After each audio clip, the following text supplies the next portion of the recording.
Under the scorching sun, the incessant chirping of cicadas filled the air, and Jiao dozed off in a small patch of shade outside the Guanghua Hall.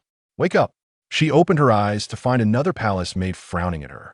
Look at you, slacking off instead of attending to your duties. Be careful, or I shall report you to Eunuch Li, the maid said, her tone laced with anger. Enough, Cui Lu. She did not mean any harm, an elegantly dressed woman admonished, casting a disapproving glance at Cui Lu. Cui Lu retorted indignantly, Your Highness, your kindness is misplaced. Such lazy and deceitful individuals should be reported to Eunuch Li for proper punishment. And Jiao observed the interplay between the mistress and her maid, her face betraying anxiety while her heart remained unperturbed. At last, when the duo concluded their theatrical exchange, Cui Lu arrogantly instructed in Jiao, You shall go inside and announce that noble consort Mei has personally prepared soup for His Majesty. And Jiao was taken aback. What are these two thinking?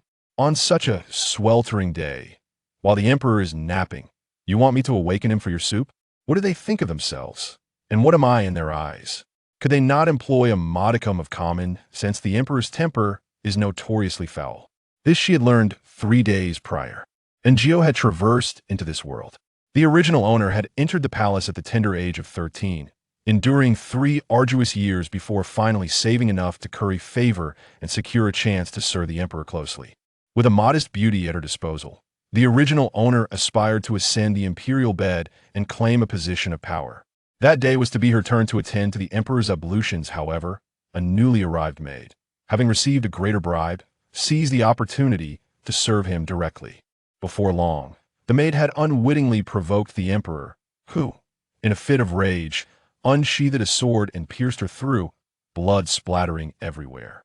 The emperor wiped the bloody blade and tossed the cloth aside, departing in irritation.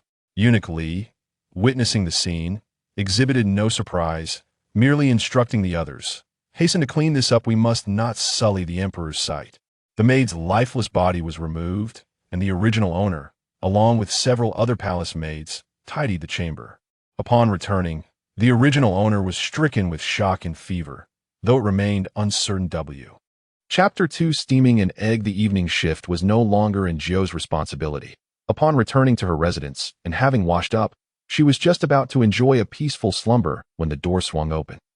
It was Aunt Chu, the stewardess of Guanghua Palace, overseeing all the palace maids, while the eunuchs fell under the purview of the chief eunuch, Li Gonggong. In her 30s, Aunt Chu had her hair meticulously styled, her garments devoid of any creases, and her countenance was stern and forbidding.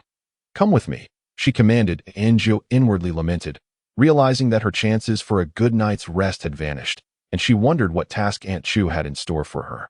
If it involved menial or laborious work, she could endure it, just as long as it did not entail serving the emperor. She wished to live a few more days as her anxiety mounted. Aunt Chu led her to the small kitchen in the back courtyard of Guanghua Palace. I have heard you can prepare some simple dishes? Aunt Chu inquired, since the word had evidently spread. And Jiao could do nothing but nod in acquiescence. Prepare a steamed egg, Aunt Chu instructed. Though Jiao was uncertain of Aunt Chu's intent, she was not foolish, possessing enough discernment to comply promptly. Steaming an egg may seem simple, but should it be poorly executed, the result would be a spongy disaster riddled with air pockets, unappealing in both appearance and taste. Fortunately, and Jiao was quite adept. She began by cracking the eggs, adding salt, and whisking them thoroughly. After incorporating warm water and stirring again to eliminate foam, she finally placed the mixture into the steamer. Before long, the egg was ready. Its golden hue soft and bouncy, resembling a delicate jelly. Aunt Chu cast a cursory glance at the dish. Are there any dietary restrictions? And Jiao asked. Aunt Chu remained silent, prompting Jiao to take the initiative and drizzle some vinegar, soy sauce, and sesame oil over the egg, garnishing it with a scattering of finely chopped scallions. Aunt Chu instructed her to return, reminding her, You must not speak of this to anyone. Aunt Chu nodded. I understand, my lady. Upon returning to her quarters, she finally breathed a sigh of relief. The sky had darkened, and the other residents had returned, huddled together in quiet conversation. And Jiao, unfamiliar with them, did not join in. Just as she prepared to sleep, she heard one of the palace maids begin to weep softly. It was then that she learned of a maid named Xiao Xia, who had succumbed to poisoning after tasting a dish sent from the imperial kitchen. The tears of the maids could have been for Xiao Xia or for their own fates, and Jiu did not sleep well that night. In her dreams, she became the original owner of her body, only to be stabbed to death by the emperor while serving him. Awakening from the nightmare in a cold sweat, her complexion pale and body trembling, she noticed a maid named Xiao Hua glance at her, then turn over without any sign of emotion. That it was still early before the shift change, and Enjio lay there, lost in thought. She had only been in this place for 4 days. Yet 3 maids had already perished. Who knew when her turn would come? She needed to devise a plan to escape, preferably to a tranquil place where she could bide her time until she turned 25 and could leave the palace. 25. Still 10 years to go. Enjio. The food in the palace was uniform and monotonous. While eating, Enjio attempted to strike up a conversation with the maid beside her, also named Xiaohua, inquiring about ways to leave this place. Xiaohua looked at her with a peculiar expression. You want to leave? Before Enjio could respond, Xiaohua sneered. Don't be foolish. What? Enjio inquired. Xiaohua replied. In Guanghua Palace, you either die or go mad. Is there no other way? Xiaohua stared at her plate, seemingly devoid of appetite, yet she still ate. There is one way. If you sit in Aunt Chu's or Li Gonggong's positions, you won't eat Enjio. But that was far more difficult than facing death or madness. Both Li Gonggong and Aunt Chu had served the emperor since his days as a prince, earning his trust and loyalty. No one could usurp their positions. Enjio sighed, listlessly pushing her rice around her plate, when suddenly trouble erupted in Guanghua Palace. Chapter 3. Who is speaking? The emperor's headache had flared up, and in a fit of rage, he nearly killed a palace maid. The maid, now in a state of fever, seemed to be on the brink of death. It was then that Aunt Chu arrived, her sharp eyes scanning the room before locking onto Enjio's gaze. Enjio wished she could vanish. It was more terrifying than being called upon unexpectedly in class by a teacher. As expected, Aunt Chu pointed at Enjio and Xiaohua. You too, come here. Xiaohua's face turned ashen, while Enjio rose, a sense of foreboding creeping over her. The looks from the others were filled with sympathy. Following Aunt Chu, she and Xiaohua were informed. With Xiao Chun and Xiao Xia gone, you two will take their places. Pointing at Enjio, she continued, from now on, you shall be called Xiao Chun. Then, pointing at Xiaohua, and you will be Xiao Xianjiuso. It was a case of ironclad names and transient maids. Whoever died would have their name retained for the next unfortunate soul to fill in. It made sense, given the speed at which the emperor dispatched palace maids. How could anyone remember their names? Enjio increasingly felt that this palace was steeped in strangeness. A chill ran down her spine. Wondering how swift that knife would be, she hoped that when the emperor decided to end her life, it would be done quickly, as she had heard that a swift death is painless. Lost in such dark thoughts, Aunt Chu led them into Guanghua Palace to go in. She said nonchalantly, and for a moment, Enjio felt that Aunt Chu was merely toying with their fates. Was there no need for training? The two of them walked woodenly into the grand hall. It was Enjio's second time entering, the first being when the emperor had executed someone in front of her. The hall was eerily quiet, and incense wafted through the air as the emperor lay asleep on the table. A sovereign dozing at his desk, utterly uncared for. Before Enjio could fully grasp the situation, a malicious voice echoed. I'll pretend to sleep. Whoever dares to wake me shall receive a blade. Accompanying the voice was a sinister laugh that sent shivers down Enjio's spine. She glanced at Xiaohua. No, now she had to call her Xiao Xia. Xiao Xia's head was bowed, silent, yet the voice was unmistakably that of a man. Who was it? Enjio still could not comprehend what was happening when the voice continued. If you don't call me. That's fine. I'll count to 10. If anyone dares let the emperor sleep and catch a chill, they will surely be stabbed twice. Enjio point 1. Who was it? Was it him? Enjio glanced at the emperor, who lay asleep on the table. It was indeed him. Yet before Enjio could fathom how she was privy to the emperor's thoughts, the voice resounded once more. Point 2. Enjio sensed impending doom. If her suspicions were correct, whether or not she intended to wake the emperor, he would resort to murder. Enjio turned to Xiao Xia. She remained unmoved, evidently oblivious to the threat that it seemed only Enjio could hear. 4. What to do? What to do? 5. Stay calm. Do not panic. Do not panic. Xiao Xia, sensing Enjio's distress, looked at her nervously, seemingly perplexed by the situation. 7. Anjiu hell with it. Enjio grabbed Xiao Xia and dashed out. Xiao Xia was startled, but her fear rendered her unable to react. so she merely followed suit. Point 9. That once they exited the grand hall, the voice faded into silence, and Jiao had yet to catch her breath when she encountered Aunt Chu's stern gaze. "Why are you two out here?" Before Xiaoxia could respond, and Jiao interjected, Your Majesty is taking a nap. We did not dare disturb him." Xiaoxia's eyes widened in disbelief. Was that the reason? What would happen if the emperor's wrath fell upon them? And Jiao kept signaling Xiaoxia to remain silent, but she stepped forward nonetheless, addressing Aunt Chu. "Auntie, it was Xiao Chun who insisted on dragging me out. I know nothing." Before Jiao could speak, Aunt Chu suddenly smiled, a fleeting expression that barely registered before vanishing. Jiao heard Aunt Chu instruct Xiaoxia, "Then you go inside and check if the emperor has awakened." Xiaoxia. Chapter 4. I am hungry. Xiaoxia's face turned pale with fear, and she looked at Jiao for help. Jiao shifted aside. She had already extended her goodwill once, and with Xiaoxia's earlier attempt to betray her, she was not inclined to assist further. Aunt Chu turned her gaze to Jiao. "You go too, Jiao Dada? So it is a matter of life and death, is it?" The two of them advanced cautiously into the hall, and Xiaoxia did not forget to threaten coldly.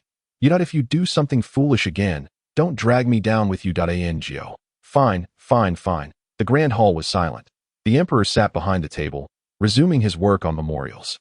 And Jiao and Xiaoxia sighed with relief as they stood silently beside him, barely daring to breathe, fearing any disturbance might cost them their heads.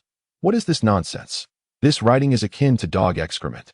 And Jiao once again heard that voice, confirming it came from the emperor before her. From her vantage point, she could see the emperor's profile, tall, handsome, with a perfectly chiseled jawline and an air of noble presence. She stole a few glances, only to hear the voice again. "Peaches are in season, and they're sent to me. The governor of Jiangzhou must have lost his mind. I told him last year that I do not eat peaches. Do not eat peaches, do not eat peaches." And Jiao listened as he vented his frustration, lamenting every document he perused. The governor of Lizhou must have bought his position. His memorial is long-winded and filled with nonsense. He impatiently tossed the memorial aside. Xiaoxia tensed up, sensing the emperor's ire. He seemed to notice her, glancing in her direction, and she instinctively knelt. The emperor's gaze was cold, yet internally, he continued to grumble. Is this maid mad? Why is she kneeling for no reason? And Jiao pondered, "You are still perplexed, are you not? It is precisely due to your reckless slaying that you find yourself in this situation. Do you realize how many little Xia have been sent away this past year?" The emperor cast a glance, his impatience evident, and commanded, "Leave, little Xia," as if granted a reprieve, fled the scene, while Jiao envied the silhouette of her retreating figure. She too yearned for freedom. However, without the emperor's permission, she dared not move. The emperor resumed his perusal of the memorials, most of which consisted of vitriolic rebukes directed at officials from various regions. A cacophony of insults, and Jiao found herself privy to numerous confidential revelations. As she contemplated how she could overhear the emperor's innermost thoughts, she suddenly caught him murmuring, "I crave something sweet." And Jiao did not hear, she had not heard.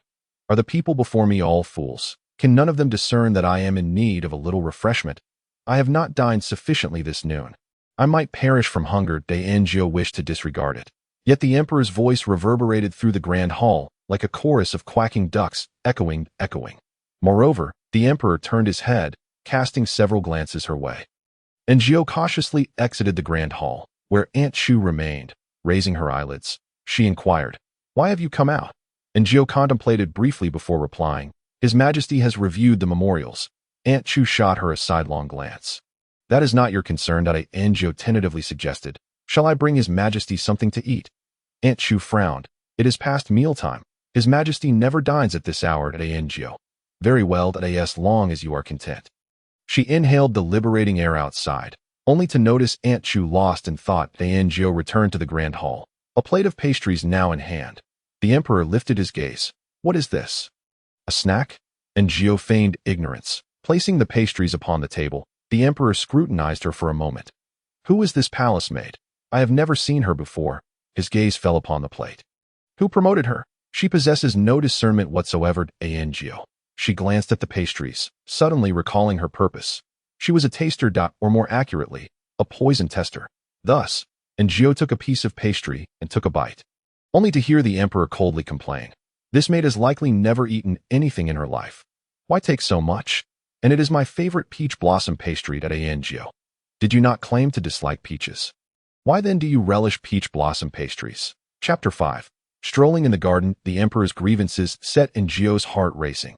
She wished she had never tasted anything, fearing that the emperor, displeased, might execute her. After all, he was the emperor. Could he not simply request another plate if he desired more? Why the frugality?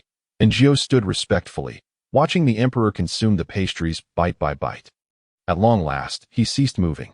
Just as Angio began to wonder, she heard the emperor's inner voice. The new maid is a fool. Did she not notice my hands are dirty? I shall, terrified of hearing something dreadful.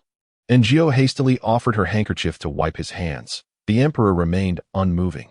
His thoughts echoed. Indeed, a fool. Fortunately, Eunuch Li appeared, reproaching Angio and pushing her aside. You lack decorum. Afterward, he summoned a basin of water. Allowing the emperor to wash his hands and dry them with his own designated handkerchief, Angio felt as stiff as a wooden puppet, anxiety coursing through her from head to toe. She feared the emperor might erupt in rage at any moment. Yet, he did not. After completing these tasks, the emperor rose, intending to take a stroll. Eunuch Li stepped forward, assisting the emperor in changing his attire and footwear. Once the emperor had exited, Eunuch Li shot her a glare. Why are you not following closely to serve? Angio had no choice but to comply, and as she stepped outside, she encountered her plastic colleague. Little Xia. She appeared thoroughly shaken by recent events, her eyes red, head bowed, unwillingly trailing behind the emperor at tea this hour. The sun still bore down rather fiercely, and the emperor ambled along, pausing intermittently, his thoughts incessantly flowing. It is truly hot. This dilapidated palace is so far from the garden. Had I known, I would not have come out. The surroundings remained eerily quiet, his thoughts crisp and clear, striking Angio's ears with undeniable intensity. She listened as he criticized the lack of handsomeness in the guards accompanying him, lamenting the dullness of the palace maids and eunuchs standing against the wall. His tongue, truly, was quite sharp. Furthermore, could he not at least ride in a palanquin when he ventured out, like that of the noble consort Hua? But no, he chose to equally torment all those around him. Finally, they reached the imperial garden, where he seemed inclined to feed the fish. Yet, no one, including Eunuch Li, could discern this sudden desire from the sound of his footsteps halting. Thus, everyone stood in silence that I wished to feed the fish. Where is the fish food? He furrowed his brow, refusing to speak. All useless, Angio listened to his increasingly agitated thoughts, fearing he might explode in fury and take another life. She quickly whispered to Eunuch Li. Does His Majesty wish to feed the fish? Eunuch Li trembled slightly, his mind racing to comprehend what the emperor desired. Upon Angio's prompt, he swiftly fetched the fish food for the emperor. At last, the emperor appeared appeased. He tossed a handful of fish food into the water, and several koi rushed over, mouths agape, eagerly awaiting his offering. Just as Angio began to breathe easier, she heard his perplexed thoughts. I wonder if braised koi is good to eat. Angio, Your Majesty, be a person, please. Following the recent incident involving concubine Mei, the inhabitants of the harem speculated that she had erred and was being punished. Today, upon hearing that the emperor had come to the imperial garden, the more opportunistic concubines adorned themselves lavishly in hopes of a chance encounter. Before they could approach, a waft of fragrance greeted them, and Angio caught a glimpse of the emperor suddenly turning his head, his expression darkening in an instant. Damn it, Angio felt her skin tighten, instinctively taking a step back. That I did not realize Your Majesty was present. Forgive my intrusion. The beauty in front raised her head slightly, a bashful expression gracing her features, her visage more radiant than the blossoms within the garden. Even Angio could not help but marvel at her beauty. Alas, damn it, she again heard the emperor grit his teeth, uttering those two words. Then, without warning, the emperor drew the sword of a nearby guard and swung it towards the beauty's head. Ah, Your Majesty. The scene erupted into chaos. Chapter 6. The accursed simpleton this time. There were no fatalities. The beauty's maid pushed her aside, sustaining a minor injury, and thanks to the guard's intervention, a tragedy was averted. Yet, it was sufficiently frightening that Angio had already hidden away at the first opportunity. But amidst the tumult, the emperor's thoughts were exceptionally pronounced. Unlike the morning's criticisms or the languid complaints of the afternoon, now, his voice was cold, laced with anger and madness. Kill them, all of them. Kill you all. Kill, kill, Killed and Gio clamped her hands over her ears. It was too terrifying. The chaos persisted for an indeterminate length of time. When Ngio returned to Guanghua Hall with the crowd, the sky was nearly dark. The blood-red sun hanging low, staining the clouds like blood. All were rendered silent. Ngio had intended to distance herself from this madman, the emperor, but Aunt Chu once again called her, and not just her. Xia, Qiu, and Dong, the three palace maids, arrived as well. All bowed their heads, their hands trembling slightly within their sleeves. Aunt Chu instructed, "His Majesty is unwell. You four must be clever and serve him well." She offered no further elaboration, perhaps believing that they would not survive long, and speaking further would be a waste of breath. Qiu and Dong appeared ashen, numb as they entered. Little Xia trembled uncontrollably, stammering as she clutched Ngio. "What should we do? What should we do? I do not wish to die, that I do not wish to die." Ngio clamped her hand over her mouth. "Are you prepared to abandon your life?" Little Xia's eyes glistened as she looked at her. Ngio shot her a cold glare. "Silence. If you wish to die, do so alone. Do not drag me down with you." She too feared death. Indeed. Furthermore, at such a critical juncture, little Xia, a traitorous companion, could very well perish for all Ngio cared. "Will you not enter?" Aunt Chu glared at them, prompting the two to step inside. The hall was eerily quiet. A physician seemingly diagnosing something.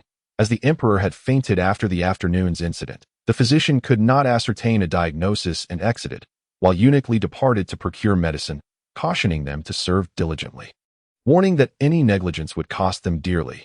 Once Eunuch left, the hall fell into a profound silence, the stillness palpable. Time passed, though how long remained uncertain. Ngio soon discerned a faint male voice. Thirsty. Ngio strained to listen. Indeed, it was the emperor's voice. Summoning her courage, she glanced toward the bed, where the emperor remained unconscious, likely uttering the words in a state of delirium. Water. What to do? Should she intervene? Ngio was torn. Forget it. There are four of us. If the others do not go, I shall not either. If my companions perish, so be it.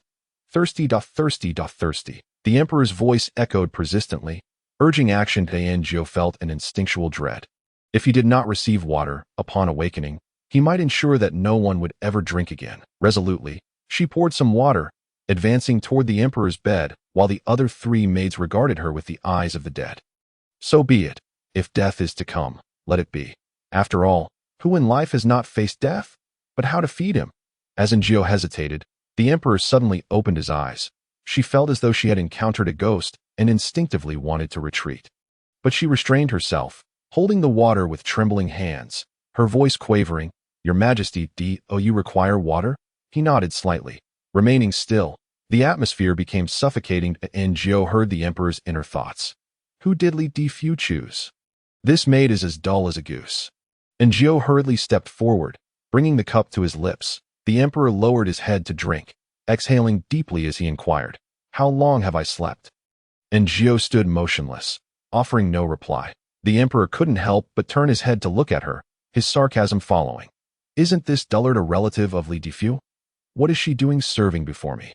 Ngio snapped back to reality, only to realize that the previous remark was not merely a thought. That it was an authentic expression of his feelings, a genuine sentiment. Ngio, afraid to gaze directly at him, had no idea if his lips had moved.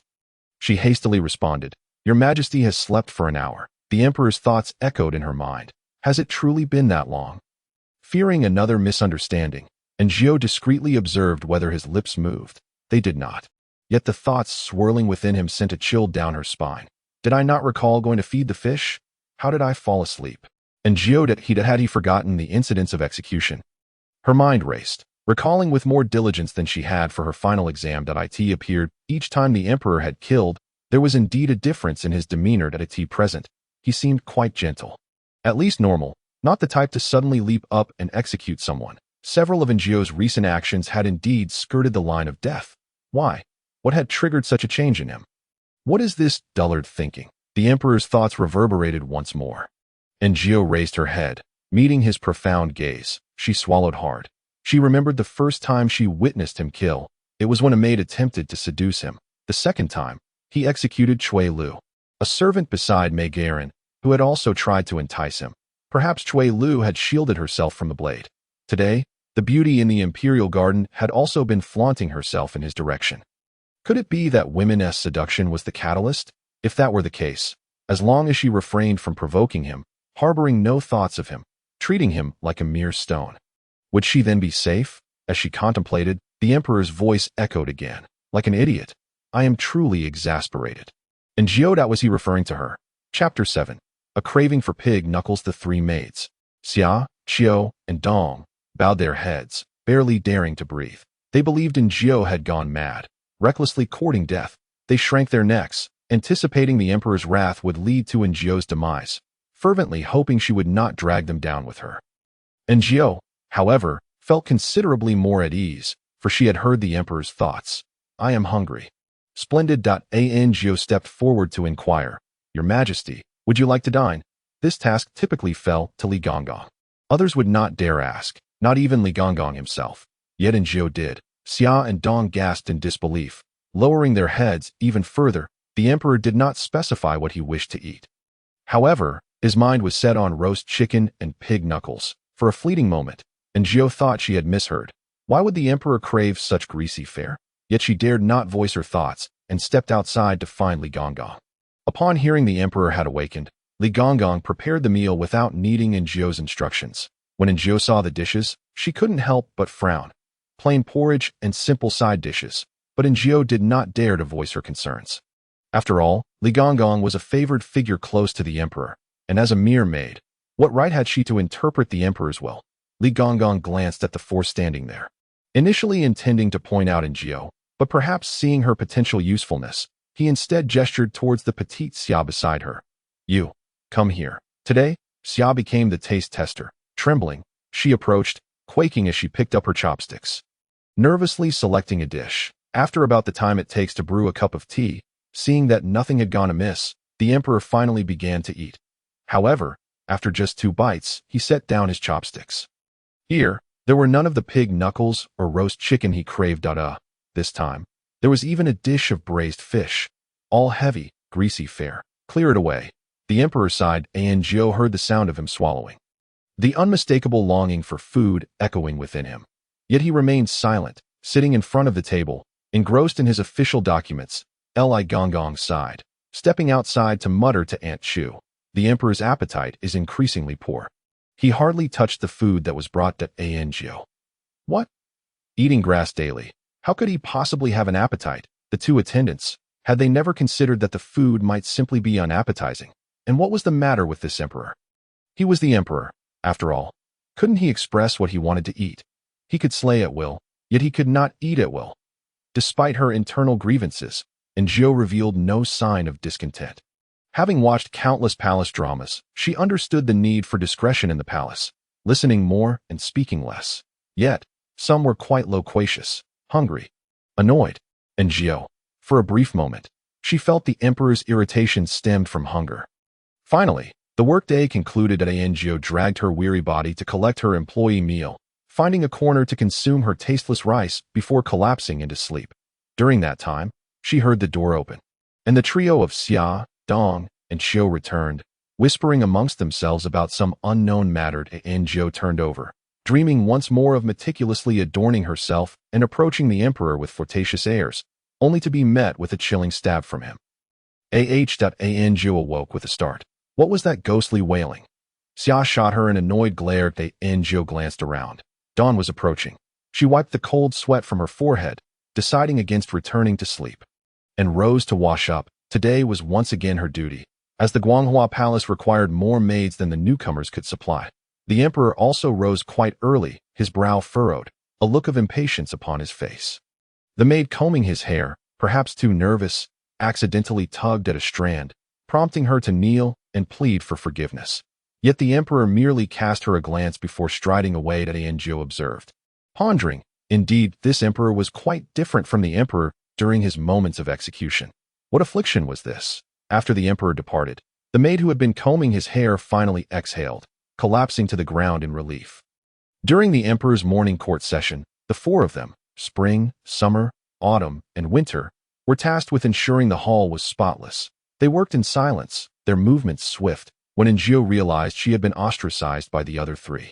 Just because she had poured water for the emperor yesterday, they regarded it as an act of flattery and courting death to curry favor with the emperor suggested, and Jiao was restless. As for courting death, they hoped to distance themselves from her, so that if she were to perish, it would be far enough away to spare them from any bloodshed on their freshly cleaned garments. Once the room was tidy, she exited the main hall, finding that the courtyard was being cleaned by young eunuchs who worked quickly and efficiently. Just then, the emperor returned. Chapter 8. Who invited trouble? The emperor was in a foul mood. He had not yet eaten breakfast. When breakfast was served, and Jiao cast a glance at the table. Once again, it was plain porridge and simple side dishes. The buns were vegetarian. Could it be that the emperor was a vegetarian? No. If that were the case, why had he expressed a desire for pig knuckles just yesterday? The emperor took a few bites before losing his appetite once more. Li Gonggong sighed heavily. The meals were increasingly sparse. At this rate, how could he maintain his health? Aunt Chu wore a worried expression. She was about to speak when she suddenly spotted Jiao. And Jiao swore she wasn't a mindless green tea girl trying to be seen on purpose. Aunt Chu had ordered them to wait outside today. Yesterday, she and Xia had been inside, while Qiu and Dong had been outside. Today it was her and Xia outside, leaving Qiu and Dong within. You. Aunt Chu had evidently forgotten her name. This servant is Xiao Chun, and Jiao replied. Yes, come here to at that moment. The small kitchen was empty. Aunt Chu called her over, saying, make another steamed egg, and Jiao was not foolish. If Aunt Chu was paying attention, it was undoubtedly for the emperor. She knew the emperor desired meat. However, she said nothing. Whatever Aunt Chu requested, she would comply. Speaking out might invite trouble. After all, everyone in the palace was astute. Did they not understand the necessity of preparing something meaty for the emperor? If he couldn't eat it, there must be a reason. Could it be related to the emperor's condition? Did he go mad and execute people upon consuming meat? No, the previous instances had clearly been triggered by someone attempting to seduce him. That Aunt Jiao worked quickly. Spotting fresh shrimp in the kitchen, Aunt Chu suddenly asked, can we add shrimp to the steamed egg? Clearly, it had never been done before. Aunt Jiao nodded. This servant thinks it would be quite good. Aunt Chu agreed. Let us give it a try. Once the steamed egg was ready, Aunt Chu took it away. Upon returning, Xia inquired, what did Aunt Chu want you for? Nothing, and Jiao replied, lacking interest in conversing. Xia scoffed at her response, muttering, you best behave, or you might not know how you met your end. And Jiao laughed in disbelief, the pot calling the kettle black. How could Xia have the audacity to say such a thing? Were they not equally clumsy and lacking in discernment? Xia huffed and ignored her. And Jiao considered her situation, resolving to strive for longevity or to foster a good relationship with her superiors. Perhaps if they were pleased, they might release her from the palace. And Jiao's mind wandered, contemplating a bowl of shrimp and egg, reflecting on Aunt Chu's regard for her, then envisioning the day she could seek a favor to leave the palace. Perhaps buying a farm and living a simple life at the age of 25. One is considered somewhat mature within the palace. However, to Jiao, this was merely the prime of life, akin to a fierce and untamed beast. Perhaps she might even find a handsome gentleman to indulge in a carefree existence. Speaking of handsome men, a strikingly handsome figure appeared before her, tall and long-limbed, broad-shouldered and slender-waisted, with skin as pale as snow and features that were remarkably handsome. Especially those enchanting peach blossom eyes that exuded irresistible charm. Aunt Jiao felt her heart race. Your Majesty. Her knees weakened, and she knelt before him. The emperor turned to the eunuch Li Gonggong beside him and inquired, is this your relative? Li Gonggong showed no sign of discomfort at the question. Your Majesty, there is no one left in my family, that he replied, his voice trembling, sending chills down Jiao's spine. The emperor seemed to chuckle softly. Perhaps not. Aunt Jiao could sense his thoughts. Silly goose. It was evident that his mood was quite cheerful. Aunt Jiao secretly sighed in relief at that moment. A eunuch entered, and upon seeing him, Li Gonggong's demeanor shifted dramatically. His expression turning grave, the emperor let out a cold snort. The newcomer, Wang Datsai, was the head eunuch by the Empress Dowager's side, and he delivered the message that the Empress Dowager missed the emperor and wished for him to visit her. With a forced smile, Li Gonggong saw him off, cautiously observing the emperor's expression. As expected, the emperor's countenance was far from pleasant. Aunt Jiao heard his inner voice. I wonder what trouble is brewing now. It's truly vexing, Your Majesty. Perhaps it's related to yesterday's incident. Li Gonggong ventured, only to be met with the emperor's cold snort. What incident yesterday? Li Gonggong faltered, recalling, and casually remarked, in the imperial garden yesterday. Concubine Xin was startled. The emperor's thoughts brimmed with confusion. Who is concubine Xin? What does her fright have to do with me? Ah, how irritating. I really don't want to visit the Empress Dowager. He stood on the steps, gazing at the blazing sun overhead, seemingly quite agitated. Turning to leave, he stumbled over Njio, who was still kneeling, almost losing his balance. Your Majesty, Li Gonggong's voice rose in pitch as he swiftly steadied the emperor. The emperor regained his footing with difficulty, casting a fierce glare at Njiumy. Life is forfeit. Who did I offend? Woe is me. Chapter 9. Are you trying to harm me? Everyone assumed Njio was doomed. Even she believed so. Yet the emperor stared at her for a prolonged moment before turning to leave. As soon as he departed, everyone regarded her as though she were a monster. Why had the emperor spared Njio?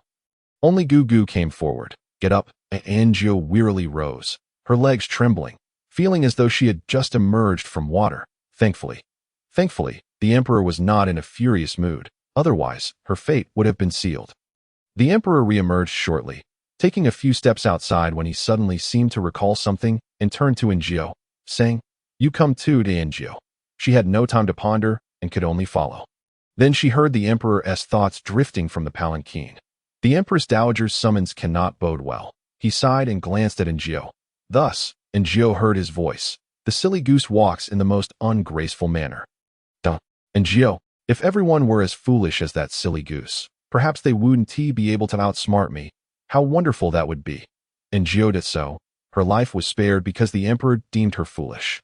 Quite fortunate indeed that Njio considered her foolishness to be a virtue. Moreover, she realized this was the gentle emperor. Had the irritable one from a few days ago reemerged, her head would surely have rolled. As Njio pondered the sudden fury of the emperor, she failed to watch her step and tripped over a raised brick, collapsing to the ground in that instant. Njio felt as if the world had fallen silent. Truly, even the emperor's palanquin halted, waiting for her. Fixated upon her, Njio scrambled to her feet and caught the emperor's gaze.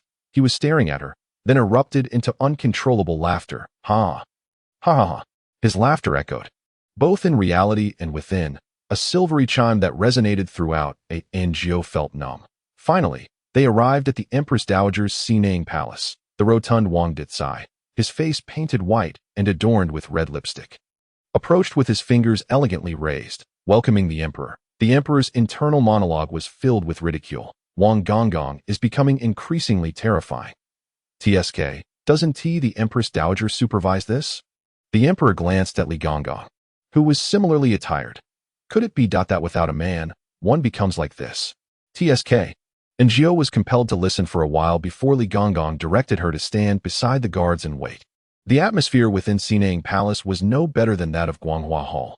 Everyone kept their heads down, behaving like wooden puppets. Are you all right? A voice broke through, and Njio looked up to meet the gaze of a robust guard. This was the emperor's bodyguard. I'm fine. Njio waved her hand, wiping the wounds on her hands with a handkerchief. My name is Li Ji. I haven't seen you before.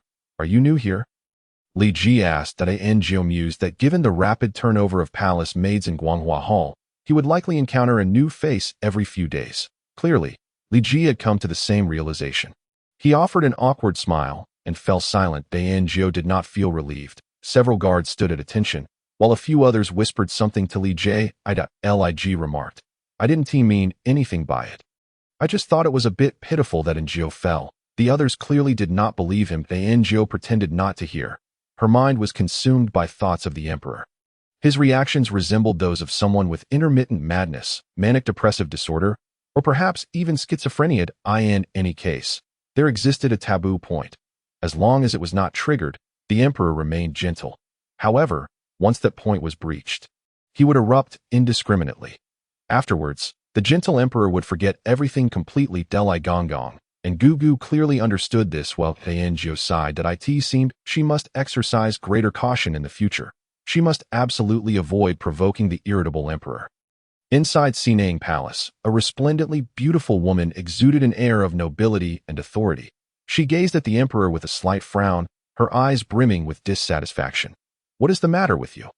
Why resort to violence? The Empress Dowager's tone was harsh. The emperor shook his head in denial. Mother, I do not comprehend what you are saying. I never harmed the innocent, just moments ago. The silly goose had nearly caused him to trip, yet he had not punished her. He was a wise and benevolent monarch. The Empress Dowager turned to Li Defu, who stated, Your Highness, the emperor does not indiscriminately kill the innocent. Those who have perished that were not innocent. The Empress Dowager was incensed. The maid of Mei Guerin, the maid by your side. Are any of them innocent? What have they done? Before Li Defu could respond, the emperor gestured for him to remain silent and addressed the Empress Dowager. Did you summon me today merely to accuse me? The Empress Dowager looked at the emperor, her eyes filled with anger and disappointment. As though she recalled something, leading to a hint of sorrow, the emperor let out a cold laugh. The Empress Dowager suppressed her emotions before saying, As the ruler of a nation, how can you remain childless? With so many concubines, do you not have even one that you favor? The emperor remained silent. After a lengthy pause, he suddenly lifted his head. His ominous gaze sent chills down the Empress Dowager's spine. Li Defu also sensed something amiss, glancing at the emperor and instinctively taking a small step back, as if to evade danger. Do you not know why I've become what I am today? The Empress Dowager's earlier composure had vanished. Her mouth hung open like a chicken being choked, unable to utter a single word. What are you doing, you ungrateful wretch? The Empress Dowager's voice quivered with fear.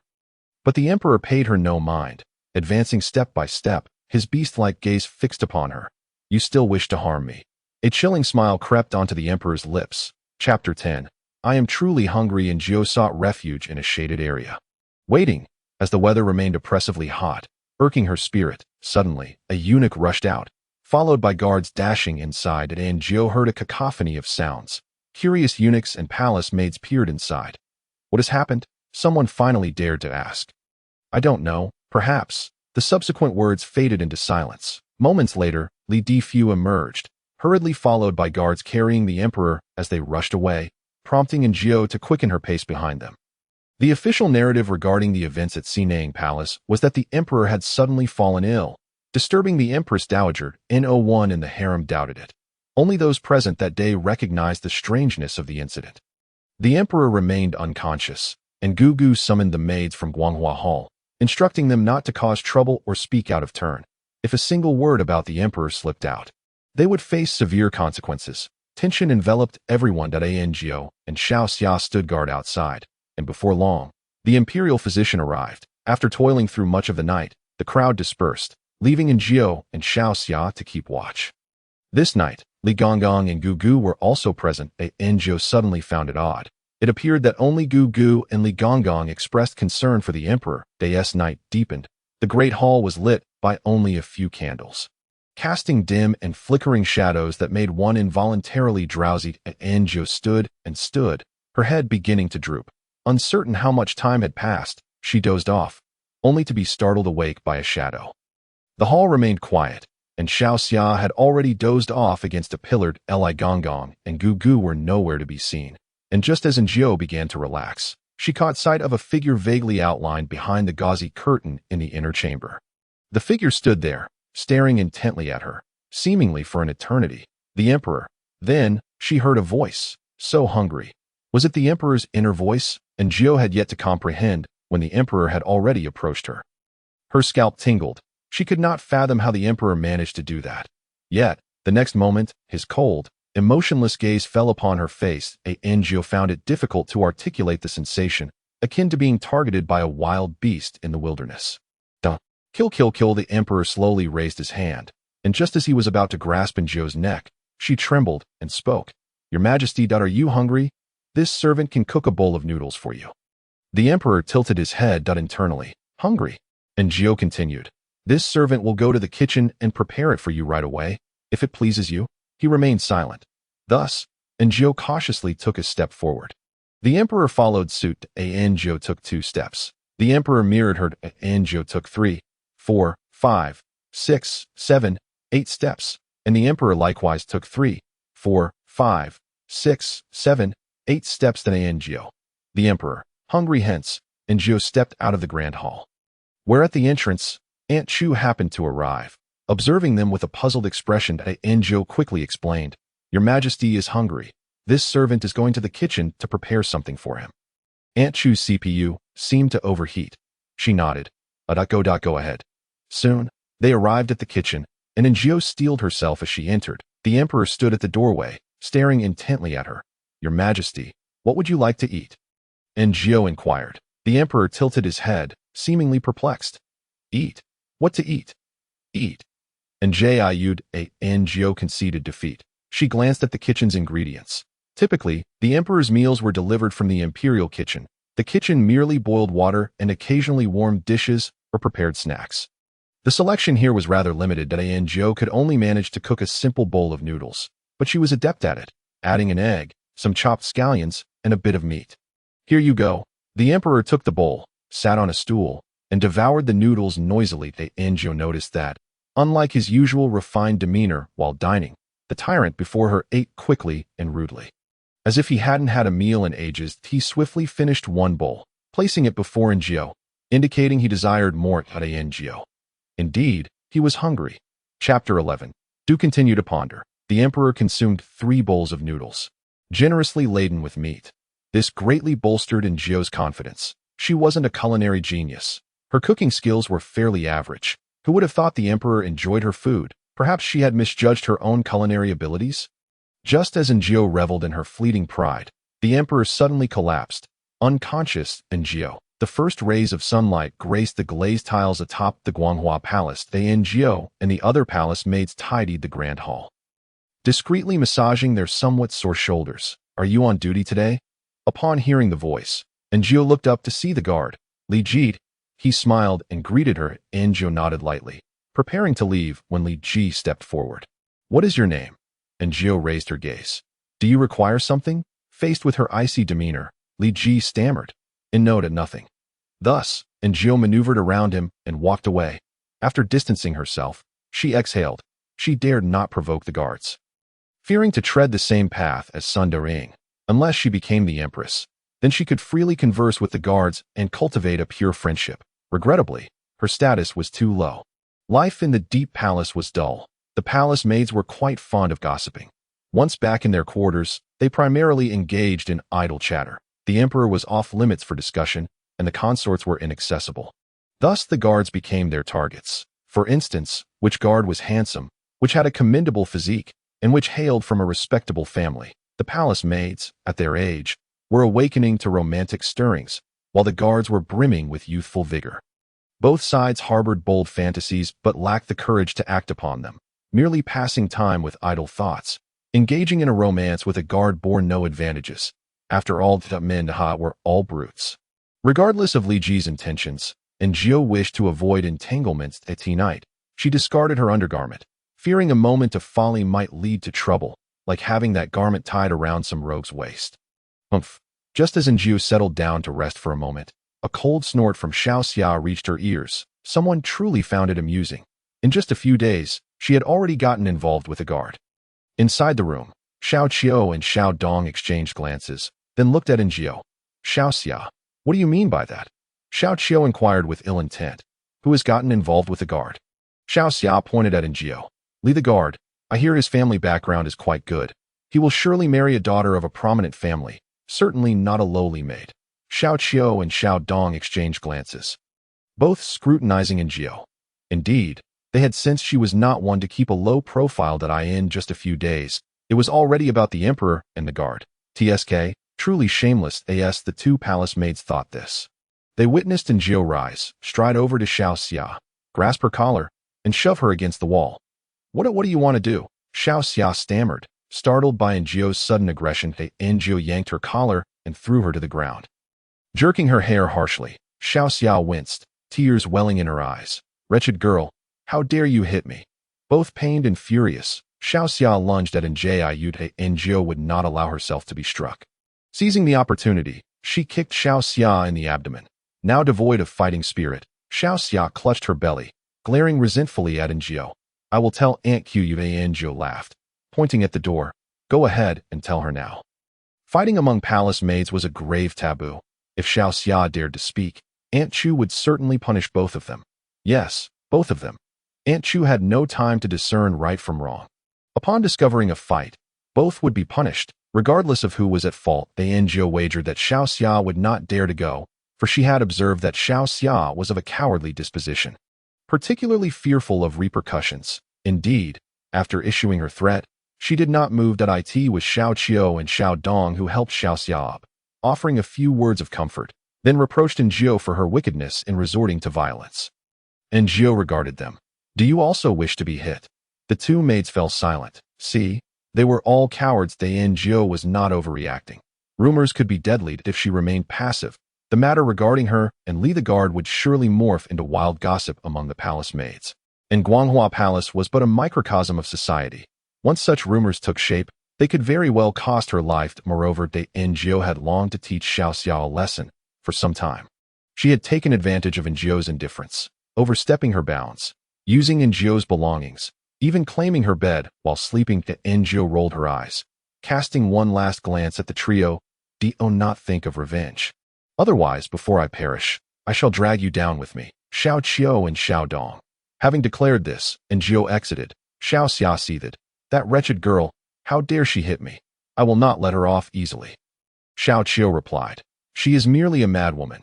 Are you not afraid of her retaliation? Xiao Dong, the most timid, advised. Why not just let it go? What if she truly seeks to settle the score in a way that harms us all? Indeed. What to do? Xiao Qiu quickly released her grip on Xiao Xia. This was not her conflict. It did not concern her if trouble were to arise. Let it be between those two. She wished not to be ensnared. Yet, Xiao Xia glared at the ground, lost in her thoughts. After reprimanding Xiao Xia, Enjo felt refreshed and made her way to Guanghua Palace, passing by a few station guards, walking straight in without a glance. Shortly thereafter, Xiao Xia arrived, standing side by side with Enjo, both ignoring one another. Today, the emperor returned late, in a rather foul mood. However, from his tone, he was no longer the tyrant, but rather the gentle monarch. The gentle monarch entered, his thoughts incessantly murmuring, vehemently criticizing. Do these court officials have no sense? Always fretting over matters of my harem. What concern is it of theirs whether I share a bed with my consorts? Am I a stallion? With offspring on their lips every day, it drives me mad. It drives me mad. It drives me mad. It drives me mad.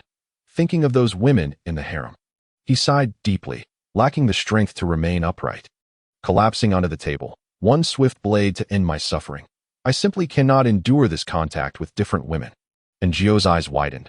What had she just heard? For the remainder of the time, she perked up her ears. She the beauty is quite lovely, but too aggressive. She lunges at me the moment we meet. It frightens me to death. I am merely a pure-hearted young man. Wang the favored concubine is also too aggressive. She always bows her head in my presence that I cannot even recall what she looks like anymore. Lin the favored one.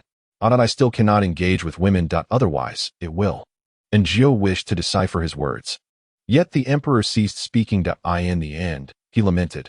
I cannot let them discover this secret. The emperor's grievances echoed loudly, each word resonating in her ears. Gio swallowed hard. The emperor was actually still a virgin. It was simply unbelievable. Moreover, do continue to ponder. What secret could prevent you from sharing a bed with those consorts? Are you perhaps afraid of the wrath of the tyrant? Xiao Xia glared at Enjo's face. Growing increasingly infuriated, suddenly, in a fit of malicious intent, when the emperor finally paused to signal Enjo to fetch him some water, she extended her foot, intending to trip Enjo. Chapter 12. The servant named Xiao Chun. The palace maids typically walked with their heads bowed. And Enjo was no exception. Just as she lifted her leg, she caught sight of Xiao Xia's movement. She felt somewhat speechless. This girl was both foolish and fond of playing petty tricks. She had seen it. She had noticed Xiao Xia attempting to trip her. With a sigh of relief, Enjo stepped on Xiao Xia's foot as she walked past. For a moment, Xiao Xia's face contorted in pain. The emperor happened to turn his head at that moment and naturally witnessed the scene. Consequently, Enjo heard his thoughts. What on earth are these two maids doing? Am I seeing things? Are they? Enjo. Indeed, they were merely bickering with each other. The emperor's thoughts suddenly escalated. Are they vying for the opportunity to serve me water? As expected, these women are scheming. Enjo widened her eyes, fearing that if the emperor continued to ponder, he might summon the tyrant. Then both she and Xiao Xia would be doomed. Your Majesty, please enjoy your tea. Enjo timely interrupted his musings. The emperor took a sip, and his gaze lingered on Enjo's face. And Jiu not look at me. What are you looking at? The emperor's thoughts. How dull. Watching them fight would be amusing that I heard they might pull each other's hair. Let me think. How can I make this more entertaining? And you cannot see me. You cannot see me. You cannot see me. Come here and knead my shoulders, he suddenly declared at Angio. Convinced that he had ulterior motives, approached to massage his shoulders to her surprise. This lad was quite sturdy, with tough skin, making it a struggle to knead. Angio noticed the emperor watching Xiaoxia. Xiaoxia kept her head lowered, fists clenched. It seems to be effective. The emperor chuckled and asked Angio, "What is your name?" Angio replied, "This servant is Xiao Chun." The emperor turned to glare at her. "Do you dare to mock me?" Angio, where is the jest? It is clearly you who are toying with me. Angio hurriedly knelt. Your Majesty, spare me.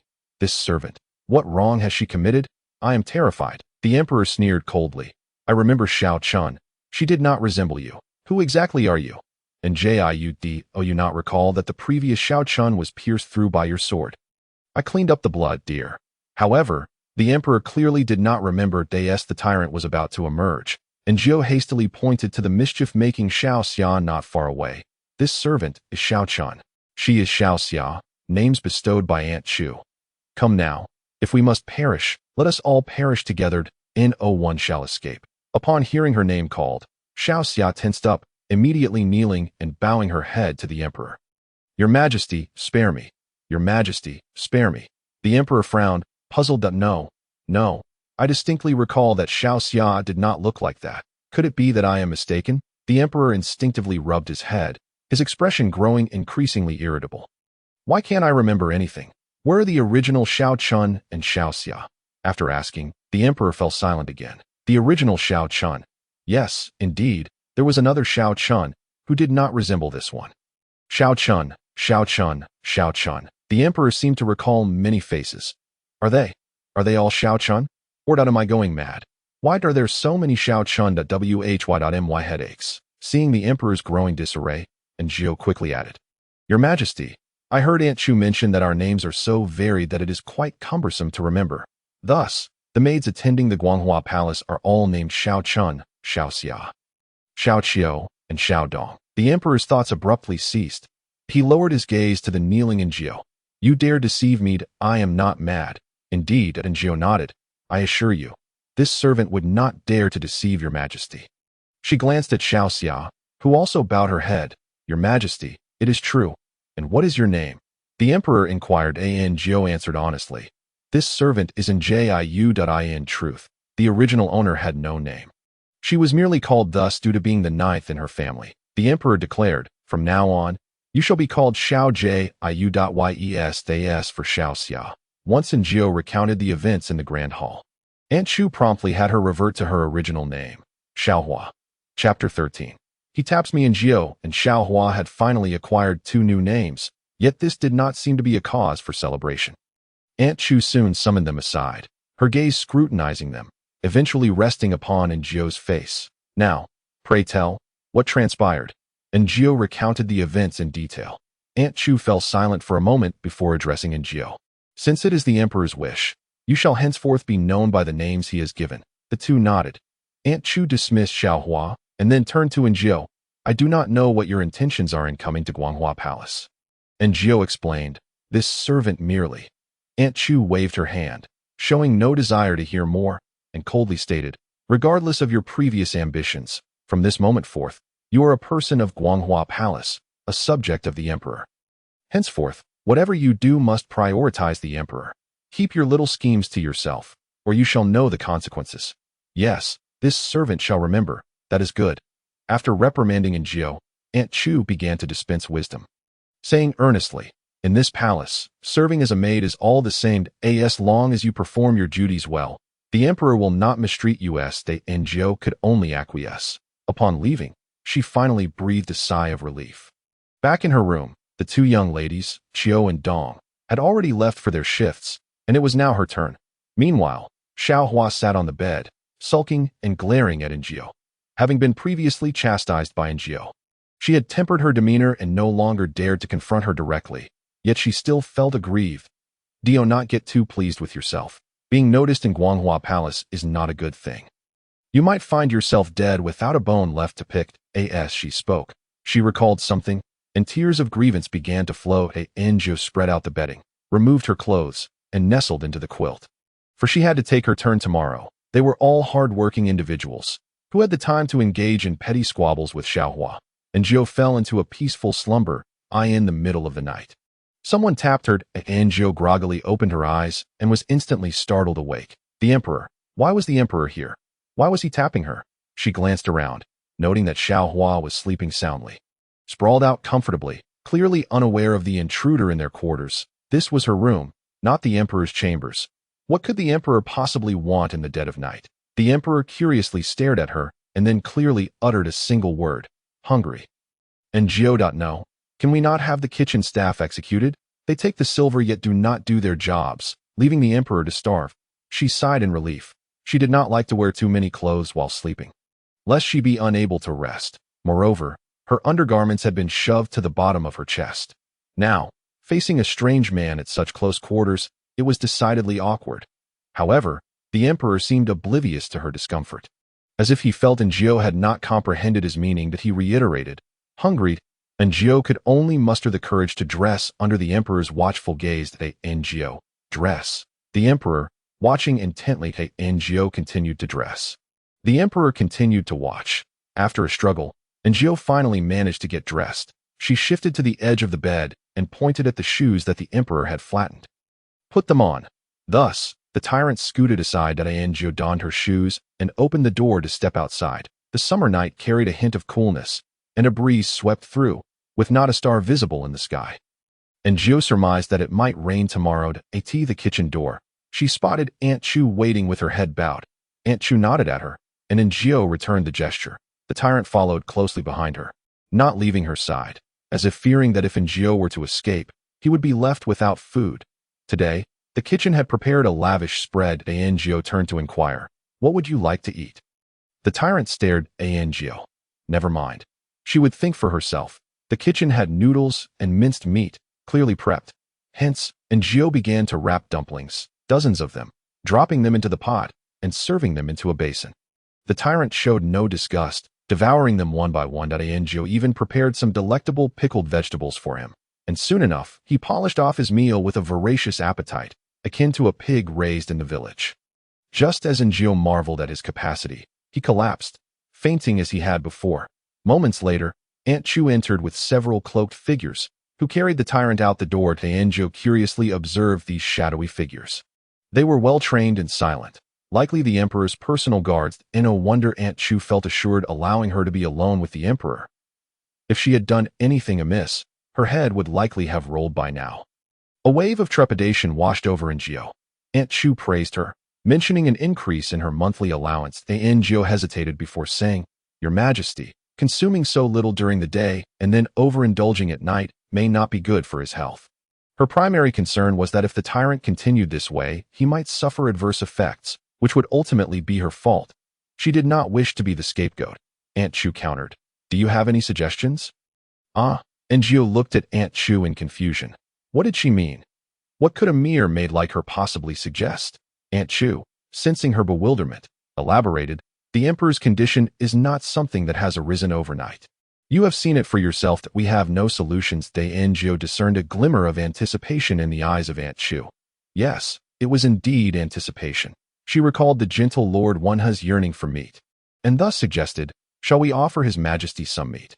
Could it be that he has consumed too much vegetarian fare during the day? Aunt Chu shook her head. No, that is not permissible. I asked for the reasons behind this prohibition. Aunt Chu remained silent. However, it was clear it simply could not be done, and Zhou was not foolish. She speculated that the moment Lord Wenhe indulged in meat or found himself seduced by a woman, he might succumb to his ailments and transform into a tyrant. Nevertheless, based on their previous dining experiences, it seemed that the tyrant was not prone to indiscriminate violence. As long as he did not trigger a certain mechanism, he would not erupt in fury. Thus, Zhou proposed, perhaps we could take a gradual approach, starting with some fish or shrimp. Isn't fish and shrimp still meat? Aunt Chu retorted, and Zhou replied, Indeed, it is meat. Yet it differs from bloody raw meat. Additionally, We could attempt to present it in different forms, such as shrimp dumplings or crab congee. Anjo's suggestion was not made recklessly. After all, during their last meal, the steamed egg had included shrimp, and the emperor had neither complained nor exhibited any symptoms, indicating he did not reject such fare. Aunt Chu stated she would consider it. Anjo refrained from further discussion.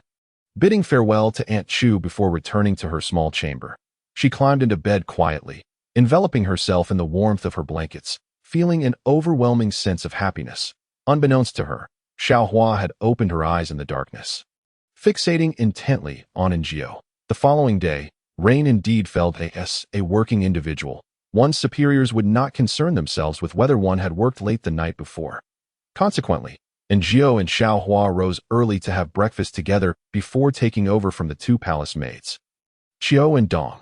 With the emperor attending morning court, Anjio found herself idle, staring blankly at a delicate vase on the table. This vase was exquisitely crafted, almost beyond description. At that moment, it held several freshly picked flowers from the imperial garden. Dew still glistening on the petals from a distance, Anjio could detect their fragrance. Xiaohua stood nearby, her expression dark and inscrutable, preoccupied with unknown thoughts.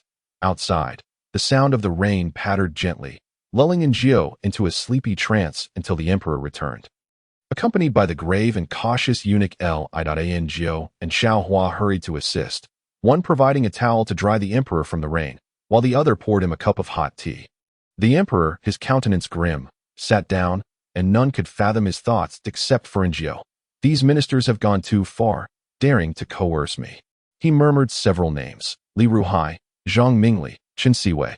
You shall all wait for me. He vented his grievances, yet Anjio remained oblivious to how these officials had offended him. After breakfast, Anjio learned everything. The emperor's meal that morning was once again quite bland, but thanks to Anjio's suggestion, shrimp steamed eggs graced the table. Presumably, having dined too well the previous night, the emperor ate little that day, yet compared to his usual appetite, he displayed a substantial interest on her return. Anjio overheard a discussion among the crowd, revealing that the emperor's absence from the inner palace had not only displeased the concubines, but had also drawn ire from the officials of the previous court. After all, many women in the inner palace were daughters or sisters of these officials, and the two spheres were inherently intertwined. Typically, when a concubine received favor, it brought prestige to the officials, or if an official had a daughter or sister in the inner palace, the emperor would extend some courtesy out of respect for the elder statesman. However, this emperor was different. It was said that upon his ascension, he had frequented the inner palace, but subsequently ceased to do so for reasons unknown. Anjio recalled that the emperor had once complained, stating that those concubines were overly enthusiastic and aggressive, akin to predators, and he found it unacceptable to share intimate space with a stranger. Rather traditional. Regrettably, he was born into the wrong position. Such integrity was worthy of admiration. Yet he was an emperor. The royal family placed great emphasis on the continuity of their bloodline. The absence of an heir posed the gravest dilemma. The elder officials, growing anxious, proposed that the emperor hastily establish an empress, with some suggesting another selection of maidens, hoping to place their daughters or sisters within the palace. They envisioned a vigorous emperor, striving to produce several heirs within 3 years, ensuring their family's prestige and political security. The officials reveled in their self-satisfaction, the only one displeased being the emperor. He set down his chopsticks and continued to grumble for an entire hour, cursing the ancestors of those officials. One day, I shall have them all executed. Upon hearing this, Anjio instantly became alert. She cast a furtive glance at the emperor, only to find him raising his head as if he possessed a radar atop his crown, staring directly at her. What are you looking at? Does this maid not realize I am parched? Anjio hastily approached to pour him some water. The emperor drank deeply, exhaling a sigh of resignation as he slumped back upon the dragon throne. Lunch consisted of the imperial kitchen's offerings, which, aside from the usual modest greens for the rabbits, included a dish of boiled shrimp. Today, Anjio was taken aback. She perceived the emperor as someone with a preference for robust flavors. Shrimp was delightful, yet its taste was rather bland. Could they not add some seasoning? As expected, after consuming a few, the emperor set down his chopsticks, appearing listless, rubbing his belly as he began to daydream. Pork knuckles, braised pork, roast chicken. He exhaled heavily, collapsing onto the bed in inaction. Anjio mused that the emperor sometimes resembled a child, albeit not particularly old. How old was he anyway? And Zhou realized she was unsure. Though he appeared to be in his early 20s, the emperor slept through the afternoon before rising to review memorials, during which he drifted into reverie akin to a schoolboy distracted from his homework. Interspersed among serious state affairs, and Zhou noted some particularly absurd yet amusing reports. Jing'an County has experienced a bountiful harvest of wheat. Where is Jing'an? The emperor flipped through the documents. Isn't that the county with particularly fierce folk? Where the former magistrate married his sister-in-law and brutally murdered his original wife, only to be discovered. The governor of Annan was killed by a tiger? He turned back a few pages. Incredulous. How could a tiger possibly kill a governor? It seems I am on the verge of encountering a ghost. So that is how it is. I am truly at a loss for words. To say one enjoys life more than you all, a governor actually eloped with his cousin, going into the wild, and was subsequently mauled by a tiger. Truly impressive. He flipped to the next report. Wild men discovered in the Qinling Mountains? The emperor's head appeared to sprout large question marks as he lowered his gaze to reread the memorial. What exactly are wild men? Are they illegal residents? What relevance does the discovery of wild men have to me? What purpose does it serve to inform me? Do they intend to send them to the palace for my amusement? He tossed the memorial onto the table, his irritation palpable as he opened the next one. The citizens of Kangwu County have unearthed dragon bones. The emperor, speechless, turned to the next page, which stated that the dragon bones had been expedited to the capital. He summoned eunuchly. Bring me the dragon bones from Kangwu County. I wish to see them. That he was curious about what dragon bones resembled, and Zhou was equally intrigued. Some had claimed that the dragons of the 12 zodiac signs were indeed real, yet no one could provide evidence. Could it be that she was about to witness history? The dragon bones the emperor wished to see were not yet in the palace. However, due to his interest, eunuchly dispatched someone to expedite their arrival. Within the hour, the items were brought in. Upon seeing them, Geo experienced a profound sense of deja vu. In the museum of the city where she had resided before her transmigration, there was a colossal assembly of dinosaur fossils standing over 10 meters tall. Indeed, the massive bones before her were what they referred to as dragon bones. Well, dinosaurs are dragons too. Everyone's eyes widened in astonishment as they gazed at the bones. That it was truly dragon bones. Heavens above, they actually exist. Someone could not help but wipe their eyes with their sleeve. To witness dragon bones in one's lifetime would be worth dying for. Yes, it truly was dragon bones. Astonishingly vast, Anjo suddenly became curious about the emperor's reaction. However, he remained stoic, hands clasped behind his back, exuding an air of composure and grandeur, as if this were merely a trivial matter. Anjo marveled at how. Indeed, he was the emperor, the revered sovereign, someone who had seen much of the world. His presence was undeniably different. Just as Njio finished her contemplation, a jarring voice cut through the air, unlike the hushed murmurs of the crowd. It possessed a piercing quality, and Njio noted that the emperor's thoughts were closely tied to his emotions. For instance, during moments of melancholy, his thoughts would be subdued, but if he were excited, his thoughts would be exuberantly high-pitched, cutting through layers of noise and directly reaching Njio's ears that's akin to a rooster crowing. Ah, what is this? What on earth is this? What kind of monstrous thing is this? Could it truly be a dragon? Do dragons genuinely exist in this world? But Father said that mythological books are deceitful, and dragons do not exist. Father, are you watching from above? The mythological books did not deceive me. Dragons truly exist. They really, really exist. In the office, much to Njio's dismay, there were no handsome male deities, only a foolish, miserly, and ill-tempered boss. An utterly insufferable figure who demanded her to toil day and night for no overtime pay. Who, after all, was involved in office romances, and Njio, resigned to her fate, endured the incessant cacophony of a screaming chicken for a full half hour, her ears nearly on the verge of collapse. Surely this could be deemed an injury at work. Yet, no compensation was forthcoming today, and Njio felt utterly defeated. Indeed, whenever she laid eyes upon the emperor, her mind conjured an image of a screaming chicken. At last, the emperor's vocalization ceased, for he was intrigued by the authentic form of a dragon and wished to assemble one himself. Once the dragon skeleton Lego was transported to the courtyard behind the Guanghua Hall, eunuchly organized a shelter to protect it from the elements. Njio watched languidly as the emperor placed a dinosaur head, then stood there motionless, exuding an air of aloofness, his gaze dark and laden with imperial authority. However, What was he to do next? The emperor's voice conveyed a profound sense of confusion. Where is the neck? He glanced down at his dragon robe, attempting to discern the essence of the bones amidst the opulence of his attire, but to no avail. Thus, he continued to stand with a regal aloofness. As he remained still, the others dared not breathe. Mirroring his stance, Enju longed to tug at his ear and enlighten him that one must first learn to build before assembling Lego. You must take action. Merely posing will not yield results. After a moment of contemplation, the emperor finally began to move that he scrutinized the bones one by one, only to find them indistinguishable from one another. Thus, he commenced anew, declaring, "Alas, it seems I am incapable of constructing this." He pondered whether the palace maids and eunuchs would mock him if he failed, and his voice grew increasingly cold, tinged with a hint of menace.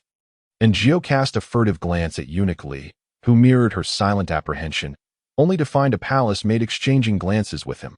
Eunuch Li was perplexed. What was she implying? Meanwhile, the emperor's expression grew icy as his imagination spiraled into dark realms. He envisioned the palace staff laughing at him, then imagined himself slaying those who dared mock him, followed by the accusations of the former ministers regarding his indiscriminate bloodshed. He had crafted 3 impeccable retorts to silence any dissent. And Gio sighed inwardly, imploring him to cease his fanciful imaginings, for they were all still alive. It was a shame the emperor did not pursue a career as a playwright. She had initially thought him a gentle ruler, only to discover he possessed a heart as dark as a black sesame dumpling, far less endearing than an outright tyrant. In the end, the dragon skeleton Lego yielded only a head, and it was only when Eunuch Li reminded the emperor that dinner was approaching that he finally departed in his usual haughty manner. The screaming chicken finally fell silent, granting Enjio a moment of peace. That evening, weary from the day's labor, Enjio yearned for a restful slumber. After settling into bed, she locked the door, determined that the emperor would not be allowed entry. Yet, she was soon roused by a knock. Upon seeing the emperor's handsome visage once more, she felt an unusual calm, though the remnants of sleep still clung to her, and her irritation was palpable. She pointed to her shoes, which he had carelessly trampled upon, leaving behind unsightly footprints and rendering them flat. Enjio felt an absurd urge to laugh in exasperation, having learned from the previous day's experience. The tyrant had grown wiser, shifting slightly to the side as Enjio donned her garments. The emperor's gaze remained fixed upon her. In a moment of impulse, she commanded, "Turn around, you must not look," instantly regretting her words. She chastised herself for forgetting how brutal the tyrant could be when wielding a blade. Yet, the emperor paid her no heed, his eyes glued to her, sending shivers down her spine as he continued to stare unabashedly. Finally, fully dressed, Enjio exited the room, the emperor trailing closely behind her to the kitchen entrance. Aunt Chu awaited diligently as Enjio stepped inside. She noted the presence of fish, likely intended for fish fillet porridge, a convenient choice, as the ingredients were already prepared. However, Enjio overlooked one critical detail: the lengthy wait required to cook the porridge. All the while the emperor stood nearby, observing her intently. After a short while, Enjio succumbed to the weight of his gaze. It felt akin to a supervisor watching over your shoulder during overtime, making every click of the mouse feel excruciatingly awkward. The fish fillet porridge was finally ready, and Enjio, feeling famished herself, was eager to partake. However, the emperor's unwavering stare was unsettling. She served herself a single bowl, playfully stating, "Your Majesty, do try it. Might be poisonous." Yet the emperor remained fixated on her. She proffered the bowl, warning, "Your Majesty, be cautious, it's hot." With a tilt of his head, he consumed an entire bowl in one gulp. Enjio was astounded. Was it not hot? Indeed, it was, for the emperor later slowed his pace. His lips reddened from the heat. Enjio sipped her porridge delicately, thoughtfully setting aside the remaining bowls. The emperor continued to drink bowl after bowl, and thankfully, Enjio had not prepared too much, fearing he might overindulge. Once he finished, the emperor's gaze remained fixed on Enjio's bowl. In a moment of resolve, she drained the last of her porridge, offering a nervous laugh. "It's all gone." The emperor slumped forward in despair. Enjio tiptoed back to her room, yet sleep eluded her. She pondered the surreal events since her arrival, akin to a dream. Why could she hear the emperor's inner thoughts? It was said that the hearts of the holy were inscrutable, and while this peculiar gift had its advantages, she remained vigilant. This secret must never be revealed to anyone. lest it lead to her untimely demise. Sighing softly, Jiao felt a weight in her heart, contemplating how long she would be confined to this life, feeling a pang of sorrow at the uncertainty of ever returning home. The more she thought, the more despondent she became, and when she finally drifted into slumber, it was plagued by nightmares. She dreamt she had transformed into a diligent bee, laboriously collecting honey only to have it snatched away by a massive bear bearing the emperor's face. Awakening with a start, she found Xiao Hua staring at her with an inscrutable expression. Jiao furrowed her brow. "What are you looking at?" Xiao Hua offered a cold smile before turning away. Jiao hastily rose to wash up. Today, the emperor would not attend court, akin to a regular workday. He too had moments of respite. Moreover, having dined well the previous evening, his spirits were notably high. He expressed a desire to stroll through the imperial garden. My goodness, Jiao was baffled.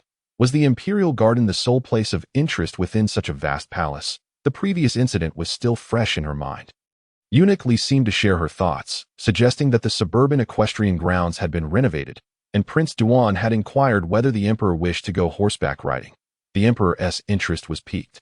"Now that you mention it, it has been quite a while since I last rode. A little outing would be delightful." That rascal, Prince Duan. The emperor's train of thought was interrupted.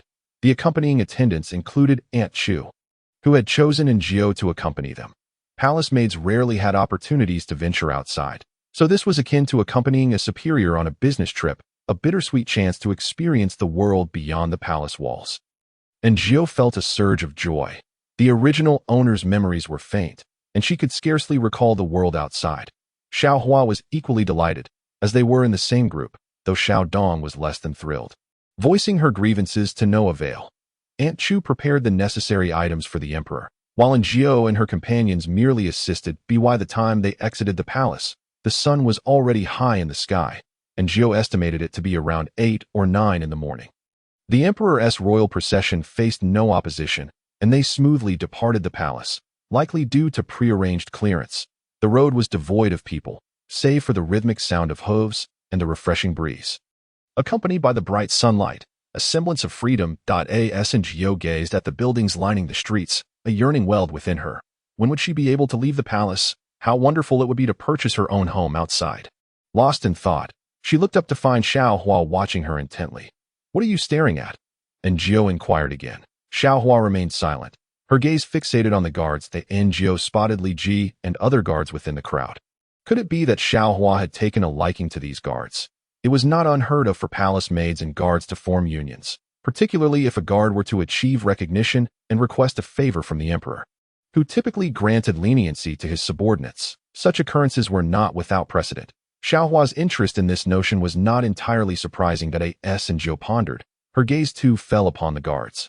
If she, swiftly dismissing the thought, Jiao recognized the folly of attempting to alter one's circumstances through marriage, such endeavors could lead to dire outcomes. What if the guard turned out to be an abusive partner? What if he were a control freak? Marriage could strip her of her freedom, potentially confining her to a life of endless childbearing. No. For now, she was adequately fed and clothed as long as she did not provoke the tyrant. Her life was relatively pleasant. Moreover, the guards could not compare to the emperor's handsomeness. She could still enjoy the sight of him for free. Rumor had it that the emperor had bathed the previous day, and both Xiao Qiu and Xiao Dong had attended to him. Such privileges would vanish were she to marry a guard. Jiao's mind was in a whirl as the carriage reached the outskirts of the capital. Aunt Chu, guiding them, helped them disembark, and there stood a man, elegantly attired and remarkably handsome, though not quite as striking as the emperor. This must be Prince Duan. With a smile, he remarked, "Brother, you have finally chosen to emerge from the palace. I have brought back several fine horses from the northern deserts, and I am eager for you to assess their quality." The emperor, a passionate equestrian, was instantly captivated by the mention of fine horses and followed Prince Duan eagerly. Meanwhile, Jiao and her companions toiled diligently, unloading the emperor's provisions and necessities. Just as she was about to catch her breath, Aunt Chu called out, "Little Jiao, little Hua, you are to attend to His Majesty." The audacity of this public service excursion. Thus, the two made their way to the horse grounds, only to find the emperor had vanished, leaving only Prince Duan seated with a cup of tea. Casting a brief glance in their direction without uttering a word, Jiao and little Hua stood behind, awaiting the emperor's return. Soon, the rhythmic sound of galloping hooves echoed across the grounds, and a tall, striking figure approached on horseback, halting before them with an exceptionally graceful demeanor. Jiao was momentarily transfixed that my goodness, the emperor is incredibly handsome. The moment the emperor appeared, it seemed as if the world around him lost its color. All eyes were drawn to him, and Jiao, momentarily dazed, only regained her senses when the emperor dismounted, prompting her to offer him a handkerchief to wipe his brow. Prince Duan rose, smiling. It has been some time. Dear brother, you still possess your remarkable presence. Jiao wholeheartedly agreed with Prince Duan's observation. Yet, beauty fades quickly. She soon perceived the emperor's inner thoughts. They must all be entranced by me. This palace maid, with her eyes wide, is surely contemplating how to entice me.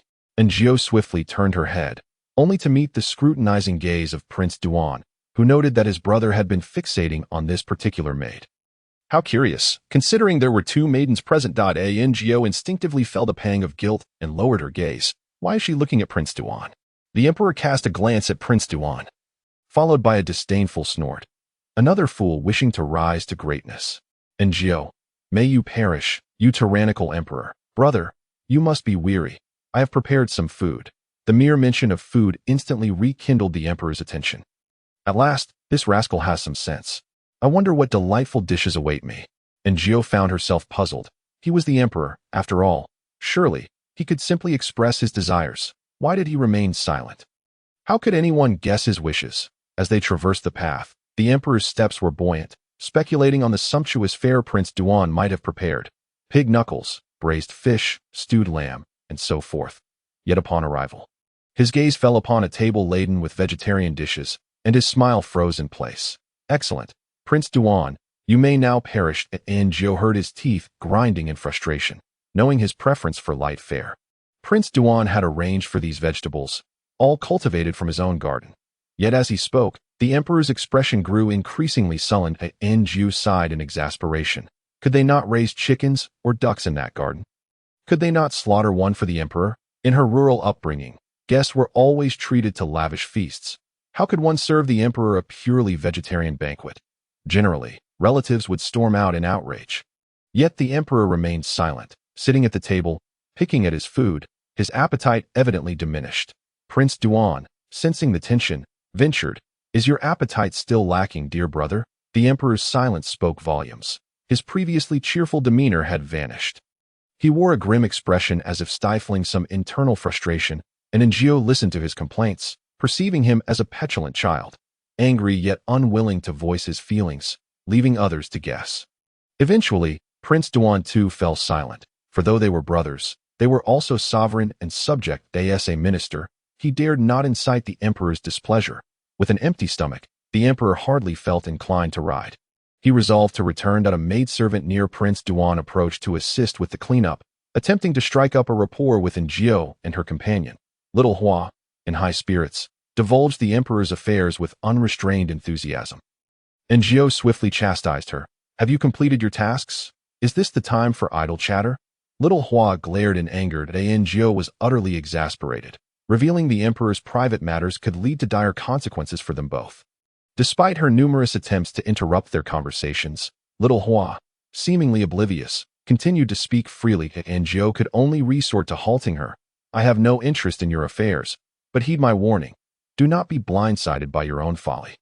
She glanced at the maidservant sent by Prince Duan, and suddenly, Little Hua grasped the implication, promptly sealing her lips in regret. The maidservant smiled, her demeanor unbothered. Sisters need not worry. I merely wish to engage in light conversation. And Jiao smiled in return. Is there anything else? The maidservant replied. The prince has prepared some items. I would appreciate your assistance in returning them. And Jiao surveyed the contents, which appeared to be some form of supplements. Unsure and hesitant to accept, she merely stated she would inform Aunt Chu. The maidservant said no more and departed. Little Hua scoffed. Only you can. Everyone else is a fool. Is that it? And Jiao nodded. Indeed. You are quite the fool. Little Hua, having endured a day of hunger, upon his return to the palace, the emperor's irritation had reached its peak. Clutching his stomach, he stared vacantly in one direction, and Jiao found herself utterly perplexed by him.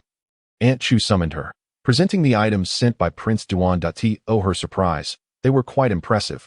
dates the size of eggs. One could only wonder which chicken laid them, some wild delicacies, and an array of rare dried fruits.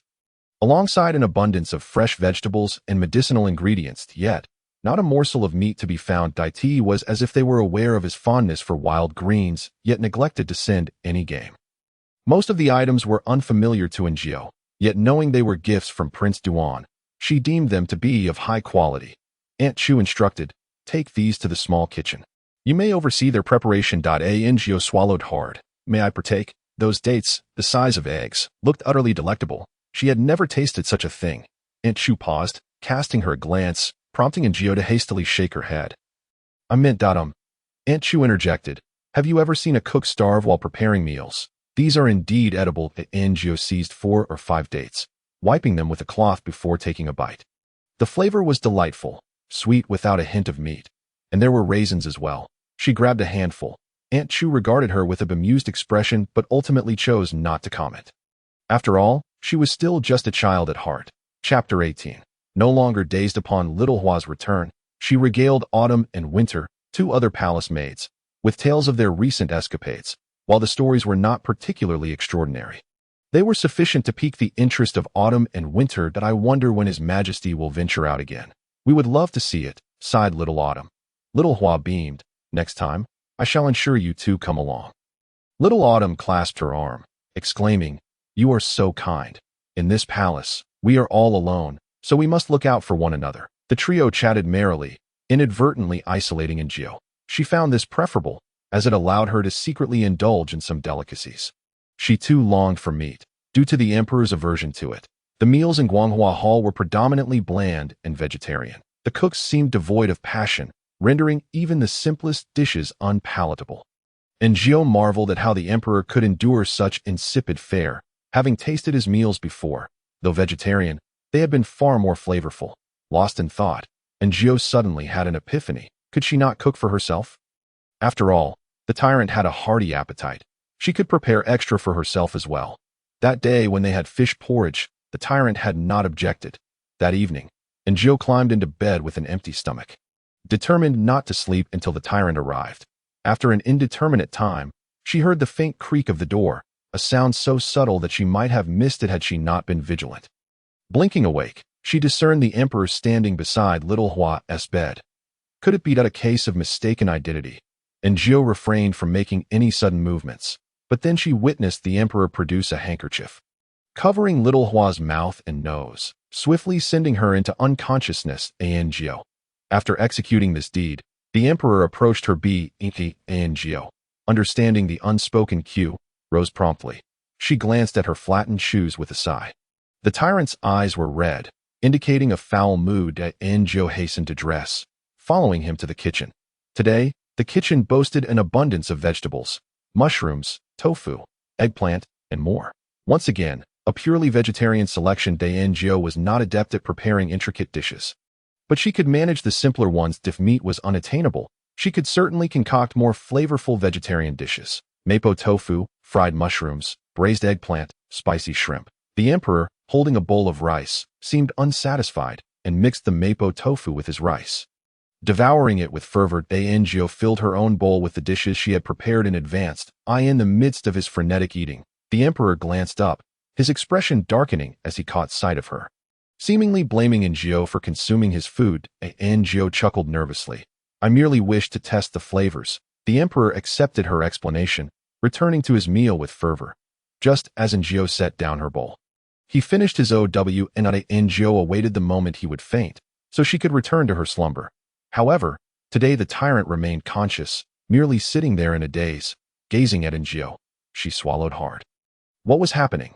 Why was the despot not fainting today? She considered rushing to inquire with Aunt Chu, yet the tyrant's unwavering stare kept her rooted in place. As she shifted her feet, the tyrant furrowed his brow slightly. Not happy. Njio heard the tyrant's inner voice. Until now, she had only heard the gentle thoughts of the monarch. This was the first time she encountered such intensity. Perhaps it was not the first time. She recalled the earlier threat about counting to 10 before execution.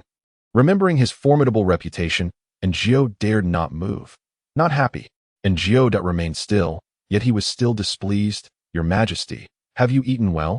Njio ventured to ask, The tyrant offered no verbal reply, but his thoughts responded. I have eaten. And Gio, after eating, you should go back to sleep. Why linger here? The tyrant continued to fixate on her, as if fearing her departure. In the future that I shall eat more. Upon hearing this, Ngio suddenly comprehended the source of his discontent. He was worried that Ngio might leave and miss out on delicious food. Truly, had the emperor become so famished, if your majesty desires to eat, I shall prepare it for you next time. If that pleases you. The tyrant continued to stare at her. Ngio added, the hour grows late. It is time to return and rest. The tyrant still gazed at her. Aunt Chu, sensing the unusually prolonged time, approached to discern the situation. However, as she drew near, the tyrant swiftly turned his head, locking eyes with her fierce glare, which made Aunt Chu shudder and flee to Ngio.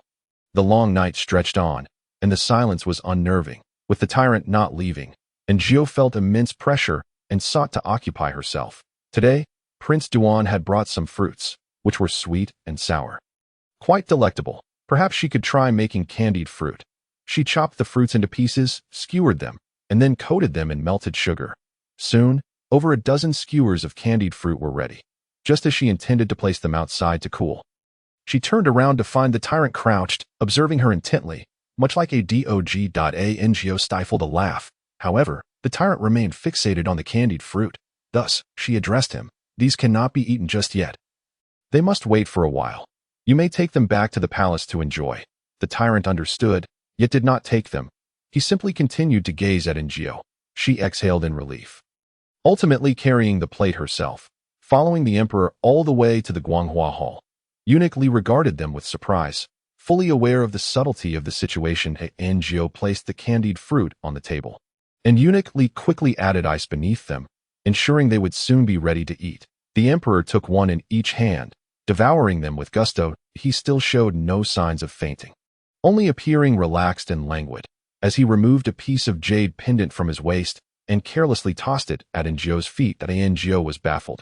Upon looking up, she noticed he was slightly tilting his head, chin raised, as if waiting for her to wag her tail like a dog for the bone he had just tossed her. At Ngio, the pendant was the emperor's personal treasure. Ngio hesitated to take it. In that moment of indecision, the tyrant's brow furrowed. Eunuch Li promptly urged, it is a reward from his majesty. Do not hesitate to express your gratitude. Ngio quickly accepted the pendant and thanked him. The emperor, now satisfied, collapsed to the ground, falling into a deep slumber. Chapter 19. The temptation of high wages for workers. Eunuch Li and his companions were accustomed to the routine. Once the emperor fainted, they assisted him to be ED'd. Ngio found herself at a loss, feeling tired and wishing to return to her quarters, yet the pendant felt warm in her hand. After all, it was the emperor's personal item. Taking it without permission was out of the question. Fortunately, Eunuch Li and his team swiftly completed their duties, and Ngio followed them out. She pulled out the pendant and asked, Eunuch, what should I do with this? Eunuch Li glanced at it, seemingly amused, and replied, it is a gift from his majesty. You may keep it. Ngio protested, I dare not accept it. She genuinely feared that if the dog emperor awoke and discovered the pendant was missing, she would be accused of theft. She could hardly defend herself. Keep it, or else his majesty may grow displeased if he cannot find it. Eunuch Li, unaware of the emperor's true intentions, understood that opposing the tyrant was perilous. He might truly resort to violence without a hint of mercy. Ngio had no choice but to accept it. That moment, Aunt Chu, who had fled earlier, returned. Ngio, feeling more at ease with her, briefly explained the pendant situation. Aunt Chu expressed mild surprise and then smiled. If it was given to you by his majesty, you should accept it. Afterward, she pulled Ngio aside to inquire about the dishes to prepare for the next evening and what ingredients would be needed. Also asking if Ngio required anything. Ngio pointed at her shoes. Aunt Chu looked down and noticed the two large, muddy footprints on Ngio's light-colored shoes. That I will have new shoes sent over tomorrow. The Internal Affairs Department would supply shoes. Some maids even crafted their own. However, Ngio could not sew, and these were her only pair. Washing them would render them unwearable. The shoes had been soiled by the dog emperor, and he must compensate her for them. Yawning, Ngio returned to her slumber. Workers truly had it hard. Xiaohua remained unconscious, and Ngio discreetly examined the pendant. It was white, crystal clear, with a warm touch. Intricately carved with a dragon, it was an exquisite item, undoubtedly worth a considerable sum. Yet, She wondered if it was permissible to sell something belonging to the emperor. Anjo tucked it away and drifted into a beautiful sleep. In the morning, she was awakened by the chatter of her roommates, Chio and Dong, who appeared equally fatigued. Anjo realized she had not seen them in the Guanghua Hall the previous evening. This meant that only Uniquely and his apprentice had kept watch, while the other maids were assigned elsewhere. In a few days, it would be her turn to keep watch, and Anjo was rather looking forward to it, as she would no longer have to toil day and night. She quickly washed up and prepared to leave. The weather had turned slightly cooler, and Aunt Chu had provided the emperor with thicker garments. Perhaps due to his full meal yesterday, the emperor was in good spirits. After returning from morning court, he sat in a daze for a while before instructing Eunuch Li to prepare supplies for painting. And Jiao, having slept poorly, leaned against a pillar, dozing off momentarily. When she awoke, the emperor had already begun to paint. Eunuch Li beckoned her over to grind ink, and Jiao sensed, perhaps mistakenly, that Eunuch Li was particularly warm and welcoming today. His attitude having shifted dramatically, she stood beside the emperor, grinding ink while observing him paint. Expecting him to depict flowers or birds, she was taken aback when he began to sketch a row of candied fruit on the fine paper. Eunuch Li's eyes sparkled with delight, and though the eunuch's tastes were peculiar, he had applied a thick layer of white powder to his face and adorned himself with rouge. His smile was rather odd. He feigned ignorance, asking, "Your Majesty, what is this?" And Jiao was equally curious. Did the emperor retain memories of the previous night? Why was he painting the candied fruit they had made? And Jiao's hand trembled. The emperor replied, "I dreamt of eating this candied fruit yesterday." And Jiao noticed him lick his lips. Eunuch Li was unfazed and continued, "Is that so? Would your Majesty like to eat it again?" If so, he pretended to survey the room, his gaze landing on Jiao. "Will Xiao Jiao be able to make it?" And Jiao nearly burst into laughter. "I can manage a bit," Eunuch Li ordered. "Then go to the kitchen and prepare some for his Majesty." Yes. Anju lowered her head and exited, only to hear the emperor's thoughts. It seems my jade pendant is missing. Where could it have been lost? I rather like that pendant." And Jiao, "You really are a dog." Truly, Anju resigned herself to her fate and stepped outside. Aunt Chu inquired where she was headed, and she relayed the emperor's request. Aunt Chu nodded. "I will accompany you." Thus, the two of them went to the kitchen, shooing away the other staff before Jiao began to prepare the candied fruit. Aunt Chu stood nearby, observing without explanation, giving Jiao goosebumps. Suddenly, she asked, "Xiao Jiao, do you find this palace pleasant?" "Pleasant? That depends on whom you ask. For those in positions of power, it is quite agreeable, but for the subordinates, 2 jobs, 1 salary, and the constant threat to life. Would you say that is pleasant?" Why was Aunt Chu asking this? And Jiao refrained from answering, for she understood that when a superior inquires about the company's conditions, it is a trap. They expect you to say everything is fine, affirming your loyalty, but workers wish to remain silent. Workers simply do not want to speak, because it is not fine.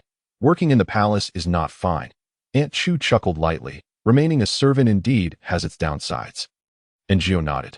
Thus, she yearned to leave the palace. However, Aunt Chu remarked, "In this palace, gaining the emperor's favor and affection is what makes life bearable." And Jiao, "What? Auntie, I am quite satisfied with my current life. I do not wish." "Wish for what?" Aunt Chu scrutinized her. "I remember when you first came to Guanghua Hall. Your thoughts were not so modest." And Jiao nearly forgot. The original intention of coming to Guanghua Hall was to ascend the dragon bed, to lie with the emperor, and to be exalted above all. Auntie, back then, I was naive. Now, I no longer desire such things. All I wish for. Before she could finish her sentence, Aunt Chu pressed a hand gently on her shoulder. "No, you do have desires, Jiao?" "No, I do not." Aunt Chu gazed at her. "His Majesty is the most esteemed man in the realm. Receiving his affection means a better life. Jiao, but the risks are equally significant. Your Majesty could resort to violence at any moment. One might find their heads severed in a dream." Jiao remained unmoved, just as one might be tempted by a high-paying job abroad. Absolutely a pitfall, undoubtedly a trap. She is simply not cut out for it. Jiao insists that she neither desires nor wishes to partake. Aunt Chu lets out a sigh and states, "If you truly do not want to, then you must remain steadfast to your heart. Otherwise, the remainder of her statement is left unspoken. Yet Jiao comprehends the implication that if one intends to entice, one must fully seize the opportunity. Otherwise, it is best to refrain from entangling oneself with the emperor beyond a certain limit. For otherwise, that is the emperor, not merely a young man from your village. If you dislike the young man, you can simply declare, "Oh, I only consider you a brother. You are a good person." At most, the young man may feel a twinge of heartbreak, but he would be powerless to retaliate, perhaps even regarding you as the unattainable first love, his white moonlight. However, to provoke the emperor's ire would surely make him impart a lesson on what it means to be a good person. The servant understands this all too well.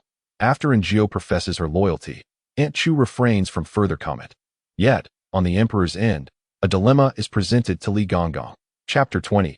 Fortune bestowed upon you or not, I always feel that the jade pendant was given to someone. The emperor muses, casting a doubtful glance at Li Gonggong, that he remains preoccupied with thoughts of that jade pendant. Njio enters just as he makes this statement. She yearns to hurl the item at his face and declare that she truly does not covet his trifling gifts.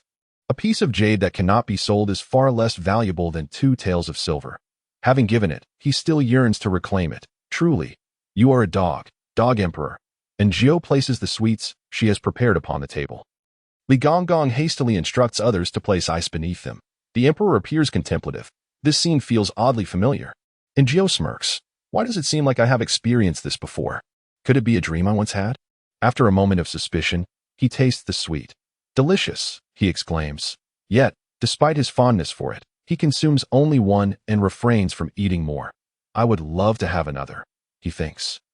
But still has the dish taken away. Njio furrows her brow. Sensing an increasing peculiarity about the emperor, it appears he is deliberately suppressing himself, perhaps becoming twisted in the process?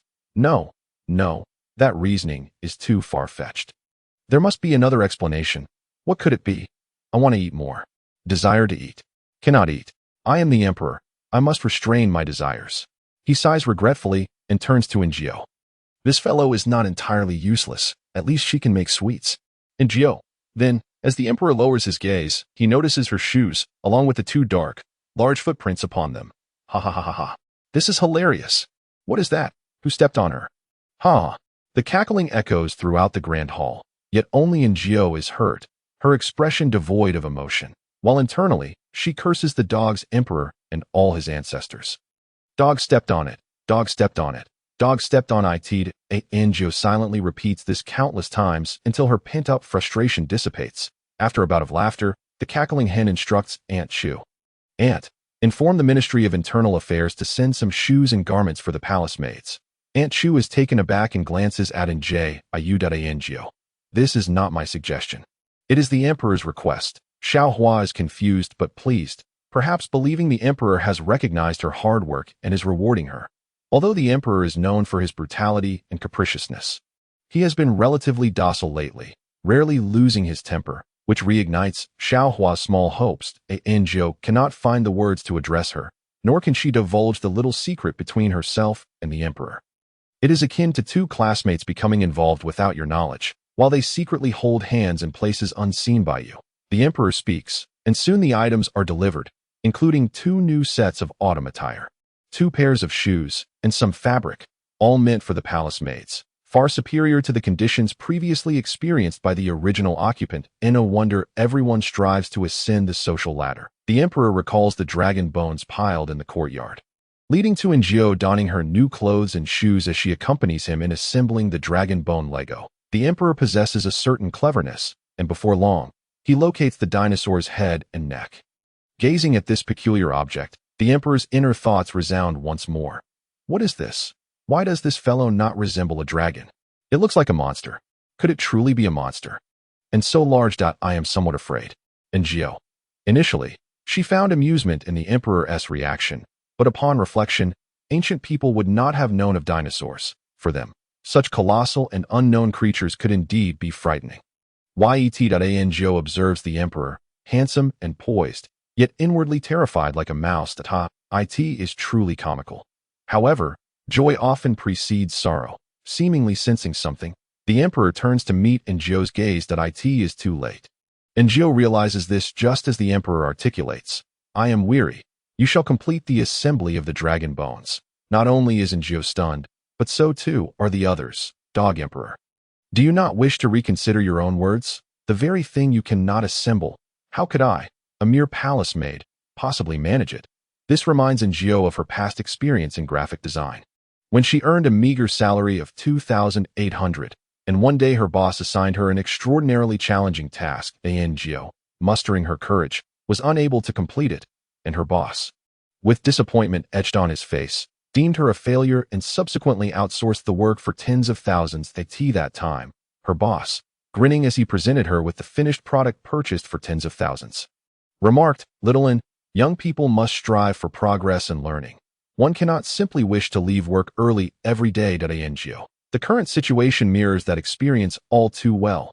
Indeed, regardless of whether in ancient times or modernity, the essence of a boss remains unchanged. When you come to work, they perceive you as someone there to learn and accumulate experience for free, while they generously pay you. How ungrateful it is of you to not appreciate this. To refuse overtime, to stagnate in your progress, as if you are a thankless, ungrateful wolf. Njio longs to refuse, yet dares not. Just as she once could not refuse her boss who offered her a salary of 2,000. Nor can she now refuse the emperor who provides her with a stipend of 2 taels of silver. The emperor is quite pleased, departing with a smile. Xiaohua rushes over, gazing at the pile of bones with glee. "Oh, Xiaojiu, this is a splendid job.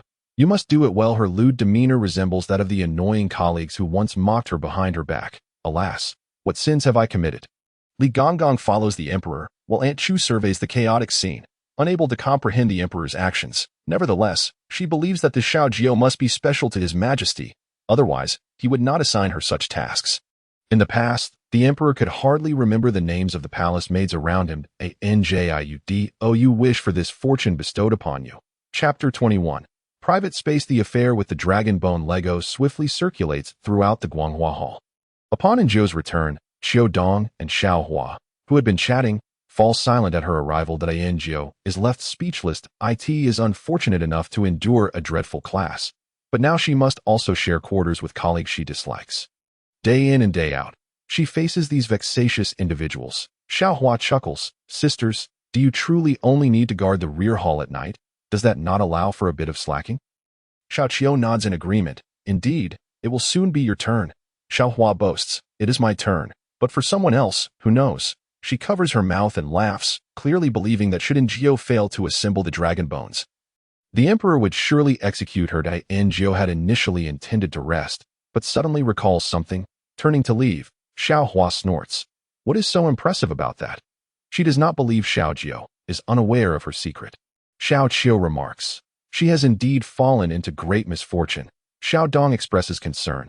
"Perhaps it will soon be our turn. That if Xiaojiu meets her demise, the next could very well be them." This thought leaves the three in silence. Eventually, Xiaohua states, "I wonder if her paramour can save her." "Paramour?" Xiaoqiu looks at Xiaohua quizzically. "What paramour?" Xiaohua chuckles lightly. Xiaoqiu becomes increasingly intrigued. "Please, do elaborate." Xiaohua recounts how Njio ventured out in the middle of the night, asserting that she did not see the emperor, but upon awakening, found Njio missing, suspecting she had gone to meet a lover. Xiaoqiu is taken aback. "Really? Do you know who she met?" Xiaohua shakes her head, tauntingly stating, "It could only be a guard or a eunuch. Who else could it be? Surely not the emperor." Xiaoqiu ponders thoughtfully. There are indeed a few young eunuchs in Guanghua Hall, the most promising being Li Gonggong's apprentice. As for guards, there are quite a few. The Xiaoqiu, while appearing clever, also possesses the audacity to seek an escape route for herself. If she could truly marry a guard, that would be a fortunate outcome. In truth, she has considered this notion herself. After all, the current emperor is not easily seduced, and one risks their life in such pursuits. Living in constant fear within Guanghua Hall, trembling in anticipation of being executed or poisoned, rather than endure such a fate, it would be better to seek a guard. But do you know which one? Xiaoqiu has interacted with guards, but none have paid her any mind. Xiaohua shakes her head. "I do not know." She had planned to investigate who it might be over the next few days. However, she did not anticipate falling into a deep sleep. Instead, a few individuals were engaged in discussion, and Njio sought out Aunt Chu. Aunt Chu, upon seeing her, appeared somewhat taken aback. "There's something you need?" And Njio nodded. "Our room houses 4 people, and Xiaohua has already begun to suspect me." Aunt Chu raised her gaze, momentarily perplexed by Njio's meaning. Njio elaborated, "She knows I went out." but she likely remains unaware that I was with His Majesty. With this revelation, Aunt Chu understood the predicament. Though she had previously overlooked this issue, I shall handle it shortly. Aunt Chu's efficiency was remarkable. Before long, she returned with assistance. Xiao Hua and her companions, feeling anxious at Aunt Chu's unexpected arrival, were uncertain of her intentions. "Auntie, is there something you need?" Xiao Qiu inquired with a smile. Aunt Chu did not respond. Her expression stern as she scanned the room, her gaze locking onto Njio's. "His Majesty requests that you assemble the dragon bones. Starting today, you shall reside in the storeroom." Njio's heart soared with joy. The storeroom was essentially a repository for the Emperor's prized possessions. However, the area designated for the dragon bones was a quiet courtyard at the back of the storeroom, conveniently close to the kitchen and discreetly situated away from the servants' quarters. Ensuring that her activities would remain undisturbed, Njio was thoroughly pleased. She quickly gathered her belongings and followed Aunt Chu as they departed. As soon as she left, Xiao Qiu burst into laughter. I was thinking she had managed to ingratiate herself with a guard or some eunuch. But it seems all for naught. If she can't properly assemble the dragon bones, she might as well await her demise. Everyone knows the Emperor's temperament. Xiao Qiu could not fathom how a mere palace maid could successfully piece together the dragon bones. It was utterly fanciful. Xiao Hua, initially feeling a sense of unease, was swayed by Xiao Qiu's comments and concluded that Njio was indeed nearing her end, deserving of it for constantly opposing her. Only Xiao Dong remained silent, perplexed. She could not comprehend why. Amidst their daily struggles, anyone would find joy in another's demise. Njio arrived at the modest room that would serve as her new quarters. It was small, furnished with 2 beds and a table. But as she had anticipated, it was secluded and would not be frequently disturbed. Njio was particularly satisfied. Aunt Chu instructed, "In a moment, you should go to the storeroom to collect some teapots and cups." Njio nodded in agreement. Aunt Chu departed, and Njio hastily left to gather the teapots and cups from the maid in charge of the storeroom. It might have been her imagination, but she felt that these tea sets were superior to those she had previously used, along with some assorted items. She quickly set about making her bed and tidying the room, which now served as her solitary dormitory. Her only private sanctuary since arriving in this world. She took great care in cleaning and excitedly arranged the room. In truth, there was little to arrange, but she had procured a vase in the afternoon, and she plucked a few flowers from the courtyard to place within it. She also made the other bed, setting it up for any sewing tasks she might undertake. By the time she had completed everything, it was quite late. Njio yawned, feeling pleased with her day. She had changed rooms, and surely the tyrant would not be able to find her now, allowing her to finally enjoy a full night's rest. Unfazed by the unfamiliar bed, she lay down and drifted into a light slumber. Half awake, she felt someone tapping her. Njio opened her eyes to find a handsome face looming above her. When one is in a state of triumph, it is easy to lose composure. Njio, typically alert, was so relaxed today that she momentarily forgot the evening's context. Upon seeing the familiar handsome face, she could not immediately place him, yet her hand instinctively reached out to touch his face. Then, the owner of that face, visibly displeased, reacted with a glare, seeking death. Upon hearing those words, Njio snapped back to reality, scrambling to retreat to the foot of the bed, locking eyes with the irate tyrant. Njio swallowed hard, feeling a chill run down her spine under the Emperor's scrutinizing gaze. "I shall prepare a meal immediately, Your Majesty. What would you like to eat?" The tyrant's attention was indeed piqued. "What do you wish to eat?" Njio reiterated, "I shall prepare a meal at once." The tyrant remained silent, indicating his acquiescence. Njio bent down to put on her shoes. She noticed the tyrant had stepped onto her new shoes. Chapter 22. Beef sauce over rice. Gazing at the 2 dark footprints marring her pristine shoes, Njio could not help but lift her head. The tyrant did the same, and their eyes met. Njio pointed at her shoes. The tyrant shifted his feet away. Njio knocked the dirt off her shoes, donned them, and proceeded to the kitchen, with the tyrant trailing closely behind.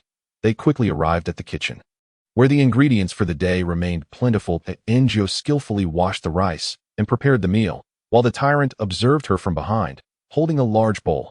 After a while, as Njio lifted the lid to serve the perfectly cooked rice, a large bowl appeared before her. Njio looked up at the tyrant, who, with an air of arrogance, nudged the bowl toward her. Very well. Today had been tiring, and her shoes were dirty, which dampened her mood. She planned to make a stone pot bibimbap as a makeshift meal, though there was no stone pot. Rice, eggs, vegetables, shrimp, The most challenging aspect was the mixing sauce, but that was easily solvable with mushroom and beef sauce. The beef was something Gio desired. Initially, Aunt Chu had opposed it vehemently, stating that the emperor could not see meat, whether raw or cooked. However, Gio had gleaned from the emperor's innermost thoughts that he yearned for meat. Albeit he was entirely unaware of his own restrictions, Gio surmised that perhaps the gentle monarch would transform into a tyrant upon seeing meat. This was what Aunt Chu and the others feared. Thus, Gio proposed that since he could eat it but could not see it, she would prepare it as a sauce to be mixed with rice and vegetables. Gio was not without confidence. She recalled the first time she had cooked for the tyrant, when she had included small pieces of meat at a tea that time. The quantity was minimal and finely chopped, and the tyrant had consumed it without losing his composure. Gio had a knack for making beef sauce, and tailored it to the tyrant's taste, adding ample seasonings, creating a dish with robust flavors. Before long, the enticing aroma filled the kitchen and Gio diligently prepared the sauce. She suddenly sensed a presence and turned to find the exceptionally handsome face hovering nearby. Oblivious to his own charm, the tyrant leaned closer, his eyes sparkling with interest as he gazed into the pot. Gio felt a flicker of amusement and explained, "This is sauce. It's delightful when mixed with rice or noodles." The tyrant swallowed audibly, and Gio struggled to suppress a smile as she ladled a generous scoop of sauce for the emperor. Using chopsticks to mix it with the rice in his bowl, the tyrant sat down and began to eat. Gio marveled at how such a simple meal could be devoured so ravenously by a sovereign. Akin to a starving ghost reborn, it was hard to believe anyone would accept such a tale, but Gio was not inclined to eat rice herself. Feeling lazy, she opted for a dumpling soup instead. However, as soon as the soup was ready, the emperor looked up at her Gio. She glanced at the emperor's large bowl and uncertainly asked, "Is yours finished? Eat. I want more." With no choice left, she served him another bowl, and the two of them sat on the kitchen bench, enjoying the dumpling soup together. Gio mused that if she could traverse back to her original world, she would certainly pen a book about this peculiar experience. Yet, given its outrageous nature, she feared readers would dismiss it as implausible and criticize her writing. Gio wandered through her thoughts. The tyrant finished his meal. He did not faint nor return to the Guanghua Palace, but instead headed straight to the small room Gio had just moved into. Gio, "That is my room." However, the tyrant was oblivious to Gio's silent protest. Gio hurriedly stored the remaining beef sauce in a jar. The staff meals were insufferably bland, and now that she had her own space, she could secretly mix her rice, even sandwiched in a bun. It would be delicious. As she stepped outside, she encountered Aunt Chu, who gestured to her, indicating that the emperor had gone to her room. Gio was eager to inquire whether Aunt Chu would intervene, but upon reflection, if the tyrant were to lose control, Aunt Chu would not dare to intervene. What was she to do? It would be improper for a lone man and woman to be alone together. Aunt Chu offered her a reassuring glance before retreating into the shadows. Gio had no choice but to steel herself and return to her room. The tyrant was sprawled across the bed she had made. Gio, should she sleep on the dragon bed instead? What is this? What does the tyrant intend to do? This is the staff dormitory allocated to her. Gio glared at the tyrant, wishing she could bore a hole through him with her gaze. Yet the tyrant merely lifted his chin, arrogantly tossing the green ring he had removed from his finger in her direction. Gio. She felt that the plain hard bed was truly beneath His Majesty's dignity. Chapter 23. Assembling Lego. Gio picked up the ring, inspecting it. The jade was of exceptional quality and clearly worth a significant sum. Gio was elated. Unlike jade pendants, which bore dragons and were too distinctive to sell without raising suspicion, this ring could be sold without arousing any doubts. Previously, she had lamented her laborious work and the stinginess of her employer, but now she realized that her employer was not stingy at all. What hardship was there in cooking? Even if her boss demanded dragon meat, she would deliver. What was wrong with having a few peculiar preferences? Everyone has their quirks. After all. Gio's smile radiated brightly as she promised. In a few days when the hawthorn ripens, how about I make some fruit leather and hawthorn preserves? The tyrant regarded her intently. Gio moved to the other bed, examining the green ring under the lamp, while the tyrant watched her with keen interest. "So that's it." Gio suddenly heard this phrase. Unsure of its meaning, she turned to find the tyrant had already succumbed to slumber. Completely oblivious. Gio. Indeed, when the rewards are sufficient, the employer appears much more amiable. Gio dashed out to find Aunt Chu, who swiftly summoned Uncle Li, followed by the familiar shadowy guards clad in black, who whisked the emperor away. Uncle Li's smile was exceptionally radiant, his pallid face almost unnervingly so. "You are Xiao Jiao, aren't you?"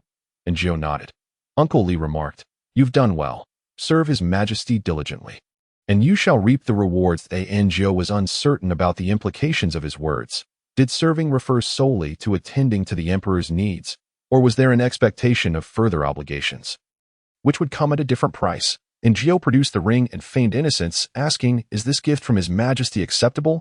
Uncle Li chuckled at the sight of the ring. "If His Majesty bestows it upon you, then it is yours to keep." And Jiao contemplated voicing her concern that the emperor might think she had pilfered it, but the allure of the ring was irresistible.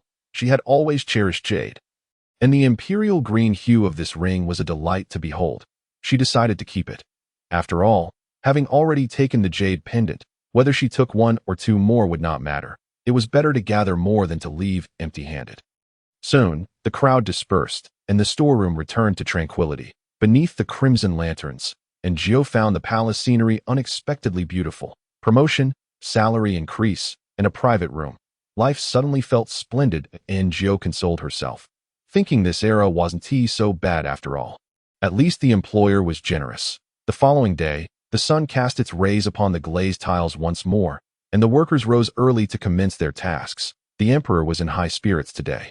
After stretching, he had his attendant, Xiao Fuzi, assist him in dressing, while Jiao held a basin, awaiting the emperor's face-washing. It was then that she caught a glimpse of the emperor's inner thoughts. "Where's my ring?" His puzzled voice resonated clearly, causing Jiao to nearly drop the basin. "Where has my grand ring gone?" "And it's beneath my pillow. Lost again."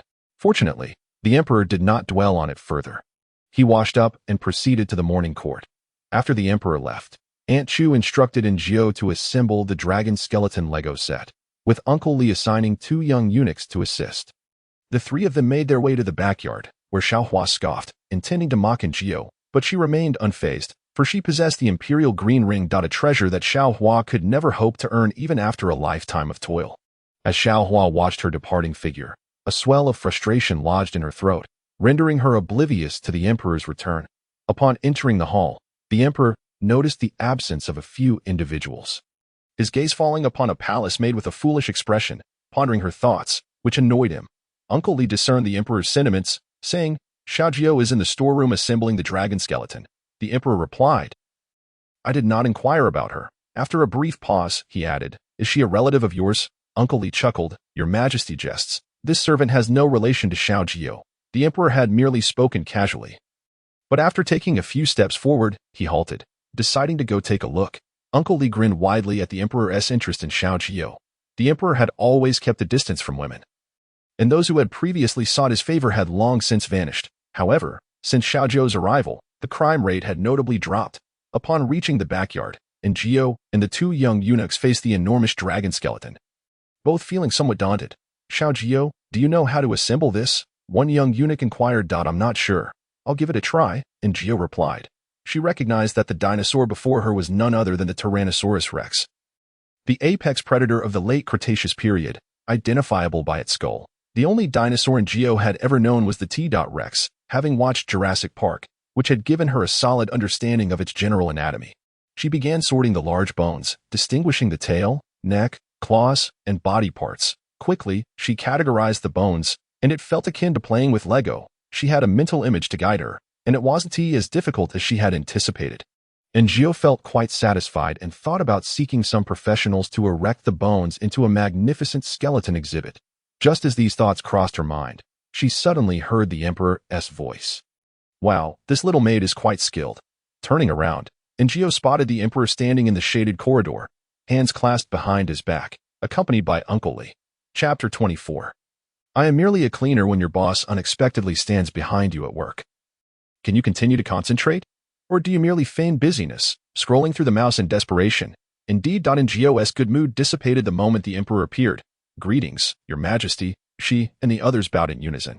The emperor waved dismissively and approached Jiao, inquiring, "When will it be finished?" Jiao did not respond.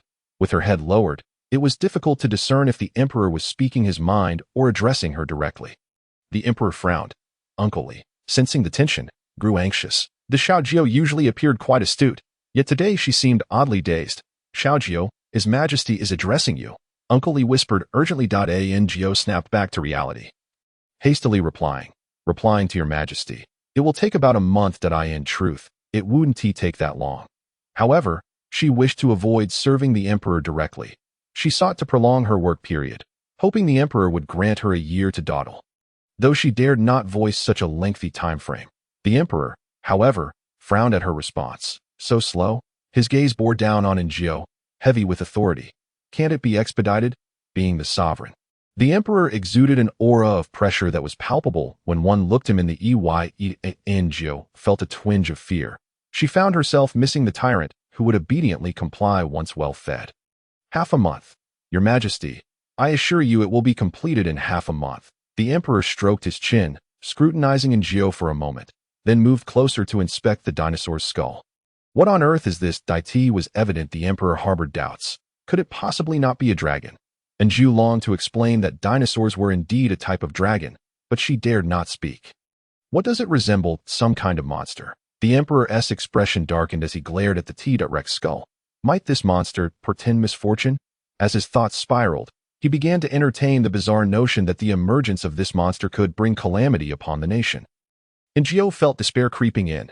Serving a ruler was akin to being in the company of a tiger. As the emperor's imagination grew increasingly absurd, envisioning dire consequences should the bones be assembled. He pondered whether he ought to eliminate everyone privy to this matter. Angio's heart sank further. Thankfully, at that moment, Xiao Fuzi entered, announcing that the Duke of Ind was seeking the emperor for a game of chess. The emperor promptly rose to leave, and Angio exhaled in relief. Xiaojiao, are you feeling warm? You seem a bit pale, the young eunuch Xiao Luzi remarked. Angio cast a sympathetic glance at him.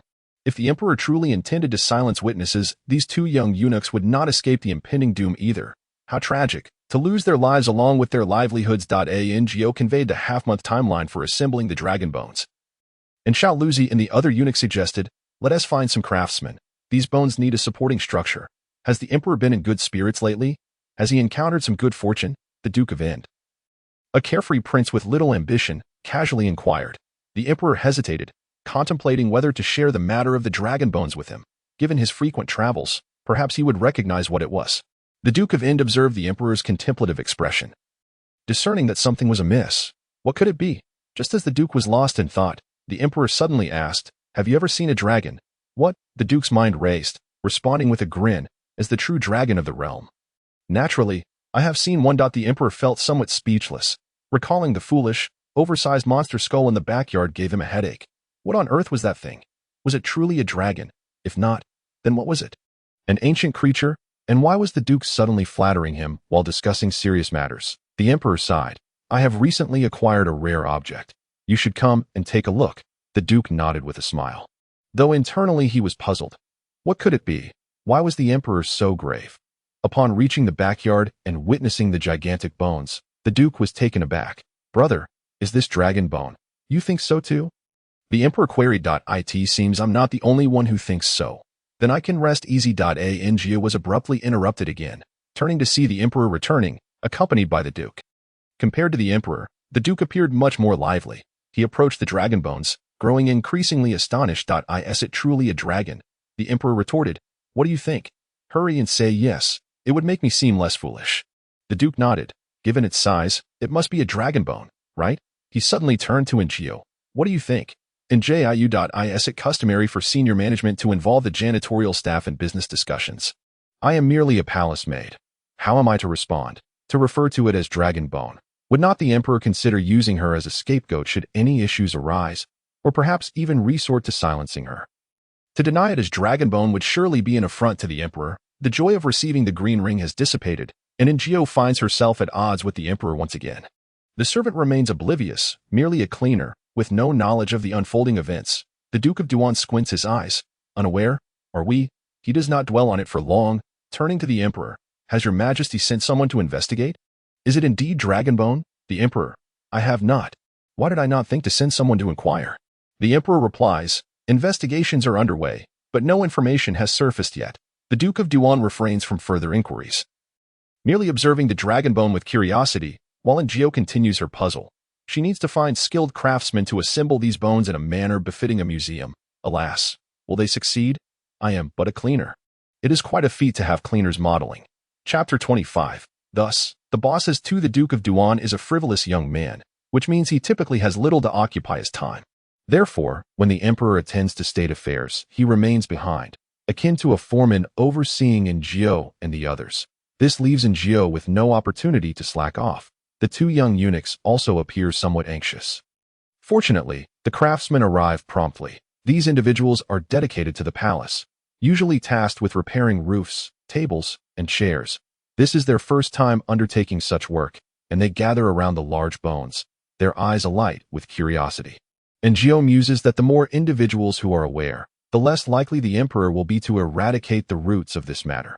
The head of the craftsmen, Shindei, is said to be a master carpenter.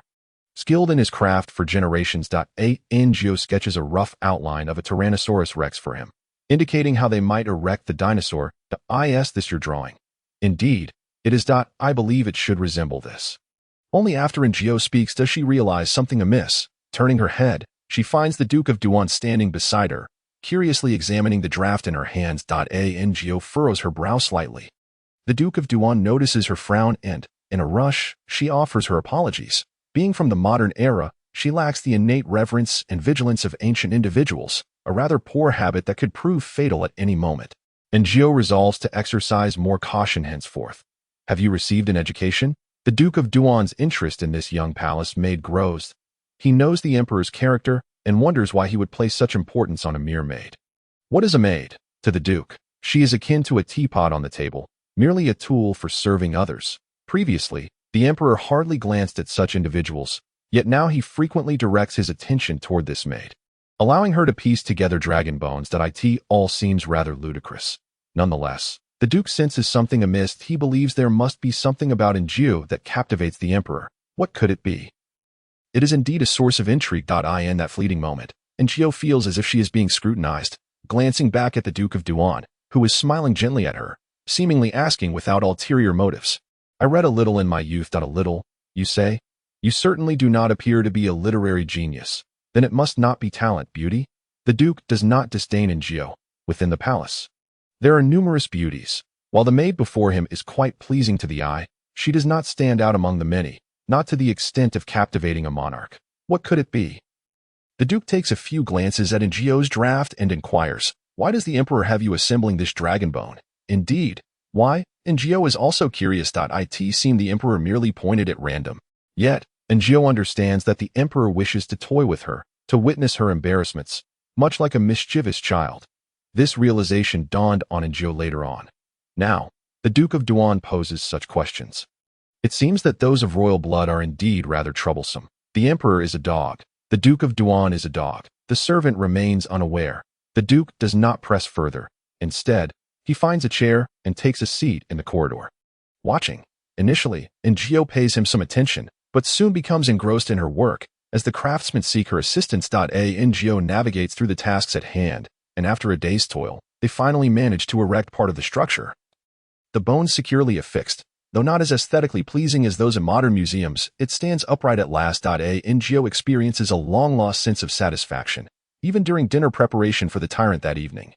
Her spirits remain high, catching the tyrant's attention several times. Tonight, they dine on boiled fish. After several days of gradual progress, Njio feels it is time to serve the tyrant something more substantial.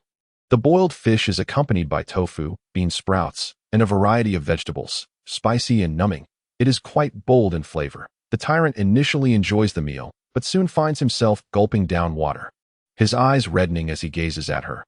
Panting heavily, Njio can only rise to fetch him water. The tyrant continues to pant while drinking. Once the meal concludes, he finally returns contentedly to Njio's quarters. Njio, why does he keep returning to my room? Njio finds it difficult to comprehend and can only follow him inside. The familiar tyrant sits on her bed, tossing aside his crown before her. Wearing a smug expression, Njio glances at the disheveled emperor and then at the golden crown on the floor. She feels no hesitation. Picking it up, she offers a particularly sincere smile. Thank you. Your Majesty. I truly adore it. The tyrant's eyes brim with pride as he sits cross-legged, supporting himself with his hands behind him. Appearing quite relaxed and in good spirits, Angio has never seen him this way and cannot help but find it amusing. She asks, "Does your majesty enjoy sweet and sour flavors?" The tyrant nods, but he has a fondness for sweets. Thus, Angio suggests, "In a few days, I shall prepare hawthorn preserves for you." The tyrant tilts his head, uncertain of what that entails, but convinced it must be delightful. He swallows hard. Now that he wants to eat, that Angio is momentarily taken aback. She looks up at the emperor, who is staring intently at her. Angio fails to respond. He grows slightly irate, repeating, "I want it now. Angio. What is the meaning of excessive joy leading to sorrow? What is the folly of lifting a stone only to drop it on one's own foot? This is the moment. There are no hawthorns available now. I shall have Aunt Chu arrange it for tomorrow." Angio attempts to reason with him, though she is uncertain what creature resides within this humanoid. The tyrant, upon hearing her words, appears quite displeased, his brow furrowing, his mouth twisting downward, a mix of anger and grievance evident. It is clear that he has been stirred by Angio's words and truly desires to indulge. After some contemplation, Angio reasons, "A good meal is worth the wait. Shall we enjoy it tomorrow?" Ultimately, the tyrant acquiesces. He glares fiercely at Angio, as if to convey that if there are no preserves tomorrow, she shall face dire consequences. Angio finds herself both exasperated and amused. The more time she spends with the tyrant, the more she realizes he possesses a simple mind, even to the point of being both naive and cruel. He is nothing like the dog emperor of the day, who harbors a multitude of schemes, ready to ensnare at any moment. The dog emperor behaves like a normal person, harboring malice within but restrained by reason. The tyrant, however, acts according to his whims, doing as he pleases. Should she displease him, he may well send her to meet the king of hell, showing no concern for the repercussions of his actions. He is like a dark reflection of the dog emperor. Angio sighs, finding either version equally troublesome. Yet, to have such a demanding boss, she now finds herself with an enviable situation for none else. Chapter 26. Reduced to ruins. The following day, Angio seeks out Aunt Chu to request hawthorn and, additionally, some yellow peaches. She intends to make peach preserves, considering that the dog emperor does not fancy peaches, thus reserving the preserves solely for herself, as they are her favorite. Aunt Chu inquires, "Is there anything else you require?" Having heard that the emperor dined on fish the previous day, Aunt Chu is quite pleased. However, uniquely mentions that the emperor drank excessive water last night, waking several times, filling the chamber pot to the brim. "Let us prepare some pickled vegetables." Angio craves pickled fish. Aunt Chu expresses no objections. It is better that the emperor enjoys his meals than any other concern. During the day, Angio continues to assemble the dragon bones. The emperor visits once, and Angio glances at him. Noticing he has donned a new crown, still made of gold, she is quite satisfied. Gold is splendid, and she has an affinity for it. Looking further down, she observes that the emperor has also replaced his jade pendant. Now a piece of white jade. This particular item is valuable yet rare, of no personal liking. The ring is absent, likely still awaiting a fitting replacement. Having swiftly assessed the situation, Angio begins to pay her respects. The emperor squints at her. What was this woman just observing? Certainly, it was not his face. The emperor recalls that she first glanced at his head, seemingly smiling, and then looked at. The emperor cannot help but squeeze his thighs together. Surely not. She is not so audacious as to act with impunity. Angio. What? Is he speaking of her? What has she done? Angio ponders this as the emperor approaches the dragon bones.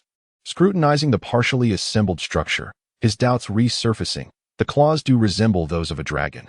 But is it really?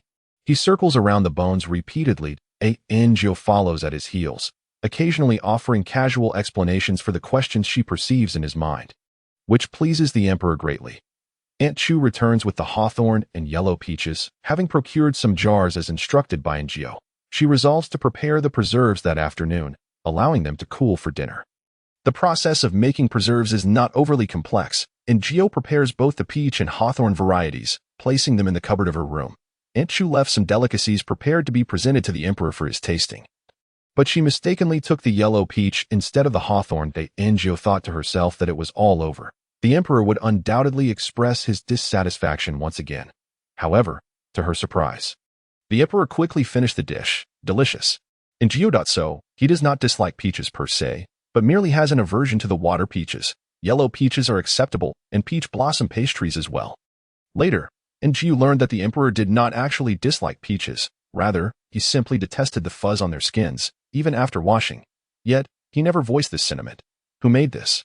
The emperor inquired casually after finishing the last bite of the yellow peach preserve. Enchu glanced at Njio and replied, "It was made by Xiaojio." Her. The emperor scrutinized Njio from head to toe, letting out a click of his tongue. Njio. What was that sound about? You dog of an emperor? Nevertheless, the emperor said nothing and departed, causing the air around to circulate once more. Njio noticed that the craftsmen visibly relaxed, their work becoming notably lighter. That night, the wind picked up, seemingly heralding the arrival of cooler weather. Njio felt quite fatigued over the past few days and wished to retire early for the night. Thus, she began to prepare the ingredients before the emperor arrived. However, after waiting in vain for the tyrant's arrival, she pondered whether he would not come at all. Just as this thought crossed her mind, a figure entered from outside. In that instant, the long-forgotten sensation of dread returned. The tyrant glared at Njio with a sullen expression, making her hair stand on end, as if sensing that he might end her life in the next moment. She was unaware of the cause of his ire but dared not inquire, merely pointing at the sour fish soup in the pot. "Your Majesty, would you like to dine?" The tyrant remained motionless, and Njio began to feel uneasy. She could not hear his thoughts, compared to the scheming dog emperor. This one was truly difficult to deal with. After what felt like an eternity, Njio, nearly stiffening with tension, watched as he finally approached and took a seat. She quickly served him a portion of rice. Observing the tyrant eating with vigor, Njio finally breathed a sigh of relief, her heart racing from sheer fright. After the meal, the tyrant headed to Njio's quarters. Puzzled, she wondered if he had forgotten about the preserves. Perhaps she would return later to offer them to him. However, upon entering, Njio was taken aback. Her meticulously arranged room was now in disarray, the bedding reduced to tatters, and cotton scattered everywhere. Her clothes, shoes, vases, and teapots lay in ruin. Njio felt her blood boil, her anger igniting as she turned to confront the culprit. The tyrant stood there, a towering figure nearly 6 feet tall, regarding her with disdainful superiority. "Why did you destroy my room?" Njio demanded. Immediately after asking, she regretted her words. Who was she to question him? Even if he demolished her room, it would be of little consequence. Yet the tyrant remained unfazed, simply fixing Njio with a cold stare. Glancing at the empty canister on the table, it was evident he had not only ransacked her room, but had also consumed her preserves. This was utterly outrageous. "Your Majesty, why the displeasure?" Njio endeavored to keep her tone gentle. The tyrant finally let out a cold huff. "Not pleased." Njio, I saw that. So why do you refuse to explain your displeasure?" Yet the tyrant offered no response, seemingly indifferent to her plight, leaving her to guess. Njio resigned herself to the guessing game. Could it be that his displeasure stemmed from her having entered the kitchen before him today? Goodness, was he acting like a petulant child? Was he upset because she hadn't waited for him? Tentatively, Njio ventured, "I only wished to prepare the meal quickly, so you could eat upon your arrival." "Your Majesty." The tyrant scrutinized her for a moment, then abruptly attempted to remove the hairpin from his head. However, today it proved more difficult than anticipated. His strength caused it to snag, pulling out a handful of hair without dislodging the pin. As he grew increasingly agitated, Njio hurriedly stepped forward. I can assist you." Only then did the tyrant cease his struggle, though his expression remained dark and displeased. Njio approached cautiously and inquired, "Your Majesty, might you please take a seat? I cannot reach while you stand." He complied, settling down. Upon closer inspection, Njio noted that he had indeed injured himself, a cut on his head bleeding, with the hairpin and his hair entangled. Njio could not help but mentally chastise the eunuch, Li Gonggong, for choosing to disturb the emperor's rest at such an hour. Li Gonggong, however, felt wronged. The emperor had indeed been asleep but had awakened and chosen to don a particularly ornate hairpin for himself. It might sting a bit. Bear with it.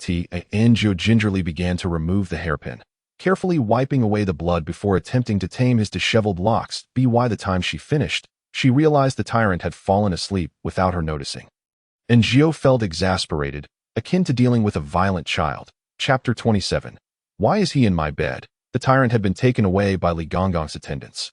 Only then did Njio begin to tidy her room. Growing increasingly irritated with each item she encountered, there was not a single thing left intact in the room, save for the jade pendant she had hidden away, which had escaped the tyrant's wrath.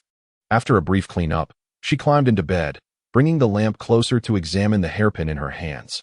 The material was sturdy, the craftsmanship exquisite, adorned with unknown jewels, distinctly different from the machine-made gold one would find in modern markets.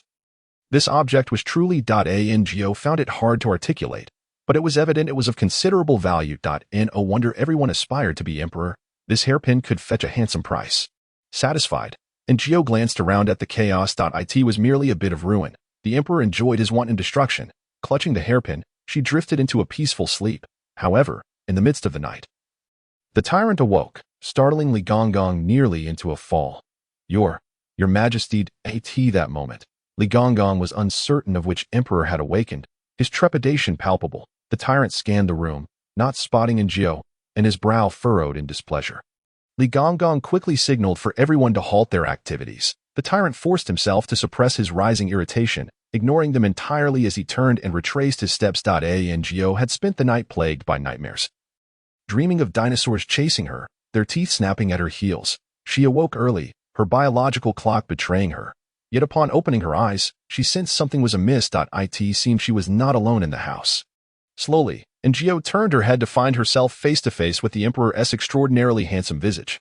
However, this was hardly a cause for celebration, and Geo felt a surge of terror. She froze momentarily on the bed, glancing at herself. Thankfully, she had not been taken advantage of. Then at the tyrant, who appeared impeccably dressed, the very image of a gentleman. Geo exhaled in relief, cautiously stepping off the bed and quietly exiting the room, only to break into a run. "Aunt Chu, Li Gongong, help, the Emperor is in my bed." She was terrified, convinced that he would certainly kill her. Li Gongong and the others were evidently still awake, as Geo emerged, and he approached her. "Xiao Geo, is the Emperor well?" He yawned an inquiry. Geo was nearly in tears. How did he end up in my bed? Li Gongong explained. "Last night, when we escorted the Emperor back, he awoke midway and made his way to your room." Geo looked at Li Gongong, desperately wanting him to understand the gravity of her situation. As a young maiden, having an emotionally unstable tyrant invade her room in the middle of the night and share her bed was a serious matter. Isn't anyone concerned about this? Aunt Chu then chimed in to offer reassurance. "The Emperor is not inclined towards women. You need not worry." It was likely a spur-of-the-moment decision. Geo felt slightly relieved. Yet Li Gongong added, "What of it? If the Emperor takes a liking to you, it would be your fortune. Would you like that fortune?" Geo bristled with annoyance but ultimately held her tongue, as she was, after all, rather timid. Aunt Chu and Li Gongong had valid points. The palace and the realm belonged to the Emperor, who could act as he pleased. In Li Gongong's eyes, her concerns were indeed overly sentimental. Yet Geo was frightened. The tyrant may appear harmless now, but she had witnessed his ruthless demeanor firsthand, and the memory lingered vividly. She truly wished to avoid losing her head one day. Yet it seemed she was utterly powerless. "Let us go see the Emperor," Li Gongong suggested as he departed. Aunt Chu regarded Geo with a dry comfort. Li Gongong spoke the truth. Geo nodded. "I understand." For reasons unknown, Aunt Chu took the opportunity to converse with her a bit more. "The Emperor treats you differently than he does others." Geo looked up at her, wishing for Aunt Chu to find another palace maid skilled in cooking, believing the tyrant simply had a craving. However, Aunt Chu continued, "What I said about the Emperor not being interested in women is indeed true. He has long held a strong aversion to females. Whenever they approached, he would inexplicably transform into that tyrannical persona." Aunt Chu sighed, "Yet since your arrival, he has not lost his temper in quite some time." Geo felt a strange familiarity with those words, suddenly recalling the frequently mentioned phrases in romantic novels. It has been ages since the young master has smiled like that. You are the first girl he has brought home. The young master treats you differently. Goodness, if he were truly a domineering figure, Geo would have been captured without even a night spent together. Any hesitation would be a blatant disrespect towards such a tyrant. Yet, it was evident that the Emperor was not a tyrant. He was capable of taking lives. A chill ran down Geo's spine. He merely had a penchant for meat. Perhaps she could persuade the Imperial kitchen to prepare some dishes for him, thus sparing her from his pursuit. Seizing the opportunity, Geo broached the subject. However, Aunt Chu shook her head. "We are well aware of His Majesty's cravings for meat. We've tried before, but the moment he lays eyes on it, he becomes enraged." Geo had harbored such suspicions in the past. She understood that Aunt Chu's notion of being enraged was far from a mere outburst. It was a matter of life and death. Geo recalled the meat she had prepared for the tyrant. It was not merely meat. It was her very life at stake. She glanced at Aunt Chu, who understood her thoughts. "This is a flaw that His Majesty has carried since childhood. I cannot elaborate too much. In short, His Majesty holds a particular regard for you." Thus, she looked at Geo, her tone turning somewhat stern. "Xiao Geo, in this deep palace, individuals like us have no choices." Geo comprehended her meaning. This was an ancient feudal dynasty, where the Emperor reigned supreme. He could decree who would live or die without hesitation, and none would dare to utter a word against it. There was no concept of fairness, nor even of human rights. Whether one was a lowly palace maid like Geo or a eunuch like Li Gonggong, they were all mere servants, tools to serve the privileged ruling class. Thus, Geo found herself with no choice. I understand, she murmured. She may lack other talents, but she possessed the keen ability to recognize the tides of the times. Since resistance was futile, she would acquiesce to the circumstances. Surviving another day would be a victory, and she was pleased with Geo's insight. Work diligently. Life outside the palace may not be better. Aunt Chu's words were a familiar refrain. She believed that women faced hardships outside as well.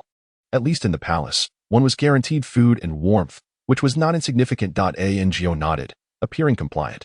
Aunt Chu, satisfied with Geo's understanding, softened her voice. Soon, you will go to the storeroom to collect your things. Yes. Chapter 28.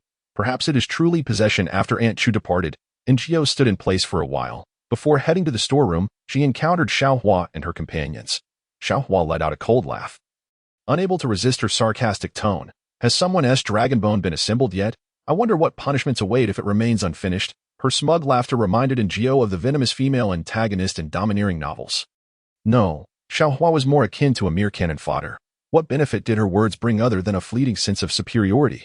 Glancing at Xiaohua, Geo chose to ignore her and attempted to leave. However, Xiaohua evidently wished to showcase herself before the other two palace maids and felt slighted by Geo's disregard, so she grasped Geo's arm. Where do you think you're going? Come and tell us how your dragon bone is coming along. Geo slapped her hand away. What are you doing? That hurts. Xiaohua's hand turned red from the slap, and she glared at Geo in anger. Geo let out a cold laugh and turned to leave, making her way to the storeroom with ease. The guardian of the storeroom was an older palace maid, known to all as Lu Mama. Upon seeing Geo approach, Lu Mama asked no questions, simply leading her inside. An abundance of items was gathered, clearly exceeding what one would expect for a palace maid's use. Yet, Geo said nothing. Thinking it better to take advantage of the emperor's possessions, she collected them with a clear conscience, and the elderly maid even assigned a younger maid to assist her in carrying the items. Shuang Shui, filled with envy, remarked, Aunt Chu treats you so well. Just listen to that name. It sounds thoughtfully chosen. Now compare it to the names of the emperor's entourage. They sound like mere commoners. Geo's mother loved to raise dogs.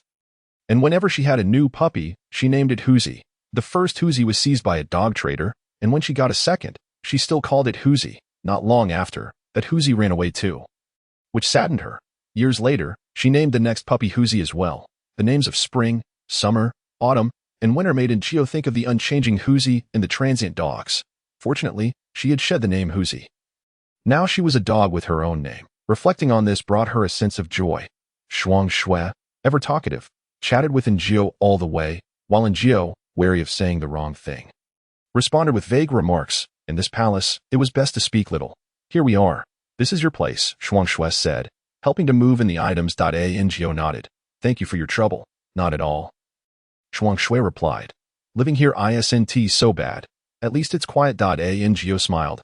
Isn't your place quieter? The storeroom was indeed a lucrative assignment, and those who guarded it were trusted by Aunt Chu. Shuang Shui had previously served in the imperial court. Shuang Shui shook her head. It is quiet, but a bit too desolate. Lu Mama can be quite stern. She smirked, surveying Geo's living quarters. Before laughing, how did you end up living here alone? Geo explained, because I need to assemble the dragon bone. It's more convenient to stay here. I see. Shuang Shui continued. Why does His Majesty want you to assemble the dragon bone? Geo cast her a glance, feeling quite troubled. I don't know. Perhaps His Majesty was in a foul mood that day. I happened to be standing before him, and he pointed at me without thinking. Geo sighed. I wonder if I can do it well. If not, Shuang Shui displayed sympathy. Don't worry too much. Geo glanced outside, alarmed. Oh no, time is running out. I must hurry. Shuang Shui stood up, smiling. Then I'll take my leave as well. If you feel bored, come find me to play. Once Shuang Shui departed, Geo finally breathed a sigh of relief. In this palace. Everyone seemed to be more complex than they appeared. She quickly tidied her belongings. The bedding was of sturdy material, clearly of good quality, and the teacups, teapot, and vase. Geo felt as if she were a kept mistress, hidden away by a man. She sighed and stepped out to undertake her second task of the day. The craftsmen had already begun their work. Xiao Luzi and Xiao Huazi, both palace eunuchs from Guanghua Hall, were impressively reliable despite their youth. Geo needn't concern herself. They knew how to manage the dragon bone assembly without her input. Finally free, and Gio sought out Aunt Chu. Aunt Chu inquired, "Did you collect the items?" And Gio nodded, "Thank you," and a rare smile graced Aunt Chu's face. Suddenly, and Gio spoke, "And I suspect Xiaohua may have discovered something." Aunt Chu was well aware of who Xiaohua was, the one who had previously shared a room with Gio. Living in close quarters, it was indeed possible she could have uncovered something. "I understand," Aunt Chu replied succinctly, and with that, and Gio departed. They asked for what might happen with Xiaohua. That was beyond her concern. After all, Xiaohua had spoken at length to her, while Gio had only replied once. The emperor appeared to have a keen interest in the dragon bone. In the afternoon, he returned, having swapped his ornate crown for a simple jade hairpin. The moment he arrived, Gio promptly stood up, feigning busyness. Shortly thereafter, the emperor's voice echoed, "It hurts," and Gio froze. "Where does it hurt?" She longed to glance back at the emperor, but fearing their eyes would meet, she quickly lowered her head to attend to her tasks. She noticed that the lively Xiao Luzi was also looking down, watching the ants crawling at his feet. See, the moment the boss arrives, none of the employees can feel at ease. The emperor exhaled deeply, his mind wandering. When did I sustain a head injury? Why can't I recall it all? And Gio finally understood where his pain lay was his head, and Gio had the urge to tell him, "Your Majesty, you didn't sustain an injury. You pulled your own hair out and cut your head. Have I been sleepwalking again recently? Everything feels awry." And Gio was once more taken aback. Sleepwalking? Did he genuinely believe he had been sleepwalking at night? No, that was absolutely not the case. That state was not sleepwalking. It seemed more akin to a split personality. And Gio pondered. Her thoughts began to drift. Yet, that didn't seem right either. Modern medicine's definition of a split personality, could it possibly be interpreted as possession? If she could inhabit the original host's body, why couldn't another entity possess the emperor? The ancient as the emperor waited, he cast a glance around, feeling an inexplicable sense of familiarity with the surroundings. Indeed, he had been here before, yet this feeling was so intense that it seemed as if he had visited just yesterday. He walked in a particular direction, growing increasingly acquainted with the path. Behind him, Eunuch Li followed, visibly anxious, as he noticed the emperor heading towards Gio's small chamber. Just as Lu Momo returned, the emperor paused, glancing back before entering the storeroom. "Your Majesty wishes to see something?" Lu Momo inquired. The emperor strolled through the storeroom, feeling indifferent towards the items, yet one particular crown caught his eye, a lovely pink one, feminine in design. Though he could not discern its material, it was undeniably exquisite. "This one," he indicated, and Eunuch Li quickly procured it. Lu Momo glanced at it before averting her gaze. The emperor then selected a jade pendant, which was particularly intriguing. Its front bore the likeness of a small fish, while its back was supported by gold. Such trinkets had never piqued his interest before, but today they seemed oddly appealing, prompting him to take it. He also picked up a vase that was pink with hints of red. Lu Momo's confusion deepened. Eunuch Li, however, narrowed his eyes slightly. After choosing several more curiosities, the emperor departed. Lu Momo whispered to Eunuch Li, "What does His Majesty mean by this? He has never favored such feminine pinks and reds." Eunuch Li replied, "Perhaps His Majesty has undergone a change of heart."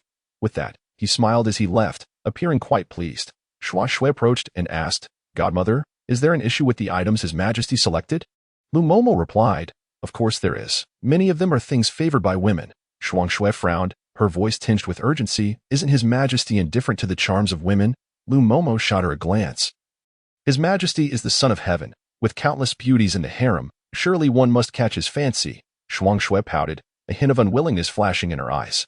Yet Lu Momo warned, "Abandon such thoughts. If it happens again, I cannot protect you." Xuan Shui bit her lip, nodding, though her eyes still betrayed her discontent. After another busy day, when Gio went to dine in the evening, she did not see Xiaohua and thus inquired of a nearby maid. "Where is Xiaohua?" The maid scoffed, caught gossiping and sent to the outer court. The outer court was filled with rough servants, tasked with menial chores such as cleaning tables, sweeping floors, and washing clothes, hardly as dignified as serving before the emperor, but undeniably safer, for they were kept apart from Gio and her companions, as they were managed by another matron. With the bothersome individual gone, Gio felt relieved and consumed an extra bowl of rice. Due to yesterday's events, she dared not venture into the kitchen alone, instead wrapping herself in a quilt to wait, only to doze off. Half a month later, she was awoken by someone tapping her. Not at all surprised, Gio rose, shoving aside the tyrant who had stepped on her shoes, and yawned as she was about to exit when she suddenly noticed an object in the tyrant's hand. "What is this?" the audacious Gio asked. The tyrant offered it to her. Upon taking a closer look, and Gio discovered it was a pink vase with red accents, an exquisite piece from the official kiln. Worth a fortune. How beautiful. Gio feigned ignorance. Is it for me? The tyrant regarded her with a snort, as if to say, consider it a gift. Today, and Gio found him particularly agreeable. The emperor was truly considerate. She placed the vase on the table but then reconsidered and took it down. Such a precious item, she thought, should not be risked in the tyrant's temper. The tyrant frowned, hesitating for a moment as he struggled to comprehend Gio's actions. Finally asking, why not take it down? Is it displeasing? Gio looked up. You can speak. The tyrant. Gio replied, I fear you might throw it in a fit of rage. The tyrant frowned. Unhappy. He had not lost his temper. It was clearly Gio who had not waited for him. It was not his fault. You mustn't. Gio blinked. What? You mustn't take it down, he commanded. Gio felt a sense of accomplishment, realizing she had elicited so many words from the usually taciturn tyrant. With no other choice, she placed the vase back on the table. It truly was lovely. The more she looked at it, the more she admired it. Gio turned to the tyrant and said, You mustn't break it. Even if he were the emperor, should he shatter her precious vase, she would never forgive him. It was just too beautiful. She had no resistance to such pink things. The tyrant frowned again. How much longer must we look? Are we not cooking? Hungry. Very hungry. Hearing his forlorn murmurs, Gio finally relented, turning her gaze away and leading the tyrant to the kitchen. Today they were cooking, and after the meal, the tyrant appeared quite satisfied, his brows softening. If only she had a mobile phone, Gio thought, she would capture this moment. This was what it meant to elevate humble surroundings. The tyrant did not rush to leave. He gazed at Gio, who returned his gaze. Gio said, I want to pick flowers, just like one eagerly dons a new outfit. Gio could no longer resist. She yearned to gather some flowers and place them in the vase. The tyrant tilted his head.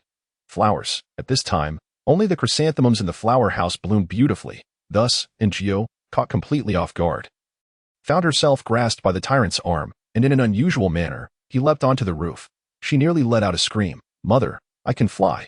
The tyrant whisked her across the rooftops of the palace, the speed causing Gio to be buffeted by the wind. When they finally stopped, they stood at the entrance of the flower house. Gio patted her chest, her legs trembling. Was this lightness of foot? The tyrant remained silent, stepping into the flower house, where an elderly eunuch was tending to the plants. Upon seeing the emperor, the eunuch was momentarily taken aback but quickly regained his composure, accustomed to the grandeur. Your Majesty, what flowers would you like to select? The tyrant glanced back at Gio, who hurriedly approached. Chrysanthemums were often misunderstood, yet they were truly exquisite. They came in various sizes, from pot-sized blooms to fist-sized ones, in a myriad of colors, captivating Gio's senses. The sight of the emperor visiting the flower house with a woman suggested a special relationship, prompting the elderly eunuch to cheerfully ask Gio what she desired. Gio shook her head. I am overwhelmed by choices. They are all so beautiful. The eunuch offered, Shall I assist you in selecting? Gio nodded. The elderly eunuch, possessing a keen aesthetic sense, quickly arranged a bouquet, placing it in the vase perfectly. How lovely. Thank you. Gio expressed her sincere gratitude, while the tyrant coldly scoffed. The palace is mine. He is merely a gardener. Gio. She turned and smiled. Thank you as well. Your Majesty. The tyrant turned away, adopting a demeanor of discontent, refusing to engage with Gio. The elderly eunuch observed the pair with intrigue, finding the emperor peculiar and the maid even more so. However, being seasoned in the palace's intrigues, he cheerfully remarked, If the young lady desires, merely say the word, and I shall deliver. Gio contemplated declining, yet the tyrant interjected, Deliver. As you command. The eunuch replied, his spirits buoyed. Chapter 30. He treats me as a pet. Lightness of foot was something Gio had only witnessed in dramas. She had always thought it an illusion. Yet, as the tyrant once more whisked her across the rooftops of the palace, Gio felt as though she were on a roller coaster or a bungee jump. Upon finally returning to Guanghua Hall, her legs felt weak and her vision blurred. However, the tyrant remained fixated on her, prompting Gio to fetch some water and place the flowers in the vase. The more she looked, the more enamored she became. Gio turned to the tyrant. Your Majesty, you must have an abundance of fine items in your storeroom. Right? The tyrant snorted, wearing an expression that suggested such was to be expected. Gio's greed was unmistakable. I truly envy you for possessing so many treasures, unlike me, who has nothing. The tyrant glanced at the vase on the table. Gio remarked, This item is far too fragile. The tyrant frowned. Gio quickly added, In truth, it's no matter. I am not overly concerned with such possessions. Gio did not genuinely wish for the tyrant's treasures. She had merely spotted the jade pendant he wore. She sought to test whether the tyrant was truly as dim-witted as he appeared. The tyrant glanced at his own jade pendant but did not act, instead casting another look at the vase, indicating that he had already provided a reward for today, and asking for more would be greedy. And Gio refrained from further comments. It seemed the tyrant, while appearing simple, was quite astute. This reminded Gio of the emperor from earlier, a man with 100 cunning eyes. And Gio had intended to say more, but suddenly the emperor collapsed to the ground. She exhaled deeply, summoning Eunuch Lee as per the familiar routine. However, this time, the tyrant awakened mid-process, casting a cold glance at Eunuch Lee before turning to leave. Eunuch Lee, trembling with fear, patted his chest and inquired of Matron Chu, "What is happening with His Majesty lately?" Matron Chu furrowed her brow. Compared to the emperor from earlier, they certainly preferred this one to vanish entirely. Previously, he had merely awakened at night, roaming the palace. Once, he had discovered a pair of maid and eunuch in a compromising position and had executed them on the spot. Despite efforts to cover it up, rumors spread, and people speculated that the palace was haunted. On another occasion, a concubine, unable to withstand the loneliness, had an affair with a guard, leading to a similar fate. The following day, the rumors of hauntings seemed to be substantiated. Wherever one went, an air of unease pervaded the hearts of the people. By nightfall, whispers arose of a ghostly figure flitting about the royal palace. Oddly, I perceived this as a fortuitous development. Aunt Chu observed the tyrant's retreating silhouette and remarked, "Have you not noticed that His Majesty has not lost his temper lately?" Eunuch Lee expressed his concerns, but His Majesty has never awakened in the middle of the night before. Aunt Chu suggested, "Perhaps we should summon Dr. Jiang for a consultation." Eunuch Lee nodded in agreement. Though both harbored the belief that the emperor had been possessed by a spirit, publicly they maintained that the emperor was suffering from somnambulism. The emperor himself remained oblivious, occasionally recalling moments of his tyrannical self. Yet they eluded him like a distant haze, akin to the fragmented memories of dreams that one often forgets upon waking. Yet, one must concede that Gio truly possessed remarkable abilities. If the tyrant could maintain a semblance of stability, it would indeed be a blessing. Unbeknownst to her, after the tyrant's departure, Gio lingered awake, cocooned in her blankets, gazing at the vase before her. The more she looked, the more entranced she became. Before long, the door swung open, and she found herself locking gazes with the returning tyrant. Gio was taken aback. "Why have you returned?" The tyrant furrowed his brow, his gaze imbued with a possessive intensity. Gio was momentarily stunned. She had not been naive enough to believe that the emperor would develop affections for her. Yet, why did he exude such possessiveness? She looked up at him again. Disobedient. No more gifts for her. The tyrant contemplated this for a moment, and Gio suddenly had an epiphany. Could it be that he viewed her as his pet, one that, with a mere bone, would wag its tail in delight? Gio glanced at him. The tyrant stood with an air of superiority, silently awaiting her to decipher his thoughts. Gio felt speechless. She pointed to the bed beside her. "Your Majesty, do you wish to rest?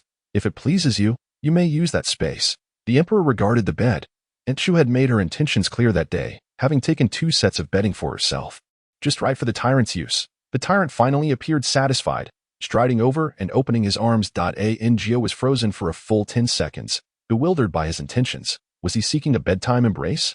His clothes. The tyrant, growing impatient, spoke up. Gio finally grasped that he required her assistance in undressing. How presumptuous of him. Moreover, what peculiar behavior was this? If he regarded her as a pet, why would he sleep alongside her? Was this not akin to slumbering next to a doghouse? Gio found herself amused by her own metaphor, which felt like a self-inflicted wound. After considerable effort, she managed to remove the emperor's garments and shoes. He settled into a comfortable slumber. Gio exhaled a sigh of relief and ventured out to find Eunuch Lee, who advised her that since the emperor had already fallen asleep, it would be best to let him be. Waking him might provoke a violent outburst. Gio. Was this truly the language of a human? While you fear the emperor's wrath, do you think I am unafraid? Aunt Chu pressed a silver ingot into her hand. You have worked hard caring for His Majesty. Take this as a token of appreciation. Gio felt the silver's weight, which felt more gratifying than touching the abs of a handsome man. Aunt, this is too much. Attending to His Majesty is my duty. After some back and forth, Gio reluctantly accepted the silver. Having little else to say, she turned and returned to her quarters.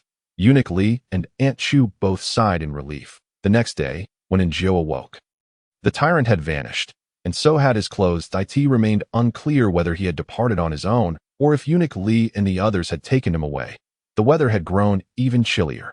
and various fruits were sent from all corners: grapes, apples, pears, oranges, longan, cherries, and more, an abundance of delectable fruits, surpassing what Njio had seen in modern times. There were even autumn peaches. These fruits were distributed to the various palaces for the consorts and also delivered to the emperor. Placed upon his table, he would occasionally indulge, but more often than not, they became a boon for those in Guanghua Palace. The quantity was not excessive, as they were apportioned among the prominent figures, such as Aunt Chu, uniquely, and Lu Mama. Yet, Njio also received her share, a box full of peaches. Good heavens, she was overjoyed, for peaches were her favorite. Njio gifted some to Aunt Chu, who in turn presented her with a dozen apples. Peaches were not easy to preserve, and Njio feared that if the tyrant were to see them, he might fly into a rage. Thus, during her break, she resolved to dry the peaches into fruit leather.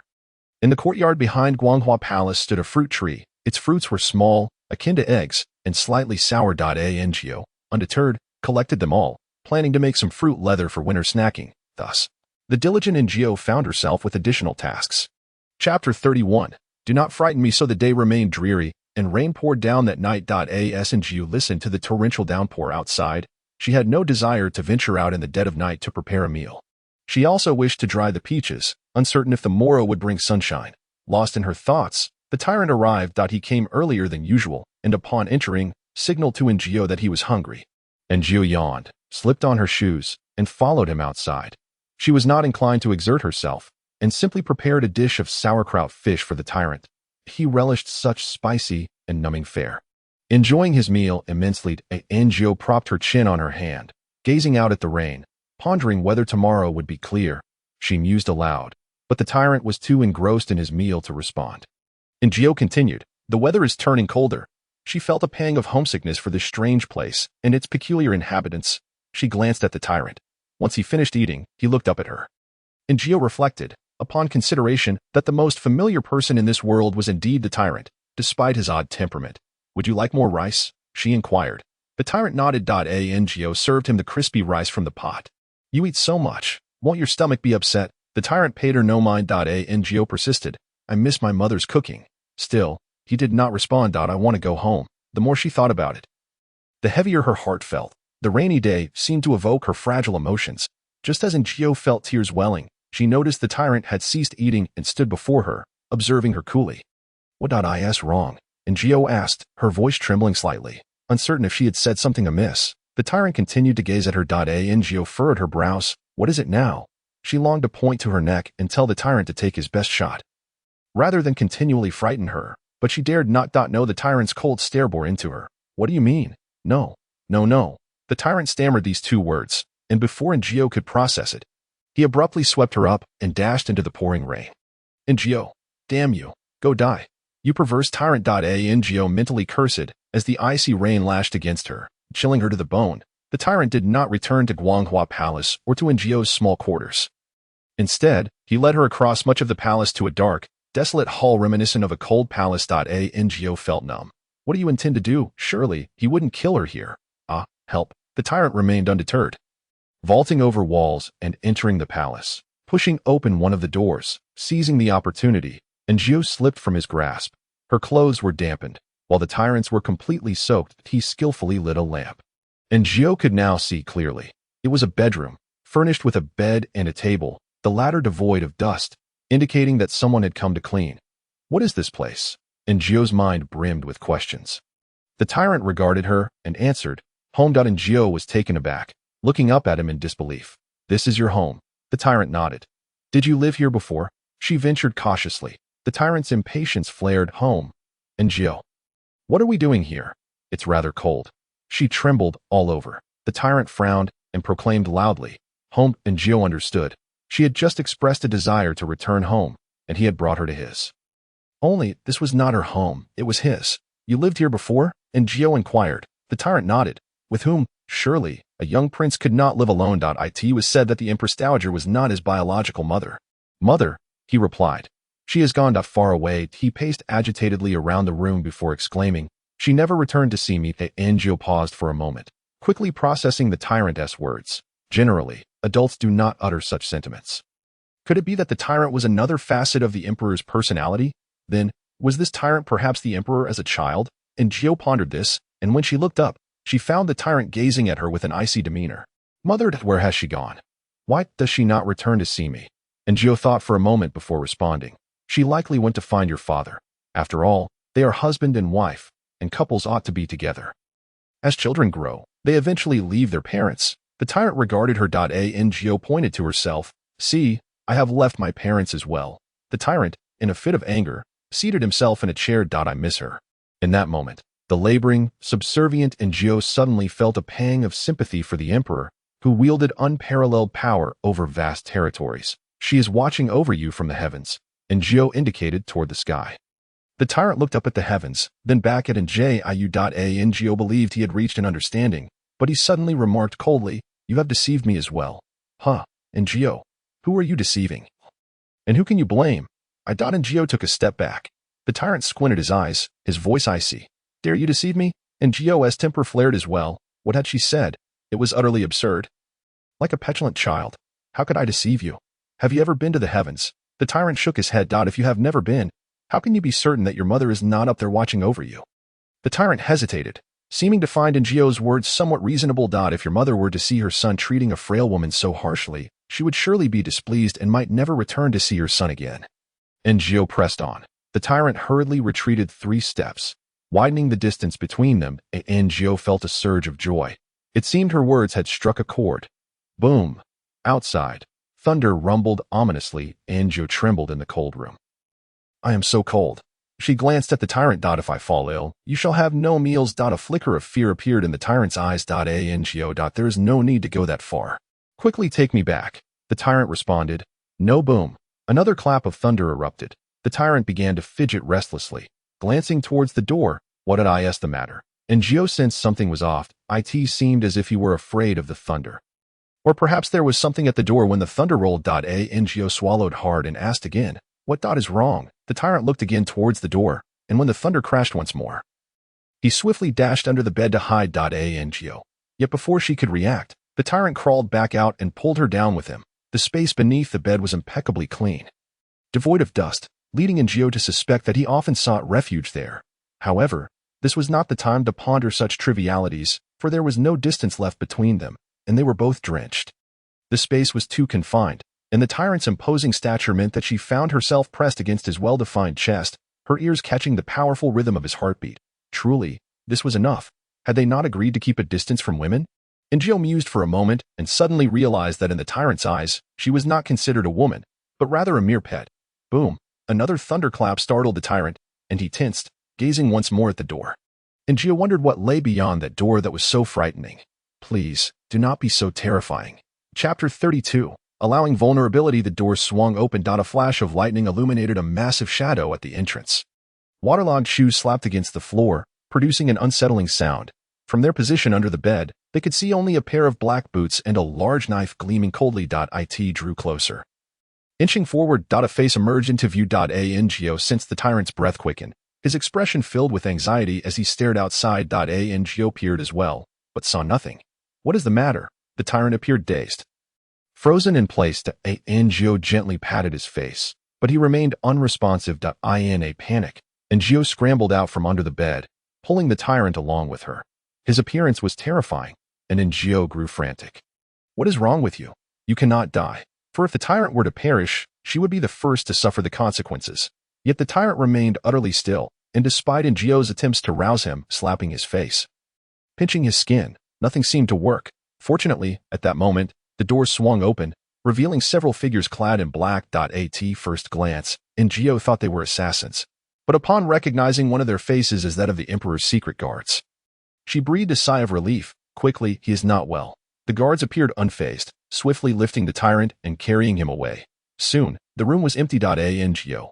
But even the lives of cattle and horses matter. Outside, the rain poured heavily, thunder cracked, and the atmosphere in the room felt ominous. After some thought, Njio decided it was best to remain here until morning. Venturing out now would only lead to being discovered by patrolling guards, and she would be drenched. With that in mind, she settled onto the bed, which still bore a small quilt. The fabric had once been of good quality, but years of use had rendered it faded and frayed in places. Njio dared not use it, believing it to be the tyrant's childhood blanket. With a sigh, she nestled into the bed, only to notice numerous scratches etched into the surface, likely marks made to track time. There were hundreds. Densely packed, it dawned on her that Jiu leapt off the bed. What was the name of the tyrant's mother? Chun Fei? The palace spoke of Chun Fei with great caution, and Jiu was unaware of the details. But if the tyrant referred to this place as home, it was possible that this was where the young tyrant and Chun Fei had once resided. This bed belonged to Chun Fei. This room could very well be the site of Chun Fei's untimely demise. A haunted house, having just deceived the tyrant into believing that his mother was watching over him from the heavens. Now she found herself hoisting a stone only to have it fall back upon her own feet. Ngo felt a chill envelop her, and she couldn't help but wonder if Chun Fei's spirit truly hovered in the room. Observing her, the more she pondered, the more terrifying it became, and just as she was hesitating whether to leave, the door suddenly swung open. Ngo let out a series of terrified screams, startling the newcomer. Xiao Jiao, is that you? The familiar voice brought her some comfort, and she looked up to see the man who had entered. Lij. The sight of a familiar face, and Jiao felt a wave of emotion wash over her. Nearly moved to tears. What brings you here? She approached him. Lig explained. Li Gonggong sent me to find you. He said you were delayed in retrieving something. Lig found the situation somewhat suspicious. Why was Xiao Jiao out at such an hour? In an instant, Jiao understood Li Gonggong's intent and quickly clarified. I arrived this afternoon but couldn't find my way out, and fearing reprimand, I delayed my return. Lig nodded. Did you find what you were looking for? Yes. Jiao casually picked up the small quilt from the bed. This is what His Majesty requested. Lig glanced at it and nodded. Let us hurry. The roads are quite flooded. Jiao agreed with a nod. Li Ji only carried an umbrella. Though it was large, the two were uncomfortably close. The proximity was unsettling. The rain seemed to ease slightly, yet the water remained plentiful, causing Jiao's shoes to quickly fill with water, making it difficult to walk. Lig paused to wait for her. Thank you for your help. Jiao felt guilty. She would find such behavior infuriating if the roles were reversed. However, Li Ji smiled. I was on watch tonight anyway. Jiao quickly adjusted her shoes. Lig remarked. You seem to dislike troubling others. Indeed, Jiao admitted, averse to social interactions and the thought of being a burden. She nodded. Lig sighed. You are still a young girl. It is permissible to be a bit vulnerable. Jiao looked up at him intently. She could not discern whether it was rainwater or tears trickling down her cheeks. Li Ji produced a handkerchief to offer her. Jiao wiped her face and lowered her gaze, walking in silence. Since her inexplicable arrival in this world, she had been living in constant trepidation, navigating one predicament after another. While she could feign strength, the sudden kindness from a stranger compelled her to fight back tears. Lig sighed, saying, You are about the same age as my younger sister. Although he smiled gently, if you ever need assistance, do not hesitate to seek me out. Jiao nodded quietly. The long, damp, and cold palace corridor seemed endless, yet suddenly, Jiao felt a sense of calm wash over her. The air around them grew comforting. Many years later, Jiao would always remember this night, recalling the warmth and kindness bestowed upon her by a guard named Li Ji. No matter how long the road, it must eventually come to an end. Upon returning to Guanghua Palace, Xiao Fuzai rushed over. Xiao Jiao, Li Gonggong wishes to see you. He likely intended to inquire about today's events, just as Jiao was about to leave. Li Ji interjected. It wanted her to wait a moment. Let Xiao Jiao change into a dry outfit first, lest she catch a chill. Xiao Fuzai slapped his forehead. How could I be so oblivious? He smiled at Jiao, urging, Hurry, Xiao Jiao. Jiao nodded to both him and Li Ji before heading to her quarters. She was indeed cold, her teeth chattering uncontrollably, not realizing that Li Ji had noticed. She glanced back, and Li Ji offered her a reassuring smile. Jiao quickened her pace. After changing clothes and clutching the emperor's blanket, she made her way to Guanghua Palace. Li Gonggong and Aunt Shu were present. Surprised that the tyrant had brought Jiao to that place, seeing the small quilt in Jiao's hands, Aunt Shu approached her. Why did you bring that? Jiao replied flatly. Li Ji asked what took me so long. Aunt Shu said nothing further, taking the quilt from her.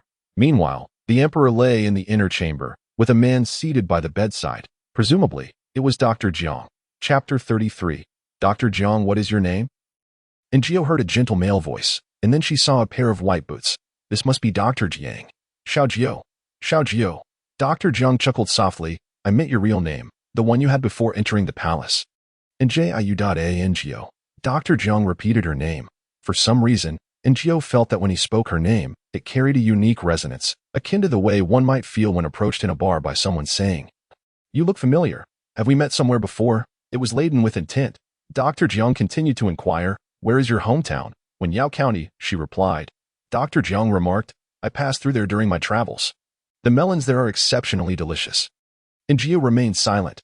Dr. Jiang pressed on, "Are there any family members left? What brought you to the palace?" Njio had already organized the memories of the original owner. The recollections of home were scant. Only a lingering sense of poverty. She recalled a famine that caused her to become separated from her family, leading to her being sold by a trafficker, ultimately ending up in the palace.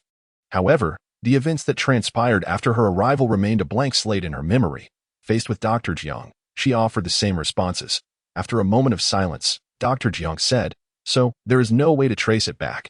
Njio felt a hint of malice in his words. Yet, Dr. Jiang did not elaborate further, but instead inquired about the details of her time with the tyrant. "I am genuinely curious why he is so particularly fond of you," he said. This was a question Njio herself pondered. Was it merely because she cooked a few meals? That seemed improbable. She must have tried before. Moreover, her culinary skills were just homely fare. It was an exaggeration to claim her cooking was exceptional. So, what could it be? Was it because she could hear the tyrant's thoughts, making her seem approachable to him? Njio could not fathom the reason, nor could Dr. Jiang. Thus, he asked her to prepare a meal for him. "Right now?" Njio questioned, "Did I ask it too late?" He replied, "What do you think? Are you a devil? I have been toiling all day and night for the tyrant, and now I must cook for you." Not to mention, the tyrant had yet to pay her for today's service. Njio remained silent, resisting without words. Dr. Jiang chuckled, "Then let it be tomorrow." Finally, Njio could return to her slumber. She cast a glance at the tyrant lying on the bed. Only able to discern a vague silhouette. Njio expected to struggle with insomnia, yet to her surprise, she fell asleep as soon as her head hit the pillow, only to awaken when the sun was high in the sky. Njio had overslept. She hurriedly got up, freshened herself, and went outside. Unable to find Aunt Chu, she headed to the backyard to observe the craftsmen assembling the dragon frame. It must be said, ancient craftsmen possessed remarkable skills. As they had nearly completed half of the structure, the craftsmen were puzzled by the peculiar dragon before them. Upon seeing her approach, one of them asked, "Is this truly a dragon?" Njio was aware of the emperor's concerns and had already devised a plausible explanation for her own safety. Perhaps, she suggested, with so many deities in ancient times, their mounts varied greatly in appearance. The craftsman, initially speculating on the creature's identity, suddenly found clarity in Njio's words. Indeed, it could be the mount of a certain deity. After all, the steeds of deities in mythical texts are often fantastical in nature. Could this be an ancient divine beast? One craftsman exclaimed. The others nodded in agreement. Dragons, after all, were also ancient divine creatures. Which deity could possibly ride such a thing? They debated. Just then, Xiaofuzi arrived and, upon spotting Njio, joyfully called out, "Xiaojio." Njio regarded him. In the past, Xiaofuzi, much like Li Gonggong, would wear a smile that never reached his eyes. Maintaining a polite yet distant demeanor. "Fu Gonggong," he greeted. "His Majesty has awakened. Li Gonggong requests your presence. Njio. She genuinely had no desire to face the tyrant.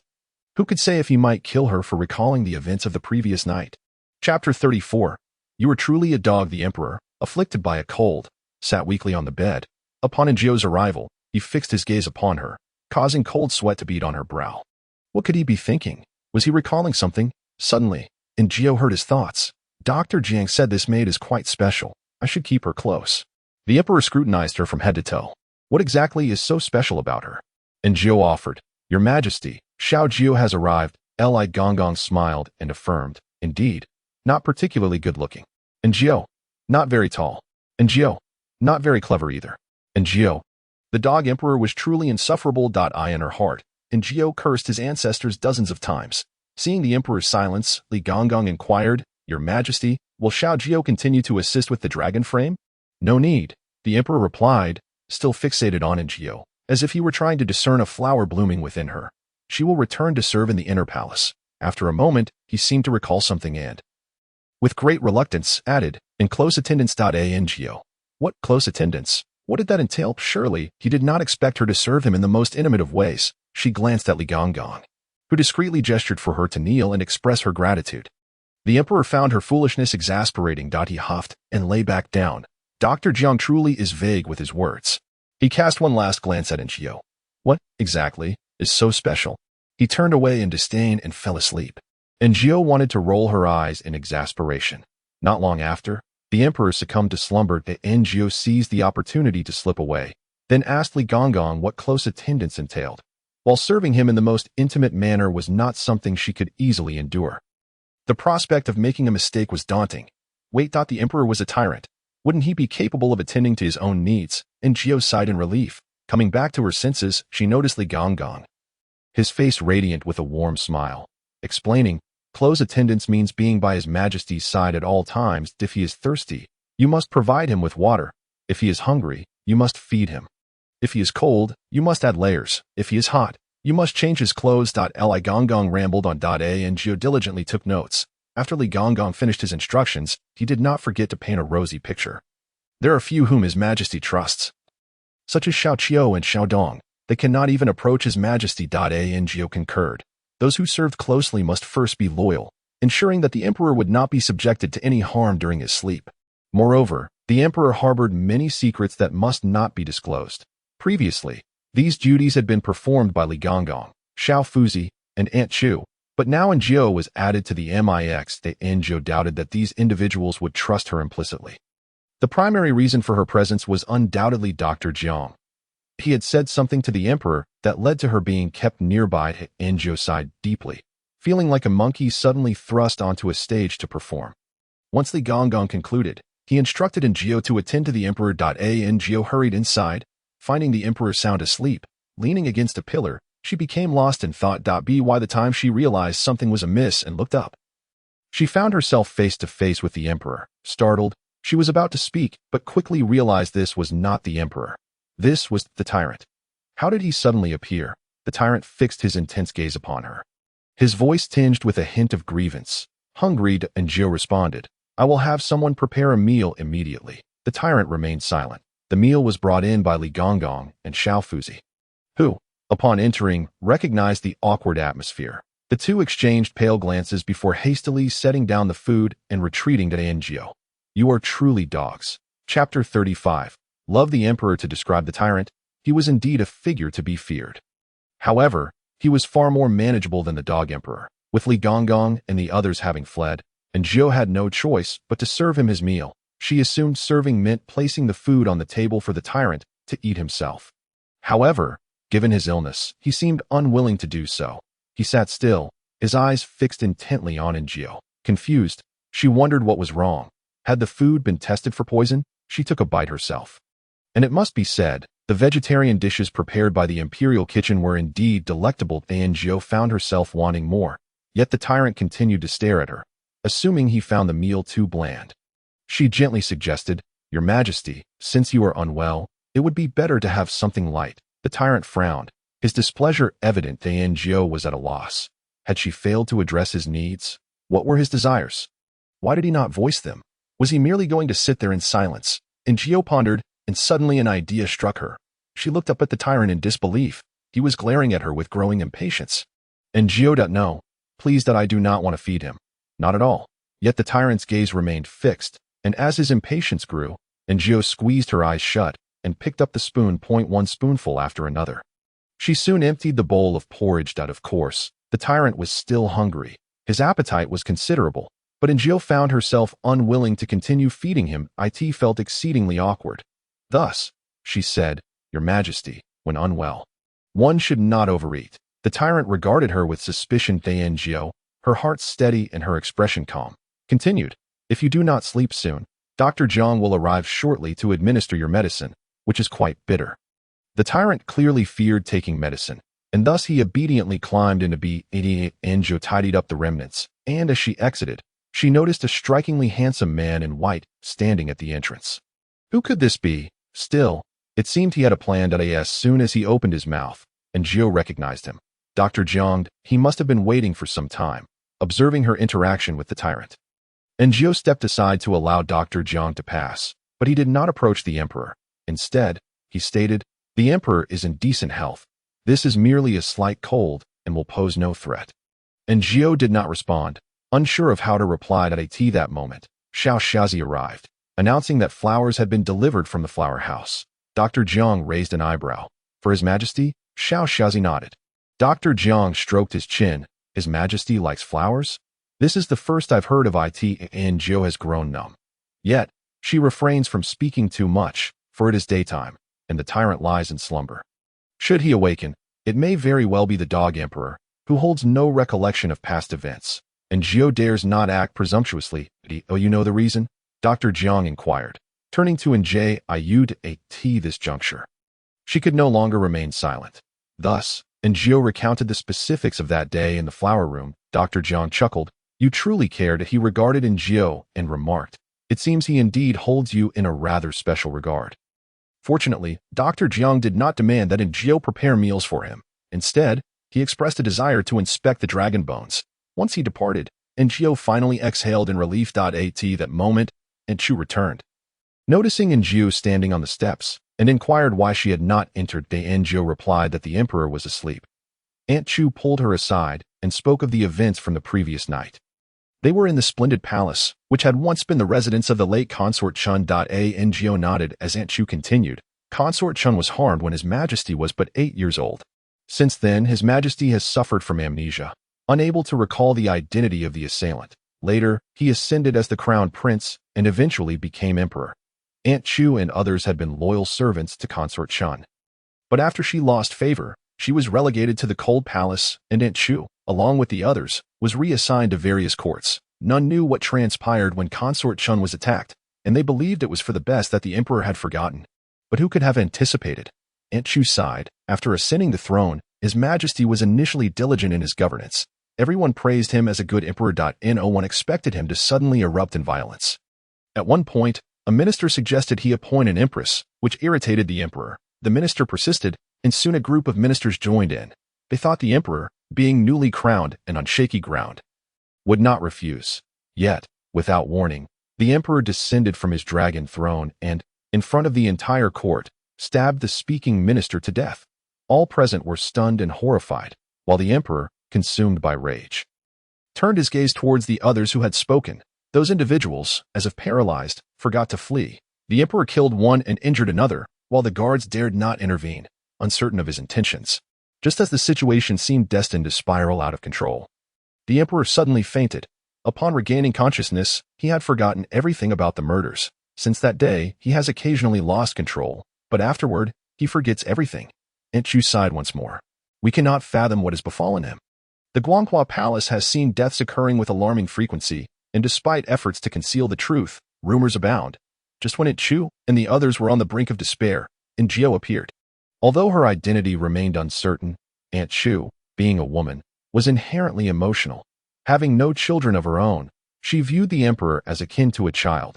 She believed Njiao was destined to save the emperor. Since Njiao's arrival, the emperor's moods have stabilized significantly. Just yesterday, he had taken her to the splendid palace, a forbidden ground where the tyrant often retreated upon awakening. Typically, anyone who dared to enter would meet a grim fate. Yet, he had brought Njiao there. Aunt Chu returned the small quilt that morning and had spent considerable time in that palace, subsequently sharing her thoughts with Njiao. Xiao Jiao, a woman's life is intertwined with whom she chooses to follow.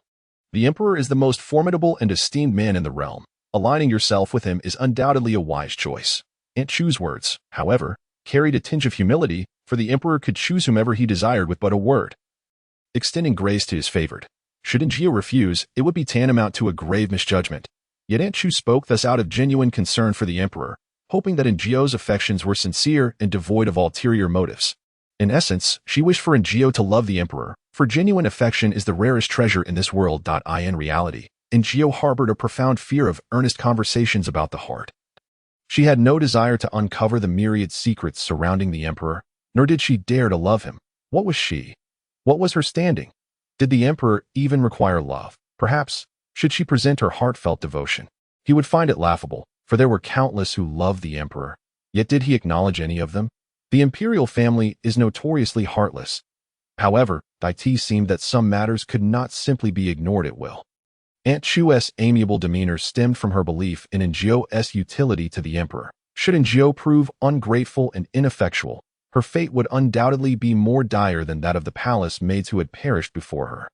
Thus, Njiao could only lower her head and say, Auntie, your words are duly noted. I shall serve His Majesty diligently, and I assure you that not a single word of what you have confided will escape my lips. Aunt Chu finally smiled. Xiaojio, I knew you were a clever girl. How could she not be clever? The dim-witted perished long ago. Chapter 36. He is another you. Just moments prior, Aunt Chu had been urging Jio to love the emperor, proclaiming him the most esteemed man in existence. Then, the emperor awoke, parched, yet found no maidservant to attend to him, which incited a considerable temper. He deemed Jio neither intelligent nor astute, unable to fathom what made her so exceptional. And Jio could only scoff inwardly. Look at that. He has forgotten me. Not long ago, at this very table, he had requested her to feed him. Now, it seemed as though she had vanished from his memory. A speed rivaling that of a scoundrel who, after pulling up his trousers, denies any knowledge of a woman. Aunt Chu still expects me to love him? Hadat and Jio chuckled at her own thoughts, pondering if, after sharing a bed, the emperor might awaken to suspect that she had crept into his chamber, only to plunge a dagger into her heart. The absurdity of this notion amused her. And upon glancing up, she found the emperor staring at her with an expression reminiscent of one observing a fooled Jio. What is this? What is this? Could he not maintain a semblance of normalcy? Your Majesty, is there something you require? The emperor, exasperated, replied, I am thirsty. Jio hurriedly poured him a cup of water. After drinking, the emperor, having slept for half the day, felt no fatigue and contemplated taking a stroll to refresh himself. Jio, flustered, assisted him in dressing while simultaneously enduring his tirade of complaints. How vexing! Foolish, simpleton, you cannot even manage this trivial task. Utterly dim-witted. With each insult, Jio grew more flustered, ultimately resigning herself to summon Li Gonggong and the others. However, the emperor scoffed, if you cannot even handle this, shall you always summon Li Gonggong? Jio. She felt Aunt Chu was viewing the emperor through rose-tinted glasses. This man was undoubtedly the most fastidious and difficult to please in the world. And that foolish Dr. Jiang, what was his game? Who was special? To her, he seemed particularly foolish. The emperor snorted, dare you show me disdain? I shall die. Jio tensed. Perhaps I should inquire about Jiang Sheng. Just as she thought of him, Li Gonggong entered. Upon stepping into the room, he immediately perceived that something was amiss, first noticing the emperor's disheveled attire. Yes, quite disheveled. Then, he observed the perspiration on Jio's brow, her flushed cheeks, and slightly disordered hair. Everything felt off, yet somehow familiar. Your Majesty, Dr. Jiang has come to check your pulse. The emperor, with his chest exposed, wore a displeased expression. Let him in. Upon entering, Dr. Jiang surveyed the scene and, unlike Li Gonggong, was more direct. Smiling as he asked, Your Majesty, what is this? The emperor retorted with a cold smile. A truly special person indeed. Unable to even dress properly, Jio felt infuriated. Did she desire to appear inept? Who on earth knew that a nearly 20-year-old man required assistance in dressing? Jio was left wondering who tended to his more menial needs. Could the emperor's esteemed hands perform such dirty work? Moreover, that accursed clothing was excessively complicated. Who could decipher how to wear it? Dr. Jiang, catching the emperor's words, chuckled and glanced at Jio, remarking, Xiaojio is merely inexperienced. It is entirely normal for her to be unversed at Jio. You wretched being, do not presume I am oblivious to your innuendo. Suppressing her anger, she clenched her teeth. The emperor scoffed. What are you still doing here? Do you not know to pour water? Jio heard him but feigned ignorance, allowing Li Gonggong to fetch the water. The emperor seemed to wish to converse with Dr. Jiang, granting Jio the opportunity to exit. She mused to herself that falling in love with the emperor was an impossibility, forever out of reach. Xiao Jiu. Jio heard someone call her name, and looked up to see Li Ji standing at a distance, having just returned from his shift. Did you attend to matters in the Guanghua Palace? He asked softly. Since that stormy night when he had come to fetch her, Jio had remembered his kindness and nodded in response that I returned today. Lig smiled and nodded back, refraining from saying much more. Thus, Jio found a place to stand, waiting for Dr. Jiang to depart before attending to the emperor once more. Meanwhile, within the grand hall, the emperor, his demeanor starkly contrasting his earlier behavior, glared at Dr. Jiang. What in the world are you up to? Dr. Jiang replied. I have stated before, she is indeed special to you. The emperor sneered. Am I a fool? I speak the truth. Dr. Jiang leaned in slightly, whispering, you are quite special to her. What do you mean? Dr. Jiang took a deep breath. Are you still sleepwalking through dreams? The emperor nodded. It is all rather vague that I continually feel as though I am present in those moments, yet upon waking, I can recall only the faintest shadows. Dr. Zhang's gaze grew solemn. Perhaps it is not merely sleepwalking. Outside, the sun descended gradually, and Enjio shifted into a more comfortable stance, occasionally exchanging glances with Li Ji, to whom she would respond with a gentle smile. That it was quite pleasant to have someone familiar in the palace. Meanwhile, within the grand hall, the emperor rose, his countenance dark as he paced the floor several times before turning to look at Dr. Zhang. Startled by the emperor's gaze, Dr. Zhang wiped the nonchalant smile off his face. "Cousin, I wouldn't deceive you," he said earnestly. "I feel he resembles you, yet not entirely." After extensive observation, even seeking out similar cases among the common folk, and consulting his mentor, Dr. Zhang ultimately reached a conclusion. "He is, in essence," Ut carefully chose his words before adding, "to be precise, he is you at the age of 7. Beyond that, Dr. Zhang was uncertain. He had never interacted with the tyrant, whose temperament was notoriously poor. However, he sensed that when the boy engaged with Enjio, he did not behave like a mere 7-year-old, but rather someone a little older, yet not fully matured. He was still in the process of growing. Dr. Zhang had never encountered such an ailment before. His mentor had told him that the world is vast and filled with wonders. Once, there was a patient who harbored multiple personas within him, each with different ages and temperaments that would alternate, frightening the villagers who claimed he was possessed by a ghost. However, Dr. Zhang felt that within his cousin, this was not possession, but rather a manifestation of the emperor himself, who had somehow split off another persona, the one he was before losing his memory. In summary, it was quite peculiar. The emperor, being astute, quickly grasped the essence of the matter. He sat quietly, listening to Dr. Zhang recount the extraordinary deeds of another version of himself over the years. He began to understand why he would feel inexplicably full the day after being famished, why he would repeatedly awaken at night despite not having consumed water, and the mysterious wounds that had suddenly appeared on his body. Until now, the emperor had attributed these lapses to poor memory, believing he occasionally forgot his own actions, but now he needed to contemplate how to proceed. Chapter 37.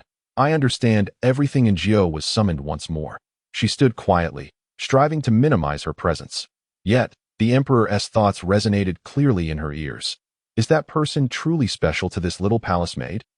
Enjio was taken aback. The emperor was aware Dr. Zhang was indeed quite remarkable. What makes her special? What does she possess? The emperor scrutinized Enjio.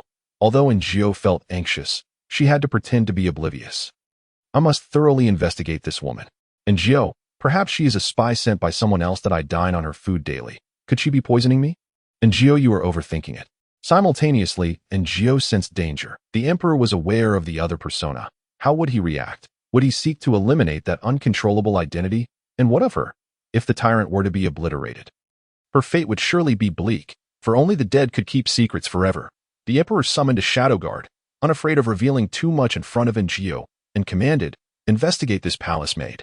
Without hesitation, the young guard, whom Enjio recognized as the one who had carried the emperor away before, departed at the emperor's behest. Enjio gulped nervously as their gazes met. The emperor, with a smirk that was neither warm nor cold, stated, "I understand everything." Enjio, a cunning woman.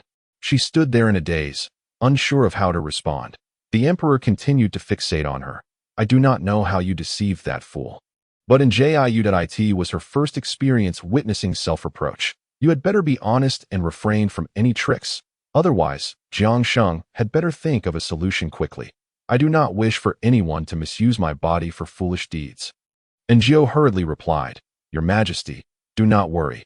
I understand." The emperor appeared somewhat appeased. After dining at noon, he prepared to visit the library in search of clues. The palace library was modest in size, housing an array of books, yet he sifted through them without finding anything of value, leaving him in a foul mood. As he exited, he cast another glance at Enjio, which sent a shiver down her spine. Finally, when the workday came to an end, Enjio was eager to leave, but the emperor scoffed, "Did I permit you to depart?" Enjio? The sound was akin to being called back by the boss at quitting time. The emperor sneered and remarked to Li Gonggong, "Does she not know what it means to serve closely?"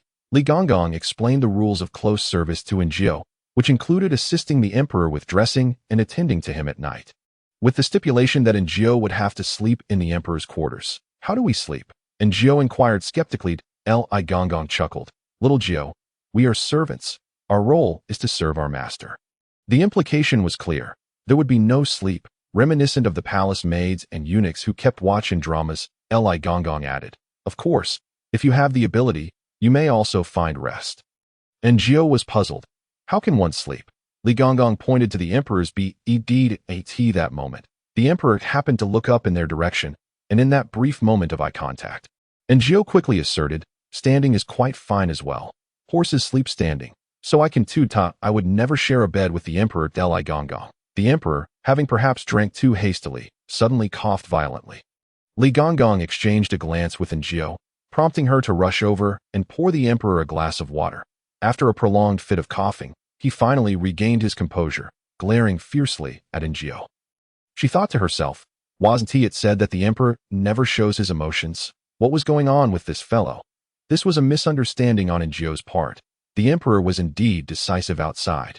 But within his own chambers, he was also quite serious, for he seldom expressed his desires, whether for water or food, thereby achieving a facade of emotional restraint. Outsiders could hardly guess his thoughts. However, this all changed upon encountering Jiao. She could hear his inner voice, and considering the emperor was under 20, regardless of how calm he appeared, he was still a young man, and a lively demeanor was perfectly normal. Moreover, Jiao was from the modern world.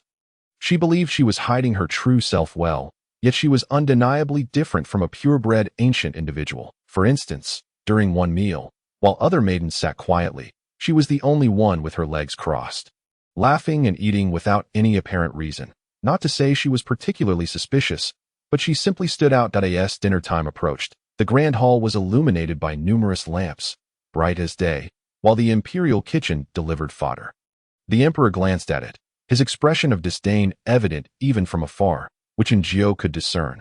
How unfair. He began to grumble again. Why must I bear the burdens while that fellow enjoys the good life? In truth, he had a point. The emperor woke early each day to attend court, facing a myriad of scheming ministers, while simultaneously managing state affairs, which indeed constituted considerable toil. Yet, the tyrant merely slept. Awakening to a sumptuous meal, then returned to slumber, the emperor cast a glance at Jiao. I wonder what they eat daily. Jiao, there was simply too much. Unfortunately, you cannot partake. Jiao suddenly felt triumphant. This was what you get for making me work overtime. Utterly inhumane. Even worse than Zhou Baopi. I'm so hungry. The emperor's stomach growled. He rubbed his belly, glancing at the fodder before shifting his gaze back to Jiao. Suddenly comprehending why that fellow favored her. She was capable of filling his belly. A simple-minded fool. Anyone who could satisfy his hunger was a true benefactor. Chapter 38. Absolutely hilarious. Jiao, resembling a quail, listened as the emperor vented about the tyrant. That of course, research indicated that the fool he spoke of, the glutton, was indeed himself. In essence, he had spent considerable time berating himself while recalling the scenes Dr. Zhang had described of the tyrant's interactions with Jiao, feeling as if he had lost all dignity. His resentment was overwhelming. Jiao thus endeavored to shrink her neck, reducing her presence. She did not wish to draw the emperor's attention, knowing that she was the second protagonist in the narrative of his embarrassment. Yet, the emperor still noticed her. He stared intently at Jiao, to the point where her soul felt like it might escape, and then inquired, "Can you cook well?" Jiao shook her head. Then, under the emperor's cold gaze, tentatively nodded. The emperor commanded, "Go prepare a meal." "I am hungry." Jiao was taken aback. The emperor was typically someone who would never voice such needs, exhibiting remarkable restraint. What was different today? However, the next moment, she heard the unequivocal answer, having already lost face. What is one more instance? So it was. Once my ailment is cured, I shall have this woman's tongue cut out, ensuring no one discovers anything. Jiao, what a wretched emperor. What would your majesty like to eat? She asked. The emperor regarded her. He wished for meat. Yet, Jiao hesitated to offer it, fearing his wrath. I am quite skilled at preparing fish. The emperor waved dismissively. Then hurry. Jiao hurriedly exited, having stood all day. Her back ached, only to encounter the smiling Li Gongong conversing with Li Ji beneath the eaves. Upon seeing her, Li Gongong approached and asked, "Why are you out here?" Jiao replied, "His Majesty wishes to eat fish." At this hour? Li Gongong cast a suspicious glance at Jiao. In the past, the emperor had never eaten outside of mealtime, So today's behavior was evidently out of place. Is it someone who wishes to eat? Li Gonggong inquired cautiously. Anjo shook her head, replying, "It is His Majesty who wishes to eat." This only deepened Li Gonggong's suspicion. He scrutinized Njio for a moment before chuckling. It seems little Jio has her ways. Njio was too weary to explain that the emperor was in a reckless state of mind, nor did she wish to elaborate on the fact that the emperor planned to eliminate witnesses afterward. She proceeded to the kitchen. Njio could only prepare 3 types of fish: braised fish, steamed fish, and sauerkraut fish. The pickled cabbage from the imperial kitchen was quite delectable, so she decided to make sauerkraut fish, as it was her favorite. The fish had already been killed and cut into pieces, making her task easier, and the rice would be ready soon. While Li Gonggong served the emperor, Njio found a spot to rest momentarily. Standing any longer would surely exhaust her. The tyrannical emperor was truly inhumane. Yet, Njio was genuinely curious. Would the tyrant still make an appearance after the emperor had eaten his fill? She secretly hoped he would. For if he did not, it would signify that the emperor had recovered from his illness. If he regained his health, her usefulness would cease, and that would inevitably lead to her demise. She wondered if, after death, she could return to her original world.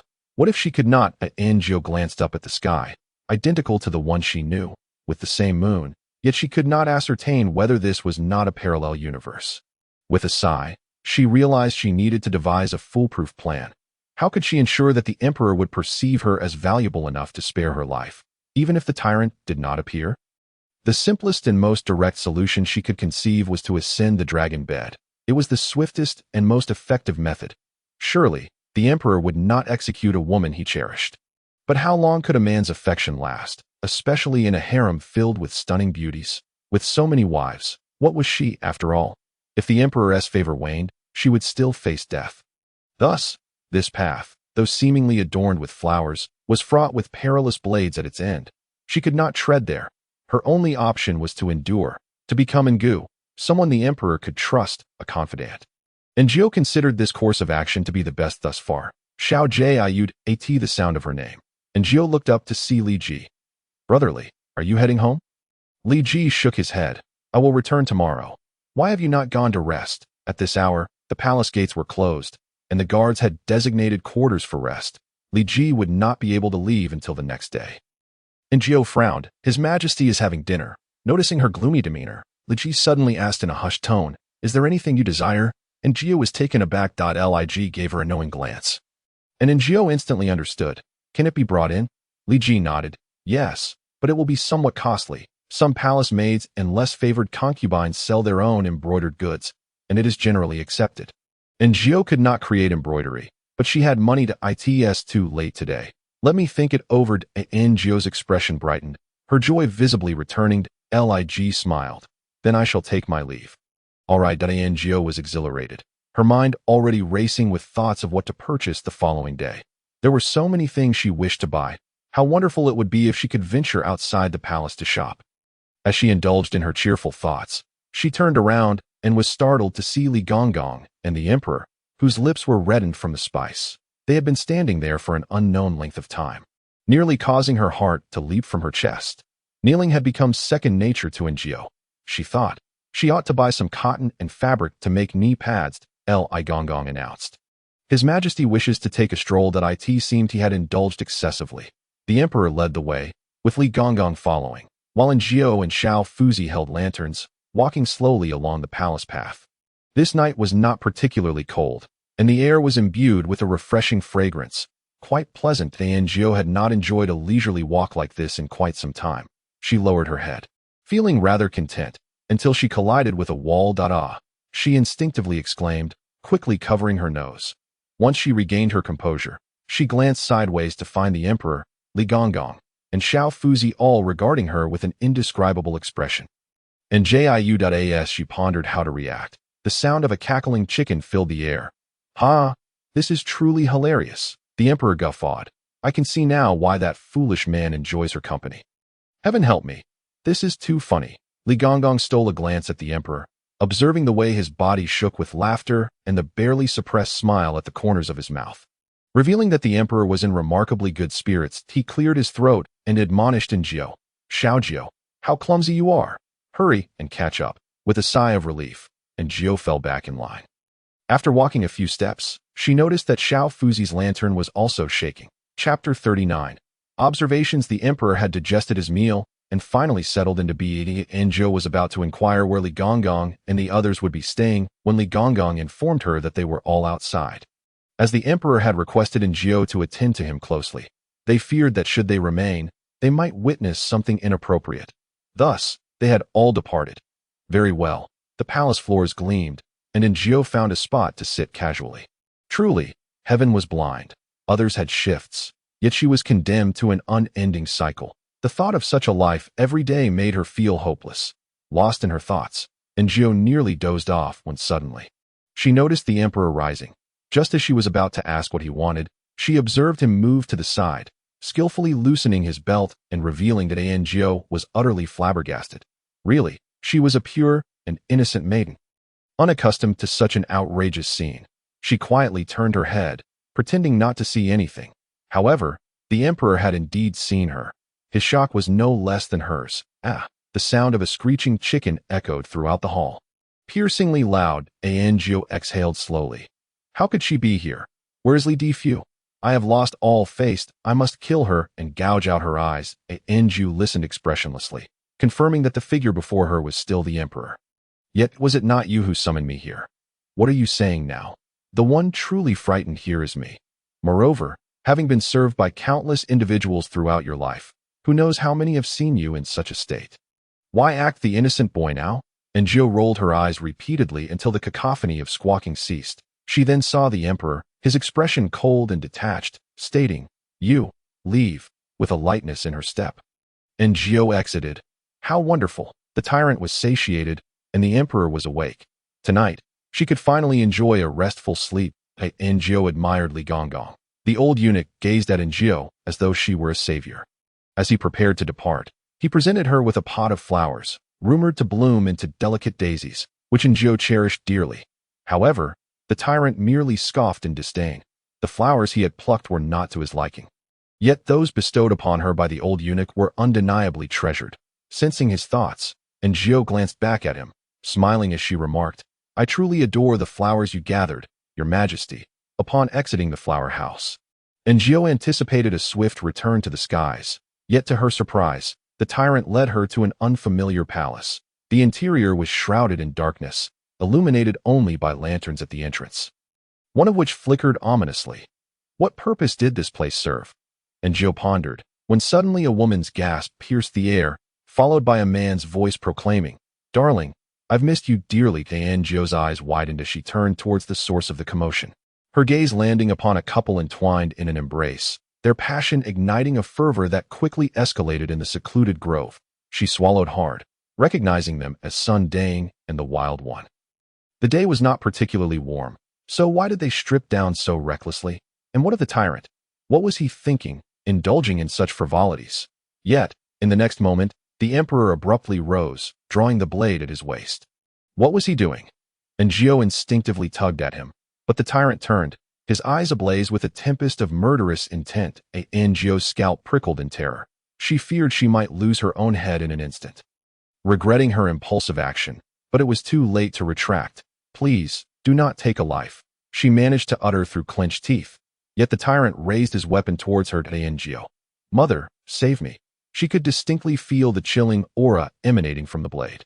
"Do not kill me." Zhou grasped his hand tightly. Miraculously, he ceased his movement, fixating on their clasped hands. Zhou caught a whisper of his thoughts. What had he said? She could not discern, for his voice was subdued, drowned out by the sounds of the couple nearby. What? Zhou was momentarily taken aback as the tyrant withdrew his hand, moving like a specter towards the pair. And in one swift motion, the blade fell, for reasons unknown, even from a distance. Zhou could hear the sickening sound of steel-piercing flesh. Witnessing a murder transported her back to her first day in this realm. Recalling the maid who had been slain for enticing the emperor. Chapter 40. Unpleasant flowers. Unwelcome company. Zhou fell ill. After returning from that place, she was plagued by recurring nightmares of the tyrant committing murder. She was no saint. Her own survival was a struggle, leaving her indifferent to the lives of others. However, witnessing a crime firsthand was an entirely different matter. Those who had never experienced such horror could not comprehend it. She developed a high fever, sensing the presence of others nearby, faint whispers reaching her ears, yet she could not make out the words. She feared she might perish, just as the original owner of this body had. Perhaps if she died, she would return to her own world, escaping the constant anxiety and the need to appease the emperor and the tyrant, relinquishing the role of a mere servant. What has happened? Aunt Chu inquired with concern. Physician Jiang replied, she has merely been frightened. Furrowing his brow, he asked, what became of those two individuals? Aunt Chu sighed. His Majesty killed them outright. She had investigated. The couple were not particularly wicked. The maid had caught the eye of an old eunuch, who had taken her under his wing, subjecting her to daily abuse.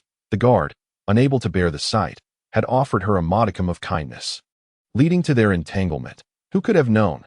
This matter had come to the emperor's attention. Such occurrences were not unheard of in the palace, despite being strictly prohibited. Yet, in the depths of the inner palace, solitude and despair often led to mutual consolation. But rules were rules. Those who transgressed faced death. Aunt Chu felt conflicted. This incident had implications for the emperor. After all, he had finally found in Jiao. Only for her to be so traumatized. Physician Jiang, however, seemed unconcerned, remarking, that young maid has an exceedingly timid disposition. Aunt Chu retorted, she is merely a 16-year-old girl. Physician Jiang scrutinized in Jiu's face for a moment, nodding in agreement. Indeed, she was just a young girl that it seemed likely that in the future, little Jiu would keep her distance from the emperor. Physician Jiang felt a twinge of regret, having hoped that little Jiu might temper his cousin's fury. Nevertheless, the fact that the emperor had slain those two without touching little Jiu indicated that he still cared for her. Physician Jiang's words plunged Aunt Chu into silence. After a moment, she said, I fear little Jiu may harbor a deep-seated fear. Physician Jiang chuckled softly. Cousin is the emperor. Whatever he desires, he shall have. Little Jiu is but a humble maid in this palace. It would be simpler to crush her than to squash an ant. She must come to understand that while she fears the emperor, he is also her sole protector. Only thus can she remain steadfastly by his side. And Chu opened her mouth to respond but ultimately held her tongue.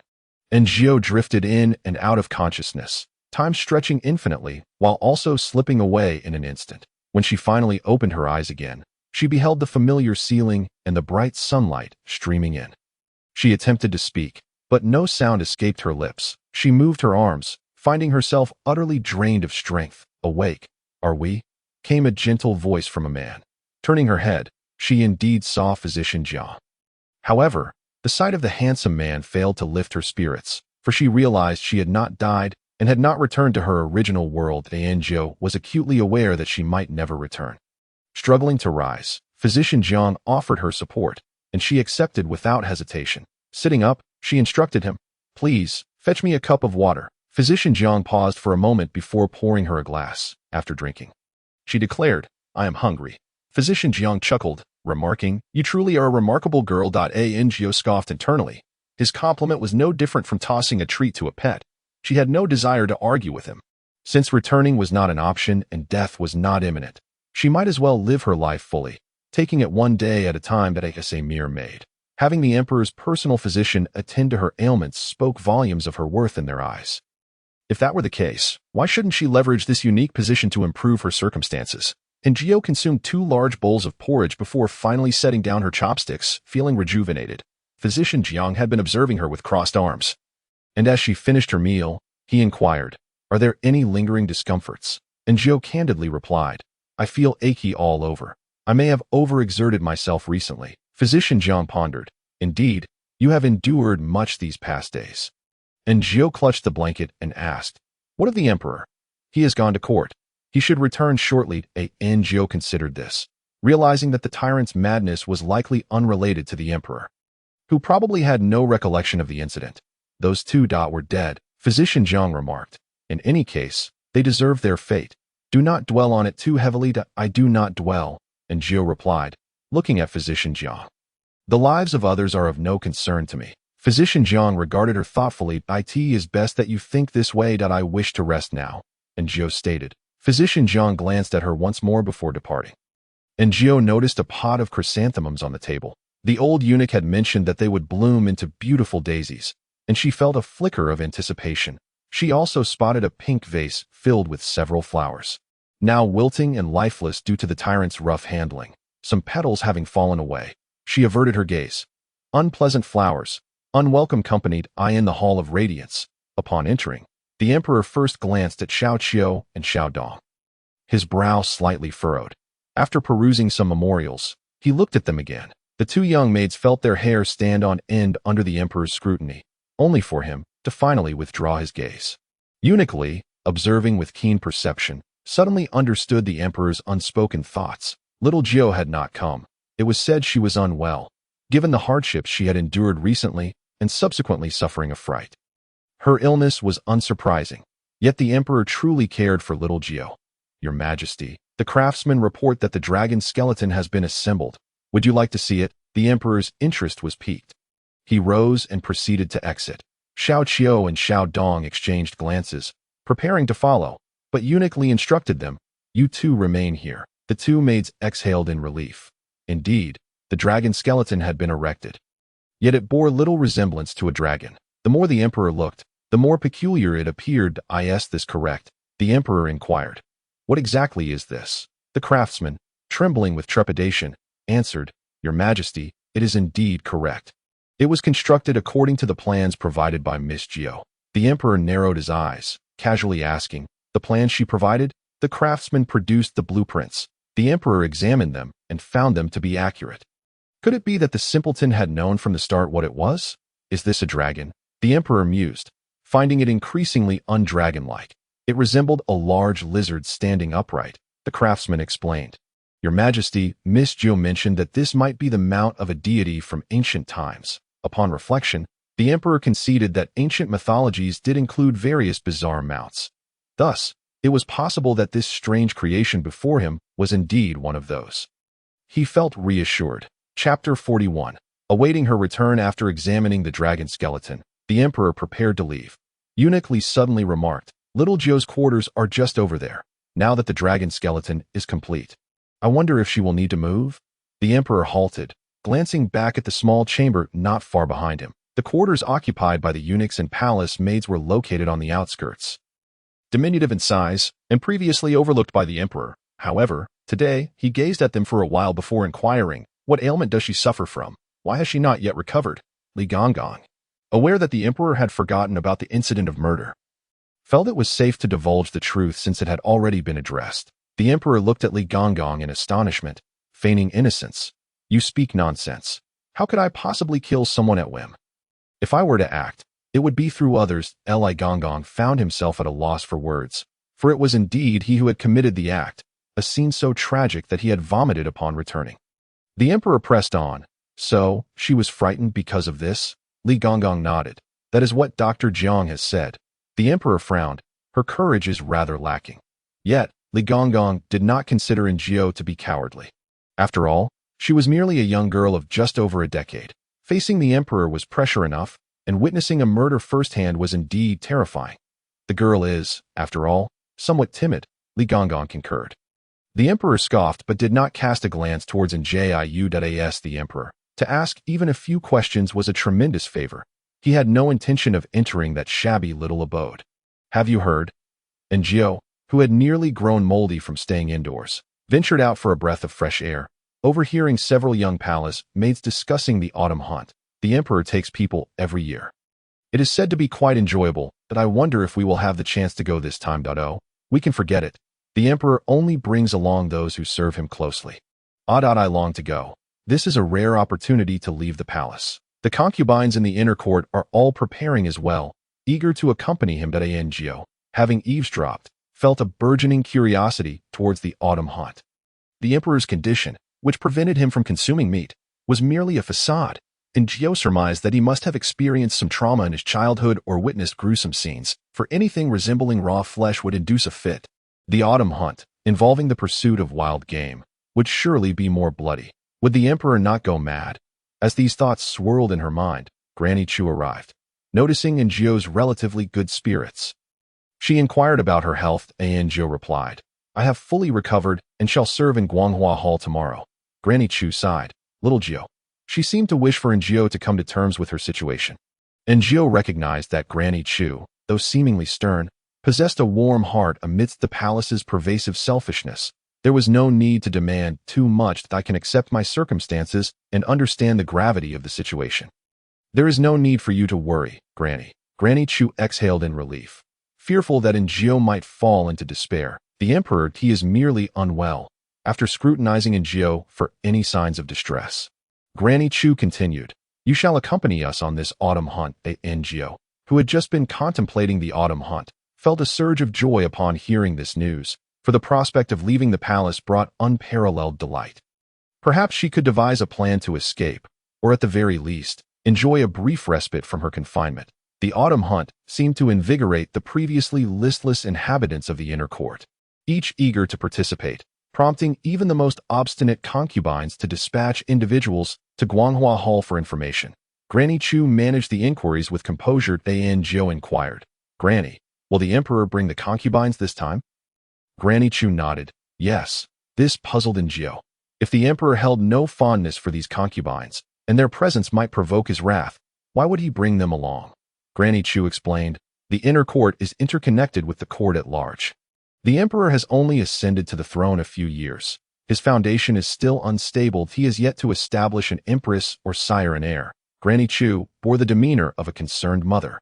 His reluctance to engage with the inner court only exacerbates the dissatisfaction among the court officials by bringing a few concubines along. He seeks to placate external observers and courtiers. Njio nodded in understanding. Feeling sympathy for the concubines, akin to women married to inept husbands, enduring silently. "What preparations must I make? The tyrantess' needs will be attended to by others," Njio replied, prioritizing her own well-being. As she wished to avoid falling ill again, Granny Chu advised her to prepare warm clothing, for the wilderness could be quite cold, and sturdy shoes were necessary, as those crafted within the palace would not suffice. "Must I then wear those short boots?" Njio asked. Granny Chu affirmed, "Everyone is making their own. Time is short. You might inquire if anyone has finished theirs and is willing to sell." Njio lamented her lack of acquaintances in the palace. Nonetheless, she could purchase what she needed. Surely items were available outside the palace. Consequently, Njio sought out Li Ji. Upon seeing her, Li Ji broke into a smile. Njio noted that he had an appealing countenance when smiling, exuding a sense of reliability. "That I heard you were ill. How are you now?" Li Ji asked. "Just a cold. I am well now." Njio replied with a smile. Li Ji's gaze lingered on her face for a moment, causing his ears to redden, though Njio remained oblivious. "By the way, brotherly, you mentioned I could purchase items from outside the palace." Li Ji inquired, "What do you wish to buy?" "I am returning home today and can bring them for you tomorrow." Njio had only a few items to procure. She made a list, prompting Li Ji's surprise. "You can write?"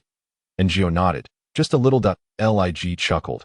"But a few are incorrect. The characters of this era differed significantly from those of the future." And Njio had learned by comparison, only to discover her errors. She felt a twinge of embarrassment.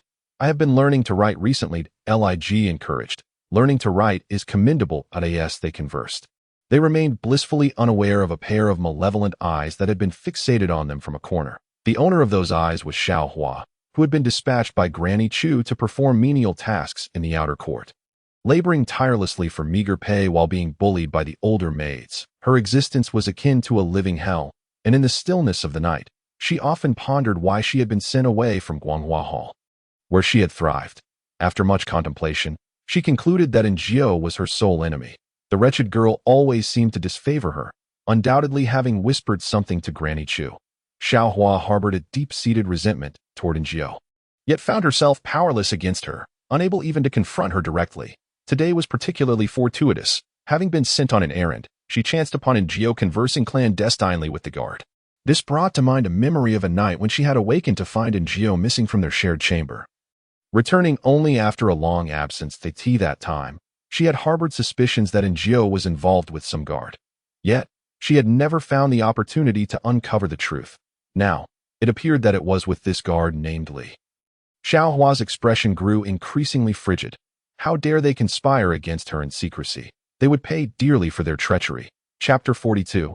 Following the tyrant due to her late return, Xiao Hua faced a scolding from the head maid. "Do you fancy yourself a grand palace maid serving the emperor?" The head maid scoffed. "These garments must be washed clean today. Otherwise, you shall have no meal." Once the head maid departed, Xiao Hua embraced the garments to wash, only to be further harassed by the other maids. Frustrated, she snorted in indignation. Once she reports Enjio, that wretched girl, she would surely regain her position serving the emperor, though outsiders labeled the emperor as ruthless. She knew better. While she served in the palace, he had never lost his temper, not even when Enjio, that shameless girl, had attempted to provoke him for attention. Xiaohua grew increasingly nostalgic for her former life, lamenting that if not for Enjio, she would still be in Guanghua Hall, living in glory without suffering such indignities. As her fellow maids began discussing the autumn hunt, she listened enviously. "That I wish I could be a grand maid in Guanghua Hall. Surely, I would be able to go. Indeed, we have no chance. We may as well focus on our work." That as Xiaohua listened, her imagination conjured images of what her life would be like if she still worked in Guanghua Hall. Certain that she would have been allowed to attend the hunt. The last time the emperor visited Prince Yuan's stable, she had the opportunity to accompany him. Feeling increasingly miserable, she abandoned her washing and concocted an excuse to sneak out to the front hall, a place typically off-limits to maids like her. Gritting her teeth, she paid a small sum to the gatekeeper eunuch, who reluctantly allowed her entry. "Hurry up. If you're discovered, I can't protect you," he grumbled. Xiaohua shot him a glance. "I don't need your protection," the eunuch scoffed. These maids were so full of themselves, looking down on him despite being mere servants. Upon entering the front hall, Xiaohua felt an immediate sense of relief and good fortune. Encountering the outgoing Xiao Qiu just as she was leaving for a meal, Xiao Qiu regarded her with some disdain. Someone like Xiaohua, with no future, hardly warranted her attention. Nevertheless, she approached with feigned enthusiasm. "Isn't this Xiaohua? I heard you were sent to the outer court. What brings you here?" A little mockery was quite satisfying. Xiaohua smiled. "Sister Xiao Qiu, I came to see you and have something to discuss." "What is it?" Xiao Qiu inquired. Xiaohua glanced around before whispering, "Shall we speak in a room?" Xiao Qiu rolled her eyes. Did Xiaohua not know her place? She felt a flicker of annoyance. "I have to return shortly. Just say what you need to hear." Xiaohua clenched her teeth, a hint of displeasure flashing in her eyes, but she maintained her smile. "Will you be joining us for the autumn hunt?" Of course. After Xiaohua departed, the palace was left short of one maid. To this day, and Chu has yet to find a replacement, so the ones accompanying this time are Xiao Qiu, Xiao Dong. And that bothersome little Jiu.it is rumored that she has fallen ill these past few days, and surprisingly, Aunt Chu has permitted her to rest in her room. Why should her illness grant her such a privilege? Xiao Qiu found it exceedingly unfair. Noticing her dissatisfaction, Xiaohua whispered something in her ear. Xiao Qiu's eyes widened as she turned to Xiaohua. "Are you serious?" "Of course it's true," Xiaohua affirmed. "I saw it with my own eyes." Xiao Qiu lowered her gaze, for she had long desired to become Aunt Chu's confidant, only to have it snatched away by little Jiu. How could she not feel anger? Likewise, among the palace maids, Xiao Dong harbored feelings for Li Ji.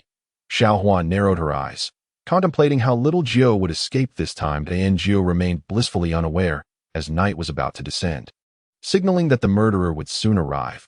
She did not know if she could maintain her composure when faced with him again. What if she couldn't?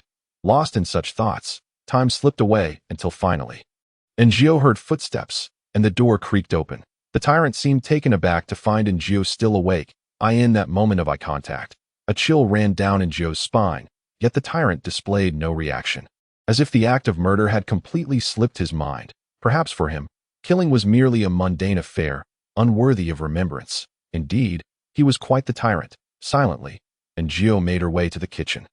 The tyrant followed closely behind her, and in the tranquility of the night, they entered the kitchen. One after the other, Enjio adeptly prepared the meal, while the tyrant ate with equal proficiency. It seemed he was genuinely hungry today, consuming a great deal, and when he finally set down his bowl, a hint of reluctance lingered on his face. Enjio awaited his departure so she could retire to bed herself, but the tyrant tossed a jade hairpin her way. Enjio, what was the meaning of this? Was he teasing her like one would a pet? Nevertheless, accepting the gift, she took it. The tyrant appeared quite pleased and headed towards the door, gesturing for Enjio to follow. Reluctantly, she complied, curious about what strange endeavor he had in mind today. When Enjio stood once more at the threshold of the flower house, she was rendered speechless by the biting cold wind. She glanced at the tyrant, who wore a smug expression, as if he had accomplished something extraordinary. What flowers will His Majesty choose today? The old eunuch bowed respectfully, his smile genuine, for no matter how rare or difficult to cultivate, being favored by the emperor was their honor. The tyrant turned to Enjio. She recalled the flowers he had ravaged before and stepped into the flower house under the old eunuch's eager gaze. Today, there were various other types of flowers, all exquisite, and Njio selected a few based on their appearance. The tyrant led her outside again, and she had no choice but to follow, now somewhat apprehensive. Fearing he might take her to some bizarre place, where she would witness another murder, an ordeal she was certain she could not handle calmly. Yet, instead of leading her to catch someone in the act or to his residence, he took her to another secret lair, the imperial kitchen. Here, a plethora of culinary delights awaited.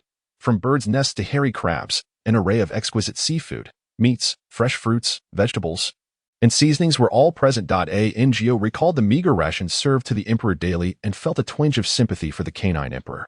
How pitiful it was that while his consorts and subordinates feasted on sumptuous meals, he was left to consume mere grass. Yet he could not even express his disdain. The emperor's plight was indeed quite tragic. The tyrant rummaged through the cupboards with practiced ease, unearthing a bounty of treasures, such as jujubes the size of a child's fist, dried mushrooms, dried daylilies, and dried black fungus. He had an eye for quality. Filling a cloth bag with whatever he deemed worthy, soon, it was brimming. Njio suddenly experienced the thrill of shopping without the burden of payment, and she, too, selected a few of her favorite preserved fruits. "Will we be discovered like this?" Njio whispered. They had entered with light loads, yet now, laden with bags, it would be easy to attract attention. The tyrant had a plan. Chapter 43. A reward. The tyrant produced a walnut and tossed it towards the doorkeeper, who collapsed to the ground in an instant. Njio. This was inhumane. Are the lives of beasts not worth anything? Was it truly acceptable to knock someone unconscious like this? The tyrant regarded her with a smug expression, leaving Njio utterly speechless. What was she to say? Should she praise him further? He was nothing short of a colossal brat. Strutting ahead, the tyrant walked with confidence, while Njio followed behind, struggling under the weight of her burdens. To make matters worse, the tyrant complained about her slow pace, impatiently waiting for her to catch up to Njio. The lives of beasts are not worth living. Perhaps noticing her sluggishness, the tyrant summoned his shadow guard, indicating the items on the ground with the air of a domineering CO ready to settle the bill. "Your Majesty, where shall we deliver these?" the shadow guard inquired. The tyrant pointed at Njio. The shadow guard quickly disappeared into the night with their spoils. Njio sighed with relief, her steps lightening as she followed him. The tyrant, like a child, wandered about, occasionally climbing walls, and they spent half the night before finally returning to their quarters. It was only when the tyrant collapsed, utterly spent, that Njio could finally relax. The same shadow guard from earlier nodded at her with a hint of interest before taking the tyrant away. Njio began to sort through the items the tyrant had brought back. The dried goods were hers to keep. The preserved fruits, too. The fruits and vegetables were hers. Whatever could be pickled would be pickled. And anything that could not would be made into sauce. If worst came to worst, she would discard the spoiled remnants. There was no way she would share with anyone else. It was not that Njio was miserly. In the palace, the nobility dined well, while the servants' meals were bland and monotonous, merely sufficient to stave off hunger, especially in winter, when an extra meal was a distant luxury. Thus, it was essential to save some food for herself, particularly since the tyrant had procured such fine goods today. Njio gazed at the hairy crabs, swallowed hard, and promptly cleaned them, preparing a jar of crab roast sauce, along with beef sauce and chicken sauce. After completing her culinary tasks, Njio retired to bed, content. As the workday approached, Njio rose early, in good spirits. While dining, she encountered her colleagues, Xiao Qiu and Xiao Dong. Xiao Qiu regarded her with a knowing smile, while Xiao Dong's expression was a blend of grievance, anger, and resentment. Njio paid them no mind, holding her head high as she passed by, collecting her meal of thin porridge and a steamed bun. It mattered not. She had her crab roast sauce, beef sauce, and chicken sauce. She was no longer in the same league as those who could only gnaw on buns. Ha ha ha. In stark contrast to Njio's splendid meal, the emperor appeared to be in poor spirits, for his breakfast consisted of a vegetarian bun, the contents of which were indiscernible. After 2 bites, he lost interest. Then, he caught sight of Njio and fixed her with a sorrowful glare. "What did they eat yesterday? I wish I could eat too. Why must I suffer while that fool enjoys delicacies? It is truly unfair." Njio was thoroughly impressed. She had never witnessed someone envy their own food and berate themselves. The previous time, he had craved the sauerkraut fish. After much internal conflict, the emperor finally resolved not to torment himself further. After all, that fool had undoubtedly embarrassed himself again before the simpleton. What was there to fear? He could always deal with the fool later when he recovered from his illness. Angio. She couldn't believe the absurdity of the situation. Did he truly intend to resort to murder over a sauerkraut fish? However, an idea sparked in her mind. Your Majesty, there are hairy crabs and fresh fish and shrimp in the imperial kitchen. We could prepare spicy crab and spicy shrimp. Would you like to? The emperor nodded. Naturally, he was eager to indulge. Yet, maintaining his regal facade, he swallowed the saliva that threatened to escape and replied haughtily, "You may handle it as you wish." After leaving the room, Angio sought out Aunt Chu. Regardless of whom the food was intended for, if the emperor desired it, he should be served first. Before long, spicy crab, spicy shrimp, and braised fish graced the table. The emperor gazed at the shrimp and crabs. Lost in thought. Angio, what was he doing now? Why did he seem to complicate matters daily? How do I eat this? Must I peel it myself? The emperor's brow furrowed. How could one who could not even dress himself be expected to peel shrimp and crabs? Angio, bemused, washed her hands and, in the astonished gazes of Li Gongong and Aunt Chu, sat down to begin peeling the shrimp and crabs. If she could make the emperor fall in love with these dishes, she would enjoy an endless supply of hairy crabs and fish in the future. With practiced skill, Angio peeled the seafood, while the emperor watched her intently, his demeanor calm, though soon, the hall echoed with his excited exclamations. Wow, it just peels open like that. Wow, this is delicious. How can something spicy taste this good? I must have been a Sichuan person in my past life. Peel faster. I'm still not full. Angio looked up to find the emperor staring unblinkingly at the shrimp in her hands. She stifled a laugh. How peculiar, indeed. The world is full of wonders. Had someone told her before her transmigration that the emperor would be like this, she would have scoffed, urging them to return to their books rather than spouting such nonsense to embarrass themselves. Could the emperor truly be so naive? Yet, no matter how absurd it seemed, the emperor before her was undeniably just that. Angio swiftly peeled the shrimp and crab, while the emperor finished his meal, yet he appeared to be somewhat unsatisfied. Angio believed this was for the best. After all, if one were to eat to their fill in an instant, why would they think of the next meal? However, based on her understanding of the emperor, he would never voice his dissatisfaction. No matter how unfulfilled he felt that as expected, he began to eat fish, which was delectable as well. The emperor consumed half a fish and a bowl of rice. Witnessing his hearty appetite, Li Gongong felt a surge of emotion, nearly brought to tears. Your Majesty has quite the appetite today. The emperor raised his chin. Casting a proud glance at Li Gongong, Angio could not decipher his meaning. But Li Gongong understood immediately and hastily remarked, Xiao Jiao has performed commendably today. A reward is in order. Angio. What? A reward? Surely she had not misheard. Li Gongong chuckled. You heard correctly. Xiao Jiao. Quickly, tell us what reward you desire. What did Angio wish for? Naturally, it was freedom. She had long dreamed of liberation, even if it meant leading a hard life akin to the protagonist of a farming novel. She would gladly embrace it. She yearned for freedom, to leave the palace, to depart from the capital, and to live her own carefree life, soaring through the skies like a bird. This servant wishes for. She began but faltered, daunted by the emperor's lingering illness. It was uncertain whether he would recover, and just moments ago, the tyrant had threatened to silence her if he did. Given his current condition, there was no chance he would allow her to leave. Better to ask for something practical. So Angio said, This servant enjoys tranquility. May I reside in the small room beside the storeroom? She had no desire to return to living with her colleagues, especially now that the dragon bones had been assembled. This room must be given a proper path forward. Is that all? She heard the emperor's clear disdain. Fool. Angio. The emperor waved his hand dismissively. Granted, Angio sighed in relief. How could the emperor comprehend the significance and joy of having a space that belonged solely to her in this unfamiliar world? This strange palace? The smile on Angio's face astonished the emperor. So easily satisfied. Is that all it takes to please her? Angio replied, Indeed, I am but a simple, kind-hearted girl who does not covet riches. The emperor said nothing further as he prepared to take a stroll, claiming it was to aid digestion. Angio. If you're worried about indigestion, can't you eat less? The emperor wandered aimlessly, yet he did not venture far before spotting the empress dowager and several concubines conversing in a nearby pavilion. The emperor did not pause, deftly turning to escape. Chapter 44. Invisible to me. Invisible to me. Invisible to me. Invisible to me. This was the emperor's current sentiment. Angio observed his tall, robust figure and then glanced at the Empress Dowager, who, along with the others, gazed at the Emperor as if he were a delectable morsel. The Empress Dowager's voice echoed in the silent garden, resonating far and wide. The Emperor's desire to feign ignorance was thwarted. How vexing! How vexing! Can't anyone pretend not to see me? The Emperor turned, approaching with the poised stride befitting a monarch.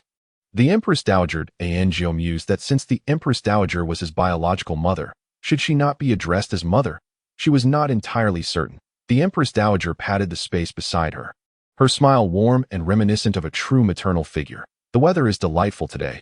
I have come out for some fresh air. Do join me. I do not wish to sit. I do not wish to be among this group of women. How vexing.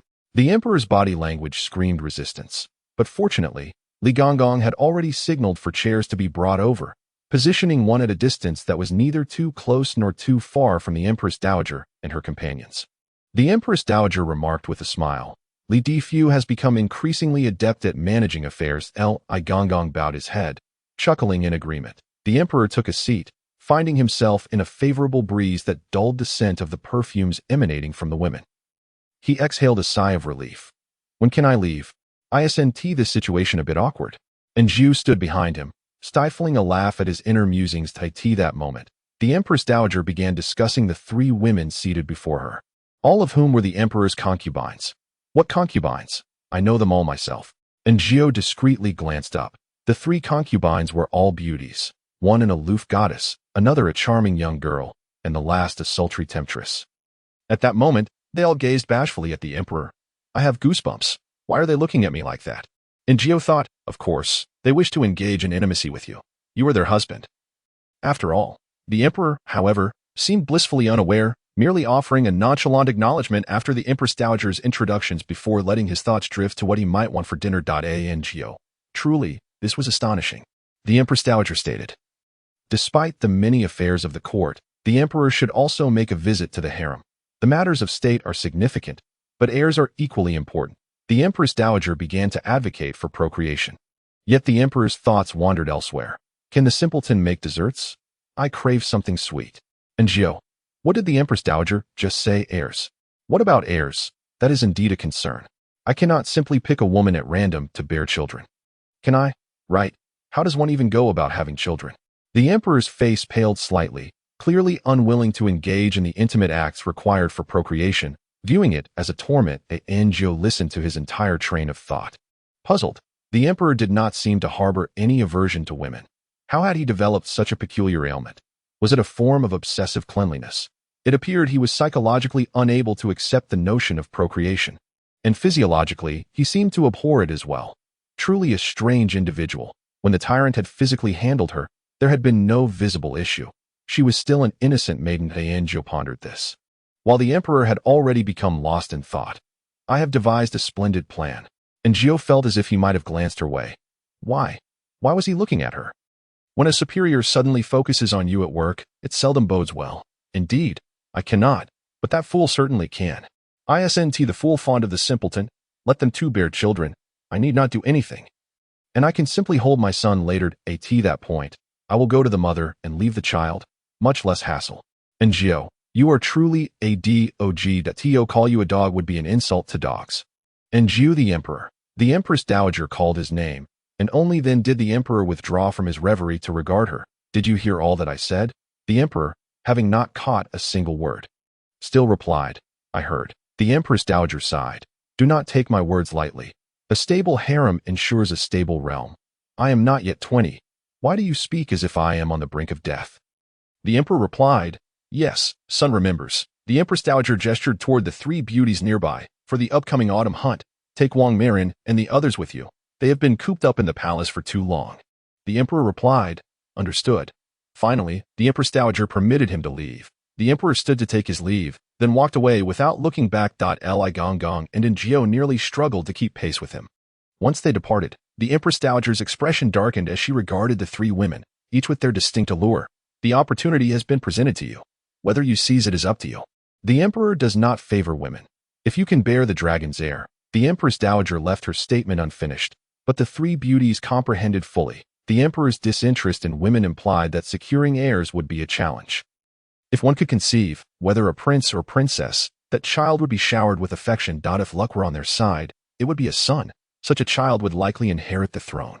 The three women felt a surge of excitement. Thank you, Empress Dowager. We shall remember your words. The Empress Dowager rose, and Wang Datsai promptly assisted her. She cast one last glance at the emperor's departing figure before leaving. In truth, they had not been there for merely a day. They had been waiting for the emperor. In the palace, no encounter was ever coincidental. The emperor moved swiftly, soon disappearing from sight. When Enjio caught up, he was by the pond, feeding the fish. Last time, he had nearly caused the demise of a concubine here. He tossed handfuls of fish food into the water, and the koi swarmed eagerly. Enjio marveled at the fish. Each one plump like a ball, likely due to the palace women's boredom, leading them to come and feed the fish, each taking turns without a care for the creatures. Do you think these koi are delicious? The emperor suddenly inquired. Enjio was momentarily taken aback, primarily because she had never tasted them. Who would be so deranged as to eat koi? Your Majesty, I have never eaten them either, the emperor then stated. I wish to have something sweet for dinner. Before Enjio could respond, he added, not the kind of food from the imperial kitchen, meaning he did not desire the exquisitely refined pastries that could choke one. In truth, the imperial kitchen did prepare splendid dishes. Enjio gazed at the emperor's round, full head, and could not help but think how he was indeed a difficult man to please. As an emperor, could he not spare a moment to concern himself with state affairs? If that were too much to ask, could he not entertain himself with his concubines instead? Why must he constantly trouble a mere little palace maid? She was simply a pitiable, helpless girl, not a culinary genius. Enjio sighed. What was she to do? What could she prepare for him to eat? If all else fails, perhaps she could make a sweet pancake.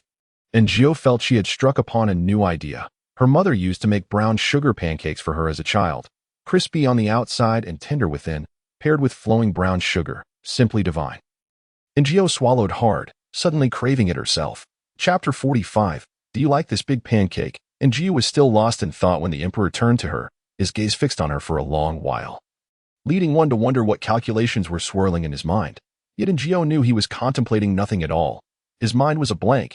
He was not truly gazing at Enjio but merely lost in thought. The surrounding courtiers were already aware of the emperor's arrival at the imperial garden. In the midst of late autumn, it was quite a hardship for several consorts dressed in thin garments to venture out.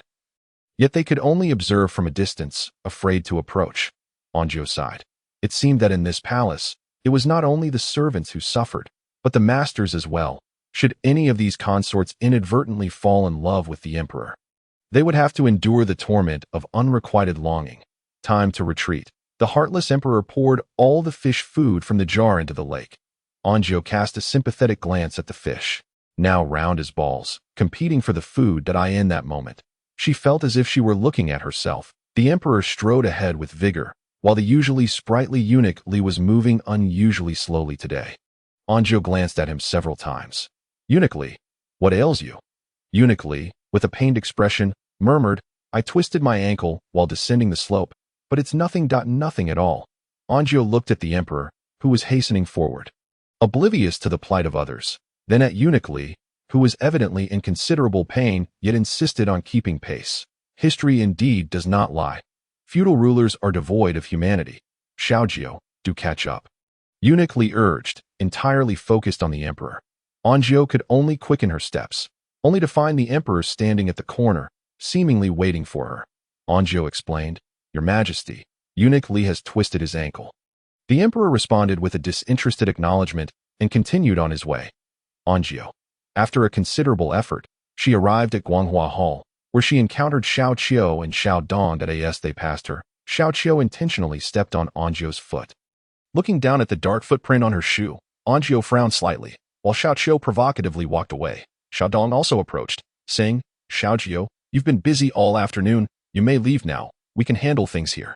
Enjio glanced at the sky. It was indeed time to clock out, and besides, she needed to prepare sweet pancakes for the emperor. Thus, she turned to leave. Upon exiting, she spotted Li Ji, who was on duty that night. Winking at her, Enjio understood and walked over, where Li Ji said, I'll bring the items to you later.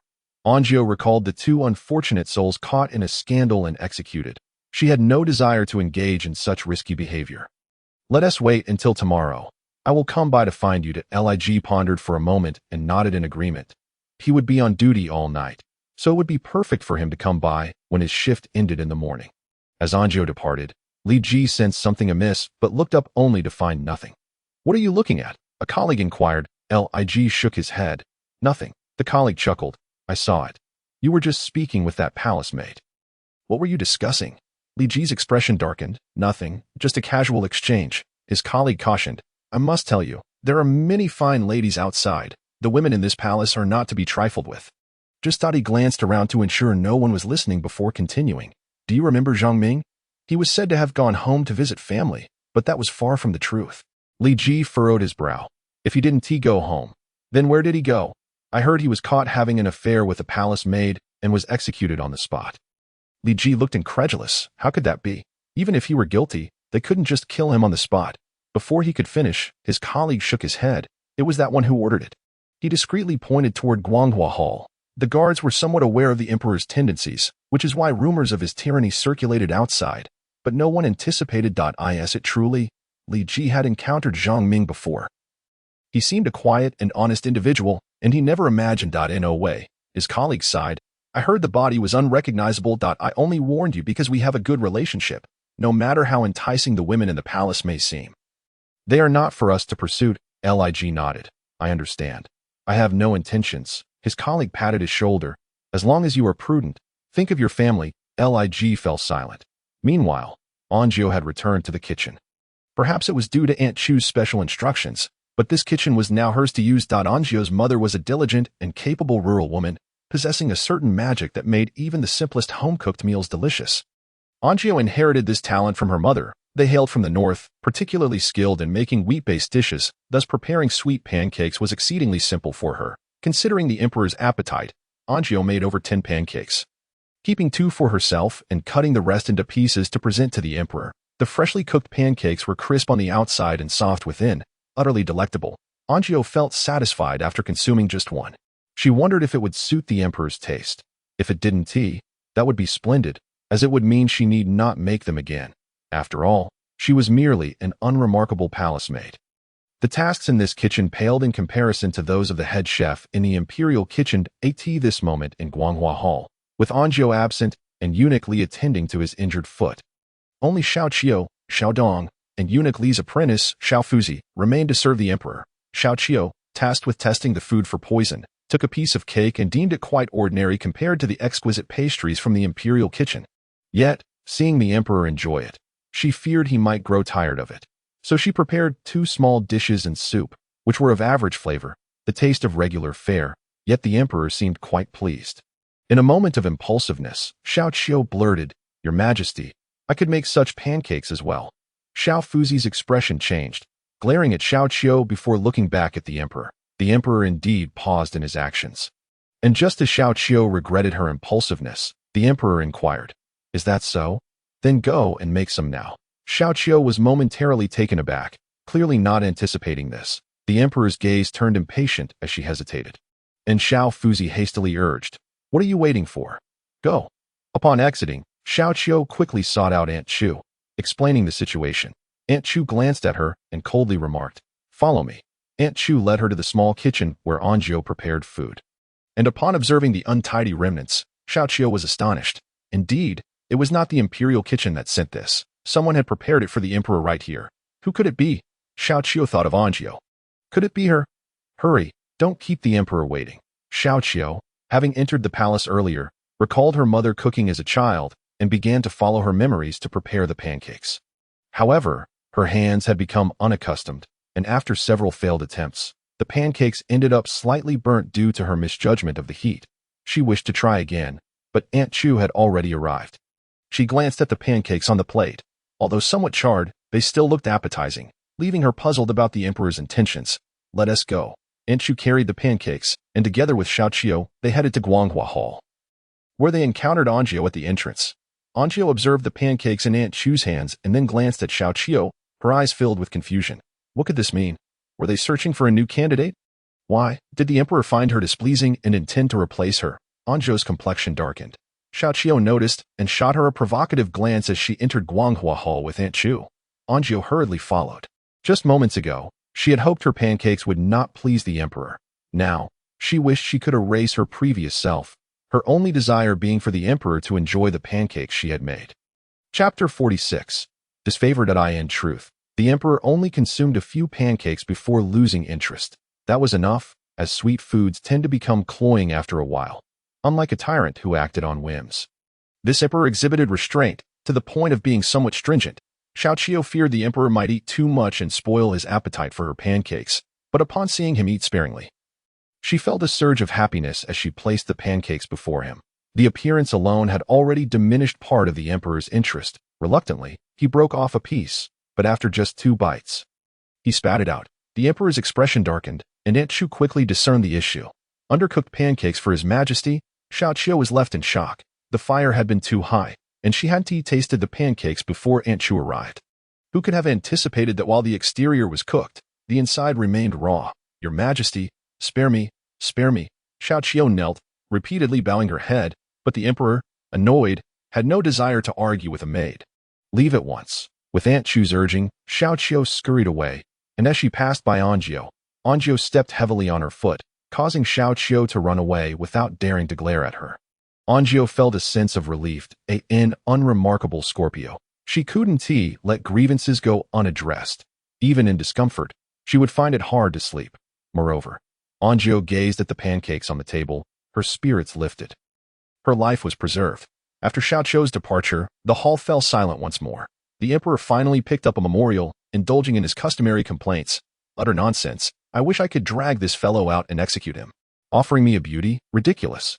After perusing only a couple of documents, he began to daydream. A mere pancake. The taste is just passable. I refuse to believe I cannot find someone to replace this dullard. Anjio. What to do? Suddenly, a sense of crisis enveloped her. In any organization, the best way to avoid being laid off is to be irreplaceable. The emperor continued to read and critique, unknowingly reaching the hour for sleep.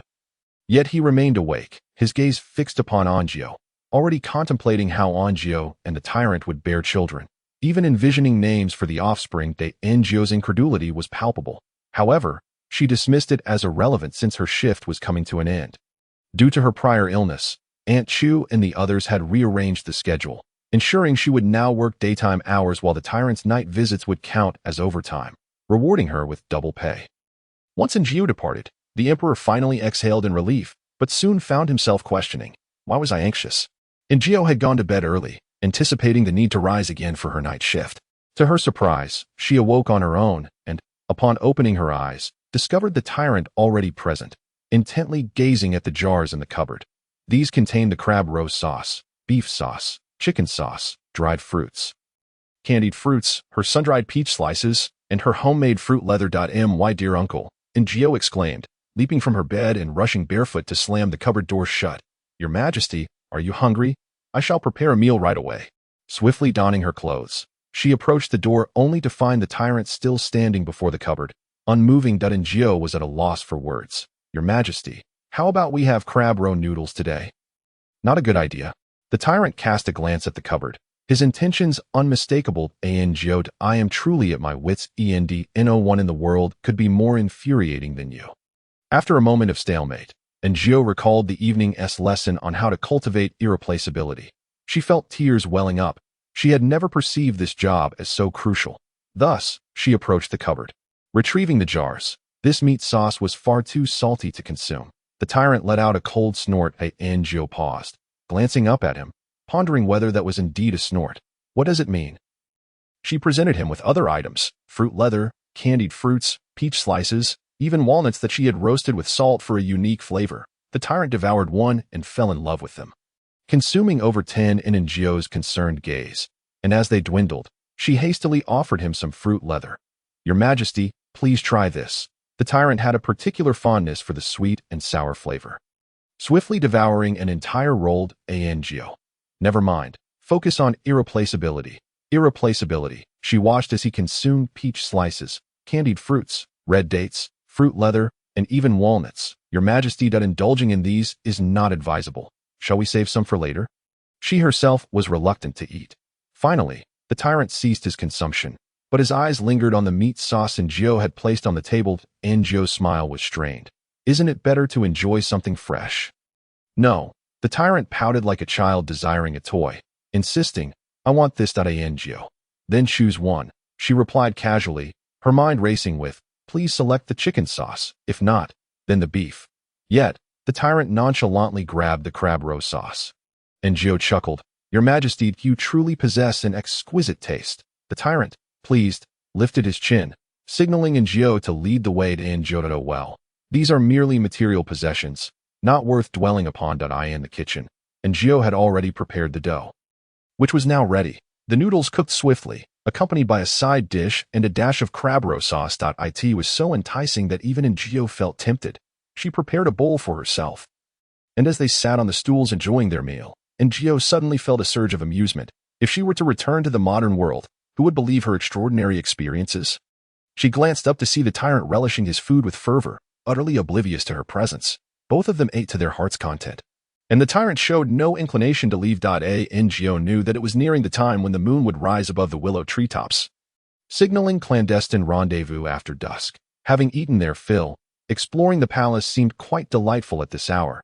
As most were already asleep, the tyrant led Gio deeper into the palace, eventually stopping in an unfamiliar courtyard. Was this yet another secret hideout? The tyrant expertly incapacitated the guards and pried open a door. He gestured for Gio to follow, and she hurried inside, only to be taken aback. This was no mere secret base or ordinary courtyard. It was a storeroom of the Internal Affairs Department. Various rare treasures were displayed within, including exquisite silks, precious cosmetics, and more. Gio swallowed hard. These items were nothing like what they had obtained from the Imperial kitchen last night. Being caught with these would certainly lead to several days in confinement. Yet, the tyrant seemed dissatisfied as he rummaged through the items, ultimately presenting Gio with a box of pearls. She shook her head. Your Majesty, these items are accounted for. If we take them, the guards will face punishment. The items from the Imperial kitchen were mere food. Afterward, Eunuchly could simply explain that the Emperor was hungry for a late-night snack, and all would be well. However, the treasures from the Internal Affairs storeroom were meticulously catalogued. Taking them would raise suspicions and lead to trouble. Although the specifics of the trouble remained unclear, Gio believed it prudent to remain low-key. The tyrant was reckless, but she could not afford to be. If trouble arose, she would be the first to bear the brunt of it. The tyrant, however, paid her no mind, fixated instead on her expression as he asked, Do you dislike it? And Gio shook her head, Not at all. The tyrant, seemingly struck by inspiration, let her out again. Chapter 47. Who stole it this time? The tyrant brought her to another courtyard, but the palace maids and eunuchs were absent. He rummaged through the place and soon produced a box of jewelry, carelessly stuffing it into her arms, unconcerned with whether she liked it or not. Gio swallowed nervously. Whose is this? She whispered. The tyrant had yet to respond when a voice interrupted. Kai, is that you? And Gio's eyes widened in shock. Oh no, that the tyrant's actions might lead to her downfall. She recognized the voice of the Empress Dowager. The tyrant, clearly wishing to avoid detection, hastily concealed himself, indicating that he had frequented this place before. Kai, the Empress Dowager called again. The door swung open, revealing Wang Dekai, who entered with a tray holding jade strips of varying lengths. Initially, Gio did not comprehend what they were, but as she listened, Wang Dekai remarked, Your Highness, shall we use this today? The Empress Dowager acquiesced, followed by sounds that were indescribable. Gio, recalling her previous experience, feared the tyrant might react violently. This was the Empress Dowager, not a mere maid or guard. Should he harm her, his reign would surely end, and Gio would share the same fate, without a burial place. Quickly, Gio covered the tyrant's ears. The tyrant blinked in confusion, gazing at her. Gio signaled him to remain still, and he complied. Thus, she shielded his ears, listening attentively to the entire exchange between the Empress Dowager and Wang Dekai. Finally, she exhaled in relief, releasing her hold on the tyrant's ears. The tyrant stared intently at her face for an extended moment. Soft. So soft. Gio was oblivious to his faint murmur, focusing instead on the Empress Dowager's words. The Emperor has become increasingly unruly of late. Wang Dekai replied, Your Highness, do not worry. You are the Empress Dowager, and even the Emperor must call you mother. The Empress Dowager scoffed. He is just like that wretched woman. I find her presence intolerable. Gio glanced at the tyrant, who had tilted his head, diverting his gaze toward the Empress Dowager's couch. The servant noted that the Emperor's mind had become increasingly erratic over the years, urging the Empress Dowager not to be anxious. Gio paused, pondering the implications. Did they know about the Emperor's affliction? But why did they say do not be anxious? What was the Empress Dowager intent on? It appeared the Empress Dowager sighed in relief before whispering something else, but Enjio could not hear it. Before long, the two seemed to have fallen asleep, and the Empress Dowager deliberately dismissed everyone, allowing them to exit smoothly. It wasn't until they had distanced themselves that Enjio finally relaxed, only to realize she was still clutching a jewelry box filled with the Empress Dowager's treasures. Enjio, would returning it now be too late? Though she loved riches, she was not so greedy as to risk her life for them. The jewelry box was a ticking time bomb, ready to endanger her at any moment. What should she do? Before she could finish her thought, the tyrant suddenly collapsed, unconscious. Enjio, what is happening? Why has he fainted now? How do I get back? And how will he return? Enjio scanned her surroundings, wondering if the Emperor's secret guards were nearby. She crouched down and gently patted the tyrant's face. Wake up quickly. Do not sleep here. In a short while, the tyrant stirred awake, blinking in confusion as he took in his unfamiliar surroundings, the towering walls and the darkened sky. He appeared even more astonished than Enjio. Where is this? Why am I here? Enjio. I too would like to know why I am here in the cold night air instead of sleeping. The Emperor, receiving no response, noticed the box in her hands. He frowned and approached her, opening the box to reveal its contents. Jewelry and treasures spilling forth. The Emperor raised an eyebrow, a mischievous glint in his eye. You have stolen from the Empress Dowager. Enjio. She had never felt so speechless in her life. Was this her doing? She gazed at the Emperor, and perhaps her expression was too complex, prompting him to question. Did I steal? Enjio replied, Your Majesty, I am but a maid.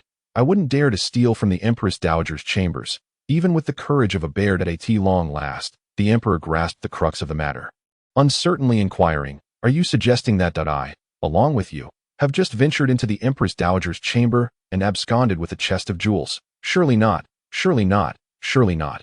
What am I doing? This cannot possibly be me. Is this foolish goose attempting to deceive me? Enjio. No, that would be a crime against the sovereign. She would never dare. Then what was my purpose in the Empress Dowager's chamber? The Emperor, befuddled, displayed a countenance of utter confusion, while Enjio silently observed his performance until he regained his composure. You please elaborate for me, she requested. Enjio surveyed her surroundings and inquired. Your Majesty. Shall we discuss this here? She was indifferent to the location, but given the nature of royal secrets, it would be unfortunate if others overheard. Moreover, as a young maiden, she felt a tinge of embarrassment discussing such matters in public. The Emperor, of course, did not escort Enjio. His agility allowed him to depart swiftly, leaving her in a rather unfortunate predicament, as she was to walk back with the shadowy guard to avoid suspicion.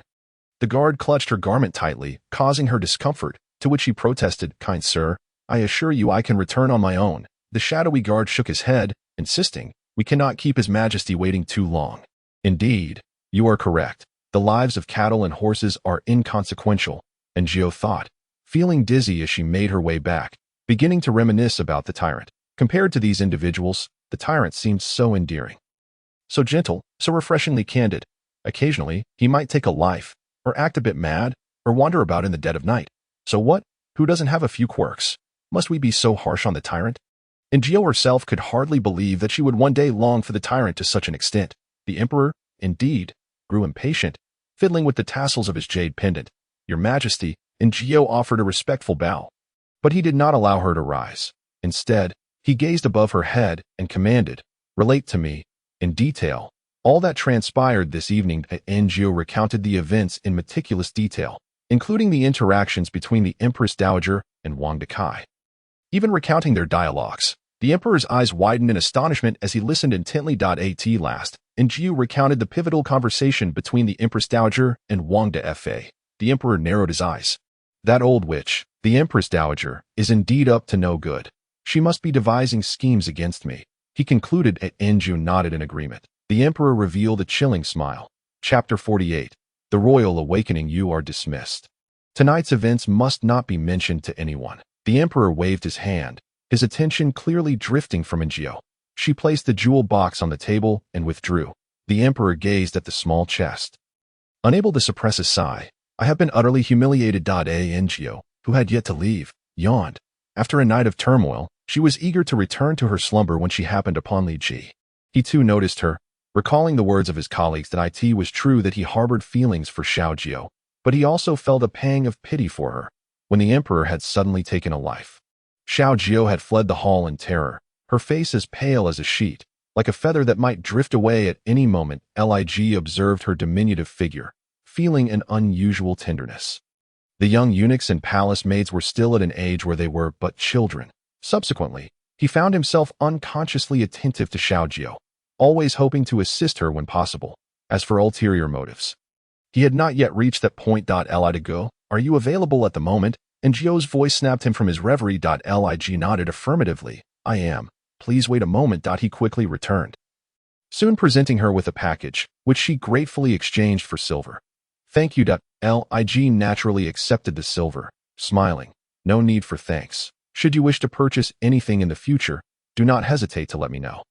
And Jiao took the package and walked away. Lig gazed at her retreating figure, lost in thought, when his colleague approached him. I must say, she is rather appealing. Lig remained silent. His colleague continued. However, wasn't she off duty today? Why did she emerge from Guanghua Palace? This was indeed peculiar. But Li Ji replied, we serve at the behest of our masters. We do as commanded. His colleague sighed. You, my friend, are so unimaginative. Who knows what she might be aspiring to? Li Ji shot him a glance. Such talk should not be uttered. It is unbecoming to speak ill of a young lady. His colleague scoffed. And Jiao, blissfully unaware of the malice directed her way, returned to her chamber, unwrapping the package to reveal the short boots she had purchased for herself, along with cotton shoes, cotton socks, a piece of cotton cloth, and some facial cleansing items. These items would serve her well in winter, though their quantity was limited. Should they become soiled or damaged, she would be at a loss, having grown up without adequate clothing or shoes. She had often suffered from frostbite in winter. One particularly frigid winter, she had only a thin coat, which her grandmother had lined with plastic, resulting in a rustling sound whenever she moved, drawing the attention of her classmates. As she matured, Jiao developed a habit of preparing ample clothing and shoes for herself, fearing a lack of them or the pangs of hunger. As for the piece of cotton cloth, she intended to fashion herself 2 undergarments. In this era, women typically wore belly bands, akin to vests, which were hardly sufficient. They swayed uncomfortably while walking, proving both inconvenient and embarrassing. Today, when she had covered the tyrant's ears, she sensed something amiss. At the time, she had thought little of it, but upon reflection, Jiao felt he should not be allowed to gain any advantage. It would be best if he remained oblivious, maintaining his current disposition. With these thoughts swirling, she found herself unable to sleep and began stitching her garments. Meanwhile, the emperor experienced an unusual dream of a springtime nature, with the object of his desire being none other than the foolish goose. Yes, you read that correctly, the foolish goose. Upon awakening, he pondered the absurdity of dreaming of someone so plain and devoid of charm, especially when he had a harem of enchanting beauties at his disposal. It was utterly ludicrous, a grand farce. Surely, he had been too restrained in the past. Li Gong, smiling broadly, tidied the disheveled bedding and tentatively inquired, Your Majesty, Lady Wang has prepared pastries with her own hands and is currently awaiting your presence outside. The emperor recalled the words exchanged between him and the foolish goose the day prior. This Lady Wang was one of the 3 individuals he had encountered yesterday. Perhaps it would be worthwhile to meet her and ascertain her intentions. The emperor nodded in acquiescence, and Li Gong beamed with satisfaction. The emperor was finally maturing, on the path to becoming a true man. As Jiao began her shift, she encountered a familiar figure outside the grand hall. The strikingly beautiful Lady Wang.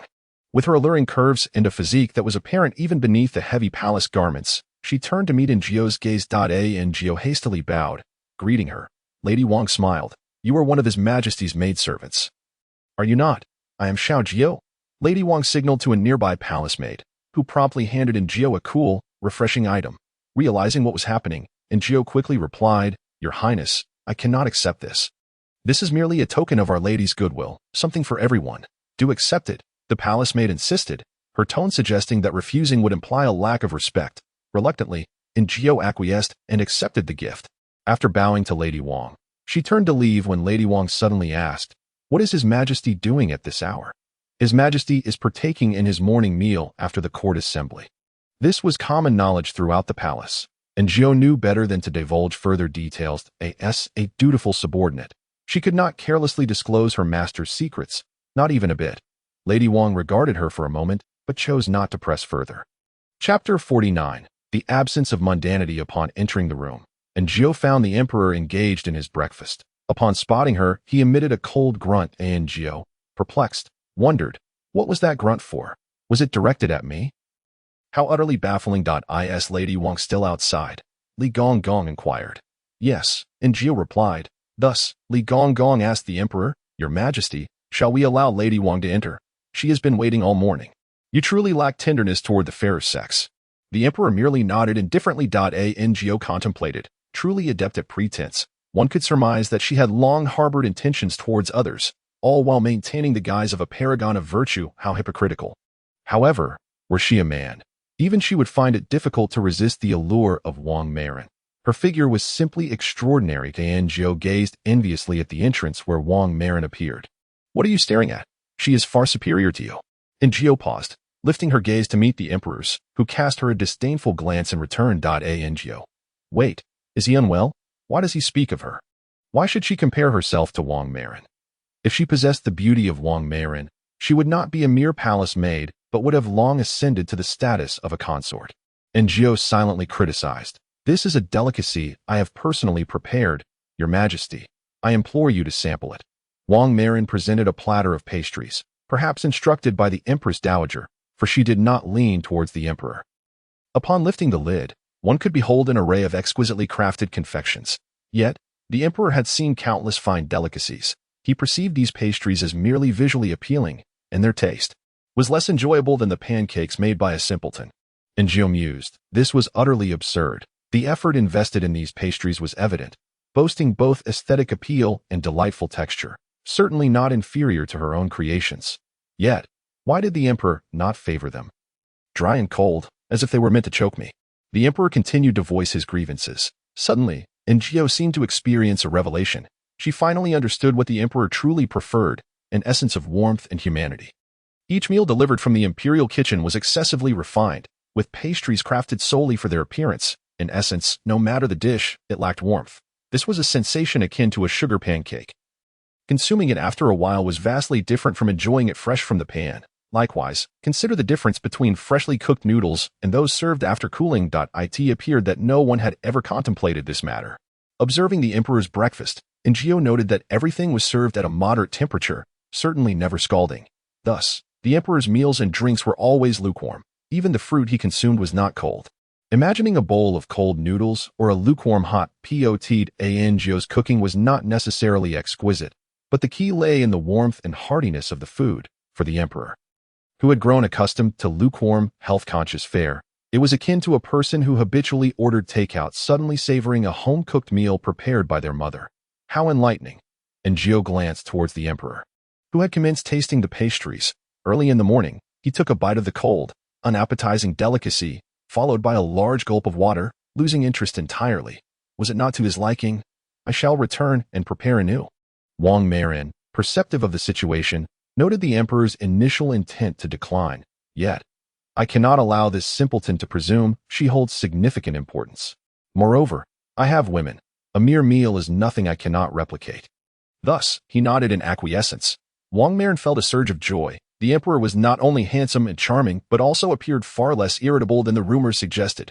Surely, someone prior had provoked his anger, resulting in their punishment. If she remained cautious, perhaps soon she could bear a dragon heir. Noticing the emperor's growing impatience, Wang Marin wisely stated, Your Majesty, burdened with state affairs, I shall not intrude upon your time.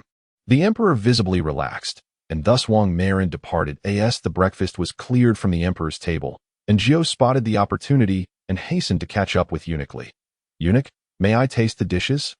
Observing Li's scrutinizing gaze, and Jiao continued, I merely wish to discern what aspect of the meal fails to please the emperor's palate.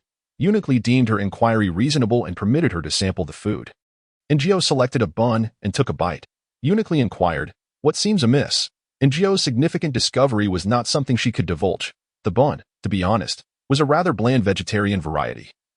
Although it tasted decent, it had grown cold. A cold bun, no matter how flavorful, lacked appeal, especially considering the emperor's limited breakfast options throughout the year. The chefs in the imperial kitchen were indeed skilled. If the emperor found the food unpalatable, could they not devise a remedy? Did they genuinely believe the emperor favored bland fare?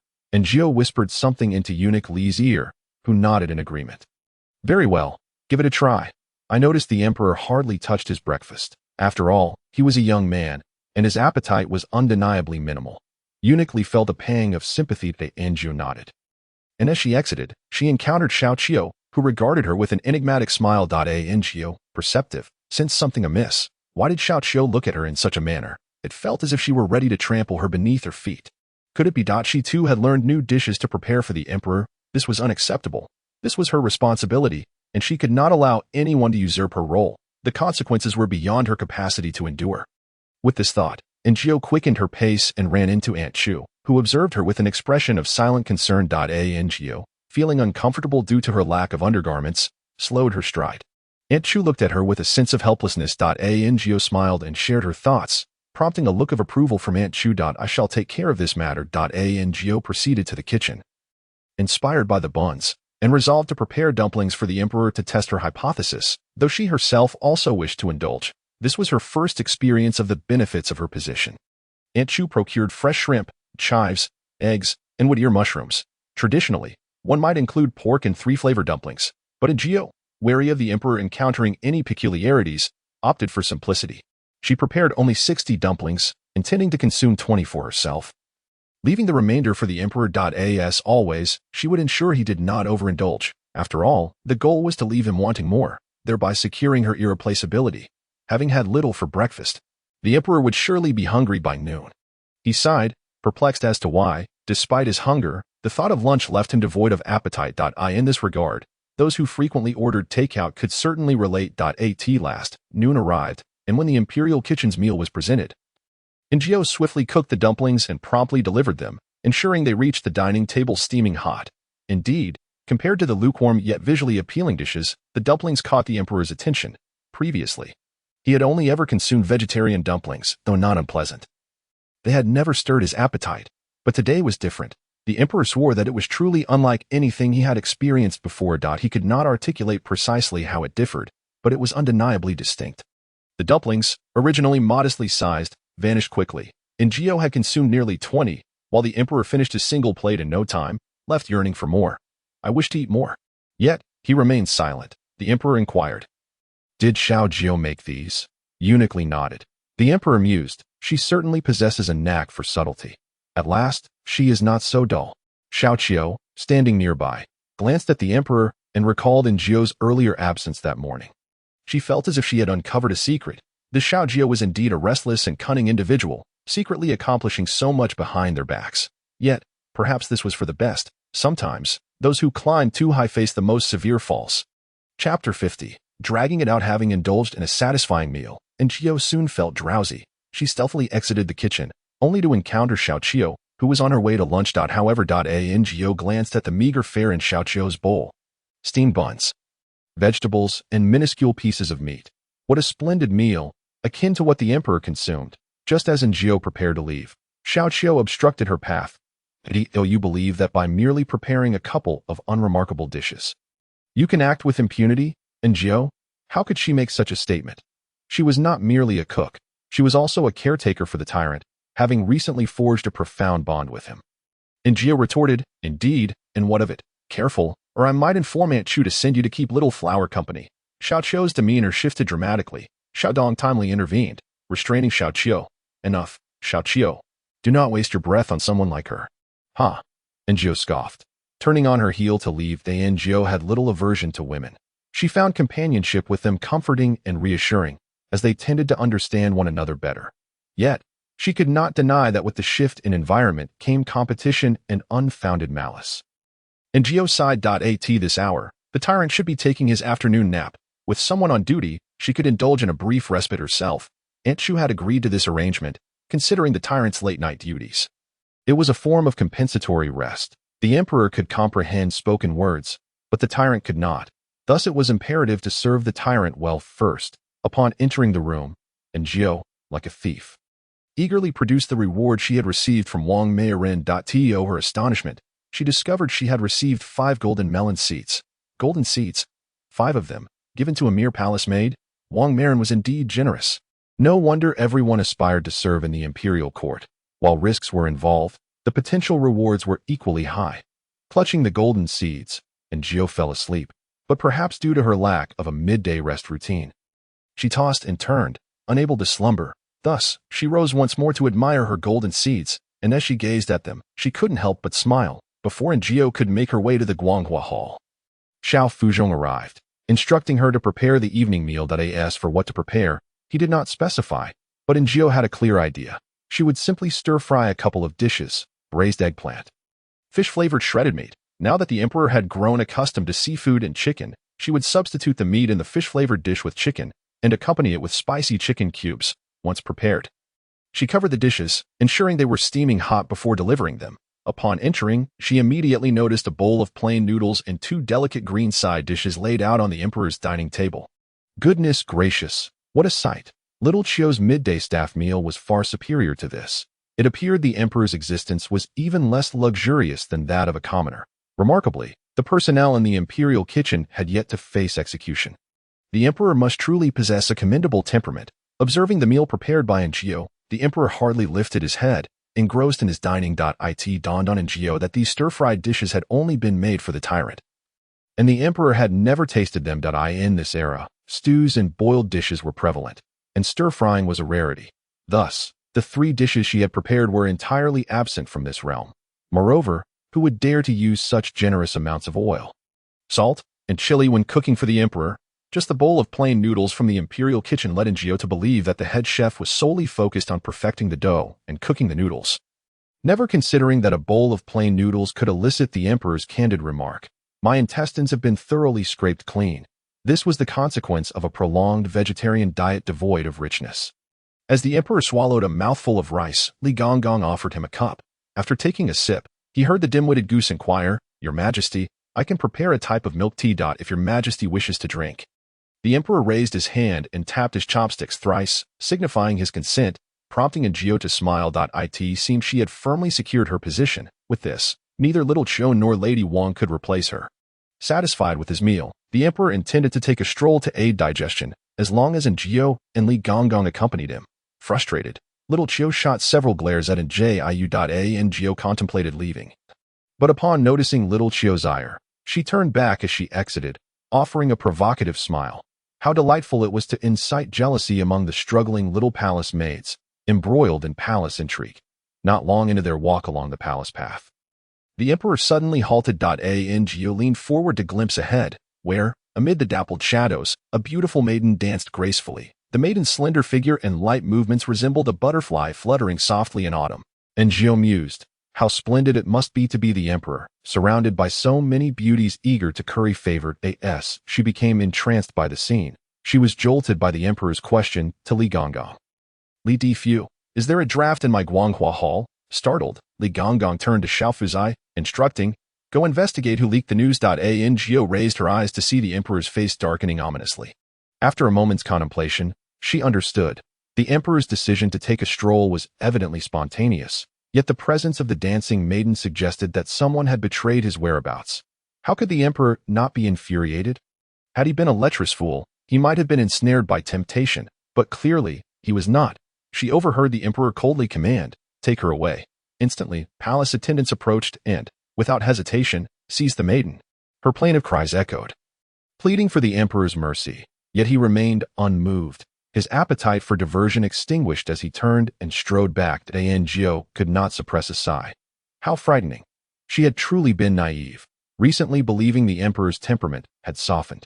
Watching the emperor's retreating figure, Njio resolved to exercise greater caution in the future, absolutely avoiding any provocation. Little Chio evidently did not anticipate the emperor's swift return, having previously endured Njio's taunts. She was brimming with resentment and seeking revenge. Before she could devise a plan, the emperor returned, and eager to impress, she hurried to pour water the moment he sat down, perhaps due to nerves. Her hand trembled, spilling tea, and in her haste to clean up, the teacup slipped from her grasp. The sharp sound of shattering porcelain echoed throughout the hall, and eerie silence fell, starkly different from the previous stillness. It was an unsettling quietude, as if all sounds had vanished. Before anyone could react, the emperor stood, glaring at the wet fabric of his robes before kicking Little Chio away with force. "Take her away. I no longer wish to see her." The emperor's frigid tone delivered a death sentence to Little Chio. "Your Majesty, spare me. Your Majesty, have mercy." She pleaded incessantly. However, the emperor did not spare her even a glance. Shafuzai led the attendants to drag little Chiu away. Li Gong Gong and Aunt Chu hurried to fetch the emperor a change of attire. Little Dong's face turned pale, trembling in fear, utterly horrified. And Jiu, still in shock, was roused from her stupor when Aunt Chu admonished her, "Why are you standing there? Hurry and clean up." It was only then that Jiu sprang into action, gathering the shards of the shattered teacup. Chapter 51. The morning fright. The emperor had finally fallen asleep. This was indeed good news. After a day filled with fright, Jiu finally grasped the meaning of serving the emperor is akin to accompanying a tiger. As she lay in bed, she pondered the events of the day, determined to identify what had provoked the emperor's ire to ensure she would not err again, lest she meet an untimely demise without understanding why. The moment the dancing beauty appeared along the palace path, the emperor had become enraged, although his anger was clearly not directed at the performance itself, but rather at the breach of his privacy. The emperor held his privacy in the highest regard, as evidenced by his steadfast consumption of the imperial kitchen's fare. He disliked exposing his preferences to the public. Jiu recalled how he had dined at noon and night. How was it that she felt the most perilous of all? With a sigh, she exhaled and resumed her thoughts. Following the removal of the maiden, little Chiu had been dealt with. This could not be entirely blamed on the emperor. For little Chiu had recklessly placed herself in harm's way. After careful deliberation, Jiu arrived at her conclusions. Firstly, the emperor was a remarkably restrained individual. Such people often appear composed. Yet when someone crosses their threshold, they erupt in fury. Secondly, the emperor possessed a strong sense of territoriality, placing immense importance on his privacy, should he feel his domain was encroached upon or perceive betrayal from those around him. His sense of security would be shattered, triggering his wrath. Lastly, one must never approach him during his moments of anger, for one would undoubtedly face the brunt of his ire. Thus, it became evident that the tyrant was irritable.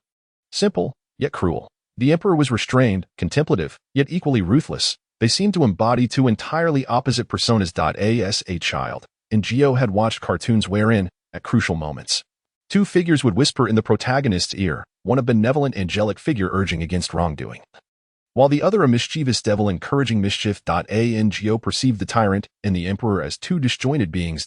If only they could be harmonized. Lost in her musings, she eventually fell asleep. That night was unusually tranquil, and upon waking before dawn, Jiu found herself puzzled as to why the tyrant had not come.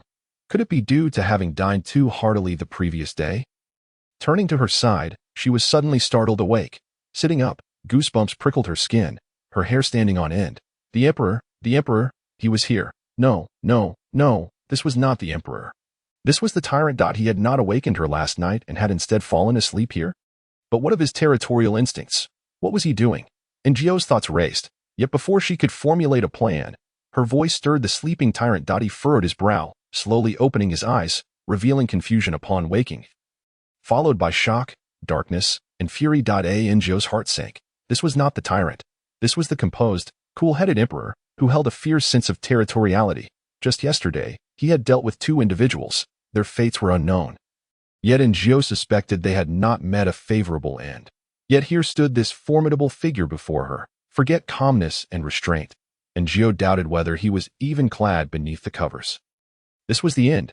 She might very well meet her demise. The emperor's countenance darkened as he regarded Jiu, and without waiting for her response, he raised his foot to kick, quick on her feet.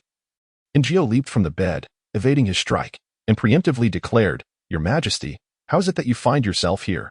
She clasped her chest, feigning a look of great grievance as she gazed up at him. The emperor rubbed his temples, surveying his surroundings. "Where is this pigsty? How did I end up here?" He fixed his gaze on Jiu, who continued, "Your Majesty, how is it that you ended up in my quarters? Did you perhaps faint last night?"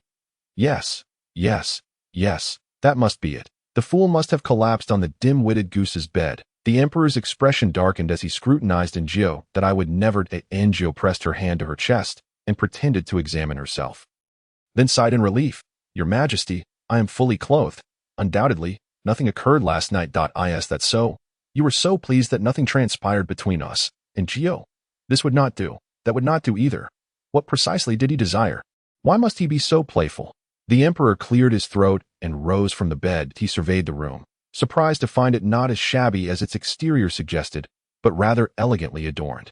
Then, his gaze fell upon a pink vase on the table, and he turned to Jiu. "You stole my favorite vase?" Jiu. She was utterly exasperated. She had encountered men who reclaimed gifts, but never one who accused her of thievery for possessing a gift. "It's the one you found pleasing and placed here," she retorted. Daenjo paused. What had the emperor just said? His favorite vase? How curious. It seemed he had a fondness for pink. The emperor exhaled, contemplating his next move. He wished to leave, yet as an emperor, such a departure seemed lacking in dignity, and what would it signify if others were to witness it?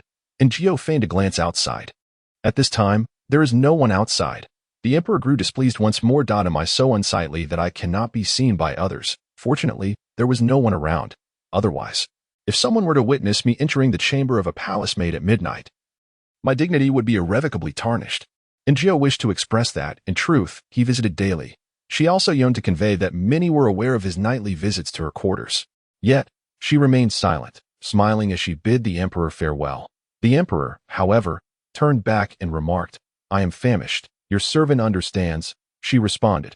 After he departed, he did not exit through the main gate, but rather scaled the wall, traversing the rooftops, unbeknownst to Ngio. The moment the emperor reached the rooftop, he locked eyes with a shadowy guard. The guard, swallowing hard in silence, was at a loss for words. The emperor exhaled, casting a disdainful glance his way, and walked away with an air of aloofness. In the morning, the imperial kitchen delivered congee, plain rice porridge, and a different variety of vegetarian buns. Indeed, what a group of indolent individuals. And Gio was different. She had prepared her own vegetarian buns. The freshly made outer crust was slightly crisp, and, upon tasting, the emperor instantly fell in love. It was merely a simple dish of chives and egg wrapped in dough. Yet the imperial kitchen's incompetence rendered them unable to replicate such simplicity. Suddenly, a thought struck the emperor, and his movement slowed. Perhaps, this is exactly what the Empress Dowager desires. In Jiu.it seemed the relationship between the emperor and the Empress Dowager was undeniably strained. The emperor consumed all 5 vegetarian buns, even partaking in the congee sent by the kitchen. However, he left the buns untouched. Chapter 52. The autumn hunt. The long-awaited autumn hunt had finally arrived.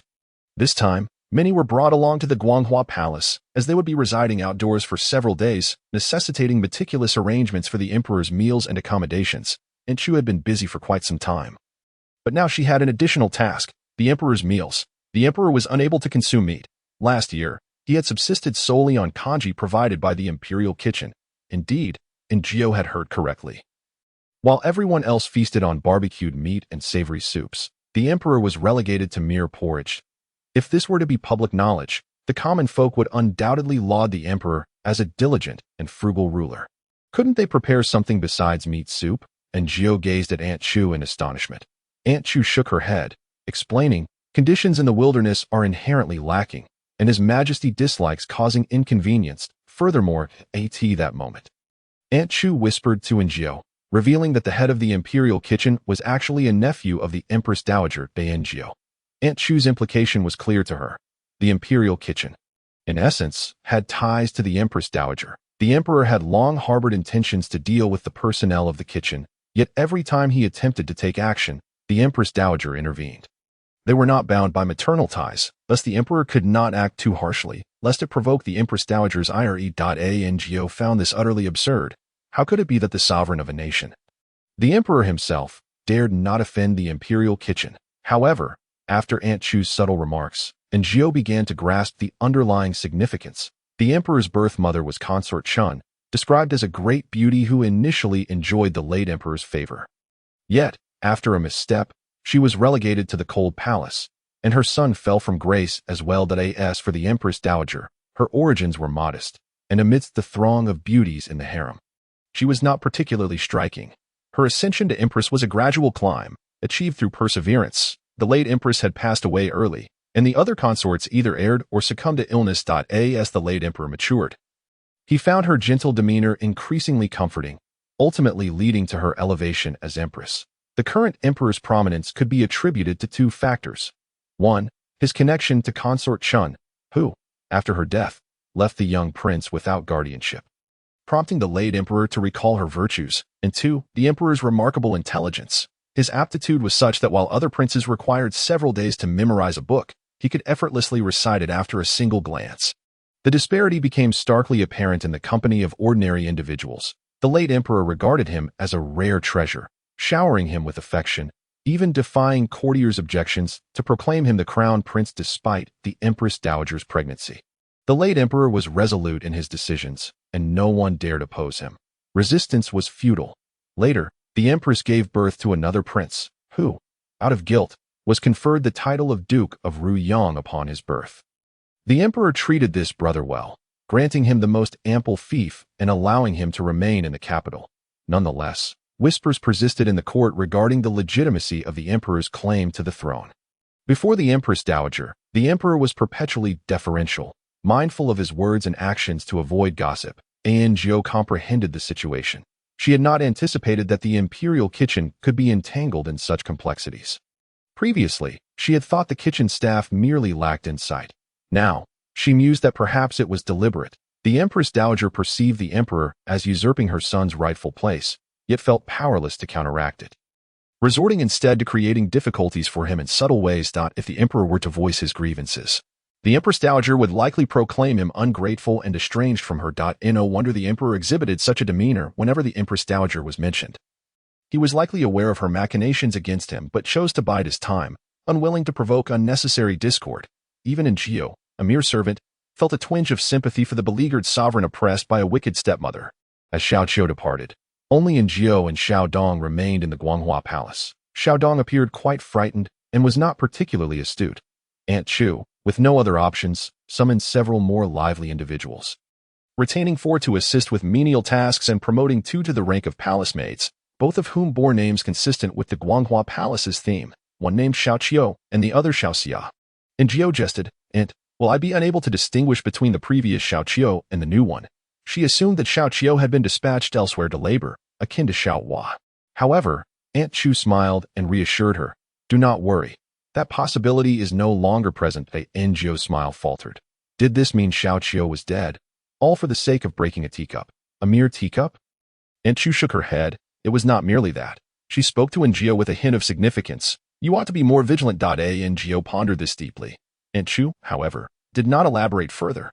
If Jiao were astute, she would deduce the implications. Xiao Qiu need not have perished. Breaking a teacup would typically result in a mere reprimand and reassignment. At least she would still be alive. However, Xiao Qiu's downfall lay in accepting bribes and revealing the emperor's whereabouts. This had crossed a line. Even after being apprehended, she implicated Jiao, claiming she had been consorting with guards during the night. Jiao's company was not a guard. Yet, since Xiao Qiu had spoken, it indicated her knowledge of something more. Thus, she could not be spared. If the process proceeded swiftly, Xiao Qiu's body would likely have already been disposed of. With the crisp autumn air and bright sunshine, the emperor's carriage was exceptionally grand. Jiao found herself within the emperor's carriage, relishing the royal treatment. She felt a surge of excitement, believing this job to be extraordinarily rewarding. Meanwhile, the emperor drowsily fought off sleep. He had risen early that day and was now attempting to catch up on rest. The venue for their autumn hunt was situated in the outskirts of the capital.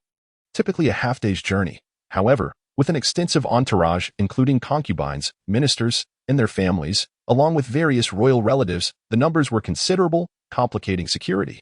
The imperial guards were busy counting heads to prevent any potential assassins from mingling among them. These individuals had arisen even earlier than the emperor, and now they were all asleep, save for the particularly sprightly young nobles who rode alongside, galloping about and filling the air with laughter. Jiao refrained from lifting the carriage curtain to peek outside, as Aunt Chu had instructed her against it, cautioning that they must not reveal the interior's activities. The procession did not pause. But the emperor, having consumed copious amounts of water, urgently needed to relieve himself. He halted the carriage, dismounted, and shortly returned, whereupon Jiao offered him water to wash his hands. The emperor inquired, "Are you not joining?" Jiao replied, "Your servant shall not." How could she go amidst a throng of men?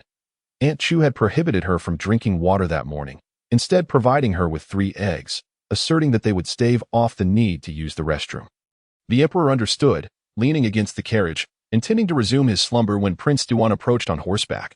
"Brother, would you like to ride?" The emperor felt a pang of desire. "I wish to go."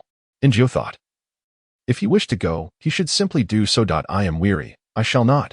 "Then I shall go ahead," the prince declared, riding away. The emperor watched with envy. Jiao found herself perplexed by his demeanor.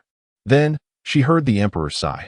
Lifting her gaze, she saw him once again leaning against the carriage, dozing off, while his thoughts raced. I too wish to go. I cannot go. I am the emperor. I must maintain decorum. In Jiao, Chapter 53. I shall showcase my abilities. The autumn hunt was set in Jinghua Mountain, already enclosed as a royal hunting ground, teeming with large, well-fed animals, cultivated over the year for this very occasion to be hunted by these dignitaries. The trees stood tall and dense.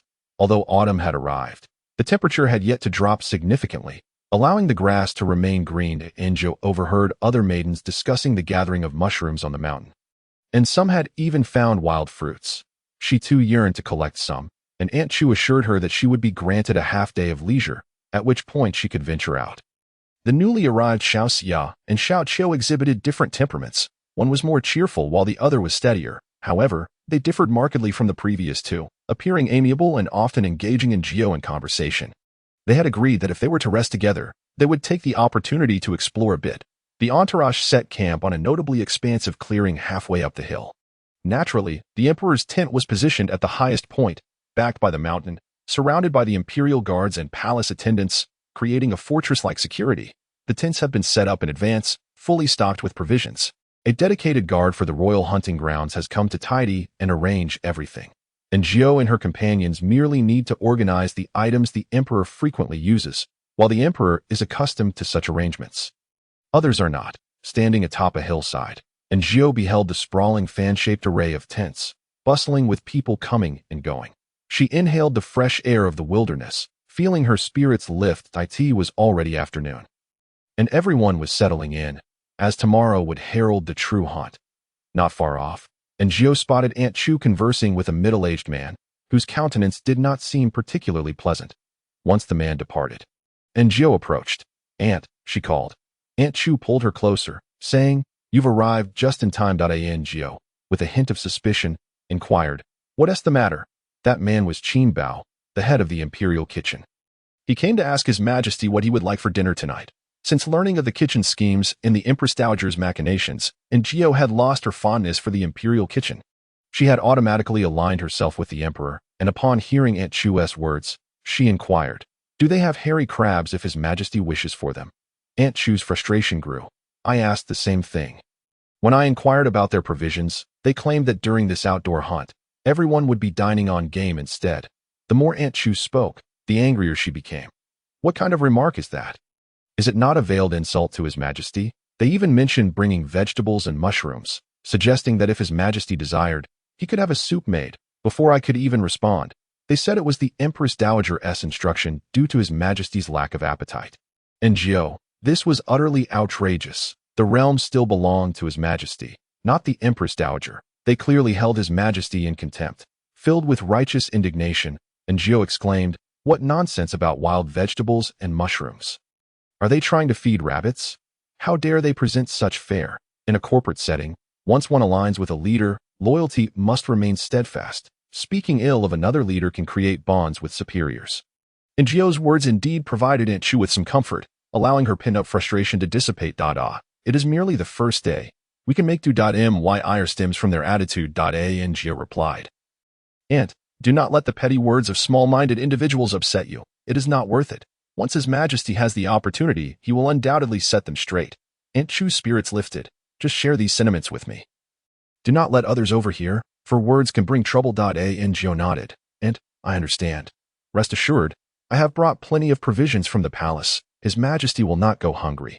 Aunt Chu felt more at ease. After Jiao departed, she pondered why the emperor favored her. She possessed a remarkable way with words. Most people tend to conceal their thoughts, believing caution to be prudent, but in the presence of those in power, a measured display of loyalty is essential. Certain sentiments must remain unspoken by the powerful, leaving others to voice them and provide an outlet for their frustrations. Did Jiao not comprehend this? Being a trusted aide to a leader requires more than mere caution. As Jiao approached the small tent designated for the palace maids and eunuchs, she took some supplies to the other side, where an outdoor stove awaited, prepared specifically for the emperor's needs, to warm food or brew tea. And Jiao fetched a pot, some brick tea, and brown sugar, toasting the aroma before adding fresh milk. The autumn hunting grounds housed numerous dairy cows, providing fresh milk exclusively for the palace and the elite ministers in the capital. The milk tea was soon ready. As she entered the tent, the emperor returned, accompanied by Prince Duan and Prince Jing. Prince Duan, known for his exuberance, exclaimed, "Your Majesty, I just took a stroll through the woods, and the rabbits are plump and large. I nearly couldn't resist taking a shot." The emperor chuckled. "Then why not bring one back?" Xiao Xia poured cups, and Njio served each of them a cup of milk tea. This was not her own initiative. The emperor had earlier requested it, and upon seeing the tea, he took a sip. His expression momentarily paused, then he took another sip. Prince Jing, noticing, followed suit.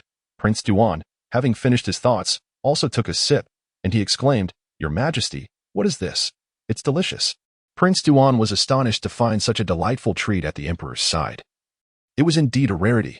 The emperor glanced at Njio, who replied, "Your Highness, this is tea brewed from milk."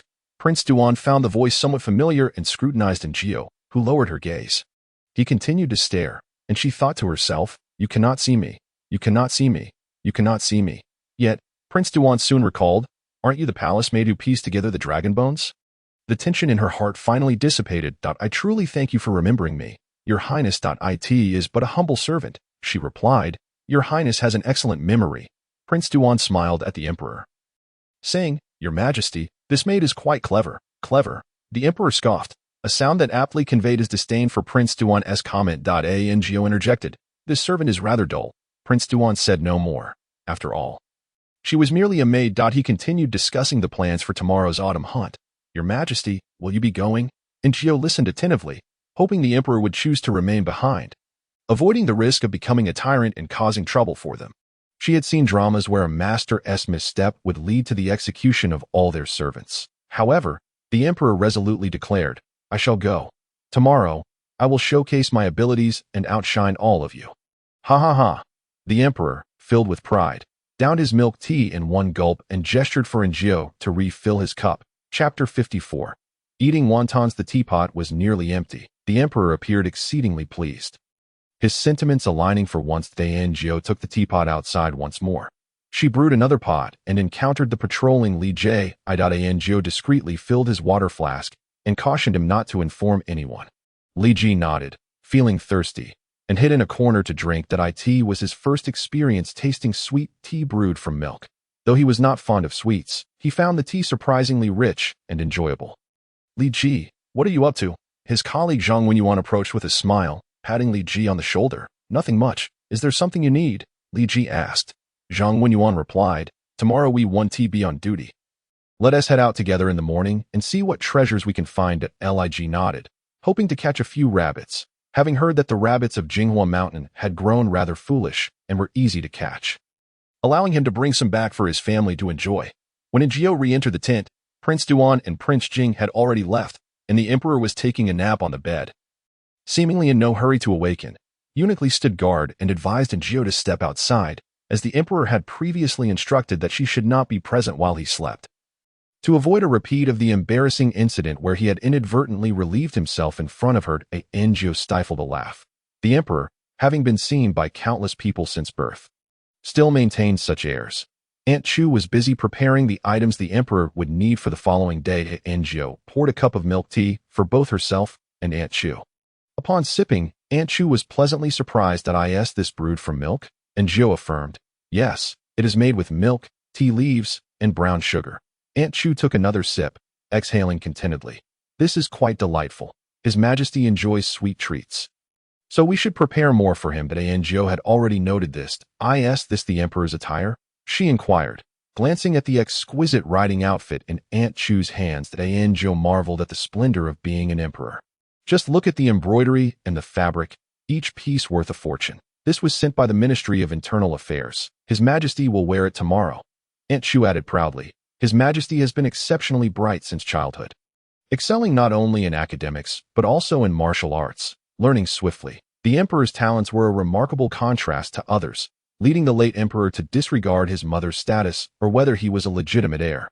Such brilliance deserved the throne. Not to make him emperor would be a disservice to the realm." Aunt Chu openly expressed her admiration for the emperor. Njio enjoyed her tea and listened, occasionally assisting Aunt Chu. Time passed swiftly. As dusk approached, Njio informed Aunt Chu of her intention to prepare dinner. In the wilderness, food safety could not be guaranteed, so Aunt Chu needed to accompany her. "What will we eat?" Aunt Chu asked, curious. "Wontons," Njio replied. Aunt Chu nodded, still skeptical about how to make wontons in such an environment that it seemed arduous compared to the ease with which the imperial kitchen could prepare them. Just then, Anjou produced the wonton wrapper she had brought. Although the emperor did not consume meat, she still prepared 3 flavor wontons for him, having brought all the necessary ingredients in advance, allowing them to be ready in no time. A steaming bowl of wontons was delivered just as Prince Jing entered, his expression rather grim as Anjou glanced over. Before the emperor sat a bowl of plain congee, some flatbreads, and a few side dishes. "What is this?" Prince Jing asked Anjou, eyeing the wontons. The emperor smiled. "You should sit down and have some to calm your nerves. I am merely being polite. Please do not actually eat." Anjou stifled a laugh upon hearing this. Prince Jing nodded. "Let me see what this is." That he was puzzled, wondering how it was possible to enjoy wontons in such a desolate wilderness. Anjou took a bowl, and while serving, the emperor occasionally cast a glance. Enough, enough.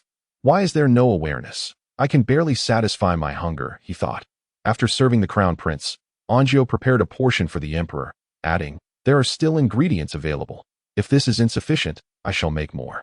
The emperor sighed with relief and, feeling generous, smiled at the crown prince, saying, "Brother San, there is no need to be polite." The crown prince had no intention of being modest. The wontons were small, easily devoured one by one. And soon his bowl was empty. Eating a steaming bowl of wontons in this remote wilderness was indeed a delightful experience. The crown prince relaxed his brows and eyes, stating, "Then I shall not hold back." Without waiting for Anjou, he served himself another bowl. The emperor glanced at the crown prince and hastened his own eating, both of them even drinking the broth, for Anjou's concoction was simply exquisite. A single portion was insufficient for 2, but fortunately, Anjou soon had a second pot ready. This time, both men slowed their pace. The crown prince scoffed. "Now this is the food one ought to eat." Being on good terms with the emperor, he knew the emperor would not mind his words that in my opinion, all those useless cooks in the imperial kitchen ought to be dealt with. The crown prince, unable to contain his disdain, continued to complain, "Your throne was bestowed upon you by father, and that is quite justifiable. Yet that old witch has held sway over you for years. Is it not enough? Must she resort to such schemes regarding these matters? It is truly infuriating." His temper flared, and he struck the table with his palm. Anjou she wished to leave, not wanting to hear these royal secrets. However, the crown prince's forceful slap had sent the chopsticks flying, leaving Anjou no choice but to fetch him a new pair. She overheard the crown prince inquire, "Who made the wontons?" The emperor pointed to Anjou with his chopsticks. The crown prince scrutinized her for a moment before nodding. "You are quite competent." "Thank you for the praise, Your Highness," Anjou replied. The crown prince said nothing further and continued eating. The emperor, however, remarked, "Now is not the time to deal with her. After all, there is filial duty weighing upon us." He smiled, a smile laden with meaning. The crown prince scoffed. "Filial duty? Do you not find it strange? Back then, with so many concubines in father's harem, how is it that they either fell ill or met with untimely deaths? What a remarkable coincidence." The emperor paused in his eating, looking up at the crown prince. "What do you mean, Brother San?" Anjou sensed something amiss and sought to slip away. Just as she began to move, the crown prince bluntly stated, "I suspect that someone harmed my mother. When I visited her that day, she seemed well, and those attending her claimed her spirits had improved, having eaten half a bowl more. Yet that very night, she suddenly passed away." The crown prince's appetite vanished entirely to tea that time. "I was too young to investigate. But the more I ponder, the more it feels wrong. Our mother has died, and the one who benefits the most from this is her. If it weren't for your extraordinary talents and father's fondness for you, her son would be the crown prince. That woman has a heart as treacherous as a serpent. If her son were to ascend the throne, what place would remain for us brothers?" The crown prince's anger escalated. And the emperor, too, lost his appetite, sinking into deep thought. "Indeed, my mother's death was peculiar. Regrettably, I was young then and recall nothing, but the person who poisoned me back then is yet to be uncovered. Could it be related to the Empress Dowager?" Chapter 55. In the forest, Anjou stood there, disheartened. This crown prince, of all times, could not refrain from speaking such words in her presence. The emperor, having noticed her, instructed, "Xiaojiu, you may step outside." Anjou felt as though she had been pardoned and quickly exited. The crown prince watched her retreating figure, remarking, "You must be cautious with the food she handles. Do not let it be like last time." The emperor nodded. "I am aware." The crown prince added, Is your ailment not yet resolved? The emperor shook his head. There has been some improvement lately. Jiangsheng is also a useless fellow. The more the crown prince pondered, the angrier he became, ultimately leaving with a gloomy expression. Anjiu and Xiaodong entered to clear the dining table. Xiaodong kept her head down, trembling, not daring to lift her gaze. She pretended not to notice the remnants on the table. With the day still young, the emperor announced his intention to take a stroll to aid digestion, with Li Gonggong and Xiaofu following. Anjiu returned to her room, feeling fatigued. She intended to sleep, but Xiaofu soon came to say, Xiaojiu, Aunt Chu has asked you to keep watch tonight. The others sighed in relief, grateful they would not be required. Their eyes were filled with sympathy for Anjiu. Exhausted from the day, she felt too lethargic to move, nearly succumbing to sleep, yet suddenly remembered something and sprang up. How could she forget? She could not sleep among these people.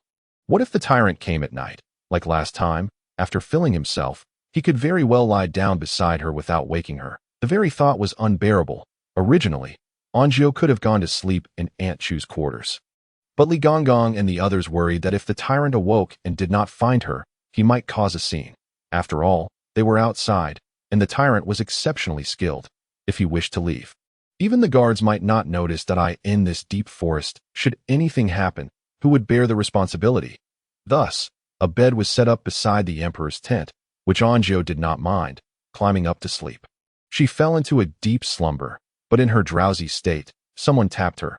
Unconsciously, she covered her head with the blanket. The tyrant, Li Gonggong, stood not far away, anxious to the point of wishing he could awaken Anjiu himself. The tyrant tapped again, causing Anjiu to groggily open her eyes, only to be met with a large face looming over her. The tent was dimly lit, the tyrant's body blocking the light, making his face hard to discern.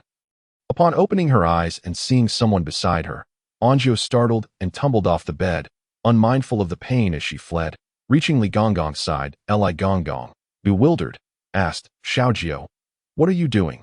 The realization of her escape returned, and Anjiu turned to see the tyrant standing still, his expression one of rare confusion and dissatisfaction. Anjiu patted her chest, exhaling a sigh of relief, and explained to the tyrant, this servant was in a daze. The tyrant regarded her, seemingly accepting this explanation. Anjiu proceeded to put on her outer garment. Your Majesty, are you hungry? The tyrant shook his head, then nodded. Li Gonggong, puzzled, thought, is he hungry or not? Anjiu, however, discerned that he was not particularly hungry. But if offered food, he would still consume it. She took some snacks from her bag, and he obliged by eating. Li Gonggong was somewhat impressed with Anjiu, having served the emperor for over a decade. He could only guess half of the emperor's thoughts, yet this Xiaojiu had only been here for a few days and seemed to know the emperor's mind intimately. After they had eaten, the tyrant rose to leave, startling Li Gonggong, who wished for him to remain in the tent. However, would the tyrant heed anyone's advice? He pushed past Li Gonggong and stepped outside, when Anjiu hesitated to follow. The tyrant turned back, furrowing his brow at her. Anjiu, she had no choice but to follow. The moon shone brightly tonight, and the surroundings were not shrouded in darkness. Torches lit up the camp, making it quite bright. Standing on the hillside, they could see far and wide. The tyrant seemed to smile for a moment. Anjiu felt this smile resembled that of a child about to play a prank, though the tyrant's thoughts were unknown to her. In the next instant, the tyrant grabbed her and dashed behind the mountain, moving with incredible speed, like a shadow in the night. The patrolling guards sensed something swift passing by, but when they looked again, there was nothing. Am I seeing things? Zhang Wenyuan rubbed his eyes. Did you see that? Li Ji shook his head, feeling a breeze but seeing nothing at all. Perhaps it was just my imagination. The guards chatted as they walked away. But Anjiu found herself in a predicament, quickly whisked away by the tyrant, far from the camp, arriving at a tree in the woods. Stepping on something beneath her feet brought her a slight sense of security. Yet as her eyes adjusted to the darkness, she found herself staring into the eyes of an unfamiliar creature. Even Anjiu, usually composed, could not help but scream, startling the tyrant, who turned to see Anjiu facing an owl. Typically, such a creature would simply take flight, yet today was different. The owl, perhaps a bit daft, seemed intrigued. Anjiu was nearly terrified to death as it twisted its head a full 180 degrees. Then, curious, rotated nearly half a turn, its head upside down as it stared at her. Kenji, in the middle of the night. Such a sudden encounter nearly sent her into shock. but having recently built her resilience. She gradually regained her composure. The owl, finding her uninteresting, leisurely flew away. Angio. Was this a joke? As if being surrounded by foolish humans wasn't enough. Now there were foolish owls as well. It was utterly infuriating. The tyrant, observing her reaction, found it somewhat amusing, adorable. Angio. She could only roll her eyes, turning to look coldly at the tyrant, saying, I wish to come down. The tyrant regarded her. Angio softened her tone. Your Majesty, it is rather high up here. This servant is quite frightened. Only then did the tyrant descend with her. The forest at night was truly an unwelcoming place, shrouded in darkness, making Angio, who had seen many horror films, suspect that a killer lurked within. Your Majesty, shall we not return? This forest is quite terrifying. The tyrant clearly had no desire to return. However, he glanced at Angio, evidently torn about whether to head back. Angio continued to observe him, realizing that the tyrant responded better to gentle persuasion than force. He had the temperament of a child easily swayed. Hence, Angio added, it is dark and cold here, not at all enjoyable. If we return, I shall prepare something delicious for you. After all that running, the tyrant was indeed hungry. However, he still hesitated, leaving Angio speechless. What exactly are you hesitating for? What possible amusement could there be in this wretched forest? What if there are wild beasts? Just as Angio pondered these thoughts, she suddenly heard a rustling sound not far away that a chill ran down her spine as she turned to glance in the direction of the noise. She could not discern whether it was a beast or a murderer. The tyrant signaled her to crouch down and remain still, intending to sneak away, but Angio grasped his arm and shook her head. What a joke! In this forest, what if you forget about me? And if you venture off alone, what if something happens? Who would bear the consequences? The tyrant gazed at her, his brow furrowed in displeasure. Yet, despite her insistence, he simmered in silence for a moment before eventually relenting. Chapter 56. Irritated. There are people. Someone is coming. In such a desolate wilderness, at the dead of night, the presence of others was far more terrifying than that of beasts or ghosts. Angio quickly urged the tyrant to crouch down, signaling him to keep silent. The tyrant, still irked, squatted on the ground, brooding, likely unaccustomed to being treated in such a manner. Angio paid him no mind. The individuals appearing at this hour could not be of good intent. If they discovered her and the tyrant, it would be the end for them. No, the tyrant was formidable, so he would likely survive. It was she who would meet her demise. Before long, two figures emerged nearby, halting not far from Angio and the tyrant. Why did you summon me here? A woman's voice inquired, which Angio felt she had heard before but could not place. The darkness and the woman's black attire, which obscured her face with a shadowy hood, made it impossible to discern her features or height. Beside the woman stood and it has been quite some time with no progress. The master has instructed me to inquire when you intend to take action. He said, take action? That is easier said than done. I cannot even get close to that dog emperor. He is surrounded by experts and is a madman that I fear I would be killed before I even got near. The woman lamented. Angio still found the voice familiar, yet could not recall from where. The man seemed to agree with her logic, falling silent for a moment before responding.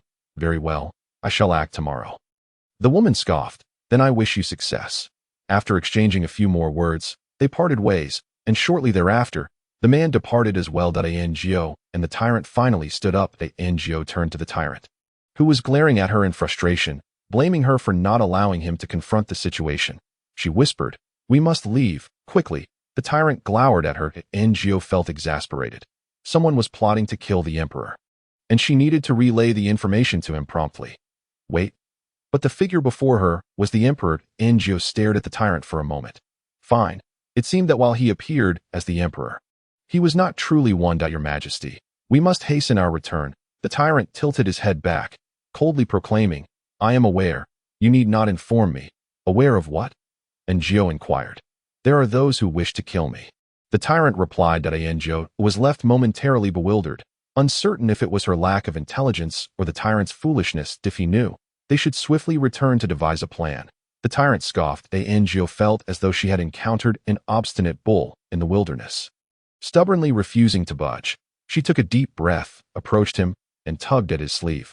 Your Majesty, it is cold and dark outside. I am frightened. The tyrant glanced at her, snorted disdainfully, then surveyed their surroundings. Ultimately, he leaped away with her in tow. Steward Lee had been anxious all night, and upon seeing them, he finally exhaled in relief. Though he remained wary of the tyrant and did not dare approach recklessly, Jiao was indeed not exaggerating. She felt freezing and rushed to warm herself by the fire. The tyrant, like an oversized puppy, followed closely. Jiao warmed herself. He did as well. When she drank water, he did too. After Jiao retired to bed, he continued to stew in his anger. Liar. Jiao looked up at him. He glared at her in irritation. Your Majesty, it is late. We should sleep. The tyrant remained silent, hungry, starving, on the verge of starvation. Jiao, exasperated, finally got up to ask, what would you like to eat? He said nothing to in the dead of night. Jiao rummaged for some steamed buns, sliced them, dipped them in egg batter and flour. Then fried the pieces in oil. Once done, she sprinkled some seasoning on them. The tyrant devoured 5 pieces in quick succession before finally belching in contentment. Jiao found it amusing and softly said, sleep now, Your Majesty, that if you desire more, I shall prepare some for you in the morning. The tyrant nodded, climbed into bed, and covered himself with a blanket, leaving only his head exposed, yet he continued to gaze at Jiao. After a while, believing he was about to sleep, he tossed a gold ingot onto the ground. Jiao glanced at the ingot and then at the tyrant, who had already closed his eyes. His breathing steady, clearly falling asleep. She picked up the gold ingot, examined it under the candlelight, and smiled in satisfaction. The following day, Jiao awoke early to freshen up. Afterwards, she prepared some dumplings, considering that the emperor had eaten quite a lot the previous day and might not be very hungry in the morning. She made a small batch and pan-fried them until cooked. The emperor awoke to the enticing aroma, and upon opening his eyes, he immediately spotted the fried dumplings on the table. Although he had not been particularly hungry, he found himself with an appetite now. After being assisted by Xiao Fuzi in washing up, he sat down at the table to eat. Despite the same filling, the fried version tasted distinctly better. Truly delicious. That moment, the imperial kitchen sent in breakfast, white rice porridge, several steamed buns, and a plate of side dishes. Sooner or later, I shall have all the people from the imperial kitchen executed. The emperor bit into a fried dumpling with force. However, today, he finished the porridge from the imperial kitchen. During the poison testing, Steward Lee had Xiao Dong try it first. Xiao Dong, trembling, nearly fainted with relief once she confirmed it was safe to consume. Almost losing her balance, Steward Lee cast a cold glance her way, and Xiao Dong, in a daze, pleaded for mercy. Steward Lee waved his hand. All right, you may leave now. Xiao Dong wobbled out, encountering Jiao at the door. But she said nothing and hurried past her. Jiao thought that the girl might be on the brink of a mental breakdown from fear, and keeping such a person in the palace might not be wise. Yet she said nothing further, as it was not her concern. Xiao Qiao and Xiao Xia were tidying up, so Jiao joined them, while the emperor sat back, leisurely waiting for Steward Lee and the others to assist him in changing clothes. He wore the riding gear that Aunt Chu had selected yesterday. That was no wonder he was the emperor. The outfit was quite splendid, and in it, the emperor resembled a supermodel. That face, that physique. Jiao found herself staring for quite some time. She heard the emperor's cold snort, once again captivated by me. Women are always so shallow. Jiao, she averted her gaze. Feeling guilty, are we? Afraid I might discover your secret? He mused to himself as Jiao took the bowls and chopsticks and stepped outside. Just as she left, Xiao Fuzi returned. Xiao Jiao, the emperor requests your presence. Me? Jiao glanced at the sky. Soon the emperor would be going out to address the crowd, and those outside were awaiting his command to enter the forest for the hunt. What could he possibly want with her at this time? Jiao felt puzzled, but upon arrival, she found Aunt Chu waiting with a smile, shaking the garments in her hands. Xiao Jiao, come and try on this outfit to see if it fits. Jiao looked at the clearly masculine attire and suddenly recalled something. She seemed to have forgotten to inform the emperor about what she had seen last night, and it appeared he had also forgotten to ask. Chapter 57. A game of chase. What does this mean? Jiao approached Aunt Chu and asked, is the emperor taking me along for the hunt? Aunt Chu nodded and whispered, do not be afraid. You will simply stay with Steward Lee and the others. We are mainly concerned that the emperor might suddenly have an episode. Aunt Chu's words made Jiao understand. They were worried that the emperor might switch personalities upon witnessing something unexpected, which would not bode well if seen by the court officials. Although the emperor had previously executed people, that was under the premise of someone having erred. Even if there were grievances, it would be considered that the emperor could not tolerate any insolence. However, one cannot rub sand in the eyes of the officials. If that were to happen, in the future, whatever the emperor did would be perceived as madness. The empress dowager was already watching closely, and she would surely exploit any opportunity to undermine the emperor. Ngo understood. Must I really dress as a little guard? Ngo looked at the outfit she was to wear, uncertain of how she would appear. Surely, if the tyrant saw her, he would mock her. And Chu continued to adjust her attire, saying, "This is merely to avoid drawing attention, and I have also had Xiao Qiu and Xiao Xia dress similarly. So you will not stand out." Ngo sighed in relief. She truly did not want to attract attention. It was best to remain low-key within the palace. Upon exiting the tent, she indeed spotted Xiao Qiu and Xiao Xia dressed as guards. The two girls were overjoyed, having never dreamed they would accompany the emperor into the forest for a hunt. Xiao Xia exclaimed, "I wonder if there are any rabbits in the woods. I adore rabbits. I've heard we might even hunt deer." Xiao Qiu added, "If luck is on our side, we might even encounter a white fox. Its fur makes for splendid scarves." Xiao Xia nodded, "But it could be quite dangerous. We can only watch from the sidelines." The two chatted excitedly, oblivious to the potential peril. Ngo thought to herself, how blissfully ignorant they were, based on what she had overheard the previous night. There was a possibility that someone might attempt to harm the emperor today. When the gods clash, the innocent bystanders suffer. Thinking of her own safety, Ngo hurried to the emperor's tent, only to find that he had already departed. Ngo smacked her forehead, scolding herself repeatedly. In the end, she had no choice but to join Xiao Qiu and Xiao Xia in the ranks of the guards. A group of individuals arrived at the foot of the mountain, at the entrance of the forest, where numerous people had already ventured inside. Today, the gathering of handsome men and beautiful women was truly remarkable. Each had donned riding attire, showcasing their elegance and charm, making for a delightful sight. Amongst the throng of horses and cattle, she caught a glimpse of Li Ji, who stood attentively, his posture straight and impeccable, exuding considerable handsomeness. Before long, the emperor arrived. Ngo observed him from a distance, mounted on a magnificent black steed that towered above her own. Its coat was groomed to a satin sheen, as dark as ink, glistening under the sunlight with an air of grandeur. The emperor himself was clad in a black riding outfit, intricately embroidered with golden threads depicting fierce dragons. His expression was stern and unsmiling, radiating a regal aura. Ngo was momentarily entranced. Many present had never laid eyes on the emperor before, and this was their first direct encounter. The atmosphere was eerily silent, all eyes fixated upon him. Surely, they are all captivated by me. Ngo was jolted back to reality by this thought, hastily conjuring up countless images of him in the middle of the night. Needing to relieve himself, to dispel her enchantment, it seemed that the emperor was indeed gifted in every conceivable aspect. Shaking off the thought, she noted that the emperor had announced the commencement of their outing. Duke Duan galloped over, laughing excitedly. "Brother, let us compete today to see who can hunt the most game." Prince Jing also rode over, giving the emperor a slight nod. The emperor smiled and replied, "Let the horses run." With a chuckle, Duke Duan cracked his whip and rode off with his entourage. Prince Jing also bid farewell and departed. Others began to disperse, though several young ladies lingered, secretly watching the emperor.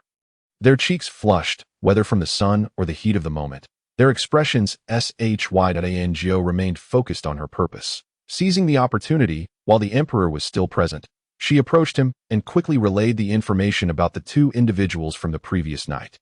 The emperor glanced at her, seemingly indifferent, and instead inquired, "Are you ready to hunt?" Ngo was momentarily taken aback, and before she could respond, the emperor signaled to one of his bodyguards behind him.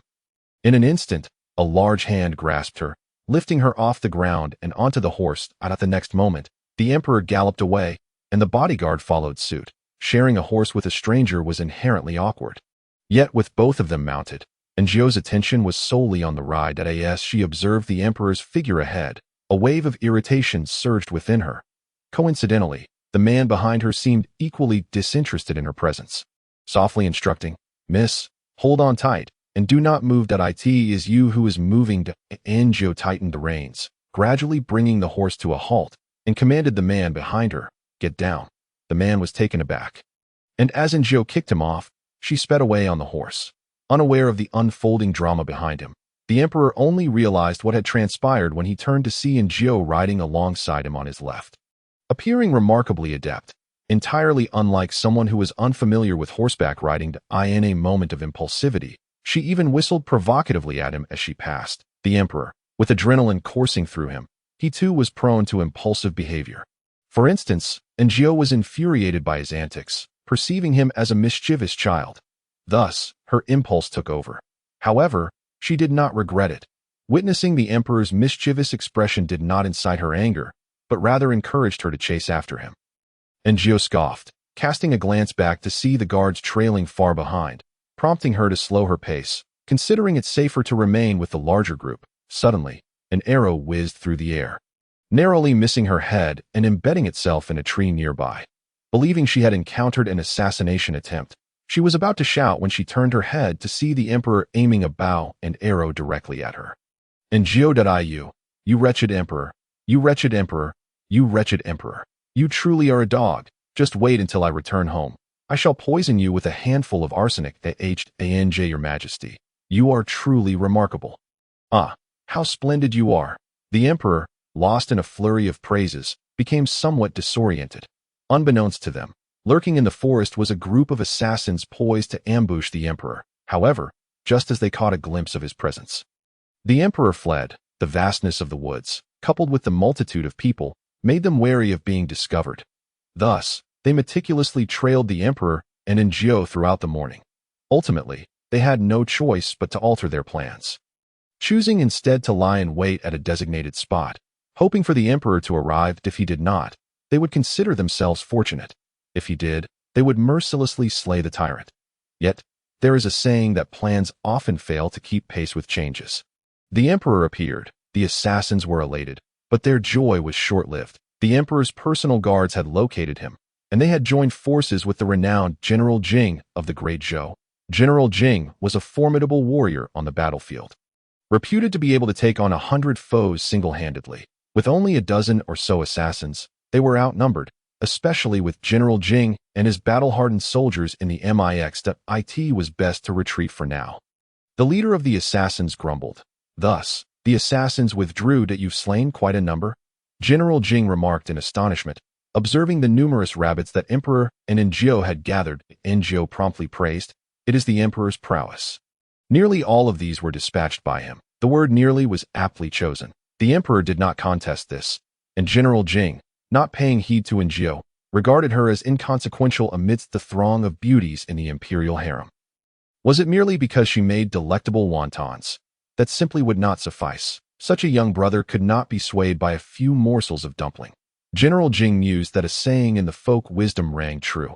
If one does not properly care for their children, they might be led astray by a sumptuous meal when they grow up. With a grand gesture, General Jing commanded his subordinates to light a fire for roasting meat. Ngo was taken aback. She had previously offered the Emperor meat on a few occasions, but it was either minced for dumplings or cut into exceedingly small pieces, diminishing the presence of the meat, and it was always during times when the tyrant dined. The Emperor himself had not partaken of such fare. Would it be appropriate for General Jing to initiate a roast? Ngo hoped the Emperor would exhibit some restraint and self-awareness to decline. However, the Emperor swallowed hard. It should be fine. I shall have but a bite, not more truly. Ngo, she wished to advise him. Yet as a mere maid, she could not dictate the actions of the Emperor or General Jing. The soldiers under General Jing, having been tempted, wasted no time in gutting the rabbits, and soon the air was thick with the pungent scent of blood. General Jing continued to converse with the Emperor, but Ngo noticed the Emperor fixated on the skinned rabbits. As she stood at an angle, she could not discern his expression, yet sensed something was amiss. Your Highness, Ngo called out. General Jing regarded her with suspicion. Ngo gestured for him to look at the Emperor. General Jing, having experienced the battlefield, was momentarily taken aback by the murderous glint and coldness in the Emperor's gaze. He disregarded the hierarchy. Seeking her counsel with a glance at Ngo, utterly exasperated, motioned for General Jing to remain silent and cautiously approached the Emperor. No, at this moment, he should be referred to as the tyrant. Yet, before Ngo could reach him, the tyrant suddenly appeared beside General Jing's subordinate with an alarming swiftness. The guard, with a knife in one hand and a rabbit in the other, was caught off guard, forgetting to free a hand. As the tyrant approached him like a malevolent specter, his hand nearly grazing the guard's throat, and Joe understood that in an instant, he could snap the guard's neck, having done so not long ago when he swiftly dispatched the rabbit. "Your Majesty," in a moment of urgency, and Joe called out to the tyrant. His hand halted, and he turned to face her, and Joe, filled with anxiety, pondered whether the tyrant in his frenzied state could still comprehend human speech. Recalling how he had shown no hesitation in the palace when executing the adulterous couple, Joe quickly retrieved a handful of blueberries from her pocket. "Your Majesty, would you like to have some fruit?" The tyrant regarded her intently, and Joe continued. "Do you remember the blueberry mill fight? Shall we return and enjoy it?" The tyrant swallowed again. Yet he remained unyielding. The soldiers under General Jing halted their actions, astonished and fearful at this bizarre scene. General Jing, witnessing the tyrant's behavior for the first time, found himself momentarily speechless, simply gazing in awe. Meanwhile, the guard being restrained by the tyrant was in sheer terror, and Joe took a step forward. "Your Majesty, would you kindly come over? Would you like to eat roasted meat? Rabbit meat is quite delicious that I want."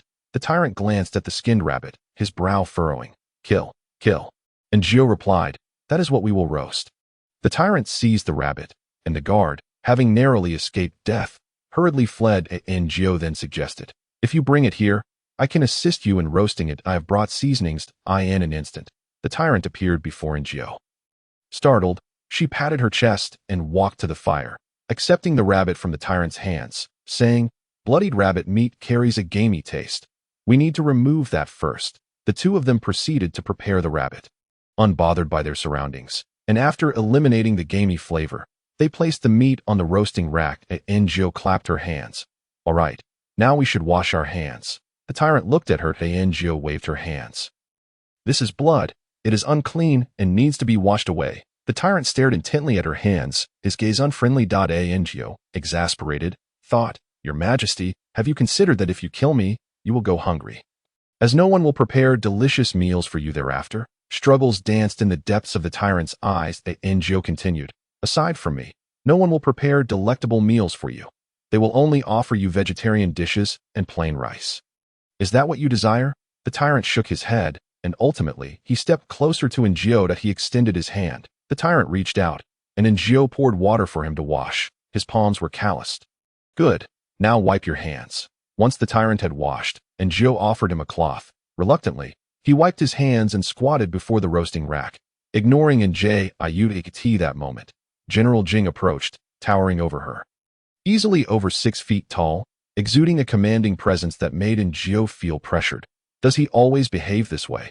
she mused, and Joe smiled. "If you do not provoke him, he simply will not reveal himself." General Jing, was that a subtle jab at him? He anticipated it today, and Joe was at a loss for words. General Jing awkwardly retreated, cautioning his subordinates to keep this matter confidential for the Emperor's guards. General Jing glanced over. They were nearby, seemingly accustomed to such behavior from their emperor. He frowned at the sight of the emperor squatting by the fire. "So, the emperor's condition is this severe, and his episodes are so unpredictable. What to do?" Suddenly, he spotted Joe, who was guiding the emperor in roasting meat. Thankfully this maid is present. Just like this, skewering the meat, and Joe instructed as she prepared several skewers of rabbit meat. Soon, they were perfectly roasted, seasoned with cumin and chili powder, exuding an irresistible aroma. The tyrant took a hearty bite, grimacing from the heat, and Joe handed him a water jug. He took a sip, this time having learned to blow on it before consuming. Avoiding any further burns, Joe smiled warmly, akin to a nurturing mother. "The remaining rabbit is equally delectable. Would your Majesty care to sample?" The tyrant paused, looking up at J.I.U.T. meat, and Joe inquired, "What do you mean?" The emperor clutched the rabbit meat and murmured, "Mother consort," and Joe stared in astonishment at the tyrant, initially intending to question the meaning of his words, wondering if he had misspoken. However, General Jing seized her arm, shaking his head to signal her to remain silent. Chapter 60. Terrifying speculations. Even though the tyrant ceased speaking, his prior words left a profound ambiguity in Joe's mind. Eaten? What did that imply?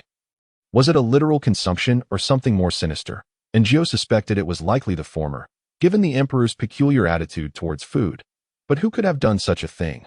Was there a murderer within the palace who had killed and consumed the emperor's favored consort?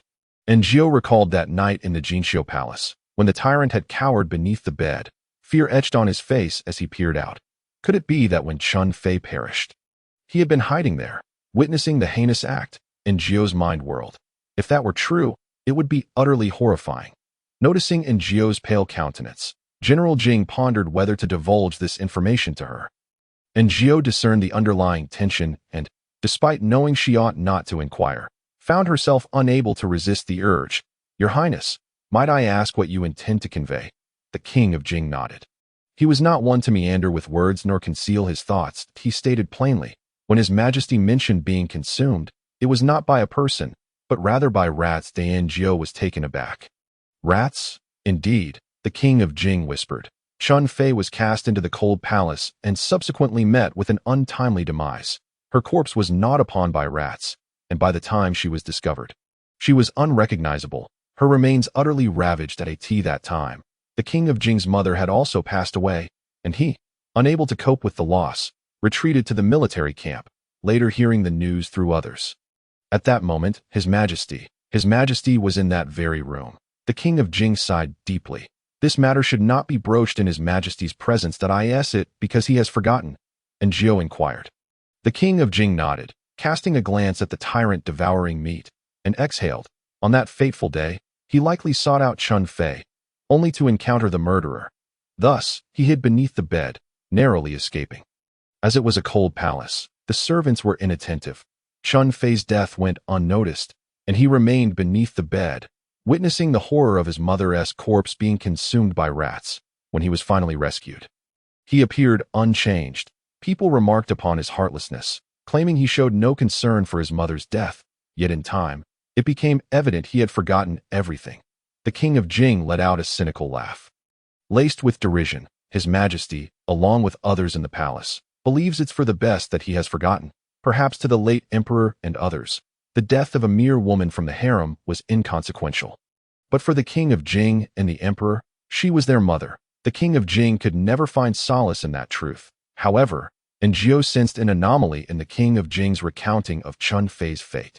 Typically, a child witnessing their mother's misfortune, even if terrified, would not remain hidden indefinitely. Moreover, considering the emperor's keen intellect, he would likely have maintained composure in such a crisis, making it implausible for him to hide beneath the bed for 3 days. Unless the chilling realization struck in Jiao. What are you thinking? The king of Jing regarded her, sensing something was amiss in the young maid's expression. Jiao bit her lip. I am merely speculating. Could it be that His Majesty remained hidden because the murderer was in the room? The king of Jing paused, astonished. What did you say? I mean, perhaps the murderer was always present in that very room. That Jiao was chilled by her own hypothesis. Could it be possible? The murderer, having committed such a heinous act, did not flee the cold palace, but instead watched as rats feasted upon Chun Fei's remains while her son cowered beneath the bed. Did the murderer know? If unaware, it could be dismissed, but if they did know, for a 7-year-old child to witness their mother's death, and then to see her corpse devoured by vermin, Jiao frowned. Merely contemplating it sent shivers down her spine. The king of Jing's expression grew grave. He glanced at Jiao, his lips trembling. He wanted to dismiss the notion as impossible. How could it be?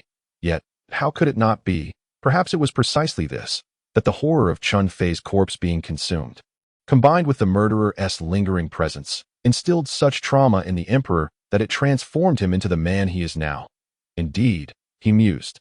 Why had I never considered this before? I am convinced.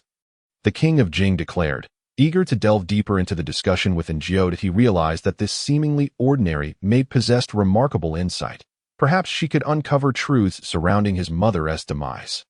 However, Jiao's attention was entirely fixated on the tyrant. Upon seeing him finish his meal, she rushed over, cheerfully inquiring, Are you full? The tyrant shook his head that a single rabbit bore little meat. Yet Jiao felt lingering in the open served no purpose. She wished for the tyrant to return, but he stubbornly fixated on the lifeless rabbit. Jiao summoned others to roast another, having gathered a plethora of wild vegetables and a few mushrooms earlier, which she promptly cleaned and roasted, offering them to the emperor, pairing them with mushroom skewers. The tyrant exhibited disdain for the vegetables, his face a mask of resistance. Jiao, adopting a tone akin to soothing a child. Encouraged, they are quite delicious. Do give them a try. She found herself silently lamenting her own predicament, contrasting her simple life with the tyrant's opulent existence, replete with luxury cars and indulgent feasts, yet suffering from a stomachache. And Gio internally chastised herself. Reluctantly, the tyrant sampled a bite, and his eyes widened in surprise. Tasty. More pleased, Gio complied, offering him her portions. The king of Jing, observing their interaction, organized a gathering for roasting meat. And soon the forest was infused with delightful aromas. Yet, with so many people present, even with prey nearby, they dared not approach, merely encircling the area, watching.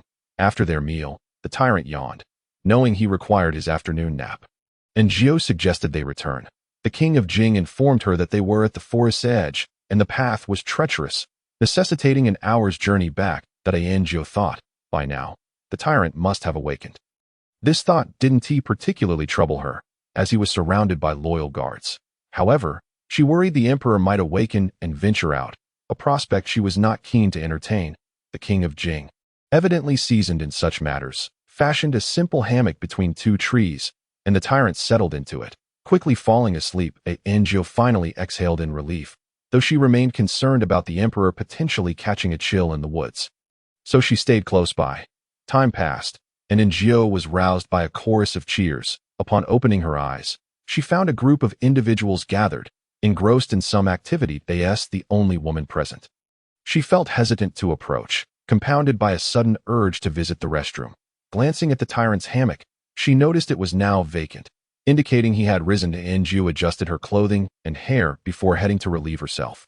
Then inquired among the king of Jing's men about a nearby water source. The king of Jing's guards were notably warm and forthcoming, informing Gio of a small creek not far off and offering to escort her. Gio nodded.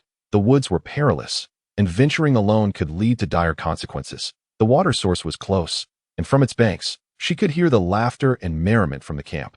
What are they laughing about?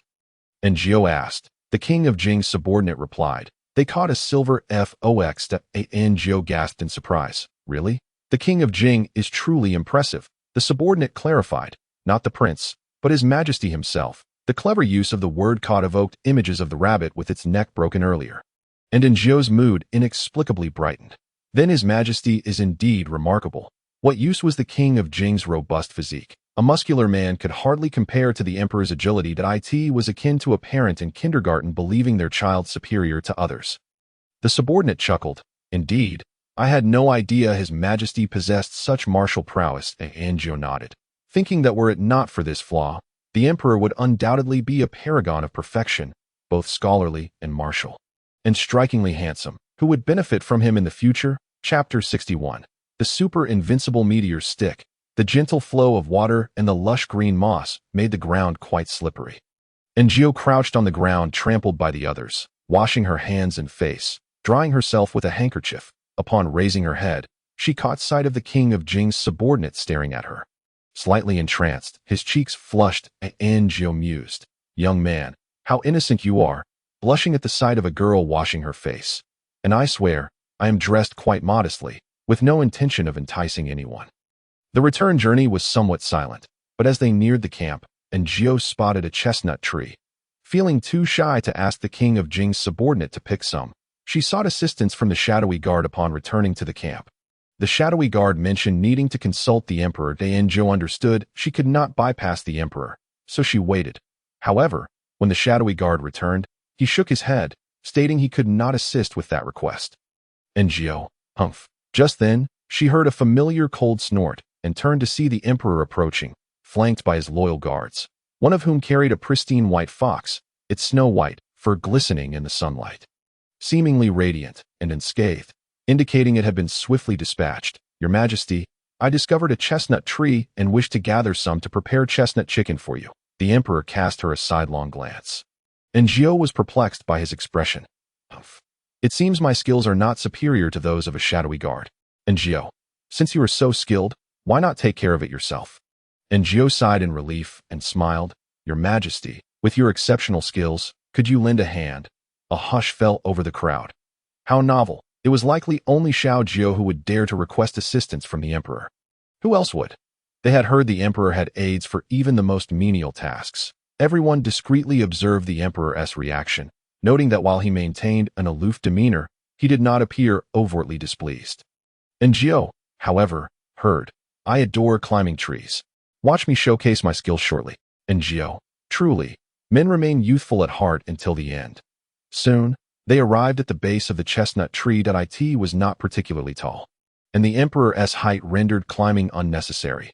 He stood there, gazing intently at the green spiky balls atop the tree, his expression a mix of stiffness and confusion. "What is this? Aren't we here to gather chestnuts? Is this a chestnut?"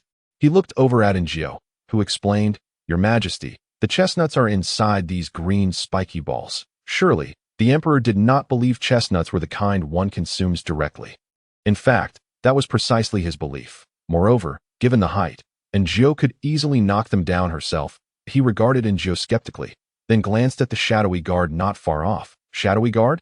In truth, the emperor had misunderstood. These chestnuts were something Ngio could easily manage on her own.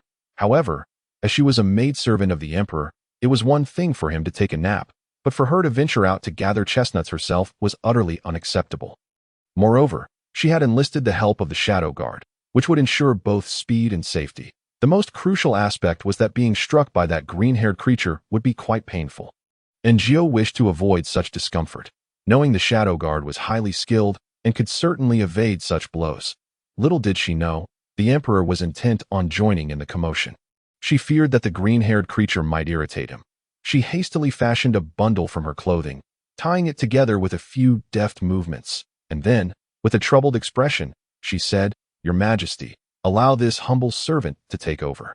This task is rather difficult." The emperor frowned. "Did you not just proclaim your willingness to assist?" He snorted coldly. "Women are so fickle. Does she think I am less capable than a shadow guard?" The emperor stated icily, "Am I so incapable that I cannot handle this minor task?" And Ngio replied, "Not at all, Your Majesty. This servant merely worries you might be struck by the falling fruit." The emperor smirked disdainfully, and Ngio felt a sense of relief. "Should anything go awry, do not lay the blame at my feet." With a stick in hand, the emperor struck the chestnut tree, causing the green-haired creatures to tumble to the ground in a cacophony. Ngio quickly stepped aside, fearing the falling bounty, only to be astonished to see the emperor skillfully avoiding every one of them. Impressive indeed. Ngio gathered the green-haired creatures, split them open, and presented the chestnuts to the emperor. Quite remarkable indeed. The emperor's expression gained a touch of animation that Ngio encouraged him. "Your Majesty, do retrieve a few more." Thus, the emperor raised his stick once more. "Behold my prowess. Woohoo! Super invincible trending stick." Ngio, "Help! This is truly hilarious." She was on the verge of bursting into laughter. However, as a dutiful servant, she maintained her composure, regardless of how amusing her superior appeared. "Your Majesty, you are truly remarkable. Simply splendid." Ngio showered him with praise, causing the corners of the emperor's mouth to lift with satisfaction. Nearby, the emperor's personal guards began to comprehend the essence of a harmonious partnership between men and women. Finding the little Gio quite impressive, they had witnessed countless favored concubines and beauties approach the emperor, only to be dismissed or worse. But this one so brazen, shouting and ordering the emperor about, yet he seemed to relish it. Moreover, if such praise accompanied their efforts in gathering chestnuts, they too felt a swell of joy. The emperor plucked, while Ngio collected and opened the chestnuts, their synergy apparent as they quickly amassed a half-bag full. Both of them elated as they returned to camp. As dusk approached, and with time required for the journey back, the group decided to set off. Ngio mounted a steed, galloping forth with vigor, matching the men around her. The Prince Jing, astonished, turned to the emperor with a smile. "Did you teach her?" The emperor scoffed, wearing an air of arrogance. "I have no such leisure." With that, he cracked his whip and rode ahead. Upon their return to camp, the sun was setting. At last, they were back. Aunt Chu let out a sigh of relief. Eunuch Li had already hurried to the emperor's side. "Your Majesty, how could you spend a day outside without a meal?" Ngio mused that Eunuch Li would likely mourn for half a day if the emperor merely trimmed his nails. Suddenly reminded by this inquiry, the emperor pondered aloud. "Ah, it seems I have forgotten lunch. Yet I do not feel hungry. How strange." Ngio. She recalled what Prince Jing had said earlier. Glancing around, she wondered if a murderer lurked among them. Perhaps someone was observing the emperor from the shadows. Could it be the Empress Dowager's doing? Both Prince Jing and the Emperor seemed to harbor little fondness for her. As for whether to share her suspicions with the Emperor, that was certainly out of the question. She had already hinted to Prince Jing, who would undoubtedly relay the information.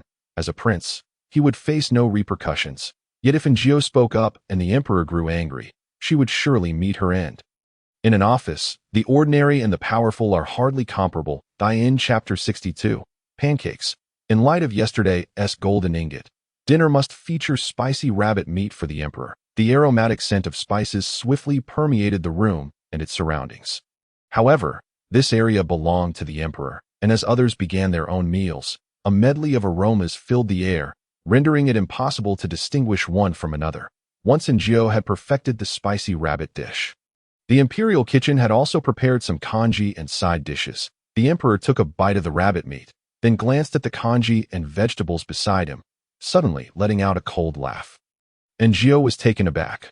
"What is the matter? The incompetence of the imperial kitchen warrants death," were his exact words. Enjio, glancing at the congee and side dishes, recalled Prince Jing's comments. Since Prince Jing had not returned, he likely hadn't shared her suspicions with the Emperor, and nevertheless, Enjio did not consider herself particularly clever. Surely others could think of what she had, especially the late Emperor, a man known for his shrewdness. Had he not pursued the murderer, or was he simply unable to uncover the truth? Enjio felt the depths of the palace were unfathomably murky. Lost in thought, the Emperor finished his meal, and eunuchly signaled to Enjio, who wisely exited. She noticed little Fuzi and several young eunuchs bringing in a bathing tub. She too desired a bath, but lacking the means, she could only wash herself hastily. Aunt Chu was busy tidying the Emperor's garments. Today's was black, tomorrow's navy blue. Each was undeniably exquisite. Aunt Chu inquired about the day's events, and Enjio recounted most of it. Omitting her conversation with Prince Jing, some secrets are best kept to oneself, not needing to be shared. Although Aunt Chu treated her decently, one could never truly know another's heart. Enjio trusted no one. After a tiring day, once she finished washing in Aunt Chu's care, she prepared for sleep. However, where to rest tonight posed a dilemma. But soon, little Fuzi arrived, and Enjio followed him to the Emperor's tent. Upon entering, she encountered the patrolling Li Ji, who stared at her in shock. Enjio suddenly remembered that while washing her face, her hair had gotten wet. Now, with her hair still damp and hastily tied up, her late-night entrance into the Emperor's tent did seem rather suspicious. "Little Jio, hurry. The Emperor is waiting," urged little Fuzi, his tone oddly ambiguous. Enjio said nothing as she entered the tent. Li's expression was stiff. Was little Jio truly involved with the Emperor in that manner? If so, why had the Emperor not given her a proper title? Zhang Wenyuan nudged him, raising his eyebrows. "I told you so," he continued. "The Emperor is a man. What man at his age isn't full of vigor? Rumors say he avoids women, but perhaps he simply disdains those in the harem. As for having someone cozy up to him, that remains acceptable." Lig felt irritated. He disliked Zhang Wenyuan's insinuations, regardless of any connection between little Jio and the Emperor. It was none of their business. He cast a cold glance at Zhang Wenyuan, retorting, "Mind your words." Upon entering the tent, Enjio found it warm, with the Emperor reclining on the bed, engrossed in a book. Little Fuzi gestured for her to be quiet so as not to disturb the Emperor, while Enjio caught the Emperor's inner thoughts. "I am hungry again. Did you not say you would prepare blueberry millefeuille for me today?" The Emperor subtly glanced at Enjio. "No, Your Majesty. Do you not have a single thought about state affairs?" It seemed the Emperor did not. She observed him plucking a blueberry from the table and popping it into his mouth. The hint unmistakable, though weary, as a servant, Enjio knew her duty. Tentatively, she inquired whether the Emperor desired a snack. The Emperor, maintaining his aloof demeanor, replied, "If you wish to prepare something, I would not mind tasting it." "Thank you, but I do not wish to." Enjio possessed a small non-stick frying pan crafted by the palace artisans, which she had previously used to fry eggs for the Emperor. Today, she utilized it to make blueberry jam. Initially, the Emperor feigned interest in his book, but soon lost focus, approaching to inspect the jam, followed by a curious gaze at Enjio as she prepared the layers for the millefeuille. She poured a thin layer of batter into the pan, and as it heated, it transformed into soft, delicate pancakes, which she plated. "So this is how it is done." It looks quite amusing. Noticing the Emperor's eager expression, Enjio cheerfully asked, "Would Your Majesty care to try?" Before the emperor could respond, Eunuch Li interjected, "How dare you, little Jiao? Such tasks are not meant for the emperor." And Jiao, the emperor cleared his throat. "I shall give it a try." Eunuch Li. The emperor solemnly accepted the pan, sitting down seriously, mimicking Jiao's actions as he poured the batter into the pan. Struggling to control the flow, he poured in too much, causing him to frown and look up at Jiao. In that moment, Jiao felt as though she were gazing into the eyes of a well-behaved dog. "Simply pour the excess back." The emperor nodded. Soon, the first pancake was ready. "Wow, not bad. Indeed, I am quite gifted. Such things come easily to me." Jiao. Thereafter, she watched as he made pancake after pancake. Growing increasingly adept, Jiao mused that stripped of the emperor's grandeur, he was not so different from an ordinary person. Yet due to his status, others instinctively distanced themselves from him. They feared him, yet also isolated him. The emperor indulged in amusement, yet the sole source of his trepidation was the eunuch Li. The emperor was, quite literally, the lifeblood of Li, and at the mere act of lifting a pot, Li would fret over the possibility of the emperor injuring himself. Ironically, the emperor forbade him from speaking, leaving the anxious eunuch in a sweat of worry. Ultimately, the emperor could no longer bear the sight and ordered Li to leave, which he promptly did. Once Li exited, an immediate tranquility enveloped the tent, and Jiao, already fatigued and drowsy, was now compelled to witness a handsome man making pancakes late into the night. This scene, akin to a lullaby, caused her to drowse, her eyelids growing heavier by the moment. When the batter was finally prepared, the emperor shook his aching arms and, lifting his gaze, discovered Jiao seated on a stool. Fast asleep, in all his years, the emperor had never encountered such an absurd situation, and he was struck with laughter. The self-centered emperor possessed no awareness of the need to refrain from disturbing others or to show compassion. And thus he promptly roused Jiao from her slumber. Startled, Jiao blinked awake to find the emperor before her, momentarily mistaking him for a tyrant. Rubbing her eyes, she sat up. "Your Majesty, are you hungry? What would you like to eat? I picked a great many blueberries today. Shall we make blueberry mill-fight at this point?"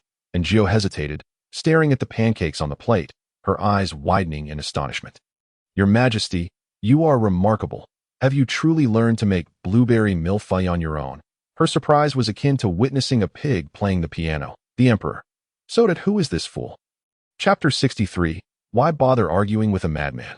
Upon hearing that familiar tone, Jiao halted in her tracks, astonished to gaze upon the emperor. "Your Majesty?" The emperor furrowed his brow. "Who do you think it is?" I didn't think." The memories of her escape finally returned to Jiao, and she felt a twinge of guilt. Previously, she had watched countless dramas where maids who merely yawned in the emperor's presence were executed. Yet here she was, not only ordering the emperor to work, but also dozing off before him. The emperor had not harmed her, indicating his temperament was, indeed, quite lenient. "Your Majesty, I beg your pardon." The emperor snorted coldly. "You possess quite the audacity." Just as Jiao was about to respond, she was met with his raucous laughter. "Ha ha, this is too amusing. Is she terrified yet?" And Jiao lowered her head, feigning overwhelming fear. "Your Majesty, spare me. I shall not dare again." "Ha! Ha ha ha ha!"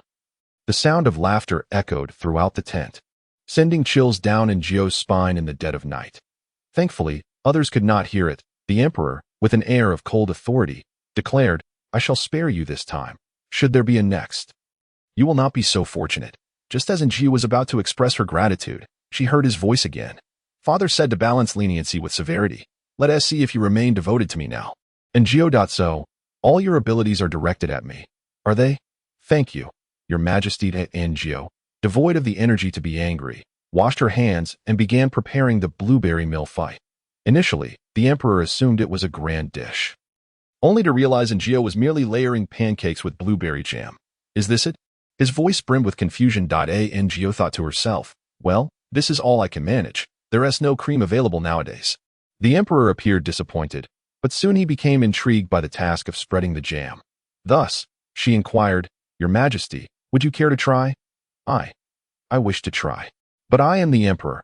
An emperor must maintain dignity, be aloof and mysterious. How could I engage in such triviality?" Consequently, he coldly declined Jiao. It seems I am the jester here."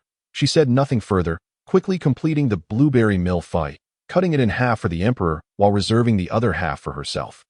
The emperor frowned. What does she mean? Does she not wish to share with me? Outrageous. And Jiao explained, Your Majesty, consuming too many sweets at night is unwise. The remainder shall be kept for you should you feel hungry later. Having already acquiesced to the tyrant, she pondered, what if he were to eat later? Although they shared the same mouth, the consequences were undeniably twofold. Who could fathom the difficulty of her position? The emperor reluctantly accepted her reasoning. Though his displeasure lingered as he glared at Jiao, mentally berating her. This is ridiculous. That fool feasts on delicacies daily. What is wrong with me partaking occasionally? Why must I save half for her? Did she ever consider leaving me some when she eats? His frustration grew with each thought. Understanding that the emperor responded better to gentleness than harshness, and Jiao asked, Your Majesty, are there wild chickens in these mountains? The emperor, taking a bite of pancake with jam, found the taste pleasant enough to slightly elevate his mood. Yes, if anyone else dared converse with me in such a manner, they would be dragged away and executed. Such a lack of decorum. The emperor took another bite, and Jiao continued, Isn't there chestnut today? If we can hunt wild chickens tomorrow, we shall make chestnut chicken. Through her observations today, Jiao discerned that the emperor's outbursts were triggered by specific circumstances, not merely by encountering blood or flesh as many presumed. Thus, she decided to be bold and offer him chicken. At least you were sensible. The emperor snorted, remaining silent, but Jiao knew he was appeased. She quietly sighed in relief. After their meal, the emperor expressed his intent to sleep. Why do you remain awake, staring at me? He asked irritably. Jiao turned her back, that I shall not sleep. I must rise shortly. The emperor pondered momentarily, choosing not to press further. However, his mind raced with thoughts. It seems quite burdensome. Upon our return, I shall increase her monthly stipend. Jiao felt a surge of joy. Although the tyrant had generously rewarded her, those were merely bonuses. A raise in her monthly salary was entirely different. Once established, it would extend far beyond a single month. 12 months a year for 10 years equated to 120 months, and if she managed to remain in the palace for 50 years, that would amount to 600 months of salary. Ha! And Jiao reveled in her delight. The joy of a commoner is indeed simple. Seeing her elation, the emperor shook his head in disbelief that a silence enveloped them as Jiao remained still, waiting for the tyrant to awaken. Preferring to stay awake than sleep and be forced to rise again. Yet the emperor, contrary to expectations, remained awake. Though he lay with his eyes closed, he was not asleep. Those people came today. Unfortunately, they were a bunch of useless fools, daring not to act. It seems tomorrow I must venture out alone. This time, I shall uncover the mastermind behind it all. Jiao, she now felt acutely alert. The emperor was indeed aware that someone wished him harm. But how had he come to this realization? Last night, only she and the tyrant were present, and she had only spoken of it later. Clearly, the emperor had known all along. Had the tyrant informed him? No. From her interactions with the tyrant, it was evident he was oblivious to her existence. Even if he were aware, his intellect would struggle to comprehend it.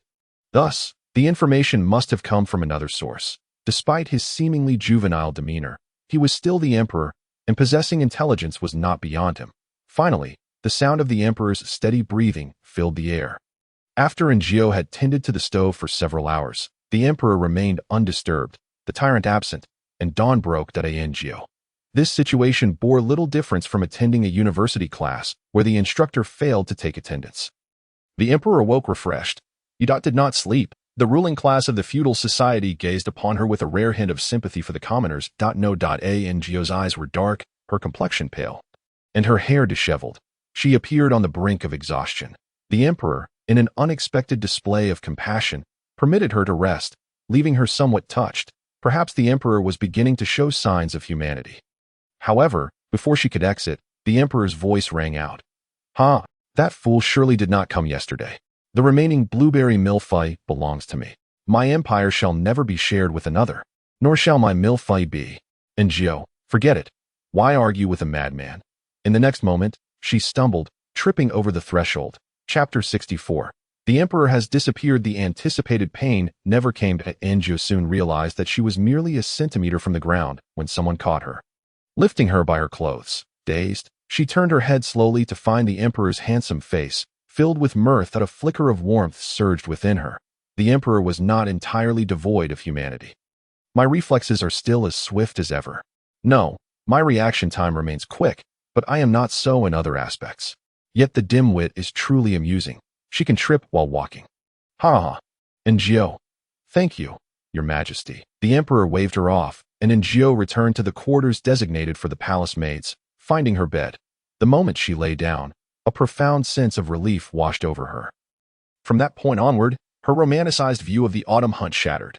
Indeed, regardless of the activity, only the wealthy could enjoy comfort. Wealthy individuals travel in luxury cars, stay in grand hotels, and have attendants at their beck and call. Commoners venture out under the blazing sun, navigating through throngs of people, and when hunger strikes at a tourist spot, they can only gaze longingly at overpriced food, dreaming of the day they can afford a modest meal. I yearn to be wealthy. I aspire to rise above the common folk. How does one become wealthy? The Emperor declared that her monthly salary has increased, but after 50 years of toil, can one truly become affluent? The answer is no. Common laborers cannot achieve wealth through mere work. Even after 5 decades, any modest savings would likely be squandered on dubious health products. The only shortcut is Dasaida contemplating an emperor who is increasingly difficult to manage. Njio decided to abandon the notion. She could not stomach the life of a kept woman. Oh, how does one ascend to greatness? By laboring for 50 years in the Guanghua Palace to reach the position of Aunt Chu. Yet Aunt Chu is merely a servant. What if the emperor were to perish unexpectedly? Wouldn't all his confidants be doomed? Women cannot partake in the imperial examinations, nor can they achieve glory through noteworthy deeds. The only path available remains. Njio exhaled deeply, pondering why she could not escape the emperor's shadow. It is not feasible. She must find a way to exit the palace. Only outside can she attain freedom. Free cattle and horses graze upon the plains, while those confined must toil in the fields. Njio, initially weary, found herself increasingly excited by the prospect of her escape plan, ultimately envisioning a serene life of seclusion on a plot of land where she meets a charming gentleman, and they fall deeply in love at first sight, only to continue their passionate affair upon reunion. Lost in such thoughts, the sun had risen high. Today, Xiaqiu returned to the familiar spot from yesterday. Awaiting the emperor, while Xiao Dong was in poor condition, Aunt Chu instructed her to remain behind, and Njio sensed that upon their return to the capital, someone like Xiao Dong would be sent away. The palace maid's tents are small and dim, with Njio's bed situated at the farthest corner, swathed in a quilt, curled up and unnoticed by Xiao Dong. Njio heard her climb into bed, covering her head with a quilt, and began to weep softly. Njio felt a pang of sorrow. All are wretched laborers, ultimately exhausted. Njio soon fell asleep, unaware of how long she slept until she was roused by shouts from outside. Rising, she ventured out to see everyone fleeing in a panic, and she seized a young eunuch, inquiring, "What is happening?" The eunuch replied, "It is said that His Majesty has encountered an assassination attempt." Njio recalled the emperor's inner thoughts from the previous day. Contemplating that he must have anticipated such events, having made meticulous arrangements, and with his secret guards nearby, he would undoubtedly be safe. Yet for some reason, a trace of worry lingered, prompting her to follow the crowd towards the woods. By that time, numerous imperial guards and the emperor's personal soldiers surrounded the area, along with some curious officials and their families. Njio found herself squeezed into a small corner, waiting for what felt like an eternity with no sign of the emperor. Could something have gone awry? Just as she pondered this, several soldiers returned, swiftly locating Njio amidst the throng. One of them, whom she recognized as the young man who had washed his hands by the river with her the previous day, discreetly signaled to her. Njio quietly slipped away from the crowd, making her way around to the woods. "Miss Jio, His Majesty is missing. The prince requests your presence to help search for him." These words made Njio's face pale. The emperor was missing. How could he be unaccounted for? Had he encountered danger and been taken away, or had he fled of his own accord? If it were the former, Prince Jing would not seek her out. Thus, it was most likely that the emperor had faced an assassination attempt and activated his critical skills, summoning the tyrant. Without Njio present, the tyrant might run amok after a spree of chaos. Njio mounted her horse, following Prince Jing's men for over half an hour until they finally encountered a group, which included Prince Jing and the pale, disheveled Duke Dan. Njio dismounted. Prince Jing disregarded Duke Dan's incessant chatter and turned to Njio. Briefly explaining the situation, Njio exhaled in relief. The circumstances were as she had surmised. The emperor had become isolated, She suspected he had been fishing for trouble, and indeed, the assassins had come.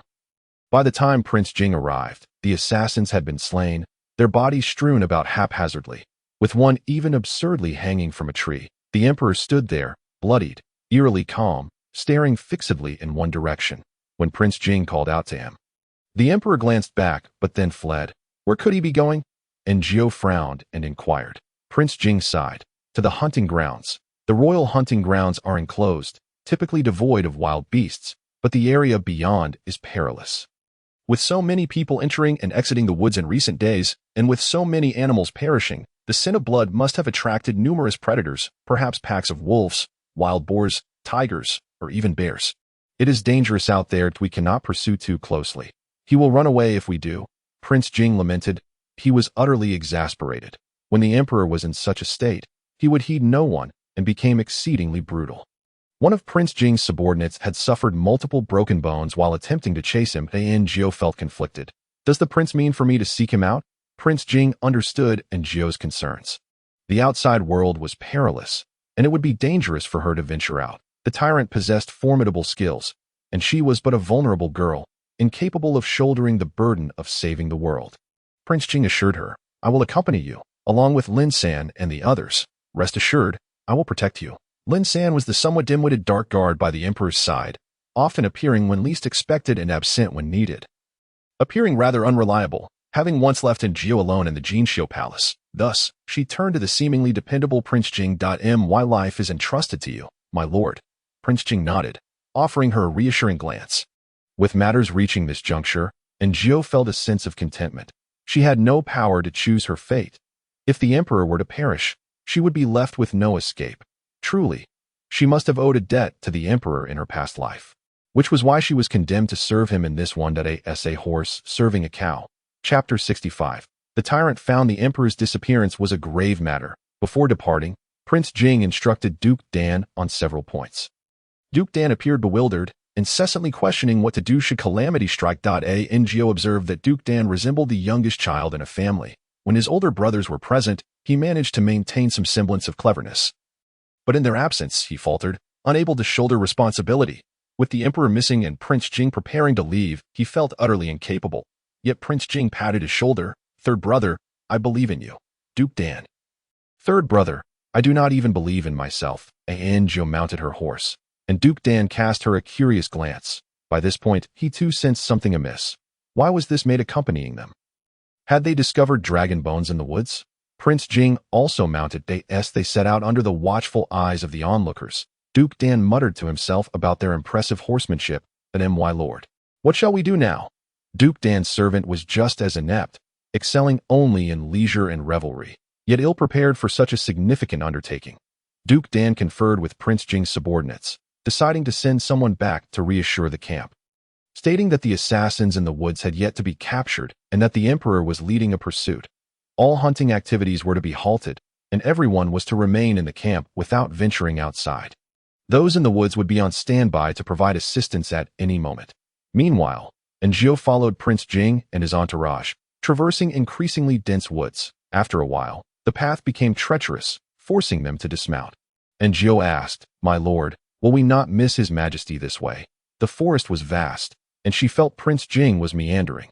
However, Prince Jing pointed out, the branches along this path are clearly broken, and there are traces of trampling in the grass. Jiao was astonished. Such minute details were noted by Prince Jing even while moving at a brisk pace.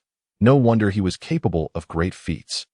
Jiao ceased her inquiries. They walked for a while longer before the pungent scent of blood filled the air, causing several faces to blanch as they raced towards the source. Before long, they stumbled upon a gruesome scene, with several wolf carcasses strewn about.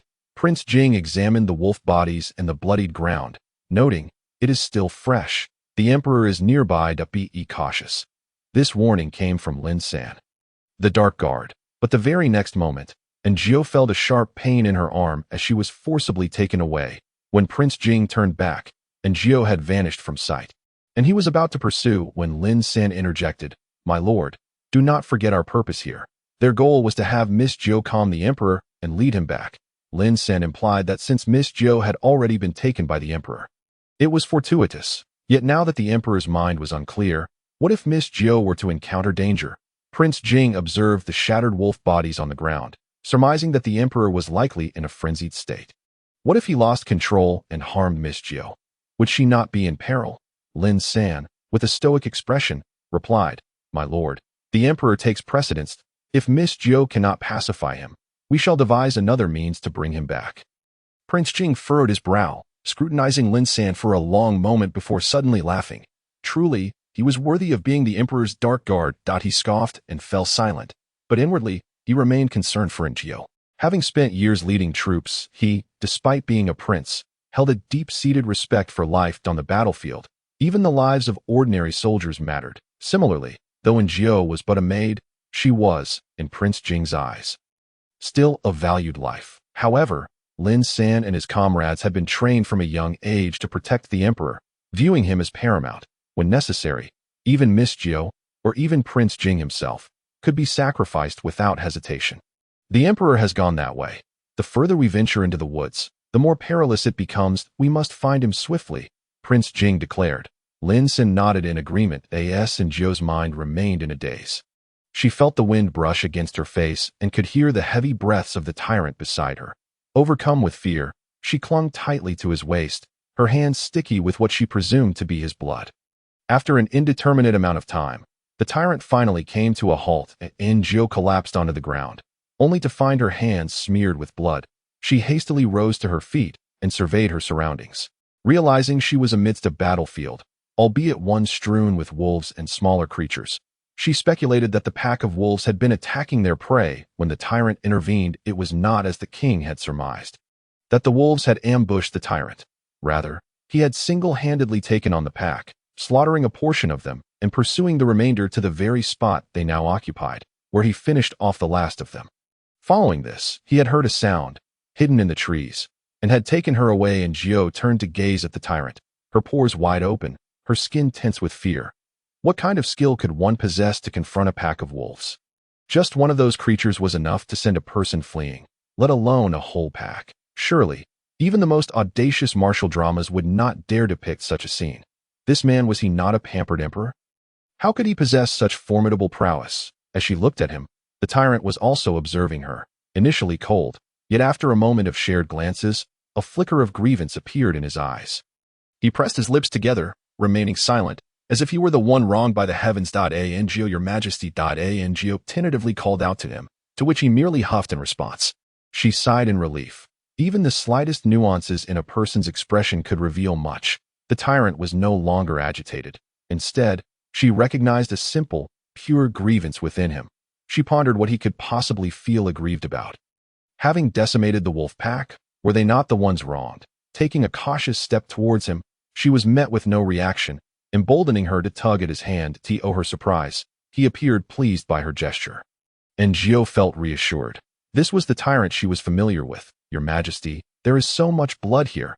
I am terrified. Could we perhaps find a cleaner place? The tyrant nodded. Yet before they departed, he moved to a corner, kicked aside a dead wolf, and handed her a wild chicken. Jiao's mind momentarily stalled in disbelief as she asked, "Did you slay the wolf pack just for this wild chicken?" He affirmed with a nod, seemingly irked when she hesitated to take the chicken. Jiao recalled her conversation with the emperor from the previous night, wherein she had mentioned that if she could hunt a wild chicken, she would prepare a chestnut chicken for him, but she had never shared this with the tyrant. Your Majesty, why did you catch a wild chicken? A hint of confusion flashed in his eyes, and he simply replied with one word, to eat. Was it merely a simple desire to catch something to eat? Yet there were so many animals in the forest.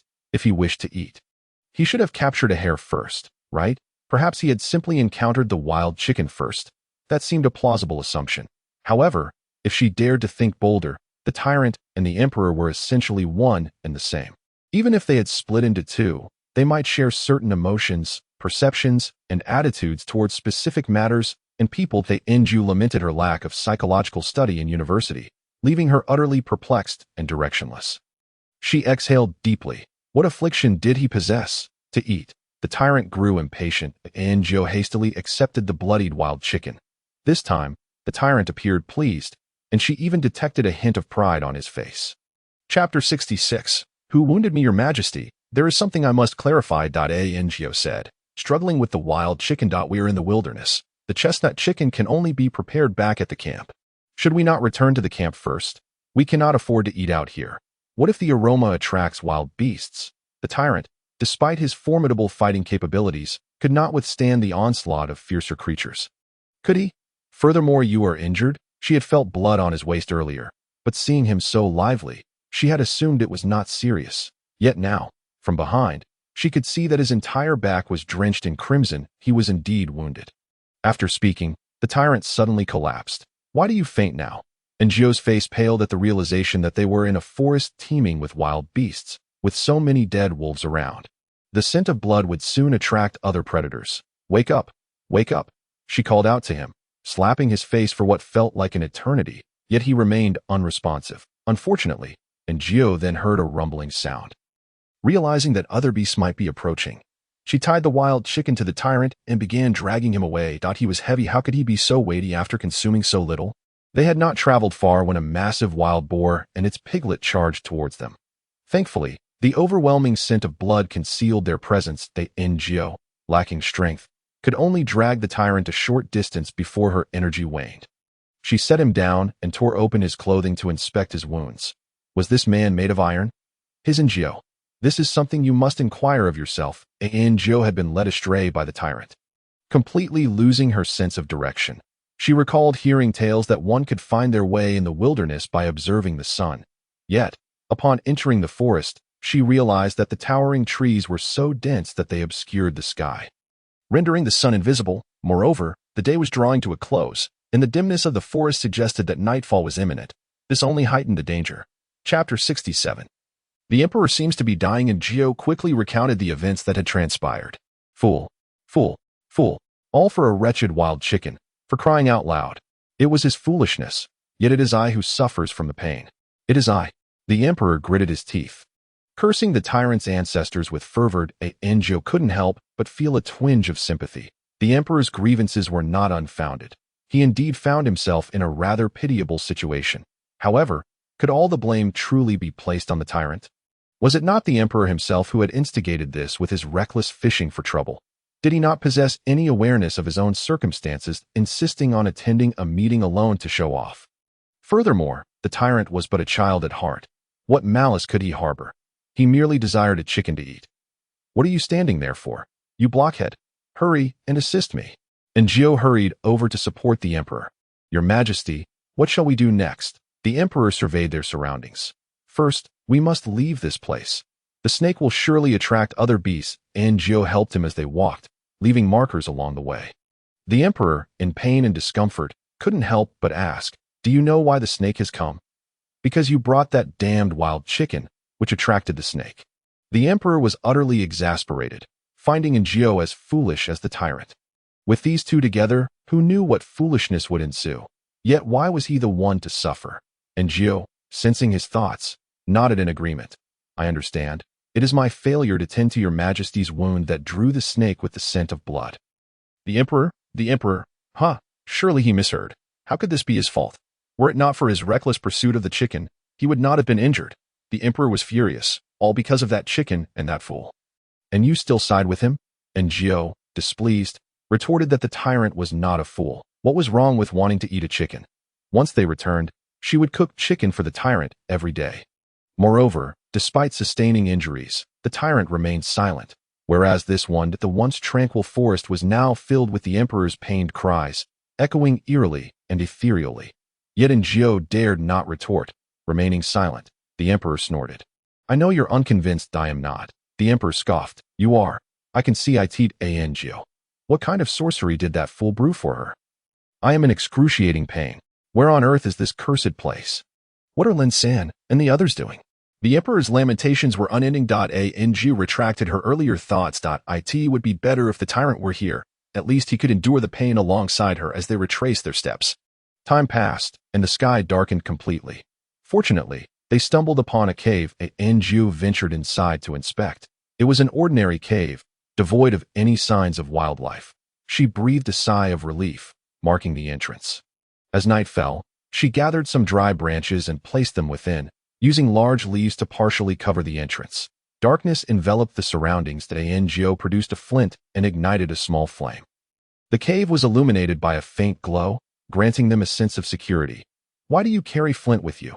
The emperor, grimacing in pain, sought to divert his attention with conversation that I often cook.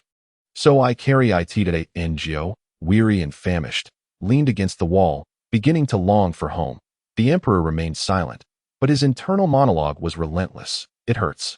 Ngo, feeling a pang of sympathy, softly inquired, Your Majesty, may I examine your wound once more? The emperor shook his head. No need. Dressing it again would tear it open. I cannot bear it today. Ngo pondered, then adjusted his position to make him more comfortable. Before long, he closed his eyes and fell asleep. Ngo dared not doze off herself. She listened intently to the sounds outside, prepared to react should a beast approach or if Jing Wang and the others arrived. Yet, as the night wore on, there was naught but silence. After what felt like an eternity, Ngo drowsily heard a whisper. Turning her head, she saw the emperor, seemingly cold and curled up, appearing somewhat pitiful. Ngo gently touched his forehead, confirming he was burning with fever. Unsure of what to do, she called out to him several times, but he did not respond. Recalling the medicine in her bundle, she retrieved a pill for him. Yet the emperor remained restless in his sleep, his face marked by small stones from the ground. Ngo sighed, shifting closer and allowing the emperor to rest his head on her lap. Perhaps he found comfort in this position, for his brow relaxed significantly. Ngo, unable to withstand her fatigue, gradually succumbed to slumber as well. Meanwhile, Jing Wang and his companions were indeed facing their own challenges. They had pursued the tyrant's trail all afternoon, yet were delayed. Upon reaching the site of the wild chicken incident, they encountered 2 wild boars, their tempers fierce. Without a moment's hesitation, the boars charged at them. After a fierce struggle, the boars fled, wounded.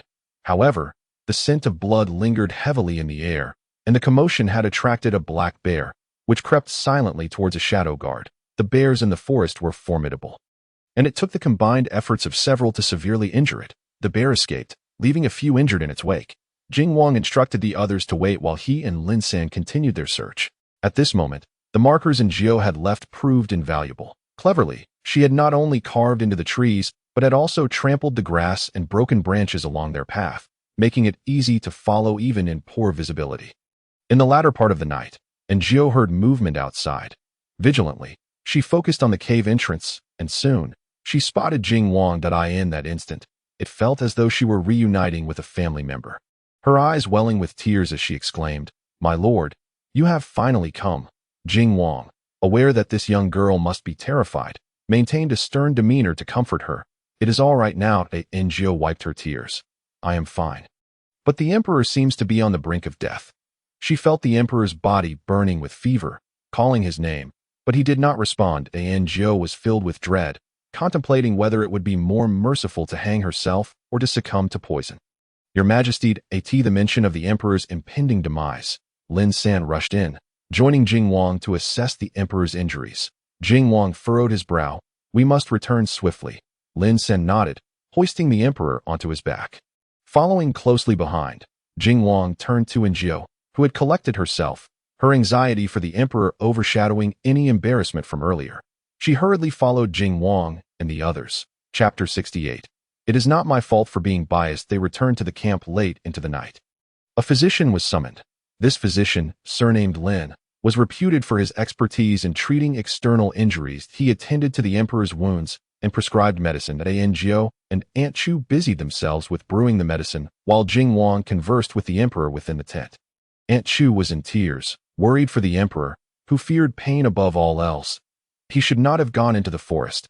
It is far too dangerous. Ngo listened quietly, still shaken by the day's events, her limbs trembling with exhaustion. However, as a palace maid, she was but a servant. No one inquired about her fatigue or fears, and she was directly tasked with preparing the medicine, resting her chin on her hand. She reflected on the events of the day, realizing that she and the emperor had danced with death. Was this the price of earning extra coins? If only she could be like Xia, Qiu, and Dong, avoiding overtime, dealing with no superiors, and living without the threat of death. The more she thought, the more she felt like an unfortunate fool. Ngo asked Aunt Chu, And, do you think my cooking is good? Aunt Chu replied, Delicious. Is it irreplaceable? Aunt Chu shook her head. Not exactly. Ngo's home-cooked meals were certainly tasty. but not to the point of being indispensable. Then, Aunt Chu shook her head, looking at Njio. Little Jio, do you really believe the Emperor enjoys your company solely for your cooking? Njio frowned. Isn't it? Aunt Chu chuckled. No, with a sigh of relief. She explained, why do you think the small kitchen in Guanghua Palace was built? Njio assumed it was for convenience in boiling water, but Aunt Chu denied this notion. In the past, someone in the palace cooked for the Emperor, but he found it troublesome and discontinued it. You see, the Emperor is a very restrained person. This much was true. When Njio first arrived, the Emperor would restrain himself from eating too much, even if he craved something. But now, how much had he changed? Was it truly because of her? That couldn't be. She was of an age where she would eventually leave the palace. She couldn't just be a warm bed companion for the Emperor. Aunt Chu nodded. Though the reason is unclear, the Emperor treats you very differently than Njio. Aunt Chu could not articulate any further. Once the medicine was ready, Njio took it to the Emperor. His wounds had been dressed, and he lay on the bed. Upon hearing her approach, he lifted his head to glance at her. Njio spoke. Your Majesty, it is time for your medicine. The Emperor remained silent, turning his head to the other side, clearly refusing. I shall not drink. It is too bitter. Njio. Your Majesty, bitter medicine is hard to swallow, but one must endure the pain to heal. The Emperor scoffed coldly. Who gave you the audacity to command me? Njio suddenly felt an urge to hurl the medicine bowl at his face. Whoever wanted to take care of this troublesome matter could do so themselves. She thought. Njio remained silent. After a moment of tension, she spoke. If you take the medicine, there are candied fruits and fruit leather afterward. Would your Majesty like some? The Emperor turned his head, glaring at her with malice. Do I appear to be covetous? Njio perked up her ears, but could not discern his thoughts, indicating that this was indeed his inner voice. Njio thought to herself, don't you know how you truly feel? She went to fetch her last remaining snacks.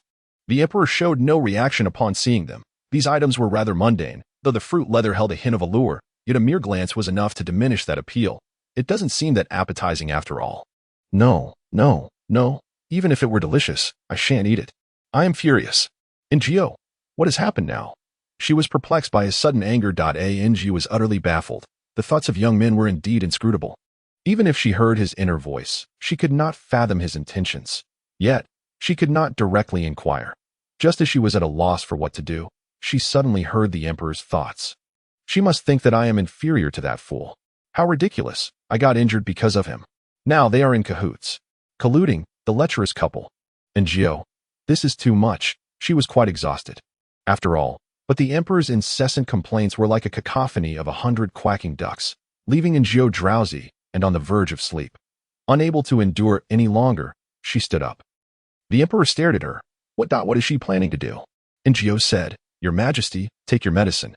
She brought the medicine to his lips, and as the Emperor hesitated, Njio seized the moment to pour it down his throat. The Emperor grimaced in agony, and a piece of candied fruit was placed into his mouth. Enraged, he exclaimed, Damn it, how dare you? The servant departs. Njio yawned and left. She was utterly fatigued. Death seemed preferable to this relentless toil. She thought. Upon exiting the tent, she could no longer hear the Emperor's voice. The surroundings were eerily quiet. At this hour, everyone was asleep, and dawn was fast approaching. Yet here she was, toiling away for this troublesome matter. No more serving. Back in her room, only Xiao Dong was present. She too was awake, staring at Njio with a gaze that resembled madness. Njio, uninterested, climbed into bed and fell into a deep, restful sleep. In a haze, she heard a woman scream. Njio turned over and buried her head under the covers. After an unknown amount of time, Njio awoke, startled to find herself sleeping on the edge of the bed, occupying a space barely 2 palms wide. She exhaled, only to be startled again. The Emperor lay beside her, staring at her unblinkingly. What is he doing? Is this some form of retaliation for forcing him to take the medicine? Before she could formulate a plan, the Emperor spoke. Hungry, Njio's heart leapt with joy. This was the tyrant. The tyrant gazed at Njio with bewildered, innocent eyes, akin to a small monster eagerly awaiting sustenance in its lair. Women are often charmed by such contrasting cuteness. Njio's maternal instincts surged once more. She glanced around, noting the absence of others, and dawn was nearing. She rose, tidied herself, and asked the tyrant, Does your injury hurt? The tyrant shook his head. It hurts, but I won't say. Njio thought, See. No wonder she favored him. The disparity. The emperor's cries resembled that of a psyduck, while the tyrant bore his pain in silence. Your Majesty, what would you like to eat? And Jiao walked ahead, oblivious to the fact that Xiao Dong, who had been knocked unconscious, lay beneath the bed, gazing at them with terrified eyes. The tyrant shook his head. Eat. And Jiao pondered, considering his injury. He indeed needed something light. Thus she prepared an egg pancake, smeared it with some sauce she had brought, and made a bowl of egg soup. The tyrant devoured everything. Then gifted Jiao a gold ingot. Look at how generous he is, unlike the emperor, who is as stingy as a miser, and always has more to say. Chapter 69. Poisoned today, the tyrant did not sleep after his meal. He remained awake until dawn. Eunuch Li and Aunt Chu were on high alert. Jiao attempted to coax the tyrant into sleeping, but he refused. He pointed at the large tree outside, eager to climb. And Jiao dared not allow him to do so. His wound could easily reopen. Your Majesty, it's too high up. I'm afraid. Shall we play on the ground instead? The tyrant considered her for a moment before nodding.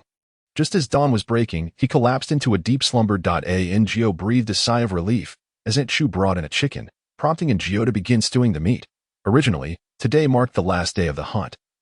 But due to the assassination attempt on the emperor yesterday, no one dared to venture into the woods. They awaited the emperor's command before returning to the city, the young lords and ladies. Though excited upon arrival, soon found the wilderness inconvenient and uncomfortable. They were not truly there to hunt and soon grew bored, longing for the comforts of home. Prince Duan had successfully hunted a good amount on the first day. Despite the incident yesterday, he had a bountiful harvest. He had not come the night prior due to the lateness, but arrived early today, only to find the emperor still asleep. Just as Prince Duan was about to leave, he spotted Jiao emerging. How is my elder brother? Prince Duan inquired, and Jiao replied, Your Highness, the emperor is feeling much better. Prince Duan scrutinized Jiao for a moment before saying, You possess quite a skill. My elder brother, who is indifferent to beauty, has been utterly captivated by you. And Jiao shook her head. Your Highness, you misunderstand. I merely know how to care for others. Prince Duan regarded her skeptically. And Jiao met his gaze openly, viewing herself as a kindergarten teacher. With that thought, her mindset improved significantly. Is that so? Prince Duan clearly did not believe her, yet Jiao insisted. It is so. Prince Duan remained unconvinced. The emperor slept until noon, awakening with a yawn, as steaming hot dishes were served at the table. Fresh chestnuts combined with wild chicken, soft potatoes stewed to a sticky consistency, paired with rice, created a delightful aroma. Jiao had specifically inquired with the physician, ensuring no harmful seasonings were added. However, given the quality of the ingredients, the emperor's appetite was whetted. Where did this rice come from? The emperor asked, unable to suppress his curiosity amidst his busy schedule. Brought it with me. Jiao had packed a small bag of rice, anticipating that the emperor might desire it at some point. The emperor nodded, completely forgetting Jiao's earlier act of forcing him to take the medicine. At that moment, the dishes from the imperial kitchen arrived, presenting a rather appealing pancake, a bowl of mushroom soup, and some vegetable dishes. As previously mentioned, in this dynasty, most people had yet to resolve their basic needs. Cooking methods were quite limited, primarily consisting of stews and boiled dishes. They did not know how to stir-fry, and their stews were not as delectable as in Jiao's. The emperor glanced at the spread and suddenly smiled. Jiao sensed that his smile held a deeper meaning. Qin Bao, the emperor mused. Recalling the name, Jiao felt the name was familiar, but could not immediately place it. Outside, a commotion erupted. Eunuch Li stepped out to investigate, while the emperor continued eating without lifting his head. And Jiao stared at the mushroom soup on the table and suddenly recalled who that person was. The head of the imperial kitchen. It was him. Before long, Eunuch Li returned, calmly stating, Your Majesty, several of the concubines have been poisoned. The emperor replied, If they are poisoned, summon the physician and investigate the cause of their poisoning. Eunuch Li departed once more. The emperor leisurely continued his meal, rinsed his mouth, then reclined on the bed. Jiao and Xiao Xia cleared the table and, upon exiting, noticed a crowd gathering not far from the camp. Jiao remembered that it was the residence of those beautiful concubines. Poisoned. Could it have been the mushroom soup from the imperial kitchen? And Jiao glanced at the basin of soup when a guard approached to take it away. Shortly after, Eunuch Li hurried back. Xiao Xia, her face full of gossip, asked, What has happened now? And Jiao shook her head, but they would soon find out.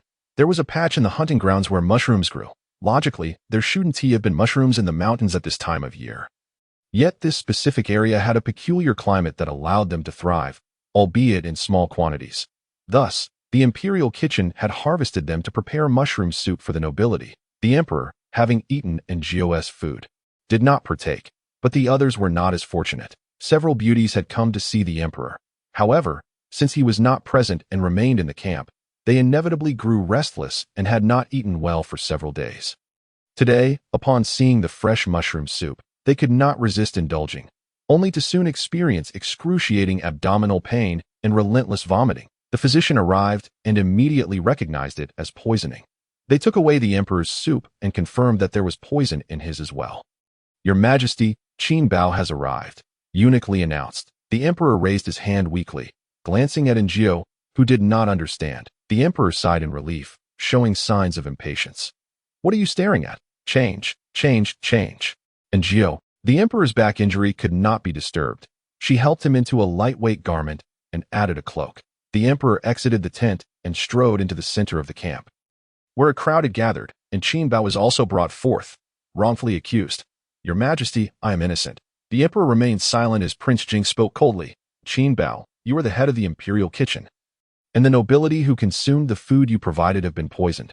How dare you claim innocence?" Qin Bao hurriedly responded. "I indeed failed in my duties. This mushroom must have inadvertently mixed and due to my subordinate's negligence. I truly did not intend for this to happen." Duan Wang chuckled and remarked, "Do you truly believe that a lack of intent equates to innocence?" The onlookers began to murmur amongst themselves. What manner of place is the imperial kitchen? If their dishes were tainted, how could the safety of the emperor be assured? A dignitary stepped forward and stated, "Regardless of the circumstances, Qin Bao cannot absolve himself of blame." Jing Wang sneered coldly. "Fortunately, your Majesty had a poor appetite today and did not consume that bowl of soup. Otherwise," his words trailed off, but the assembled crowd comprehended his implication. Ngo suddenly recalled something significant. Typically, the emperor would have the food tested for poison, a task she herself performed. She would always taste a portion beforehand. Moreover, this was the imperial kitchen. Yet, this toxic mushroom soup had been delivered straight to the tables of the nobles and the emperor himself. Were it not for Qin Bao's extraordinary connection to the Empress Dowager, the emperor would have needed no justification to execute him. Now, with Jing Wang stepping forth to confront him, it appeared absurd. Yet it also served to demonstrate to all how much the emperor regarded the Empress Dowager, to the extent that he would personally involve himself in a matter concerning the head of the imperial kitchen. With Jing Wang and Ngo noticed the shift in some people's gazes, their eyes now piercingly fixed upon Qin Bao. This Qin Bao is a pawn of the Empress Dowager. When the emperor ascended the throne, the Empress Dowager was discontent. Should the emperor perish, her own son would. A sudden, eerie silence enveloped the scene, broken only by Qin Bao's desperate pleas. "Your Majesty, you must not kill me." The Empress Dowager would be displeased. Ngio heard the emperor's cold laughter. "I awaited this very utterance." His complexion pale, he declared. "Since he is a servant of the Empress Dowager, let her deal with him. I am weary, let it be so." Everyone had heard of the emperor's assassination attempt yesterday, and now, witnessing his pallid visage, bloodless lips, and trembling form, and then observing Qin Bao's audacious demeanor, it was utterly intolerable. How outrageous! A mere sycophant conspiring against the emperor, yet so blatantly dismissive of him, who granted him such audacity. The Empress Dowager. Ha ha ha. "Empress Dowager, I wish to witness you escort Qin Bao to his demise." Ngio glanced at the emperor, who bowed his head, his gaze sharp and sinister. She realized that the emperor possessed many facets. Yet, this moment was indeed gratifying. At last, this sycophant had been dealt with, and Ngio felt a sense of vindication. Chapter 70. The Empress Dowager arrives this year. The most successful hunter was the eldest son of the Dingyuan Marquis, a robust young man skilled in martial arts, known as a formidable warrior in Jing Wang's retinue. The emperor bestowed upon him a dagger adorned with jewels. The Dingyuan Marquis's eldest son was exceedingly pleased. The autumn hunt had officially concluded. Along the journey, the crowd chattered animatedly, the topic of discussion predominantly revolving around Qin Bao. "That sycophant, did you hear what he just said? Even with the Empress Dowager's backing, he is far too arrogant," showing utter disdain for his majesty. That a young nobleman expressed his indignation. Indeed, the imperial throne was rightfully passed down from the previous emperor. It is entirely justified.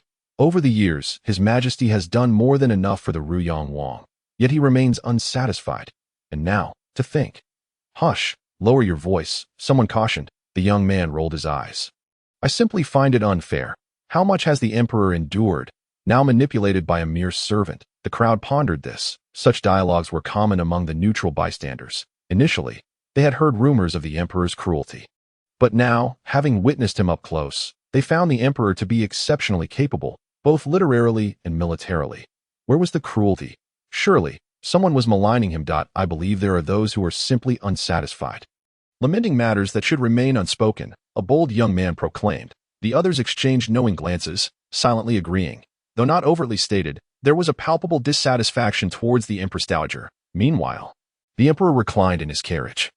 Sound asleep, the carriage swayed gently, and Enjio found herself drowsy, leaning against the front of the carriage, gradually succumbing to slumber. After an indeterminate period, Enjio awakened to find the emperor gazing intently at her. Your Majesty, eat. Enjio hesitated. Was this tyrant requesting food?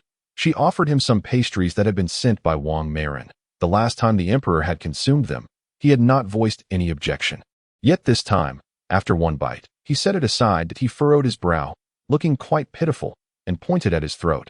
Enjio promptly fetched him some water that he drank, hesitatingly glancing between the pastries and Enjio before ultimately rejecting them. Not this, Enjio. There was nothing else to eat at present, and she would have to wait until they returned to prepare something. Just as this thought crossed her mind, Enjio suddenly recalled that they would be returning to the palace shortly. What if someone spotted the tyrant? However, as fate would have it, the carriage abruptly halted, and outside, the voice of Li Gongong could be heard. Your Majesty, we have arrived. Upon arrival, the tyrant effortlessly leapt down from the carriage. Entirely unlike the frail figure he had presented in the morning, Li Gongong initially appeared taken aback, only to soon notice Enjio frantically signaling behind him. Suddenly, he understood. The Empress Dowager had arrived. Li Gongong attempted to stabilize the tyrant but dared not approach, instead gesturing for Enjio to go forth. Enjio had no desire to approach. In such a public setting, what if the tyrant acted out? It would be far from discreet. She remained rooted in place, yet the tyrant, growing impatient, turned to signal her to follow. Reluctantly, Enjio complied. Fortunately, the hour was late, and the emperor successfully returned to the Guanghua Hall without taking the palanquin. Upon reaching his domain, the tyrant appeared even more at ease, heading directly to the kitchen to await his meal. Li Gongong smiled and urged, Xiaojio, you should hurry. The emperor is hungry. Having brought back a considerable amount of fresh milk from the mountains, Enjio planned to prepare caramel milk pudding. She added brown sugar and a bit of water to the pot, melting the sugar before incorporating the milk and eggs, steaming the mixture until fully cooked. The aroma of caramel filled the air, and the eggs turned out silky smooth, adding a touch of raisins and blueberries. After tasting a spoonful, Enjio found it delightful. She initially intended to offer a bowl to the tyrant, yet he opted for the one she had already tasted. Enjio. She felt somewhat embarrassed. After all, this was the emperor. What if news of this got out, and she faced severe consequences? The tyrant swiftly finished his portion, his eyes gleaming as he fixed his gaze upon Enjio like a ravenous creature. Enjio, now intrigued, decided to prepare more, adding a bit of milk to make double-skim milk and ginger milk pudding.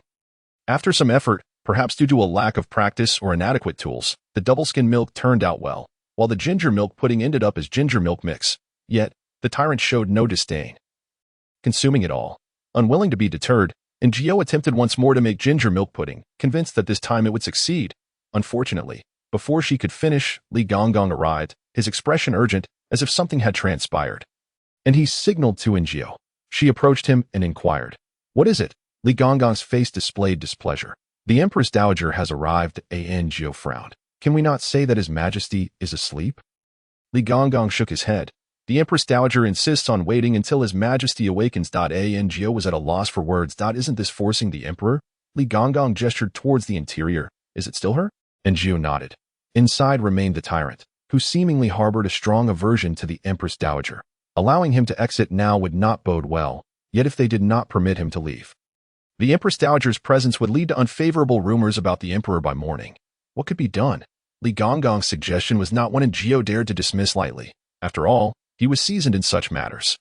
However, to her surprise, he shook his head. The Empress Dowager came upon hearing that Qin Bao had been imprisoned, She is resolute in her desire to take him away. He too was uncertain of the emperor's intentions. Wary of making a rash decision, perhaps you could let this one sleep quickly. Once he is soundly asleep, awaken him again, and he may just appear as the emperor. Li Gongong proposed a seemingly plausible yet dubious idea. And Geo glanced at the tyrant station before the stove and decided to give it a try. Fortunately, this time the ginger milk pudding was a success, and the emperor ate it, a look of complete satisfaction gracing his face. Now this is a dessert fit for a human. What was that in the afternoon? It nearly choked me. Geo was taken aback to hear the tyrant's inner thoughts, yet she did not forget Li Gongong's instructions. Thus, she said, Your Majesty, it is getting late. You should rest. The tyrant shook his head. No, I must digest. Geo. Why did you not digest before? But the tyrant had already stridden out the door, pausing only to wait for Geo. She had no choice but to follow. The tyrant's method of digestion involved a brisk walk, his strides long and pace quick. Your Majesty, slow down. Geo called out. If he moved so swiftly, they would surely collide with the Empress Dowager. The tyrant halted at that moment. Footsteps echoed from outside. Bold sycophants, how dare you deceive this widow, claiming the emperor is not in the Guanghua Hall. The Empress Dowager's voice was sharp and commanding. Xiaofuzi, looking pitiful, replied, Your Highness, His Majesty is currently. He was abruptly silenced, for he spotted the emperor around the corner. No, this did not seem. Xiaofuzi quickly stepped back, but the Empress Dowager remained oblivious, letting out a cold laugh as she cast a glance at Geo, who hurriedly lowered her head. The emperor feigned sleep merely to cavort with a palace maid. Cavort? The tyrant slowly articulated the words. Geo sensed something amiss. She could no longer heed the Empress Dowager's words. Her gaze fixed upon the tyrant. The tyrant's expression darkened, his mind racing with thoughts. Cavort, wretched woman, despicable. Those three words echoed incessantly in his mind. Geo felt a wave of terror wash over her, instinctively retreating a step. Yet the Empress Dowager remained oblivious, her voice dripping with disdain. Is it not so? The emperor has become increasingly arrogant, disregarding me entirely. What crime has Qin Bao committed to warrant his imprisonment? Was he not merely a victim of treachery? Chapter 71. The door is locked. Qin Bao. This is the second word uttered by the tyrant, and no matter his faults, he is still my nephew. My family holds little power, and my brother has but one son. So does the emperor seek to extinguish the Qin lineage entirely? Before the Empress Dowager could finish her thoughts, the tyrant scaled the wall and fled. Shi was left dumbfounded, staring at the pitch-black sky, unable to utter a word. In her fury, she turned to Eunuch Li. Li Difu, what is the meaning of this? Eunuch Li, in resignation, replied, Your Highness, I am as perplexed as you. The Empress Dowager scoffed, A madman. A lunatic. He is nothing but a madman. Yet, Eunuch Li suddenly chuckled, meeting the Empress Dowager's piercing gaze. Your Majesty knows best why he has become this way. The Empress Dowager fell silent, her eyes fixed on Eunuch Li, a look so intense that even Geo felt a chill run down her spine. Wang Datsai exclaimed with indignation, How dare you, Li Difu, speak to the Empress Dowager in such a manner? Eunuch Li raised his head, meeting Wang Datsai's gaze. Are you not a eunuch? Wang Datsai felt a pang of unease but chose not to respond further. The Empress Dowager did not pursue the matter of Eunuch Li's rudeness. Her priority was to locate the emperor. Yet, where had he gone? Geo's mind raced as she recalled the emperor's reaction moments ago. She turned to Eunuch Li and said, Qin Bao. Realization dawned on Eunuch Li, and he hurriedly assembled a search party. In truth, as soon as the emperor departed, the shadow guards had pursued him. However, these guards were rigid in their loyalty, obeying the emperor's every command. Even if the tyrant ordered them to slay everyone in the palace, they would comply without hesitation. Alas, they were too late. Qin Bao had perished. Geo had anticipated a scene drenched in blood and horror, yet the reality of the prison was quite the opposite. The guard was still asleep, the door locked, and only Qin Bao had hanged himself. He had just died, his body still warm. Based on the timing, it was evident the tyrant was responsible, yet everything at the scene suggested it was a suicide driven by guilt. Eunuch Li breathed a sigh of relief, and Geo even caught him smiling momentarily before he turned serious. Qin Bao's suicide out of guilt is indeed lamentable, but our immediate concern is to find His Majesty. Thus, they departed as they exited. The Empress Dowager was just entering. Geo felt the Empress Dowager's gaze upon her for an instant, but when she looked back, the Empress Dowager had already moved on. It all seemed like a figment of Geo's imagination.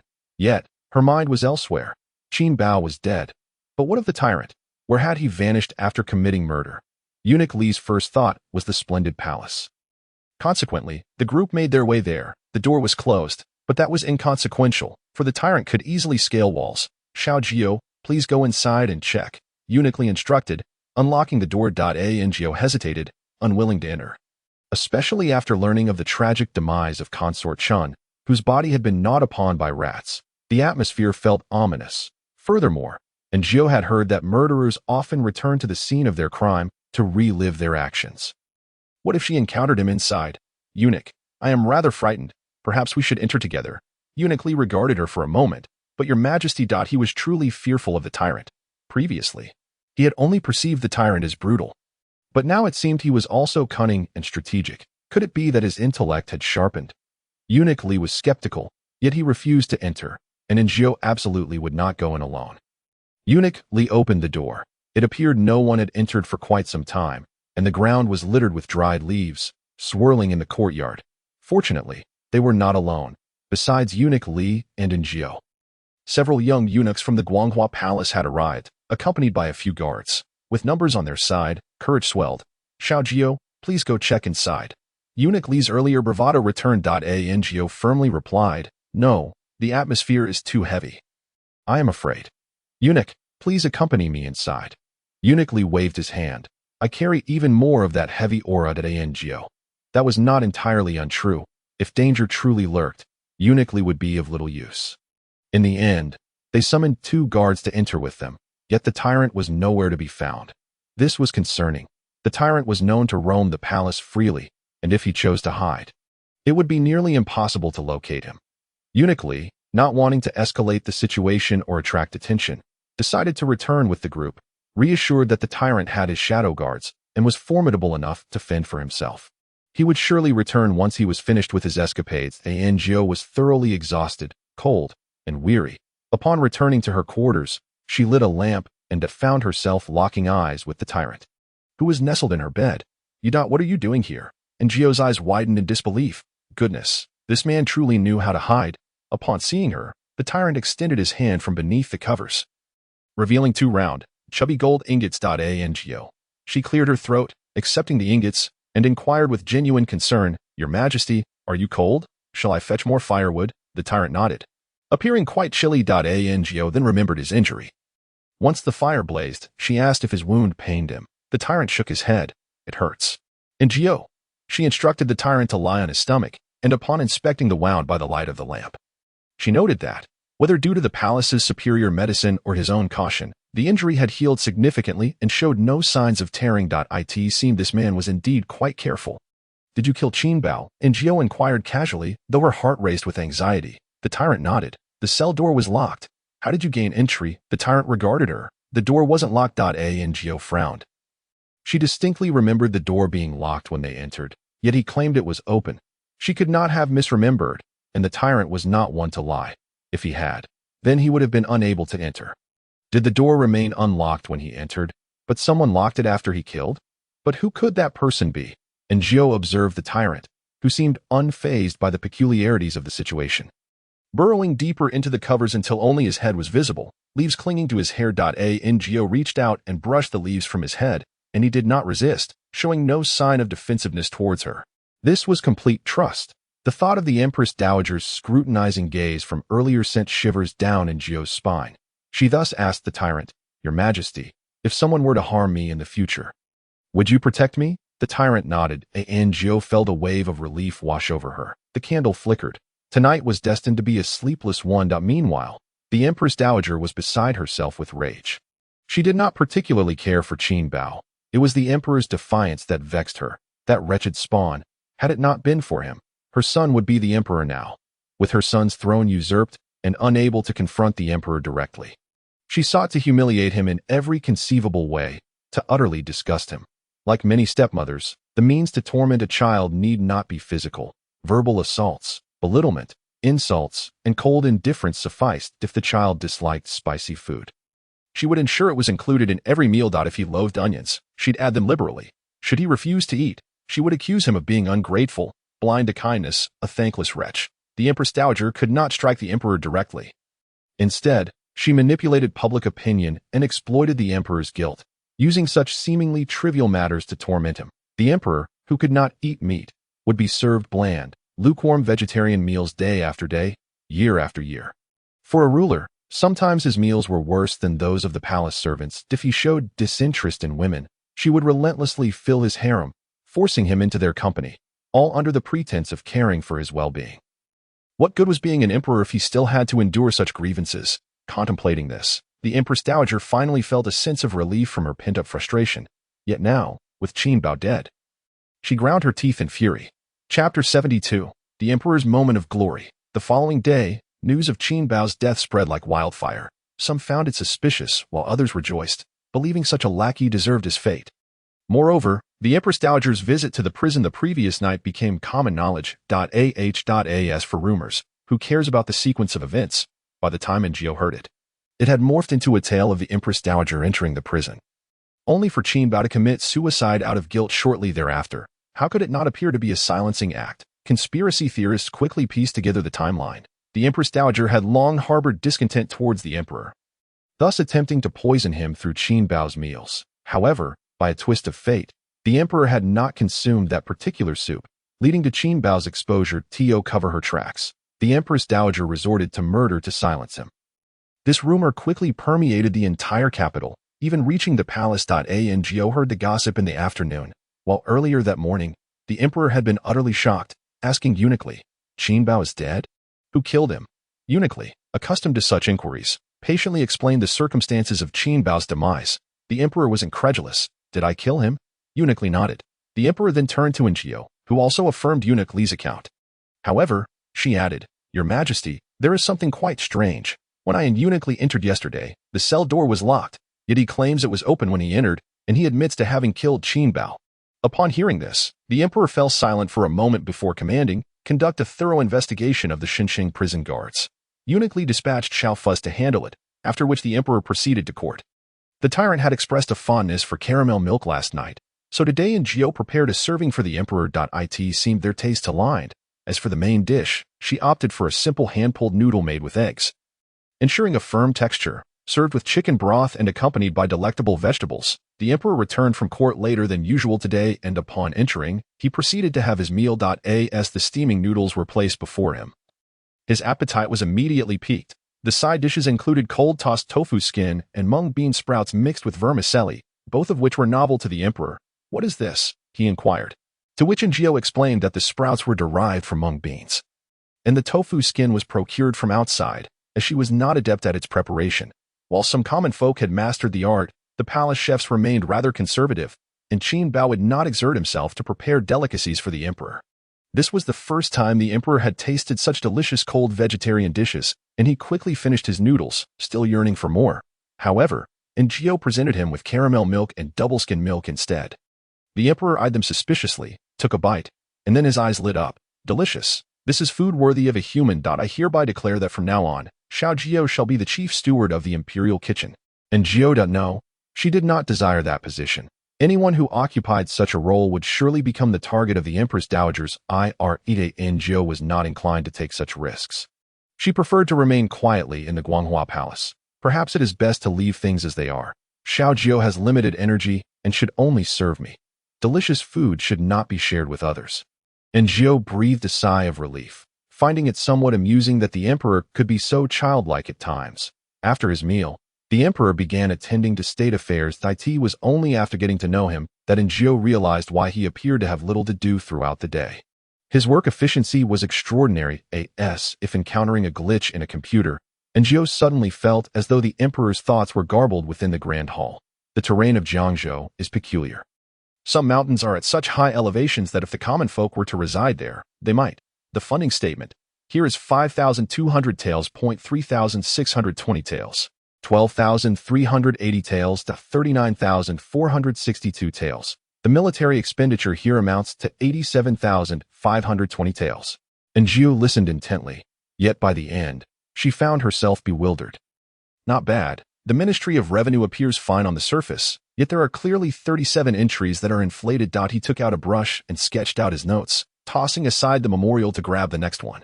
The following documents seem to pertain to tax reports. filled with numerous trivial figures that in ancient times, without computers, even using an abacus was laborious. The emperor had one at hand, and his fingers flew across it. Numbers racing through his mind. Before Gio could fully comprehend, he had already calculated the figures, scoffing as he marked a large cross and tossed it aside. The emperor spent 2 hours resolving state matters and instructed Li Gonggong to summon the 6 ministers and cabinet officials. Listing a multitude of titles that Gio could hardly remember, but Li Gonggong did. Let them all come before me. Li Gonggong exited. Ng was greatly impressed. Indeed, Guanghua Palace did not harbor idlers. Li Gonggong's intellect was not to be underestimated. The emperor rubbed his temples, and Gio poured him some tea. He took a sip, his expression dark as he sat in silence. Soon, the hall was filled with a throng of ministers, all of whom were significant figures within the court. The emperor picked up a memorial and tossed it to the Minister of Revenue. Rewrite this. He then hurled another document at a different official. The military expenses are inflated. The quantities of cotton clothing, grain, weapon replenishments, and compensation for fallen soldiers do not match. The discrepancies are too vast. I suspect someone is pocketing funds. You have 3 days to investigate. If you fail, I will replace you. The Minister of War trembled as he picked up the memorial and account book from the floor. Minister of Rights, you two have been up to no good. The prices of sacrificial offerings do not align with what I know from the first half of the year. You purchase them at an exorbitant rate. If you do not know where to buy, I can recommend a few shops. The Minister of Rights knelt in submission. The emperor called out the names of several ministers, and nearly every one of their account books contained discrepancies. The officials trembled, once again astonished by the emperor's acumen. Ngo too was taken aback. Her perception of the emperor had significantly shifted today. How could one possess such formidable martial prowess, unparalleled beauty, and yet such astute intelligence? At that moment, his wisdom overshadowed his looks, making him appear almost radiant. His charisma was at its peak. Ngo, like all the ministers present, resonated with the deceased former emperor at that moment. It was no wonder that the late emperor had insisted on him ascending the throne despite opposition. If it were them, would they care about the distinctions of legitimate and illegitimate sons? To deny him the throne would be a disservice to their ancestors. Could the other royal fools compare to him? What grounds did the Empress Dowager have for her grievances? The Wang of Ruyang was mere refuse before the emperor. Do you understand? Refuse. I have finished speaking. Do any of you have questions? The emperor inquired, lifting his gaze. The assembly replied in unison that they had no questions. Only fools harbored doubts. They did not. The emperor waved his hand, and the officials, sweating profusely, exited. Once they left, the emperor leaned back in his chair. I am utterly exhausted. I truly dislike overexerting my mind. If Xiaojia were more astute, she would have brought me a portion of that milk from this morning. I feel somewhat hollow. I must replenish myself. Ngo. That golden aura surrounding him had shattered into pieces. Chapter 73.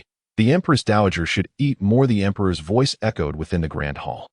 Ngo was truly fatigued by his incessant chatter and tactfully inquired, Your Majesty, are you hungry? I can prepare something else. The emperor glanced at her, coldly asking, Is it time for a meal now? You have been putting on a show all morning. Will you eat or not? She felt compelled to ask. The emperor replied indifferently, If you truly wish to prepare something, then go ahead. He bore the demeanor of a wise sovereign. Ngo.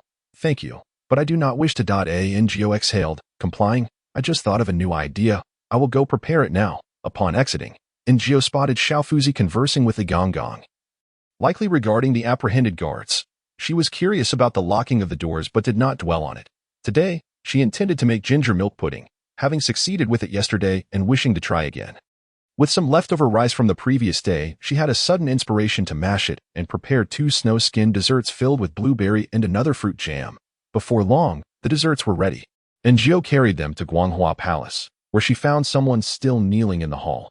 She silently approached and placed the treats on the table, only to hear an abrupt exclamation, Wow! What is this? It looks quite appetizing. The emperor pinched a snow-skin dessert and took a bite, marveling at its flavor. Now this is a dessert befitting a human, not the sort that chokes one to death. And Gio mused, pitying the gluttonous child. It seemed he had truly never experienced such delicacies in his life. This was the emperor. After all, he quickly devoured all 3 desserts and polished off the ginger milk pudding as well. And Gio stood aside, curious about the identity of the kneeling figure. She then heard the emperor say, I recognize your loyalty, work diligently, and I shall not treat you poorly. The individual bowed, this servant shall certainly strive to do well. After expressing his loyalty, the emperor seemed quite satisfied. adding with a wry smile. Qin Bao has passed. The Empress Dowager must surely be heartbroken and likely has little appetite. Thus, let it be arranged that whatever I eat, a portion shall be sent to her as a token of my filial piety. The kneeling figure lowered his head, assuring, Your Majesty, rest assured, I will prepare meals for the Empress Dowager with great care. He hesitated. As for the Emperor's meals, the Emperor replied coldly, I do not eat meat. The rest is up to you. After expressing his gratitude, the individual departed. The Emperor was in high spirits. I have good food. Let the Imperial kitchen prepare meals for the Empress Dowager. He chuckled. Let her also savor the fine dishes she has prepared for me. Ngo. The Emperor certainly held grudges, yet it was rather delightful. If possible, she would love to witness the Empress Dowager's expression. Xiao Jiao. The Emperor suddenly called out to her, and Ngo looked up. This servant is here. The Emperor inquired, What shall we have for lunch? Ngo. Just added a meal. Is your stomach a bottomless pit, consuming so much? Ngo worried that if he overindulged, he would become plump and lose his charm. How about dry pot shrimp? Ngo suggested. Li Gonggong shot her a glance, thinking that the Xiao Jiao had been increasingly impertinent in her speech lately. Fortunately, the Emperor was unconcerned, responding with satisfaction, Then go make it quickly. We shall dine early today. Ngo was unsure why he wished to eat so early, but feared it might interfere with his important matters, so she hurriedly prepared the meal. Dry pot shrimp, stir-fried greens, rice, and stir-fried mushrooms with meat. The Emperor was thoroughly pleased. After finishing his meal, he stood and declared, I shall go for a stroll to aid digestion. Ngo assumed he merely intended a simple walk, but to her astonishment, he directly proceeded to the Empress Dowager's quarters, stating he wished to accompany her for lunch. Whether others faced repercussions, Ngo knew not. She was only aware that the Empress Dowager's reckoning had arrived. When the Emperor arrived, the Imperial kitchen had just delivered the meal. 2 plates of cold vegetarian dishes, a bowl of broth devoid of oil, and 2 pieces of bread. Even the cold palace offered better fare. It appeared the newly appointed chief of the Imperial kitchen was quite diligent. Dog servants, you are becoming far too bold. The Empress Dowager's voice seethed with fury. I shall never acquiesce to that little wretch. The Emperor entered just as the Empress Dowager was about to unleash her wrath and overturn the table. Are you dining, mother? The Emperor seated himself, glancing at the meal with feigned sentimentality. These are all dishes I love. You must try them, Empress Dowager. The Empress Dowager remained motionless, her silence punctuated only by her cold, piercing gaze directed at the Emperor. In that moment, Ngo felt as though she were staring into the eyes of a venomous serpent poised to strike. A chill ran down her spine. The Emperor, seemingly oblivious to the Dowager's displeasure, raised an eyebrow and remarked, I am aware of your sorrow over the death of Chief Steward Qin. Alleviate your grief. I have instructed the Imperial kitchen to prepare your favorite dishes. He regarded the Dowager with a slight smile, yet there was no mirth in his eyes. What? Do these dishes not please your palate? The Dowager teetered on the brink of fury. Ngo observed as Wang De pulled at the Dowager's sleeve discreetly. She shot him a glance, suppressing her rage before finally taking a seat. Bring a portion for the Emperor as well, the Dowager commanded. Your Majesty, the dishes for His Highness have already been delivered, came the reply. Then send another serving, she retorted icily, fixing her gaze on the 2 servants from the kitchen. They exchanged glances before seeking Li Gonggong's approval. Upon receiving a nod, they hurriedly departed. The Dowager, realizing something, spoke with a tone laced with sarcasm. The Emperor's actions are remarkably swift. Chief Steward Qin has just died, and the kitchen has already appointed a new steward. The Emperor leisurely served a bowl of rice before the Dowager. Food is of paramount importance to the people. Chief Steward Qin may be gone, but the inhabitants of the palace must not starve due to his demise. The Dowager clenched her teeth. Your Majesty, have the perpetrators behind Qin Bao's death been apprehended? The Emperor feigned surprise. Wasn't Chief Steward Qin driven to suicide by guilt? Is there truly a murderer? The Dowager's chest heaved with indignation. Ngo nearly erupted in laughter. It was no wonder the Dowager struggled to maintain her composure, given the Emperor's infuriating demeanor. Shortly thereafter, the kitchen delivered a second serving of food, which happened to be the Emperor's portion. If you do not relish it, then eat more, the Dowager insisted, attempting to serve him. The Emperor shook his head, his expression earnest as he replied, I have no appetite. Rising to his feet, he declared, I must attend to pressing affairs. I shall take my leave. With that, he ignored the Dowager and strode away. As soon as they exited, Ngo heard a cacophony behind her as something shattered upon the ground. She recalled having heard that the Dowager had once won the late Emperor's favor through her gentle and virtuous demeanor. Yet the woman before her seemed a far cry from that image. It was remarkable how well she could maintain such a fade. In truth, and Jiu was unaware that the dowager had initially played her role quite convincingly. But the emperor was not a fool. They had previously clashed openly and then resumed their charade as if nothing had transpired, for despite their inner thoughts, neither could truly harm the other. Externally, they still had to portray a picture of maternal affection and filial piety. Suddenly, the emperor halted. And Jiu peered ahead. Was this the flower room? Chapter 74. The Richer. The stingier the emperor himself was unsure why he had ventured into the flower room. Upon spotting him, the elderly steward tending to the flowers approached with evident delight. Your Majesty, we have been eagerly awaiting your arrival. Recently, a new shipment of flowers has arrived, blooming beautifully and vibrantly. The steward, unaware of the emperor's divided attention, continued his enthusiastic introduction, throwing a friendly nod toward Njio, recognizing her as a favored companion of the emperor. Upon entering, Njio noted that the flower room had indeed received a wealth of new blooms, among which was a striking blue-violet chrysanthemum, its blossoms larger than the emperor's head. Without a moment's hesitation, the emperor reached out and plucked the flower. Njio gasped, witnessing the steward's muscles twitch in disbelief. Take it. The emperor tossed it to Njio. Why am I here? So boring. The emperor walked along, glancing back at Njio and the steward. They seemed quite familiar. It must be that fool who has been here before. The emperor's imagination ran wild, and the next moment, Njio heard his incredulous voice. He wouldn't have urinated here, would he? Coughing, Njio nearly choked, her fit causing the steward to jump in alarm. Miss Jiu, are you all right? Njio shook her head. What a fool. She realized that the emperor had a penchant for mischief. Upon seeing a beautiful flower, he would seize it without a second thought, picking one for himself and tossing another to Njio. Both she and the steward winced at the thought of such exquisite blooms being so carelessly taken. The emperor caught on to their distress and snorted. They were destined to wither anyway. Did they not wither if left unpicked? How absurd. In Jiu, the emperor took a few more steps. He was struck by an inexplicable sense of familiarity, though he could not quite place it, which only served to irritate him further. Then he noticed several pots of well-cared-for peonies. Given the season, peonies were not typically in bloom, indicating they were indeed the flowers the steward had mentioned arriving from outside. The steward, cherishing them, hastily interjected as the emperor gazed intently, fearing he might pluck them. Your Majesty, these flowers were sent by the king of Ruyang for the dowager. Njio. You certainly have a way with words. In the next instant, the emperor reached out and plucked one. Indeed, when one detests a person, one cannot help but loathe the gifts they bestow as well. The emperor lamented. Now I feel much better. He cast the plucked peony to the steward, whose face fell in despair, heartbroken over the loss. These were peonies, after all, with such exquisite quality that they would fetch a high price even in the capital. To see them so casually taken. As the emperor prepared to snatch another pot, Njio swiftly intervened. Your Majesty, please leave one pot. It would be nice to see them again in the future. One flower could be overlooked, but two would surely invite trouble from the dowager. The royal family refrained from further plucking. After surveying the room, the emperor lost interest. He initially thought to return to the Guanghua Palace, but instead turned toward the storeroom. What kind of vase would be suitable? I recall there being a pink one, presented from the southern regions.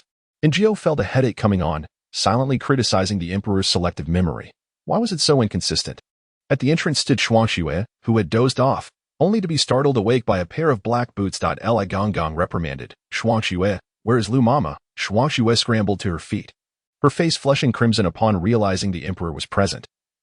Her tongue tied. The emperor squinted. Familiar. Njio paused. Who was familiar? Shuangxue? She glanced at Shuangxue, who appeared exceedingly anxious, her demeanor akin to that of a cooked shrimp. I must know her. The emperor scrutinized Shuangxue closely. Suddenly, a realization struck him. It's her. Who? Could you elaborate a bit more? Do not leave half a thought unspoken. Njio anxiously watched the emperor, but he seemed to dismiss his thoughts as Lu Mama soon arrived. Pulling Shuangxue aside and scolding, clumsy child, return to your quarters. Shuangxue fled. The emperor turned to Lu Mama. Mama, it has been a while. Lu Mama responded awkwardly. I rarely venture to the front. The emperor offered a vague smile. Lead the way. Previously, when Njio had come to collect items, she had visited the front storeroom. However, the emperor's private treasury lay in the back, a spacious room filled with a plethora of treasures, each meticulously categorized and labeled with details of their origins and the dates they were presented. The emperor searched for a vase, the pink vase. My beloved pink vase. Njio felt utterly speechless. Surely he was not accusing her of theft. He had done so once before. Found it. Njio. Found it. Where did you find it? What did you find? Confusion clouded her expression as she looked over to see the Emperor staring at an empty space. I took it. The Emperor wore a similarly puzzled expression, then glanced toward Gio, who had not managed to avert her gaze in time, offering an awkward smile. The Emperor.it was the first time he felt utterly speechless. Suddenly, he recalled waking one day to find the treasured pink vase, a priceless artifact, displayed in Gio's small room. The Emperor.an Gio felt a pang of sympathy for him. Within his body resided two distinct personalities. One had secretly gifted away his most cherished possession. How infuriating. Never mind, I am not a petty person. The Emperor ultimately reassured himself. An Gio exhaled in relief. She spotted a crown, exceptionally ornate and stunning, meticulously stored, adorned with jewels that could dazzle the eye. Yet, the true spectacle lay in the rows of shelves brimming with various priceless and exquisite jewelry, including two imperial green jade bracelets owned by the Emperor himself. An Gio suddenly understood why women in the imperial harem vied for favor. Was it a contest for affection? Nay, it was a battle for jewels. As she became lost in the beauty of the treasures, the Emperor had already selected a vase and stood nearby, gazing intently at Gio. Drooling over the sight of a rustic girl, are we? Gio lifted her gaze to meet his, and she could not help but agree that, having seen the Emperor countless times, he was undeniably most captivating and radiant when surrounded by a plethora of priceless jewels. Upon exiting, Gio did not see Shuangxue, yet she felt the weight of someone's gaze upon her, and she was certain the Emperor sensed it too, as he glanced to the left. Lu Mama followed suit, her expression darkening. The Emperor suddenly remarked, "Mama, you are not getting any younger. Would you care to leave the palace and enjoy a peaceful life?" Gio's heart skipped a beat. "Your Majesty, look at me, please. I wish to leave the palace. Ask me. Inquire about my desires." However, the Emperor could not hear Gio's silent plea. He only heard Lu Mama respond, "I entered the palace as a child, and my family has long since passed. I have no desire to leave." The Emperor fell silent.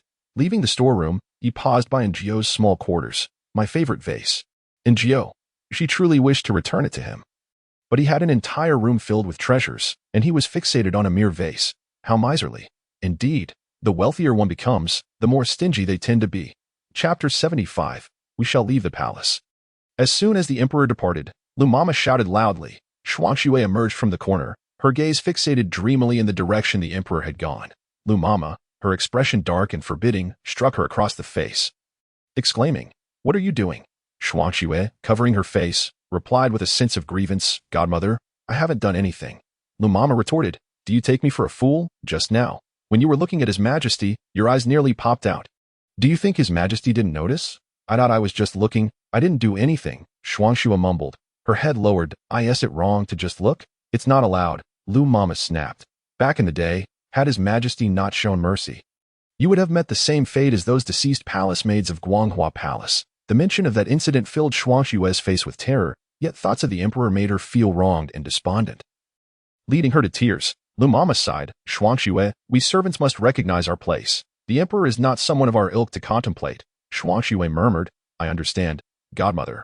Lu Mama continued, "From now on, you must not stand guard in front during the day." "Yes." Shuangxue lowered her gaze, secretly feeling quite indignant. Wasn't that little Gio also accompanying His Majesty quite well? If little Gio could do it, perhaps she could too. Besides, that incident had occurred years ago. The Emperor had probably forgotten all about her. The Emperor returned with a white-bottomed blue and white porcelain vase, placing the flowers he had picked that day upon the table, which lifted his spirits. Meanwhile, the mood at the Empress Dowager's side was quite the opposite. She had not eaten lunch and was unwilling to endure such indignities. However, the imperial kitchen refused to prepare anything further, and whatever they did prepare was merely bland broth, adhering strictly to the standards set by the Empress Dowager for the Emperor. If the Emperor could eat it, so could she. The head of the imperial kitchen, Zhang'an, had previously been pressured by Qin Bao, resulting in poor quality meals for the Emperor, a fact known to all in the kitchen. Though no one dared voice their grievances, insisting that His Majesty preferred such light fare, Zhang'an found it absurd. The Emperor was human too, and even if he were vegetarian, he should not be expected to consume such tasteless dishes. However, being of low status and with little say, after voicing his concerns a few times, he found himself at odds with Qin Bao, who relegated him to menial tasks. Zhang'an had thought his life would continue in this manner until one day he was approached by a subordinate of the Emperor, Xiao Fuzi. Zhang'an was no fool. Xiao Fuzi was a disciple of Li Gonggong, which implied that he was acting on the Emperor's orders. Xiao Fuzi's task for him was straightforward. Keep an eye on the people in the imperial kitchen to ensure they did not poison the Emperor, and to ascertain who among them was aligned with Qin Bao. Zhang En complied readily. During the autumn hunt, Xiaofuzi provided him with a few poisonous mushrooms. Zhang En hesitated at first, but soon realized that if he had decided to follow the emperor, he must commit fully to this path without wavering. Fortune favors the bold. His actions went unnoticed, and before long, several concubines fell ill from poisoning. The emperor, lacking in appetite, refrained from drinking. Subsequently, Qin Bao was investigated and apprehended, along with all those loyal to him, precisely as per Zhang En's list. Now, the imperial kitchen consisted of those who had previously been oppressed, neutral parties, and a few of Zhang En's recruits, all loyal to the emperor. Due to a shortage of staff, the food prepared that day was exceedingly simple, while the Empress Dowager's meals were prepared according to the emperor's previous standards. No one could voice objections if the Empress Dowager demanded dishes or meat. They could not be provided, as these were strictly rationed, a rule set by Qin Bao. The Empress Dowager was infuriated, having not eaten a single bite. In her disdain for the emperor, she had always felt a sense of satisfaction. Now that the tables had turned, she realized how unpleasant it was to go without proper meals. Wang Datsai remarked, "Your Highness, please bear with it. Once Wang Ruyang returns, it will be fine." The thought of Wang Ruyang eased the Empress Dowager's expression slightly. Though regrettably, the assassin had failed to eliminate him during this autumn hunt. Wang Datsai furrowed his brow. "Your Highness, do you think this assassin was sent by the prince?" The Empress Dowager was uncertain.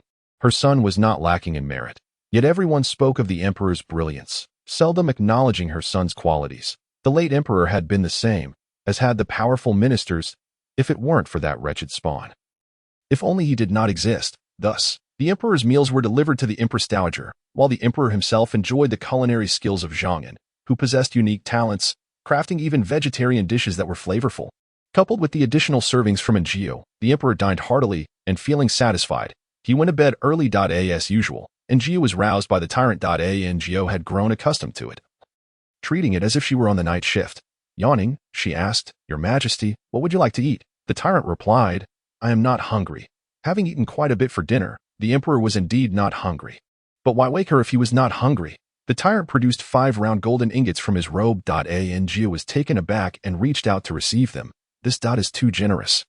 The tyrant stated, "We are going out."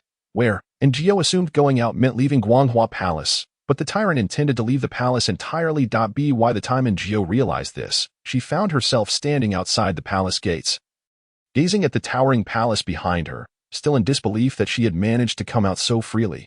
Turning to look at the tyrant, an idea suddenly struck her. Could she possibly escape? But quickly, Ngio dismissed her own thoughts. In this world, the emperor's territory was absolute. If she fled now, she would likely be caught before even leaving the capital. It was better to bide her time. She would endure until Lumama reached her age.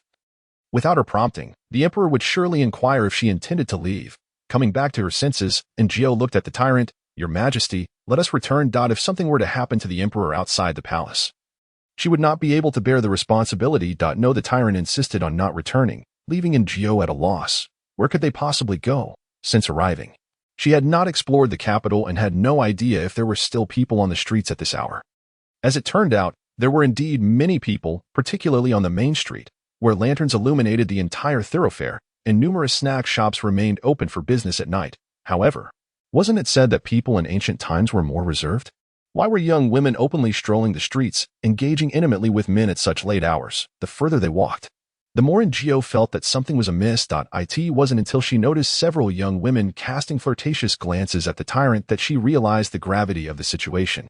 The tyrant's expression darkened ominously as he sniffed the air, his eyes reflecting confusion. "Your Majesty, are you all right?" Ngio asked, puzzled. The tyrant ignored her until one particularly scantily clad woman approached, swaying her hips and placing a handkerchief into the tyrant's palm. Crack! In the next moment, a sharp sound echoed as the woman's wrist was caught, and Ngio quickly covered her mouth before she could scream, slipping 2 small golden ingots into her hand, one for medical treatment, the other as compensation. "Please," Ngio whispered. The woman glanced at the ingots and, recognizing the gesture, nodded in understanding. Ngio released her, and she shot the tyrant a glare before storming off in anger. Ngio tugged at the tyrant to leave. "Not going," he growled. Ngio soothed him. "Your Majesty, this is not a suitable place. It is filled with brothels. The entire street, aside from the eateries, was composed of such establishments." Ngio dared not remain, fearing suspicion regarding her own profession. The tyrant yanked his hand away, looking irate. Not going. Ngo thought to herself, what a troublesome child. Indeed. What would the emperor think if he learned he had wandered through such a place in the dead of night and had been accosted by courtesans? Ngo frowned and questioned him. Why won't you leave? Is this truly a place worth lingering in? Did you not claim to avoid the company of women? Ha! Men. Professing disinterest in women while wandering through a brothel in the middle of the night. How audacious. Chapter 76. Everyone desires the emperor's life as someone approached. Ngo hurriedly apologized. I am truly sorry. It is my fault for speaking of you in such a manner. Let us leave quickly. For if we are discovered, it will spell trouble. She tugged at his hand, shaking his arm, and only then did his anger dissipate. Next time, do not repeat this mistake. All right, I shall heed your words henceforth. The pair ran for an indeterminate distance, finally escaping the throng and arriving at a tranquil alley. Just as Ngo exhaled in relief, she spotted two silhouettes pressed against the wall within the alley, prompting her to swiftly cover the tyrant's eyes. Unamused, he removed her hand, while the two individuals beside them seemed engrossed in their own affair, completely oblivious to their presence. The tyrant, however, fixated intently on them.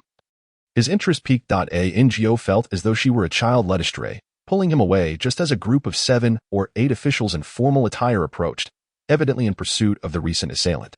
We should go inside, she urged, and together they slipped into a nearby courtyard. It was only when the sounds of footsteps faded that she finally felt at ease.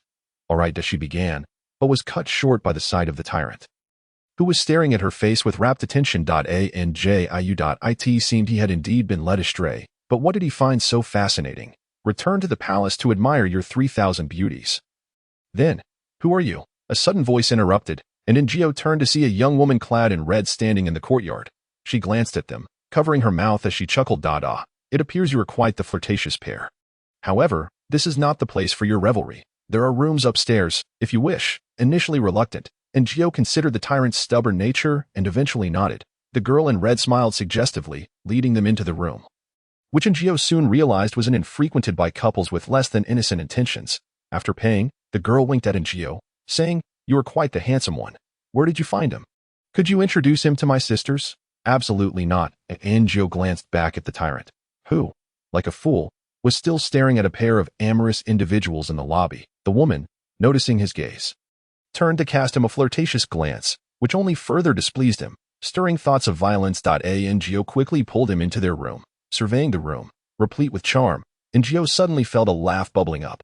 Your Majesty, your illustrious reputation is in tatters. The tyrant paid her no mind, fixated instead on the array of snacks before him. Ngo, has the palace deprived you of food and drink? Eat. She handed him a plate, and he sat down to take a few bites, only to wrinkle his brow in disdain at the troublesome pine nuts. Ngo, very well, my dear father, you are indeed a revered ancestor. What is the trouble of shelling a few pine nuts? Ngo wiped her hands and began to peel them for him. To her surprise, the pine nuts from this ancient inn were exceptionally fragrant. With each nut she shelled, he consumed one. While peeling, she inquired, Your Majesty, what flavor were you referring to earlier? The tyrant remained silent, engrossed in his snack. Changing her approach, she asked, Are you in search of a particular flavor? The tyrant paused his eating, lifting his gaze to meet hers, and eventually nodded. In pursuit of a flavor. What flavor? Suddenly, Ngo recalled an incident. Once, the emperor had ventured into the imperial garden after a meal, and a concubine had attempted to gain his attention by dancing before him. Ngo, being nearby, had caught a whiff of the woman's fragrance, and shortly thereafter, the tyrant had exhibited violent tendencies. This was one instance. There was also the time when Mei Guiran and Xiao Chui had brought soup to the emperor, and he had inexplicably gone into a frenzy, resulting in him killing Xiao Chui. That was the second instance. At the time, Ngo had been terrified and couldn't recall if Mei Guiran had borne any fragrance, though she had heard that Mei Guiran was known for a distinct rose scent. Fragrance. The emperor was not averse to women. Rather, he was sensitive to certain scents. Once someone approached him bearing a specific fragrance, he would become uncontrollable. Ngo slapped the table, startling the tyrant, who shot her an annoyed look. Your Majesty, I have recalled who the woman was that secretly met with the man in black during the autumn hunt. It was Mei Guiran. Ngo had sensed the voice was familiar, but with only a fleeting encounter with Mei Guiran, she had not thought much of it. Now, reflecting on it, Mei Guiran's delivery of soup seemed highly suspicious, especially since it coincided with the emperor's episode. Furthermore, during the autumn hunt, the emperor was accompanied solely by concubines arranged by the Empress Dowager. Did Mei Guiran even qualify to be present? The tyrant looked at her, perplexed. Do not eat anymore. This is a crucial lead, and we must relay this information to the Emperor post-haste. The tyrant, looking quite aggrieved, gazed at the assortment of dried fruits on the table. Ngo soothed him. Upon our return, I shall procure a sackful for you. We truly must return to the palace swiftly. Reluctantly, he rose, discreetly pocketing a handful of pine nuts. Ngo feigned ignorance as she led him outside, only to find the streets eerily deserted, perhaps due to the late hour. As Ngo began to descend, the tyrant grasped her arm, pulling her back sharply as a knife skimmed past her cheek. Heavens above! Another assassination attempt. Why does everyone covet the tyrant's life so? Chapter 77. The hardships of being a servant. The tyrant dragged Ngo back into the room. Moments later, sounds of a scuffle erupted outside. Ngo, perplexed, wondered if the Emperor's secret guards had arrived.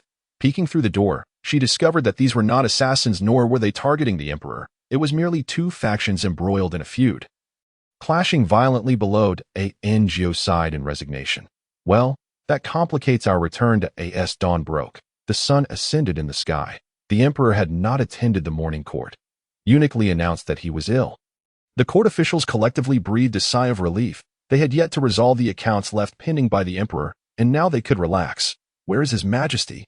Eunuch Li, exasperated, regarded the secret guards. What are you all doing? His Majesty encountered assassins, and you were of no assistance. Now, he has gone missing. Lin 12 remarked. Lin 3 has taken men to search for him. That is of little use unless they find him. Eunuch Li paced anxiously in the courtyard, lamenting the late Emperor's training of the current one, having imparted martial skills to a degree that surpassed even his secret guards, which resulted in their inability to keep up with him and led to the Emperor being frequently misplaced. In the past, it was manageable within the palace, but now he had vanished beyond its gates. What would happen if anything befell the Emperor? Eunuch Li was in a tizzy, but he had sent someone to check. Xiaojia was also absent, likely accompanying him, which provided some consolation. After all, Xiaojia was surely more competent than the half-witted Emperor. Eunuch Li could do nothing but suppress the news. It was imperative that no one learned of the Emperor's disappearance, especially not the Empress Dowager. What time is it? A languorous male voice inquired, causing Ngo to irritably pull the covers over her head. Is it time for court? Ngo responded with a non-committal hum. Her mind still clouded. Court? Who was attending court? Suddenly, she opened her eyes, taking in the unfamiliar room and the pink, romantic bed beneath her. Ngo's mind went blank. Who am I? Where am I? Yet. She quickly recalled the events of the previous night. Amidst the chaos outside, she and the tyrant had taken refuge in the room. Exhausted, she had succumbed to sleep, lulled by the sounds of him munching on pine nuts and walnuts, the crunching echoing in a way that was irresistibly soporific. And soon, she had slipped into unconsciousness. Yes, the tyrant. Ngo slowly turned her head to find the Emperor, equally bewildered, sitting up in bed. She swallowed hard as their eyes met. The Emperor lifted his gaze to her, then glanced down at the bed, finally lifting the covers to inspect his OWN. Ngo leaped from the bed, stepping back anxiously. Your Majesty, I can explain. The Emperor regarded her silently. His calm demeanor betrayed nothing, but his inner thoughts reverberated in the room. You are finished. Your Majesty, it was you who insisted on coming here. It was beyond my counsel. I genuinely tried to dissuade you, yet you would not be swayed. The Emperor's expression darkened as he asked, where is this place? Ngo faltered. Indeed, where are we? Ha. This is. The Emperor narrowed his eyes at her. It is merely a modest inn in the capital, but rest assured. Yesterday, the maid fell asleep, and nothing untoward occurred between us. The Emperor continued to scrutinize her. She appears quite anxious. What sort of lights red candles and uses pink sheets? Ah. But this color is rather pleasing. It is the pink that I favor. If only my palace had such sheets, for I detest yellow. Ngo struggled to articulate her thoughts. She let out a dry laugh and said, This inn is rather simple. I apologize for the inconvenience, Your Majesty. The Emperor raised his gaze to her, prompting Ngo to hastily recount the events of the previous night, hoping to redeem herself by sharing the information regarding Mei Guerin. The Emperor furrowed his brow. Are you suggesting that I fall upon encountering a specific floral scent? Ngo nodded. It is merely a hypothesis. I cannot claim certainty. The Emperor's eyes narrowed as he sat on the bed, his mind racing through the implications of her words, and soon, a multitude of thoughts began to take shape. You say that foolish individual came here in search of a particular scent, Ngo affirmed. Your Majesty, it is highly probable that she bears the memory you have lost. This was all she could divulge. To say more would exceed her bounds. Indeed, the Emperor contemplated her words further. Is he the Emperor I was before the age of 7? If so, he must remember the murderer. That being said, Perhaps the murderer had a distinct fragrance at that time, which triggered my condition upon my encounter. Indeed, indeed, and Gio believed the Emperor to be quite astute. The Emperor narrowed his eyes. What sort of person would carry a unique scent? A woman, perhaps. I am not averse to the company of women. In fact, I find their fragrances stimulating, which often precipitates my episodes. Indeed, indeed. Gio nodded in agreement. The Emperor exhaled, glancing at Gio. Assist me in changing. Gio looked at him in disbelief. Realizing his oversight, the Emperor adjusted his attire and exited the door, with Gio following closely behind. The inn was in disarray, and the staff were busy tidying up. Upon seeing the two of them, the girl in red raised her eyebrows at Gio. Aren't you two leaving? I hope last night didn't disturb you. Gio thought to herself. Please refrain from insinuating anything. She remained silent, and the girl in red cast a glance at the Emperor. What are you looking at? What does that look directed at me? The Emperor surveyed the inn. The more he looked, the more uneasy he felt. Gio, feeling guilty, wished to leave quickly, but with the Emperor ahead, she could not hasten her pace. Something feels amiss here. Do come again, the girl in red said loudly. We have other rooms available for selection. Gio. Upon stepping outside, the Emperor glanced at the inn sign, then at the couples on the street. Clearly drained of energy, embracing one another. Gio swallowed hard. Your Majesty, it is all in pursuit of that scent. The Emperor shot her a sidelong glance. Gio smiled faintly. Your Majesty, let us depart swiftly. After a night of turmoil, the Emperor felt hungry, and the street was bustling with vendors selling an abundance of snacks, various pastries, buns, fried dough sticks, meatballs, large bowls of noodles, spicy sour noodles, and much more. As the Emperor walked through the crowd, he found the experience rather novel. I am so hungry. He swallowed again, slowing his pace with an air of indifference, as if signaling to the simpleton to linger and eat before leaving. Gio sighed, feigning ignorance. She glanced around, then amended her address. Young master, are you hungry? Would you like to eat something before we depart? The Emperor nodded. They found a tea house that appeared relatively clean, offering breakfast that looked more presentable than the street vendors' fare. At this hour, many patrons were dining, and Gio secured a secluded table, ordering a variety of breakfast items, filling the table to the brim. She produced a small gold ingot to pay, catching the innkeeper's attention, who had never seen anyone use gold ingots for breakfast before, and he stared at her several times before returning her change. When she returned, the Emperor was already enjoying wontons, and Gio, feeling hungry herself, stood by, swallowing hard. Where did you get the ingots? The Emperor casually inquired. Gio swallowed once more. That individual gave them to me. How many did you receive? 5. I used 2 last night, leaving 3. Gio rolled her eyes, thinking to herself, he wouldn't want them back, would he? Fortunately, the Emperor did not press further.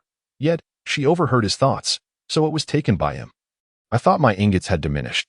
And Gio, such a good memory. Gazing at the table full of breakfast, she swallowed again. Being a servant is truly a miserable fate. Chapter 78. Is a little prince soon to arrive? The Emperor ate leisurely. This is delicious. And Gio yearned to sample it. This one is delightful too. And Gio longed for it as well. This one is quite good. The Emperor commented as he ate. And Gio's mouth watered. Finally, after a satisfying meal, the Emperor looked up and caught Gio staring intently at the spread before him. Wish to taste? And Gio nodded. The Emperor gestured for her to sit and partake. Although she protested that it would be improper, she unceremoniously took a seat. Her appetite was modest, and after a few buns, she felt full. Young master, shall we return now? And Gio looked at the Emperor with anticipation. Let us return quickly, quickly. The Emperor narrowed his eyes, pondering. Why does she gaze at me so? Unable to restrain herself, and Gio pointed at his attire. The tyrant was quite the dapper gentleman. He always dressed properly upon waking, save for the rare occasions when he appeared disheveled. Yesterday, he had somehow procured a set of black clothing, resembling a night outfit. It was acceptable for nighttime wear, but during the day, it looked rather out of place. Coupled with his tall stature, long legs, and handsome face, he was indeed conspicuous on the street. The Emperor glanced down at his attire, then back at Gio, who pointed toward a nearby tailor's shop. The Emperor nodded, indicating for her to lead the way. The shop was filled with garments of every hue, and Gio surmised it must be a trendy store of the era. Wow, there's even a pink one. Gio paused, following his gaze to a pink garment that was well made but had been overlooked due to its bold color. The shopkeeper, noticing Gio's fixation, eagerly recommended it, pointing at the Emperor behind her. This outfit is made for your husband. He would look splendid in it. Gio cleared her throat. Not my husband. The shopkeeper shrugged, indifferent. while the emperor maintained a serious demeanor, exuding an imposing presence that deterred the shopkeeper from addressing him directly, who instead praised Ngio in whispers. The emperor stood stoically, his expression icy, yet inwardly he was delighted. Such discernment. This shopkeeper is far more eloquent than those ministers. I, too, believe I would look splendid in that pink outfit. The emperor's gaze involuntarily drifted toward the garment, and Ngio could not resist asking, "Do you wish to purchase it, young master?"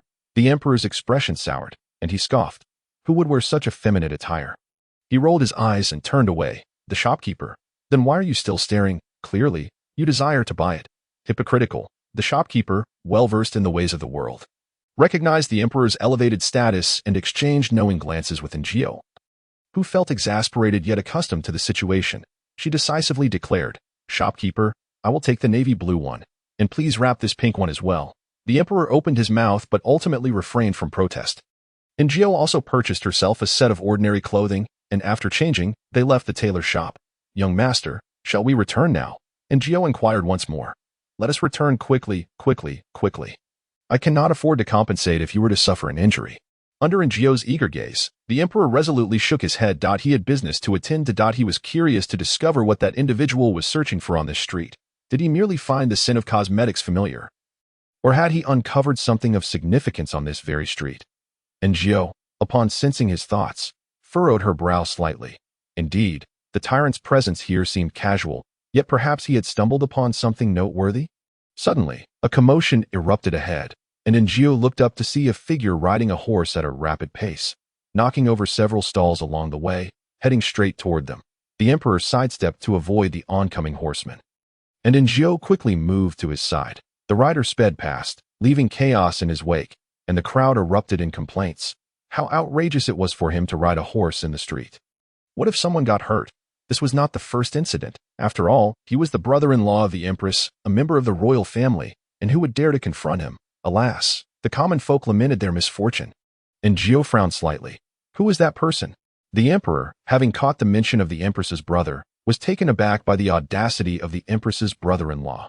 The laws of the great Xia dynasty prohibited horseback riding in the streets. Once within the city, regardless of status, one must dismount and lead the horse to avoid trampling pedestrians. Yet this individual, the emperor scoffed coldly, "Let us return to the palace." Continuing further held little purpose. Upon exiting the flower street, they reunited with Lin San, who was accustomed to losing track of the emperor. He regarded the emperor and then Ngio with a hint of curiosity. Their attire was markedly different from the previous night. Lin San sensed he had uncovered an astonishing secret. "Your Majesty, you have finally returned." Li Gongong approached with a beaming expression, only to freeze in place, covertly scrutinizing the emperor's clothing. The garments were coarse and inexpensive, clearly not of palace quality. He then glanced at Ngio. "Xiao Jiao has also changed her attire." Ngio felt perplexed. Why was he looking at her? Li Gongong's expression shifted from confusion to astonishment. He observed the emperor's fatigued visage and Ngio's similarly weary appearance. Li Gongong's spirits lifted. Could it be that a little prince is soon to be born? Li Gongong was filled with excitement. Ngio, utterly bewildered, wondered why Li Gongong gazed at her with such a maternal smile. That it was not Ngio's fault. The palace eunuchs possessed a peculiar sense of aesthetics, applying white powder to their faces, with two red cheeks and lips, resembling potatoes coated in flour, which created an odd appearance. Being stared at with such a visage could certainly induce goosebumps. What was going on? Why was Li Gongong looking at her like that? Yet, Li Gongong said nothing and merely assisted the emperor as they walked away. As Ngio prepared to follow them into Guanghua Palace, Xiao Fuzai stood grinning brightly ahead. "Xiao Jiao, my master said you worked hard yesterday, so today you should rest well. He will speak with Aunt Chu." Upon hearing the news of the holiday, Ngio instantly felt a surge of joy. Li Gongong was indeed a kind-hearted individual, far superior to the miserly emperor. Today, the money she used to buy breakfast and clothes was all provided by Ngio. The tyrant had merely given her 5 small ingots, of which she swiftly spent 3. In a moment of urgency, Ngio had given 2 of those ingots to a girl, and now, reflecting upon it, she regretted it profoundly. Just 1 would have sufficed. Nay, perhaps even half would have been adequate. Ngio returned to her room, clutching the small ingots. The 2 round ones appeared rather lonely. 5 together would have been far more visually pleasing. After neatly arranging the ingots, she retrieved her and the emperor's soiled garments in preparation for washing, only to then spot that pink dress. It was not a vibrant pink, but rather a soft grayish pink, just as the shopkeeper had described, crafted from fine material. Who would have imagined that such a tall and handsome figure possessed a heart so tender? And Gio couldn't help but chuckle. "Xiao Gio, are you there?" A familiar female voice suddenly called from outside. Chapter 79. Double-skin milk. The voice was exceedingly familiar. And Gio put everything away, took a glance at the pink vase on the table, which she also placed in the cabinet, before finally opening the door to step outside. There stood Shuang Shui, her expression initially somewhat grim, but upon seeing Gio, she offered a smile and approached with a friendly demeanor. "I thought you weren't here. Why did it take you so long?" She peeked into the room. And Gio smiled slightly. "Is there something you need?" She had never held a favorable impression of Shuang Shui, although Shuang Shui had done nothing wrong. Her presence left Gio feeling uneasy. Shuang Shui glanced at Gio and inquired with a smile, "Are you not on duty today?" "I'm resting," Gio replied. Shuang Shui continued, "I have nothing to do and felt bored alone. My godmother, Lumama, is getting on in years and has little to say to me. Since we live so close, I thought I would come by to chat." She glanced at Gio's room. "May I come in?" Gio shook her head. "It's not very convenient. My room is a mess. I see. Then let us chat here," Shuang Shui proposed. "What shall we talk about?" Gio asked. "That I'm really envious that you get to work in Guanghua Palace," Shuang Shui said, her gaze fixed on Jiu. Gio could tell that Shuang Shui's envy was genuine. Thus, Gio replied, "I envy your leisure. Are you very busy?" Shuang Shui sought to pry for information, but Gio offered no opportunity. She smiled and said, "Sometimes, but you, being so young, why are you going to check the storeroom? Didn't Lumama arrange for you to do something else?" Shuang Shui chuckled lightly. "My godmother is getting old, and the storeroom contains valuable items. I don't trust leaving it to anyone else. I see. Gio nodded. "Yet I can't help but think it's not good for someone as young as you to be cooped up in the storeroom. Do you spend all your time there? Have you never been anywhere else?" Shuang Shui fixed her gaze on Gio, a flicker of annoyance rising within her. After all she had said, this Xiao Gio had revealed nothing. Instead, continually probing her for information. "I served in front of the emperor before, but my clumsiness angered him, which is why I ended up in the storeroom," Shuang Shui confessed. She then seized Gio's hand and pressed a silver bracelet into her palm. Gio was taken aback. "What are you doing?" "I have nothing of value. Please don't disdain it," Shuang Shui said, a hint of embarrassment in her voice. Gio returned the bracelet. "I truly cannot accept this." "Is there something you need?" Shuang Shui put the bracelet away, her voice tinged with shyness. "As you said, being so young, I shouldn't remain in the storeroom. I wish to return to serve in front of the emperor. Could you perhaps speak a kind word on my behalf?" "Here we go again," Gio thought, and directly replied, "Sister Shuang Shui, it's not that I do not wish to help you, but just look at me." Shuang Shui examined Gio sighed. "I am but a lowly palace maid. What could I possibly say to the emperor?" Shuang Shui pondered this as well. Given the emperor's temperament, it was a miracle if he didn't lash out at her. Gio continued, "For matters like this, you should seek out Aunt Chu. She oversees the palace maids in Guanghua Palace." Shuang Shui shook her head. "My godmother does not want me to leave, and Aunt Chu has a good relationship with her." She wouldn't agreed. Gio regarded her with a sympathetic glance and reiterated, "In truth, I genuinely envy your position." Shuang Xu. Gio grasped Shuang Shui's hand and suggested, "Why not have Aunt Shuang speak a few good words for me to Lumama? So I might go to the storeroom." Shuang Shui. "What? The tables have turned. I came to you to ask for a favor, and now you are asking me for one. I even pretended to gift you a silver bracelet. And now you expect me to help you." Shuang Shui's mood soured. "I will discuss it with my godmother." She rose to leave. "I shall take my leave for now. I will come again another time. Take care, Sister Shuang Shui." Once Shuang Shui departed, Gio exhaled a sigh of relief. This Shuang Shui must have done something to the emperor. It was a pity that the emperor had only revealed half of his thoughts during their previous conversation. How vexing. Gio proceeded to the small kitchen to boil water and continued washing the clothes. She first washed her own, followed by the emperor's. "Xiao Gio, what will the emperor have for lunch today?" Aunt Chu's voice trailed off as she fixed her gaze on the clothes Gio was washing. Falling into silence. Gio looked up. "Ah, Aunt, what does the emperor wish to eat?" Aunt Chu continued to stare at the ordinary-looking black garment in the basin, which was unmistakably the one she had tailored for the emperor. "Why is it here with Xiao Gio? I heard they didn't return all night." Li Gongong even mentioned that Xiao Gio was exhausted and should rest. Aunt Chu found it odd. When had Li Gongong become so considerate? But now, it appeared. Aunt Chu returned to the present. "The emperor mentioned that. What did he say?" "Right. The emperor wishes to have the double-skin milk from last time." "What a peculiar name." Aunt Chu, being well-versed, couldn't help but wonder if this was a secret little indulgence shared between the emperor and Xiao Jiao, and she sneaked a glance at Jiao's chest. Double-skin milk, and Jiao remained blissfully unaware, quickly washing the clothes, wiping her hands dry as she said, "All right, I will prepare lunch shortly." This young emperor certainly had a hearty appetite, after consuming an entire banquet for breakfast. He was already hungry again. Chu suddenly recalled, "Oh, the imperial kitchen mentioned that there will be lamb today. Do you think the emperor can eat it?" Chu felt uncertain. Jiao pondered and replied, "I believe the emperor's constitution is quite strong at the moment. He previously consumed rabbit and chicken without issue. If worse comes to worst, the tyrant will still come to eat." And Jiao had become so accustomed to the emperor's nature that she felt no fear. Whether he was a tyrant or not, he could be appeased with a little flattery. Chu still hesitated. Jiao was not in a rush. She merely offered a suggestion, as the final decision would depend on Chu and the others, as they might still need to consult the emperor. Chu indeed did not dare to make the decision herself, and the emperor had only just instructed someone to keep an eye on Mei Guerin. Li Gonggong frowned. "Mei Guerin is the one who delivered soup to the emperor last time." The emperor's expression darkened. "She is not to be underestimated. We must not alert her prematurely. Let us observe who she associates with." Li Gonggong nodded, then paused before saying, "Your Majesty, the guard assigned to watch Qin Bao has reported everything." The emperor lifted his gaze. "What did he say?" Li Gonggong couldn't help but chuckle, for the situation was not as complicated as they had imagined. According to the guard, he had been dozing off when Qin Bao began shouting. Unable to tolerate it, he entered and gave him a beating. Afterward, he felt the urge to relieve himself and forgot to lock the cell door. Upon his return, he was startled to find the emperor present, and in his first direct encounter with His Majesty, he was filled with trepidation, not knowing how to act, so he merely knelt on the ground, holding his breath.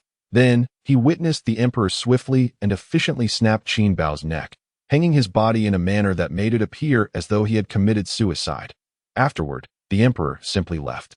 The guard, contemplating his actions, saw this as an opportunity presented by the emperor, gauging whether he could handle the task at hand. Thus, he locked the door and lay down to sleep, feigning innocence when someone arrived. Claiming ignorance of the events that had transpired, the emperor, "This fellow is truly clever." Chapter 80. I must hide the ingots. The emperor couldn't help but smile at the guard's antics. Summon him. Such an amusing character. The emperor was eager to meet him. As soon as Li Gonggong left, Chu arrived, asking whether he would have lamb for lunch. The emperor was currently perusing a memorial, and upon hearing this, he contemplated before nodding. In truth, he was not particularly fond of lamb, always perceiving it to carry a certain gamey taste. However, if prepared by Dai Tui, it might be more palatable. The emperor had already devised a plan. If Dai Tui's cooking did not meet his expectations, he would penalize her 3 months' salary. The emperor stood up and walked to a small cabinet, opening it as Chu looked on suspiciously. "What is your Majesty looking for?" The emperor remained silent, retrieving a small box and beginning to count the gold ingots within. These ingots were not large. Crafted to be cute and charming, perfect for playing within his hands during leisure moments, Chu paid little mind and exited the room. Yet inside the chamber, the emperor furrowed his brow. There were far fewer than expected. His expression darkened. That fool truly had a knack for pilfering others' belongings while feigning generosity. As for Jiao, she found it inconvenient to hang the emperor's clothes outside, so she could only dry them in her own room. She carried her garments to the designated area where the palace maids hung their clothes. A few maids were gathered together, gossiping, while it was well known that loose lips could lead to trouble, and everyone was aware of the need for caution within the palace. The monotonous and oppressive routine of their daily lives left them with little means of relief. Thus, indulging in gossip became one of their few outlets. Originally, a few people were engaged in pleasant conversation, but upon seeing Jiao, they simultaneously fell silent, standing quietly, seemingly with a hint of trepidation towards her. Jiao found this puzzling. What was there to fear? As she hung her freshly washed clothes and made her way back, she came to a realization. Unbeknownst to her, others perceived her as serving at the emperor's side, where she had become the foremost palace maid, accompanying him in all matters. Moreover, her rapport with Chu and Eunuch Li had created a noticeable distance between herself and the others. No wonder she had no friends. After all, could a sycophantic team leader ever cultivate genuine camaraderie? Yet, she was indifferent. Solitude had its merits. At least it was peaceful. Entering the small kitchen, Jiao began preparing double-skin milk. Before she could finish, Chu inquired about the preparation of lamb. Jiao excelled in cooking lamb. Good quality meat required little more than a handful of salt and some ginger and scallions, simmered together. She speculated that the imperial kitchen likely employed a similar method, as the emperor would need to acclimate to their cuisine rather than exclusively her own. However, Aunt Chu shook her head, insisting that Ngio should take the lead. Ngio was somewhat perplexed, but Aunt Chu insisted, citing the emperor's wishes. In service, one must adhere to the master's commands, a principle Aunt Chu had long since internalized. Thus, Ngio selected the finest lamb chops and bones to stew. Soon, the savory aroma permeated the courtyard, prompting Aunt Chu to check on her several times. By the time Ngio completed the double-skim milk and caramelized milk, she intended to have Aunt Chu serve it. Yet, Aunt Chu glanced at the dessert, then at Ngio, and suddenly smiled. I'll watch the fire, or you can take it over yourself. Ngio. She felt Aunt Chu's behavior was rather odd. But who was she to question a superior? Following orders was paramount, so Ngio took it upon herself to deliver the dishes to the grand hall. Upon entering, she spotted a thin, dark man kneeling on the floor. While the emperor's laughter echoed throughout the hall. Ha ha ha ha ha ha. Startled, Ngio paused momentarily but quickly regained her composure, placing the dishes on the table without altering her expression. The emperor cast a glance in her direction. Ngio lowered her head, standing quietly to the side. From now on, you shall serve at the emperor's side, he declared, maintaining an air of aloof authority despite the mirth lingering in his voice as he addressed the thin man. The man bowed deeply, proclaiming, this servant shall offer his life and loyalty. Ngio. Now she understood the source of the emperor's amusement. The man spoke with an exceedingly heavy accent, and his appearance only heightened the absurdity of the situation. You may leave. The emperor gestured dismissively. Ngio. After the man departed, Ngio approached to serve the emperor his meal. She clearly observed the corners of his mouth curving upwards, indicating he was in good spirits. Unable to suppress her own smile, Ngio felt the emperor was rather childlike in his demeanor. After serving the meal, she began to tidy up, only to hear the emperor's inner musings once more. I must hide the box. Ngio halted, straining to listen. Hide a box? What box? My little ingot. It must not fall into the hands of that fool to curry favor with a young lady. Ingot, fool, young lady. The key words clicked together in Ngio's mind, and she pouted. Have you been reborn as a miser? The storeroom is filled with treasures, yet you begrudge your servants 2 small ingots. Irritated, Ngio returned to the kitchen, and upon noticing her troubled expression, Aunt Chu inquired, what happened? Nothing, Ngio replied. Aunt Chu chuckled. The emperor is all bark and no bite. Ngio found it remarkable to hear such a phrase used to describe the emperor. Yet, upon reflection, there were indeed moments when the emperor's words did not align with his heart, such as with that pink garment. 18 noon, as Ngio brought in the stewed lamb, she discovered that Prince Jing had also arrived. He nodded in her direction, leaving Ngio startled by the unexpected acknowledgement. However, upon meeting the emperor's gaze, she realized he was intently watching her. What is it? Umph. The emperor scoffed, turning away. Ngio. Truly a mischievous child. Prince Jing observed the large platter of lamb, then glanced at the emperor, noting the latter's unperturbed demeanor. Without hesitation, Prince Jing commented, it seems your condition has improved. The emperor noted this too, momentarily casting his gaze upon Ngio. Perhaps it has worsened. After all, what could be more unsettling than waking in the palace after a night spent in a brothel? Prince Jing, unaware of the emperor's thoughts, waited until the emperor had taken a bite of lamb and remained silent before saying, there is something I have long wished to discuss with you. While the emperor savored the lamb, he thought it remarkably well cooked, devoid of any gamey flavor, when Prince Jing broached the subject of Consort Chun. He recounted Ngio's suspicions from the autumn hunt. However, the emperor was not surprised. Prince Jing understood. The emperor was astute, and if Ngio could deduce such matters, surely he could not be ignorant of them. I see I have spoken out of turn. You were already aware. The emperor nodded, taking another bite of meat before inquiring, but how did you come to this conclusion? Prince Jing could not deceive the emperor. Yet he hesitated to directly mention Ngio, instinctively glancing her way. Ngio, Your Highness, could you be any more obvious? Indeed, the emperor set down his chopsticks and turned his attention to Ngio. Chapter 81. I have lost my mind. When did Xiao Jio confide in third brother about this? The emperor wore a half-smile, and Ngio felt a chill run down her spine. Suddenly, she realized the emperor was suspicious of her. Being close to the emperor and divulging secrets to a prince was a grave transgression. Prince Jing smiled, seemingly oblivious to the emperor's insinuations, and said, it wasn't Xiao Jio, it was I. Prince Jing recounted their conversation in detail. It was also my loose tongue that day. If blame is to be assigned, let it fall upon me. The emperor's throne had not been claimed through fratricidal strife but had been bestowed upon him by the late emperor, who had championed his ascendance. His relationship with his brothers was generally amicable, particularly with Prince Jing, who, despite leading troops, bore no ambition and remained loyal to the emperor, who trusted him and interacted with him casually. Yet now, Prince Jing felt uncertain of the emperor's intentions. Am I overstepping my bounds? Prince Jing inquired. The emperor shook his head. I do not attribute blame to third brother. Then it is my fault? Njio's legs felt weak. One must not become complacent. The notion that the emperor was childlike and could be easily appeased was misleading. What child wields the power of life and death? Njio gulped. Forget it. She heard the emperor's words. He no longer lingered on the previous issue, smiling wryly. I was overly suspicious. Prince Jing exhaled. In your position, it is only natural to contemplate such matters. Yet I do not regret confiding in you. I understand, the emperor replied, transitioning to a discussion about Qin Bao's death. Prince Jing remarked, that dog servant met his deserved end. Now the capital is abuzz with rumors of the Empress Dowager's righteous act of familial betrayal. The emperor suddenly inquired, the dowager's brother, was it not Qin Xiang?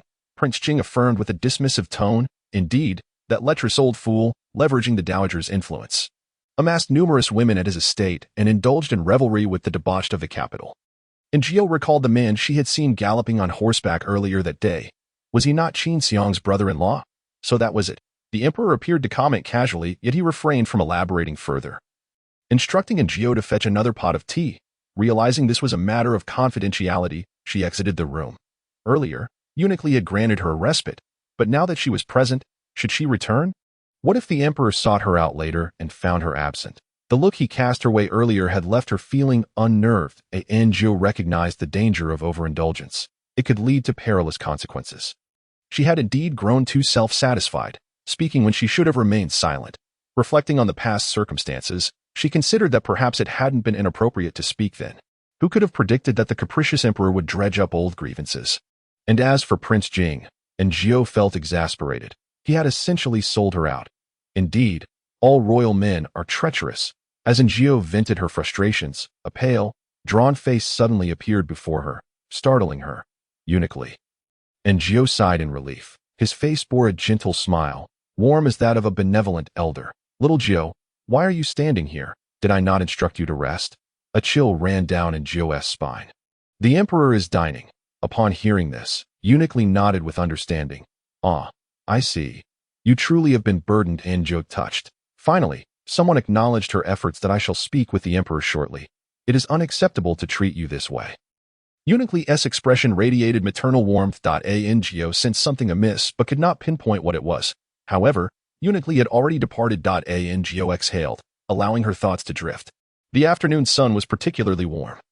The sky a brilliant blue, with birds occasionally flitting by. For the first time, Njio felt the crispness of autumn, the scenery delightful, uplifting her spirits. She inhaled a breath of fresh air, and the crown prince emerged from within.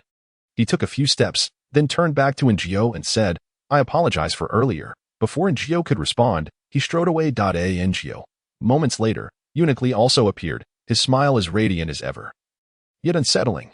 Go in, your majesty has summoned you. Njio glanced back repeatedly until she could no longer see Eunuch Li's pallid visage. The palace still carried a lingering scent of meat.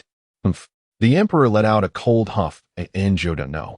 Was he unwell? The emperor rose and approached Njio, scrutinizing her from his elevated position. Njio lowered her gaze, fixating on the emperor's newly crafted shoes, which were of a particularly comfortable satin material, though his feet were indeed enormous, resembling boats. It was said that those with large feet were also. Njio recalled. You possess quite a talent, the emperor remarked. Njio assumed it was merely his inner thoughts and chose to ignore it. The emperor, is she out of her mind? How dare she disregard me? Njio hastily lifted her head, meeting the emperor's extremely grim expression. Your majesty, I have no personal ties with the crown prince. It was merely a peculiar circumstance. She quickly knelt, admitting her fault. I spoke out of turn, having spent several months here. Njio had grown accustomed to kneeling. After all, one must bow to life to survive. Moreover, she bore no shame, for in this era, whether noble or concubine, even the empress herself would kneel before the emperor. In essence, she was no different from the nobles, concubines, or even the empress. Upon reflection, did that not offer some comfort? However, upon closer inspection, the craftsmanship of the emperor's shoes was indeed commendable. Umph. The emperor huffed again. Quick to admit fault, aren't we? and Jiao was uncertain whether this was an inner thought or a spoken remark, so she glanced up at the Emperor at that moment. The Emperor's inner thoughts ceased abruptly. From his vantage point, and Jiao knelt at his feet, lifting her head to gaze at him with her innocent, glistening eyes. That it was as if she had forgotten everything meant to be shown to the Emperor. He momentarily faltered, reaching out to grasp in Jiao's chin. It was his first time holding a woman's chin, and upon reflection, and Jiao's delicate face was nearly the size of his hand, quite a curiosity. Moreover, the face of a young girl felt as smooth as satin, entirely different from that of a man. The Emperor lowered his gaze. Jiao, on her part, was filled with dread. What was he doing? Was this fellow truly considering asphyxiating her? Yet, the Emperor suddenly released his grip, turning away with irritation. Get out. Jiao. No. Why was he so erratic? As she rose and walked out, and Jiao felt as though she had narrowly escaped a calamity. Upon reaching the door, she seemed to hear the Emperor's thoughts. Have I been too long without madness to even consider a palace maid? And Jiao, what was he saying? Chapter 82. What is His Majesty up to? Eunuch Li sensed something peculiar about the Emperor today. For instance, he had been holding a memorial for quite some time, yet had not turned a single page. Suddenly, Eunuch Li recalled the flustered little Jiao he had seen earlier. He squinted his aged eyes. Could it be that His Majesty had gained some insight? Eunuch Li felt tears welling up. At last, His Majesty had, at long last, gained some insight. At that moment, little Fuzi arrived. What is it? Eunuch Li inquired. Little Fuzi glanced at his master before responding. The beauty Wang has arrived. Eunuch Li looked toward the Emperor. Since His Majesty had gained insight, it was the perfect time to indulge while the iron was hot. Surely, one could not favor just one amidst the thousands of beauties in the harem? Thus, Eunuch Li said, Your Majesty, the beauty Wang has prepared a local delicacy, claiming she wishes for you to sample it. The Emperor raised his head, looking at Eunuch Li. Eunuch Li was uncertain what this signified. Was it pleasure or displeasure? Then he heard the Emperor say, Let her in, with thousands of beauties in the harem. If little Jiao was acceptable, surely others would be as well. The Emperor and Eunuch Li were on the same wavelength. He was prepared to give it a try. Meanwhile, and Jiao, upon exiting the grand doors, could not help but pat her chest. She felt the Emperor's gaze upon her had been rather strange. Perhaps he truly did wish to eliminate her. Was it merely for her words with the Crown Prince? But was the situation not dire at that moment? He himself had stated it was forgiven. One ought not to hold grudges. Was it because the tyrant had gifted her his little treasure? How outrageous! What sort of emperor was so miserly? Did he not spend money while residing in the palace? Quite akin to Zhou Papi. It seemed the little tyrant was far easier to serve. He listened to whatever she said, and even in a fit of temper, a few soothing words would suffice. Contemplating this, and Jiao resolved not to hover around the emperor today. Idleness was still idleness. Suddenly, she craved cake. Perhaps she could bake a Basque cake herself? She had milk, as the emperor favored it, and the imperial kitchen had been delivering it regularly. Thus, Jiao sought out Aunt Chu for lemons. She recalled that combining lemon with milk could yield homemade lemon cheese. Upon hearing this, Aunt Chu was quite pleased. What else do you require? And Jiao requested some blueberries, sugar, and other ingredients. To make a cake. An oven was necessary, and she was unsure if the imperial kitchen had one. Aunt Chu sent someone to inquire, and shortly returned with the news that indeed, there was an oven in the imperial kitchen. And Jiao began her preparations, washing the lemons, squeezing out the juice, and finding a pot to heat the milk. She then added the lemon juice. The casein in the milk would react with the acid, causing the acid to coagulate the casein, transforming it into curds. After filtering with cheesecloth, the liquid collected was whey, and what remained was cheese. Upon seeing the cheese, Jiao finally breathed a sigh of relief. She was halfway to success. Adding a pinch of salt to the cheese for a taste, it bore a faint lemon fragrance. Mixing it with a spoon, she then added eggs and sugar, and the batter was ready. Next, it was time to bake in the imperial kitchen. Aunt Chu accompanied Jiao, and the newly appointed head of the kitchen, Zhang En, was a keen observer by the time Jiao and Aunt Chu arrived. The kitchen had been cleared. The imperial kitchen often prepared pastries, featuring particularly exquisite molds. Jiao selected a few, poured the batter into them, and placed them in the oven. The oven here was handcrafted, making it difficult to gauge the heat. After testing several times and checking the fire, the cakes eventually emerged, slightly overdone. For the next batch, Jiao added blueberry jam, and this time, the temperature was just right. The cake turned out beautifully. Soon, a variety of cakes were ready. merely requiring cooling to Aunt Chu, and Zhou carried them away. Wang Detsai approached, his fair and rosy face startling Zhang. And what brings you here? Wang Gonggong? Zhang greeted with a smile. Wang Detsai glanced at him sideways. Wasn't Aunt Chu just here beside His Majesty? Zhang nodded. Aunt Chu came to fetch some pastries, saying His Majesty might eat them at any time. This response was impeccable, Wang Detsai remarked. The Empress Dowager is also hungry. Before he could finish, Zhang smiled and said, we still have the crystal vegetarian buns for lunch. If the Empress wishes to eat, I shall prepare them immediately. Wang Detsai scrutinized him, but Zhang felt Wang Detsai's gaze was like that of a venomous snake, poised to strike at any moment. Wang Detsai declared, the Empress Dowager and His Majesty are mother and son. Between mothers and sons, there are no overnight grudges. It is most unwise for outsiders to meddle. Some fail to see the situation clearly, acting self-importantly, and when misfortune befalls them, it is of their own making. Zhang was astonished. Such individuals exist. How utterly foolish. Wang Detsai's eyelids drooped, his eyes barely open, coolly regarding Zhang, and yet Zhang remained unfazed by his demeanor. What mother-son pair had no overnight grudges? The Emperor and the Empress Dowager were not biologically related.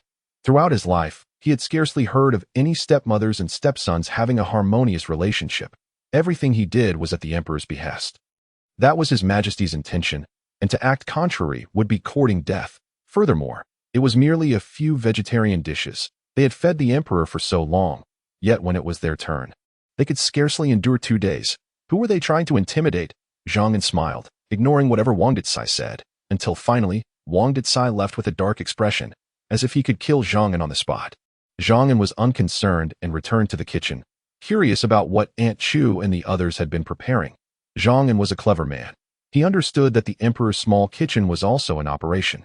So for the past few days, whatever delicacies the imperial kitchen had, he prioritized for the Emperor. He deemed this the conduct of a sensible person. The Empress Dowager, no matter how formidable, could only manage the harem. The world belonged to the Emperor. Meanwhile, Zhou returned with the cakes, placing them in a cool spot, then planned to return to her needlework. When she first traversed through time, she did not even know how to sew a sock. Now, she was attempting to learn. She was still young, and if the girls of ancient times could master it, so could she. In the future, it would be convenient to mend her own clothes, saving her the trouble of seeking assistance. While also passing the time, Aunt Chu returned to check on the cakes, saw they were ready, and took one to let the Emperor taste. Eunuch stood outside the hall, his smile eerie and unsettling. What brings you here? Eunuch inquired. Aunt Chu replied, Little Jiao has prepared some fresh delicacies for His Majesty to sample. Eunuch spirits lifted further. Little Jiao is indeed thoughtful. Aunt Chu sensed there was more to his words. Is someone inside? The beauty Wang. Eunuch responded. She has prepared her hometown delicacies, which His Majesty seems to quite enjoy. Aunt Chu nodded slightly, although she had a bit of a preference for Zhou in her heart. The Emperor was the Emperor. He could not possibly have only one woman. Since His Majesty was willing to engage with women, that was all the better. You take this into His Majesty. Eunuch looked at the covered item. Initially, he planned to deliver it shortly, but he felt a twinge of curiosity about what the Emperor and the beautiful consort were up to. He would enter to deliver the item, and he would be out quickly, ensuring he would not disturb His Majesty. Inside the grand hall, the Emperor sat while the beautiful consort knelt. The atmosphere was rather peculiar. Eunuch, having been castrated and entered the palace at the tender age of 6, could scarcely imagine what transpired within these walls. He placed the item on the table, and without needing to look, the Emperor knew it was made by Xiaojiao. Humph, I merely summoned the beautiful consort, and she could hardly wait to curry favor with me. Ah, women. However, the Emperor glanced at the kneeling consort and waved his hand, saying, You may leave. The beautiful consort's face turned pale as she bowed her head and exited. She did not comprehend what had transpired. Initially, she and the Emperor had enjoyed each other's company. She had brought delicacies from her hometown, which the Emperor found fresh and praised her culinary skills. The consort expressed her gratitude and gazed affectionately at the Emperor, who said nothing in return. Encouraged, she offered to massage his shoulders, and the Emperor did not refuse. At this moment, the consort had believed the Emperor harbored some interest in her. Until her hand brushed against the Emperor's shoulder, he seemed to stiffen momentarily. The consort thought this was a natural reaction for a man. After all, the Emperor was in the prime of his youth. Surely he could not have a problem with her touch. Thus emboldened, she let her hand wander down his neck to his chest. The emperor was handsome and imposing, possessing both power and wealth, causing the consort's heart to flutter. Yet, in the next moment, she was flung away by the emperor. Both the emperor and the consort were taken aback. "Your Majesty, please forgive me," the consort pleaded, though she herself did not understand what she had done wrong. Why did the emperor treat her this way? They had seemed to get along so well before. The more she pondered, the more sorrowful she became. Thinking of the emperor's striking features, she could not help but feel a sense of injustice. Perhaps he was simply unaccustomed to physical contact with women. He only asked her to leave. He did not draw a blade to slay her. Didn't that indicate the emperor felt differently toward her? The consort quickly came to terms with this, deciding to practice her culinary skills diligently. There is a saying that to capture a man's heart, one must first capture his stomach. Evidently, this point was of utmost importance. With renewed determination, the beautiful consort departed. Once she was gone, the emperor let out a great sigh of relief. The moment the consort had touched him, he felt as though his scalp was about to burst. It was as if a pair of claws were scratching him, making him immensely uncomfortable, and the woman had even dared to explore further. How utterly vexing. Did she think it appropriate to touch a stranger's chest before they were familiar? What was there to touch? After venting his frustrations, the emperor opened the lid and was immediately captivated by the sight before him. The cake made by Njio was exquisite, adorned with a layer of blueberry jam and garnished with small fruits and petals. Both pleasing to the eye and tantalizing to the appetite. The emperor took a spoonful, savoring its taste. What had he thought when he sampled the beautiful consort snacks? Yes, he had felt indifferent toward Xiaojio, believing anyone could replace her. Besides, the beautiful consort was more attractive and had a better figure. But now, the emperor took another spoonful of cake. He considered that as long as Xiaojio did not aspire to be empress, he could overlook her occasional temper. What were a few golden ingots? Could such cold, hard objects procure something as delectable as this? And what else? Yes, Xiaojio had merely spoken out of turn, but mouths were made for talking. What was the harm in a few words? People live by their appetites, and delightful food is sure to lift one's spirits. In mere moments, he finished the cake and said to Uniquely, "Have Xiaojio make another. I wish to indulge further. Uniquely had known the emperor to be a man of considerable restraint, and he had never anticipated that one day His Majesty would so openly declare his desire for more. It was truly an extraordinary occurrence. Thus, he instructed Xiao Fuzi to seek out Xiaojio. Meanwhile, Njio was sewing undergarments. After days of practice, she had finally managed to create something presentable, just as she was about to try it on. She heard a knock at the door. Upon opening it, she regarded Xiao Fuzi with a wary expression. During her break, the last thing she wanted was a colleague's summons, surely indicating overtime. Indeed, Xiao Fuzi said, "Xiaojio, His Majesty wishes to have more of that cake. You must make some more." "What cake?" Njio paused, suddenly recalling something, and hurried to the kitchen. Unlocking the door, she discovered that the largest and most successful piece was missing. A bolt from the blue, that was meant for herself. Xiao Fuzi poked his head in, noticing the remaining pieces. "Oh, there are still quite a few left. How perfect. We can send them all to His Majesty." Before he could finish his sentence, he noticed Xiaojio staring intently at him. "Should we take the entire pot as well?" Njio inquired calmly. Xiao Fuzi. Why did he suddenly feel a bit intimidated by Xiaojio? That may not be necessary," he replied with a nervous chuckle. Njio selected 2 of the best pieces, one for herself and one to reserve for the tyrant later, leaving the remaining 2 for the emperor. After all, he and the tyrant were one and the same. Pleasing one was tantamount to pleasing the other, was it not? Xiaojio. Xiao Fuzi swallowed hard and tentatively asked, "Xiaojio, are you perhaps feeling unhappy?" Njio smiled. "Not at all. I am quite content." Xiao Fuzi added a cautionary note. "Allow me to interject. Avoid letting anything intended for His Majesty stray from your sight." Njio understood the underlying meaning in Xiao Fuzi's words and nodded in acknowledgement. "Thank you. I will remember." Xiao Fuzi glanced at the remaining 2 pieces of cake. Njio said, "Those are reserved for later." "I know. Xiao Fuzi replied with a smile. "You should send those over. I can keep an eye on things here." Njio tentatively suggested, "Colleague, why don't you take this round?" Xiao Fuzi nodded and departed with the items. Once he left, Njio eagerly indulged in a piece of cake. It was truly delicious. The texture was so fluffy, the sweetness delightful, so delectable. As Xiao Fuzi walked along, he felt a surge of eagerness, even taking it upon himself to sample a bite, exclaiming, "No wonder Xiaojio has caught His Majesty's eye. Her culinary skills would surely thrive in a shop in the capital." Eunuch Li observed the emperor and then glanced at Xiao Fuzi, summoning him aside. Was it delicious? Xiao Fuzi nodded earnestly. Master, I genuinely believe it surpasses the delicacies from the imperial kitchen. The imperial kitchen's offerings were by no means poor, yet the emperor had grown accustomed to that flavor over the years. Xiao Jiu's creation was refreshingly novel, something the emperor had never tasted before.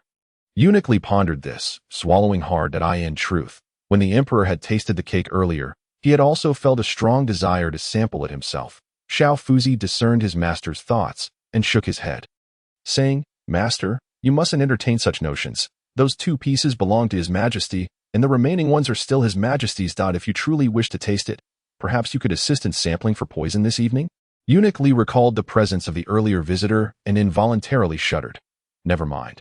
He lacked the courage to snatch food from that person's lips. Chapter 84. His Majesty is unhappy when Eunuch Li returned.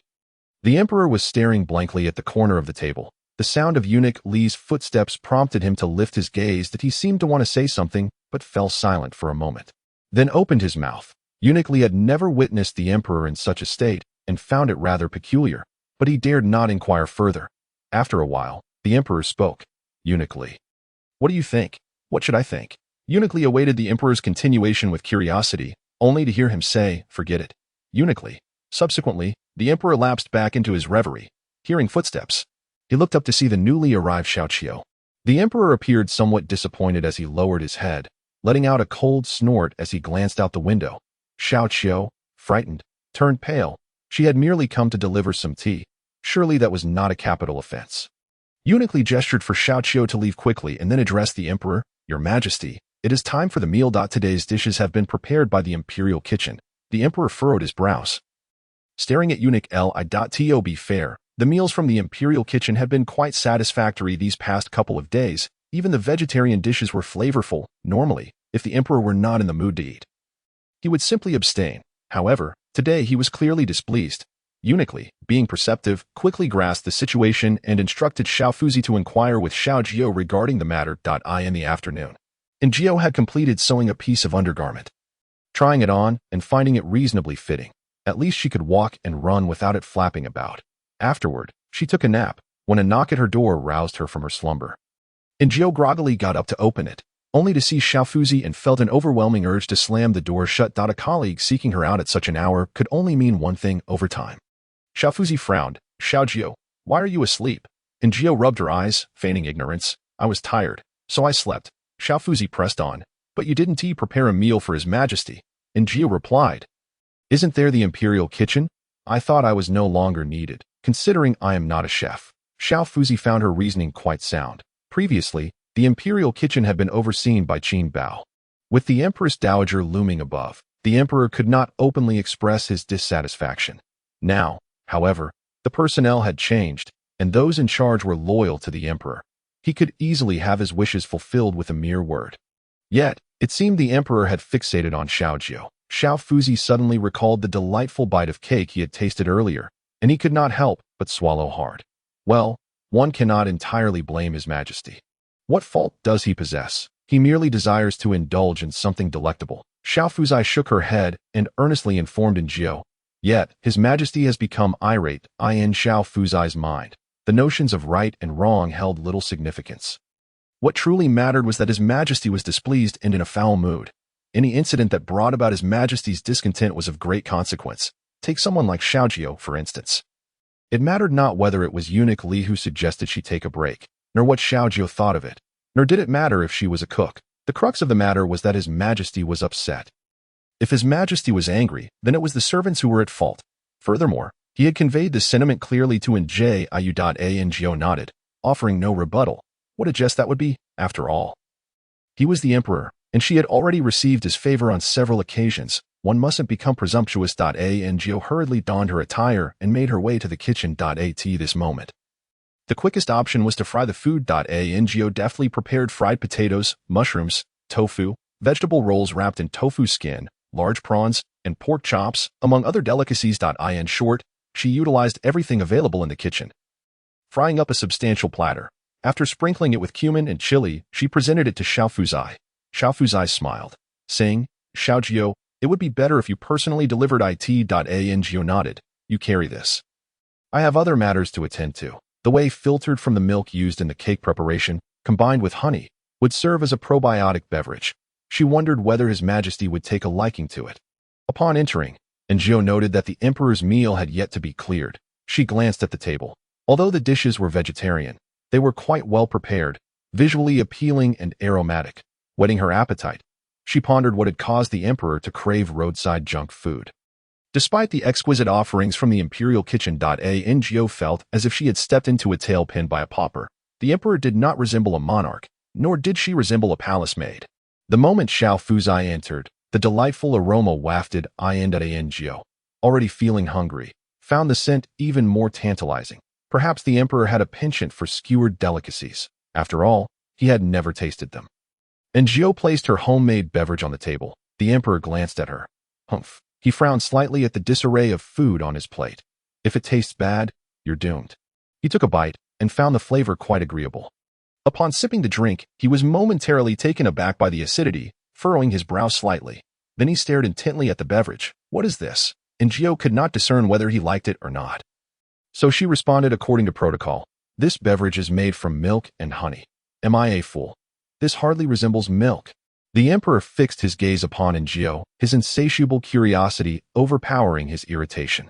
Thus, she proceeded to explain that adding lemon to milk would cause it to separate into curds and whey. Ah, I see. The emperor finally began to eat in silence. Is this mushroom? How can fried mushrooms be this delicious? Why do the fools in the imperial kitchen only know how to boil? The leafy greens are delightful as well. Are these potato strips? The emperor expressed his bewilderment as he continued to eat. Why does Xiao Jio know how to prepare such dishes? Where do these foods originate? He squinted slightly, and from Enjio's perspective, he appeared to be quietly enjoying his meal, that his thoughts betrayed him. This is rather peculiar. By the way, has Jiangsheng discovered her true identity? Enjio, the previous owner's background posed no issues, and Enjio was confident the emperor would uncover nothing. However, she harbored her own secrets. What if the emperor, in his own reflections, concluded that she was possessed by a ghost? Enjio regarded the emperor with a mix of trepidation, unease, and a hint of indignation as he finished an entire platter of barbecue and drained a large cup of the probiotic drink. He exhaled, revealing a rather pleasant disposition. Yet, Enjio found herself troubled by his handsome visage and burgeoning belly. What a sight it would be to envision a 190 centimeters tall, 200-pound emperor. Enjio resolved to ensure he consumed healthier fare in the future. Snacks were permissible but should be taken in moderation. The emperor's face was her sole motivation for work. However, it was apparent her concerns were unwarranted, for after finishing his meal, the emperor expressed a desire to take a stroll. Enjio had no choice but to follow. The palace at night was eerily tranquil, adorned with ancient architecture and illuminated by red lanterns, populated by figures clad in traditional garb. Many a ghost story has depicted such scenes. It was curious. She had never pondered such thoughts while in the presence of the tyrant, perhaps because life with him was too exhilarating, what with their escapades over rooftops and rarely meandering on solid ground. Even when they did, Enjio gasped, lost in her thoughts, unaware that the emperor had halted until she collided with his iron-like back. Chapter 85. Let us change the subject. The emperor sustained an injury during the autumn hunt. Although the wound on his back had mostly healed over the past few days, he was still somewhat irked by the collision. Your Majesty, forgive me. It was my fault. Enjio regained her senses, clutching her nose as she felt warmth surging forth. However, she had no time to dwell on it. Swiftly kneeling to apologize, the emperor turned his gaze upon the person kneeling before him, and the reprimand that had been on the tip of his tongue faltered, leaving him momentarily speechless. Enjio, though not short in stature, was slender, and in her kneeling position, she appeared diminutive and trembling, evoking a sense of pity. The emperor had previously found such subordinates bothersome, believing they were incapable of even the simplest tasks and deserved to be sent elsewhere. Yet now he observed the trembling Xiao Jio on the ground, feeling an inexplicable vexation. Yuti had intended to tell her to rise, but then he noticed the drops of blood falling to the ground. Drip, drip, dripped it in the dim light. The bloodstains appeared to sprout long tendrils, extending across the stone tiles. Eunuch Li covertly glanced at the emperor. Although Xiao Jio had acted rashly, her transgression was not worthy of death. He rather liked Xiao Jio and prepared to plead on her behalf. Your Majesty, Eunuch Li opened his mouth. He was met with a pair of extremely dark eyes, and his mind instantly cleared. He felt a shiver run down his spine and turned to flee, but it was too late. The emperor was swift, reaching him in an instant, gripping eunuch Li's throat. Master, Shafuzai, having sensed the shift in the atmosphere, realized trouble was brewing and turned to flee. After a few steps, he recalled his master, and upon glancing back, he was met with a horrifying scene, prompting him to cry out. Jiao remained silent for a time, her nose bleeding profusely, trembling as she heard a familiar voice. I shall kill you. Her hair stood on end, and upon raising her head, she beheld the tyrant gripping eunuch Li's throat. Jiao had witnessed his might. With a mere exertion of force, eunuch Li's bones could be crushed. Your Majesty, please do not. Jiao and Xiao Fuzai cried out simultaneously, yet the tyrant's keen ears caught her voice, and he beheld the kneeling figure, bloodied and trembling before him. His expression darkened considerably. Eunuch Li was gasping for breath, on the verge of losing consciousness, and Jiao hurriedly implored, Your Majesty, do not kill him. The tyrant glanced between Eunuch Li and Jiao. The hidden guards stood ready for action, but the tyrant hesitated for a moment before releasing Eunuch Li. Xiao Fuzai rushed over, helping Eunuch Li to his feet and retreating cautiously. The tyrant then approached Jiao. Crouching down to meet her gaze, he scrutinized her face, producing a handkerchief to gently wipe the blood from her visage. Yet the more he wiped, the more blood seemed to flow. The tyrant began to grow increasingly agitated.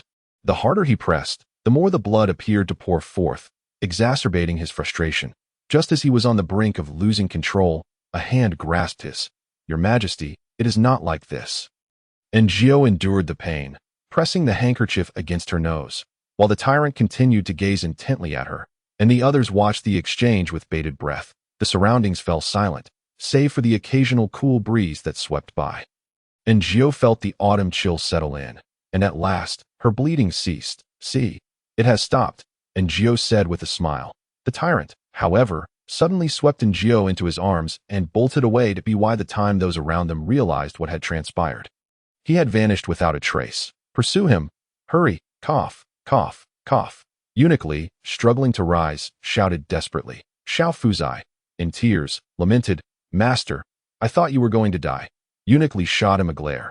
His throat still ached, leaving him unable to speak much. But he gestured toward the direction of Guanghua Hall. Xiao Fuzai understood and hurriedly set off to contain the news. Lin San promptly led a team to give chase, but it was too late. Thereafter, they scoured the palace but found no sign of the emperor. His Majesty must have left the palace, Lin San said with a solemn expression. We must exit the palace and search. The wind whistled as Jiao felt lightheaded. Still able to hear the tyrant's heartbeat thundering in her ears, by the time she regained her senses, they had already exited the palace. Outside was eerily quiet, rendering it difficult to discern direction. Only the blurred silhouettes of buildings flashing by, accompanied by the sound of her feet treading upon the rooftop tiles. Jiao thought it rather inconsiderate, stomping on someone else's tiles, possibly waking the homeowner. Your Majesty, where are we headed? Initially, she felt secure in his grip, but soon she sensed herself teetering precariously, prompting her to grasp the tyrant's neck tightly. The tyrant faltered, and beneath his feet, 2 tiles shattered. However, the tyrant did not respond to her, instead continuing to dash outside. After an unknown duration, Jiao heard someone shout, Stop! If you don't stop that, where are the people? Eventually, they came to a halt, and upon realizing where they had arrived, Jiao was left in a daze. The girl in the red dress looked at them, a smile playing at the corners of her mouth as she asked, Do you two wish to stay at the inn? Jiao was speechless. Stay. Noticing the blood smeared across her face, the girl kindly inquired, Would you like to wash your face? Jiao nodded. Yes. Although a bath was possible, the presence of only tubs made her apprehensive about hygiene, and she declined. This room had a red theme. Upon entering, Jiao was greeted by a bright red wedding quilt and the bridal attire displayed on the table. It seemed themed hotels had existed for quite some time. How playful. The tyrant finally set her down. Jiao's legs felt numb as she limped over to the bed and sat down, finally exhaling in relief. Shortly after, the girl in red brought water and, observing Jiao's actions, smiled knowingly before departing. Jiao. After washing her face, her complexion appeared unblemished, causing the tyrant to seem relieved. Your Majesty, why are we here? Jiao inquired. The tyrant shook his head. I don't know. He frowned. Danger. Jiao had already begun to decipher his meaning from his gestures, expressions, and words. Are you saying the palace is dangerous? The tyrant nodded. Angio, puzzled, asked, what kind of danger? The tyrant looked at her and earnestly stated, it could lead to death, Angio. After pondering for a moment, she understood. The emperor had witnessed her bleeding and was stimulated by the sight, leading the tyrant to believe she was in danger of dying, which prompted his flight. He must have recalled the demise of Chun Fei, who had perished before him. Angio sighed, feeling touched. Who would have thought the one most concerned for her would be the tyrant? Feared by all for his mercilessness, she blinked and sincerely told the tyrant, I will not die. The tyrant nodded and echoed her. Not die. Angio smiled. Yes, not die. Chapter 86. The tyrant refreshes his KPI. A conflict erupted at the inn. The sounds of clanging and banging reverberating outside. This time, Angio was too disinterested to look.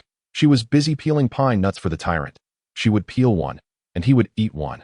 Watching her like a puppy, feeling playful, Angio said to the tyrant, if I throw one, can you catch it with your mouth? The tyrant looked disdainful, as if to say, how hard can that be? Thus, Angio tossed one, and the tyrant opened his mouth, catching it perfectly. Wow, impressive. Let's do it again. Angio upped the ante, tossing the pine nut high into the air, and once more, the tyrant caught it flawlessly. Excellent. Angio applauded. The tyrant wore a proud expression, still munching away, while Angio remarked, here's a walnut as a reward. Just as they were enjoying themselves, the door suddenly swung open, and a man wielding a knife stepped inside. Upon seeing the young couple in the room, he chuckled, if you don't want to die, hand over your money. It turned out the commotion outside was not a vendetta but a robbery. The man cast a couple of glances at Angio, seemingly finding her quite appealing, then addressed the tyrant.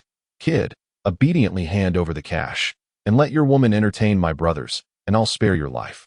Downstairs, the girl in red was cornered by two burly men, the imprints of 5 fingers visible on her face. Other guests had also been expelled from their rooms, some sporting bruised faces, while women wept, disheveled. Sister Hong, what should we do?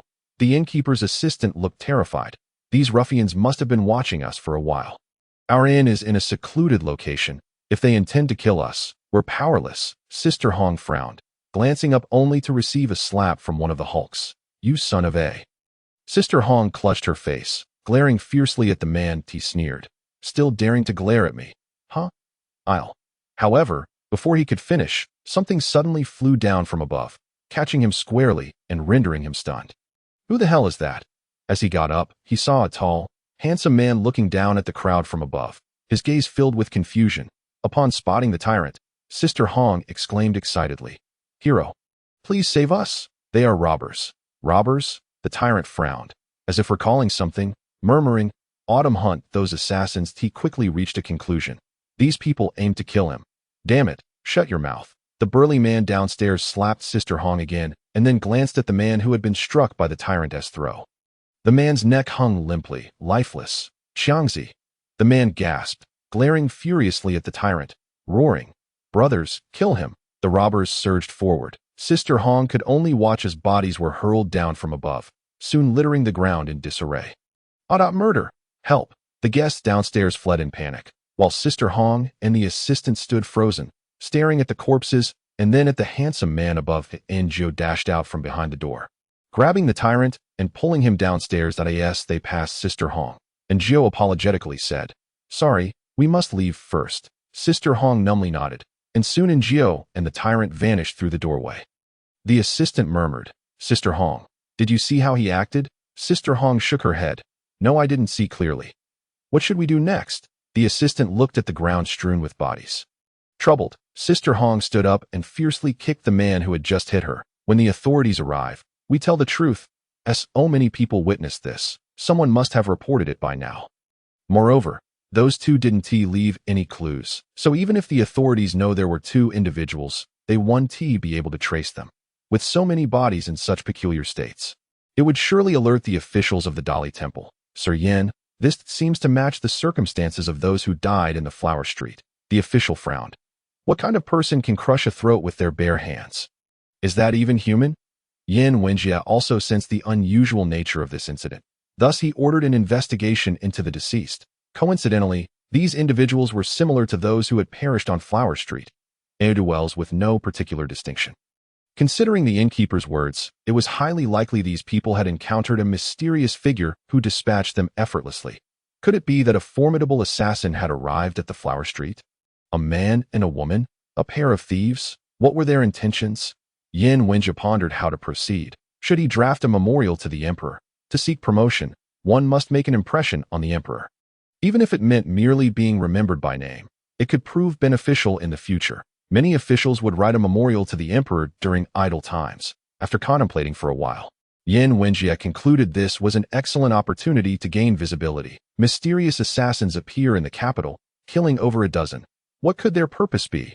Yin Wenjie mused that if he could capture the mysterious assassins, promotion and wealth would surely follow at Ango, and the tyrant ran far before stopping. The streets were still bustling, filled with drunken revelers and prostitutes soliciting customers at Ango. Still holding the tyrant's hand, said, "Your Majesty, let us hurry back to the palace. Li Gonggong and the others must be worried."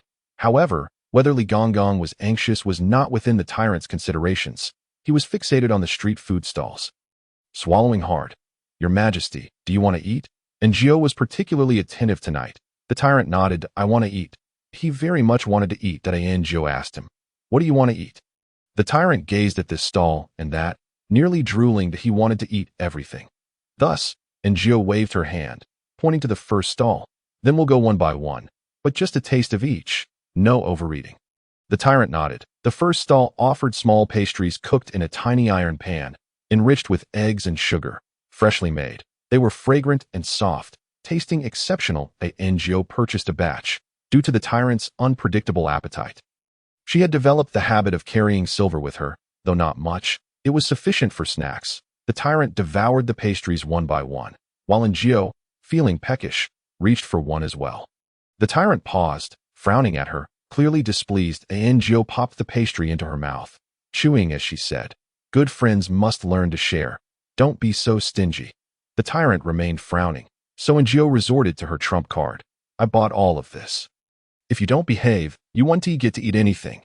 Though the tyrant still looked displeased, the paramount leader of a feudal society finally learned to compromise with life, begrudgingly offering another pastry to Gio, then cramming the rest into his mouth in one go. Gio laughed. Chapter 87.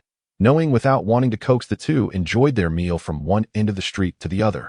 With Gio purchasing a portion of each snack, the tyrant became engrossed in eating. She would sneak bites from his hands. Initially reluctant, he gradually grew accustomed to it.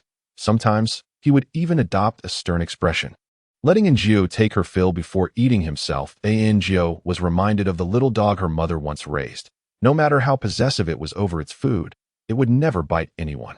Even if she took food from its bowl, it would only cast a resentful glance before returning to its meal. The tyrant oddly resembled that dog. The two were blissfully unaware that someone had been watching them from a distance for quite some time. That individual bears an uncanny resemblance to the second son of the prime minister's residence. Jiang Xiu mused uncertainly while stroking his chin. Beside him stood young Master Guo from the Jinyuan general's manor and young Master Li from the Dingyuan marquis' household. They were all young rascals out for a leisurely outing. They had encountered the emperor during the autumn hunt, especially young Master Li, whose elder brother had captured the most game and received the emperor's favor. Since their encounter with the emperor, several young ladies in the household had been utterly captivated. Previously, rumors of the emperor's capricious temperament and disinterest in women had led many to regard him with trepidation. Yet now, they seemed eager to serve him in the palace at the earliest opportunity. The three of them each held a skewer of lamb, watching the emperor converse with an unknown, enigmatic woman. Young Master Li widened his eyes and exclaimed, "Isn't that person currently in the palace?" After a moment's pause, he remarked, "It truly resembles him." Young Master Jiang concurred. "I too find the resemblance striking." Gio purchased 2 candied hawthorns and, upon turning her head, noticed the tyrant intently gazing in a certain direction. Following his line of sight, she glimpsed 3 figures hastily departing. Contemplating, she cast a glance at the tyrant, whose height was remarkably striking even among the northern folk, and his handsome features made him stand out even more. The bustling street was filled with all sorts of people. It was entirely possible that someone recognized the emperor. Perhaps he had already been identified. Gio extended the candied hawthorn to the tyrant. "Eat up. Once you're finished, we shall return." The tyrant clearly was reluctant, finding the outside world far more entertaining than the palace's monotony. yet Njio remained resolute. "No, we must return after you finish." The tyrant glared at her, much like a disobedient child. Simply coaxing him would not suffice, Njio declared. "If you do not return, I shall never buy you delicious treats again." Although she was using the tyrant's own silver to make the purchase, Njio remained unfazed. The tyrant continued to sulk, crunching the candied hawthorn noisily, silently voicing his profound dissatisfaction. Njio sighed in relief. "I baked a particularly delectable cake and saved a piece just for you. If you do not return, you will miss out." The tyrant's interest was piqued. He quickly devoured the candied hawthorn, and together with Njio, vanished into the night by leaping onto the rooftops. That must be His Majesty, right?" Young Master Jiang inquired of the other two. Young Master Guo responded, "Surely not. That individual possesses exceptional martial prowess," young Master Li added. "His Majesty is known for his disinterest in women. It is utterly impossible for him to be seen in such a place with a woman." The three exchanged glances, and despite their conviction that the person bore an uncanny resemblance to the emperor, they ultimately suppressed their thoughts. "Master, it is truly a relief to see you unharmed. I feared I would never see you again," little Fuzi expressed, still shaken. Eunuch Li's voice remained unusually raspy as he replied, "You should wish for my well-being." Little Fuzi was genuinely frightened. Having entered the palace in his youth, he had endured countless hardships and disdain. Had it not been for his master's intervention, providing him sustenance, he would have perished long ago'd in his heart. Eunuch Li was akin to a father. "Master, why did His Majesty suddenly fall ill? It is truly terrifying," little Fuzi recounted, his voice tinged with trepidation. Eunuch Li, too, was uncertain. He earnestly recalled the details of that moment, suddenly recalling something, and sighed. "His Majesty saw blood." Little Fuzi frowned. "It was merely a nosebleed." Eunuch Li shook his head. "The blood itself is not the crux. Rather, it is whose blood it was." Little Fuzi's eyes widened in realization. "You mean Xiaojio?" Eunuch Li nodded. "They should have recognized it long ago. Who is His Majesty?" "A figure of authority in the court, commanding respect without uttering a word. One who could order executions at will, yet repeatedly made exceptions for Xiao Jiu in anyone else's case. Such behavior would have warranted death 100 times over. Yet this Xiao Jiu possessed the remarkable ability to turn peril into safety and maintain such a close relationship with that individual. Are there not plenty of women in the palace who can cook?" "Certainly, there are, and if the emperor desired, he could find a chef of imperial standards. Yet the emperor and that individual are particularly fond of Xiao Jiu. Sometimes, fate plays a significant role. Having a mutual attraction is of utmost importance." For instance, little Fuzi observed that among the many young eunuchs in the palace, each had their struggles and could evoke sympathy. But upon seeing him, Eunuch Li felt a pang of compassion. "Do not linger here any longer. Go outside and check if His Majesty has returned." Eunuch Li waved his hand in truth, the tyrant had returned. Stealthily entering the Guanghua hall with Njio, slipping into her chamber, Njio unveiled the hidden cake. She could not keep her watchful gaze on it at all times, so she had marked the lid in several places. Only when she saw that the marks had not been disturbed did she bring it forth for the tyrant. Having run a considerable distance, the tyrant felt a bit hungry and scooped a bite of the cake with a spoon. The blueberry-flavored Bass cake was sweet and creamy, an indescribable delight. The tyrant's eyes sparkled, and he gazed at Njio. "Hurry and eat. Do not let anyone find out, especially that miserly emperor, lest you end up with nothing." The modest cake was swiftly devoured by the tyrant. "I want more. There is none left. I shall make another for you next time." Njio glanced at the time. It was already quite late, and if she did not sleep soon, dawn would break. She urged the tyrant to return to his quarters. The tyrant was displeased once more. He stood his ground, glaring at Njio. "What now? Has our friendship capsized?" Angry. Njio, "Understood, I do not wish to placate." Angry. Njio, still not inclined to soothe. The two remained at an impasse. Njio deliberately remarked, "I am feeling sleepy." Upon seeing her readiness to sleep, the tyrant, in a fit of anger, kicked off his shoes, climbed onto the bed, and quickly burrowed under the covers, leaving Njio with a stubborn, rounded back of his head. Njio, "Forget it. Let him be. I am truly exhausted." The moment she closed her eyes, Njio felt as if she had forgotten something. Yet her fatigue overwhelmed her.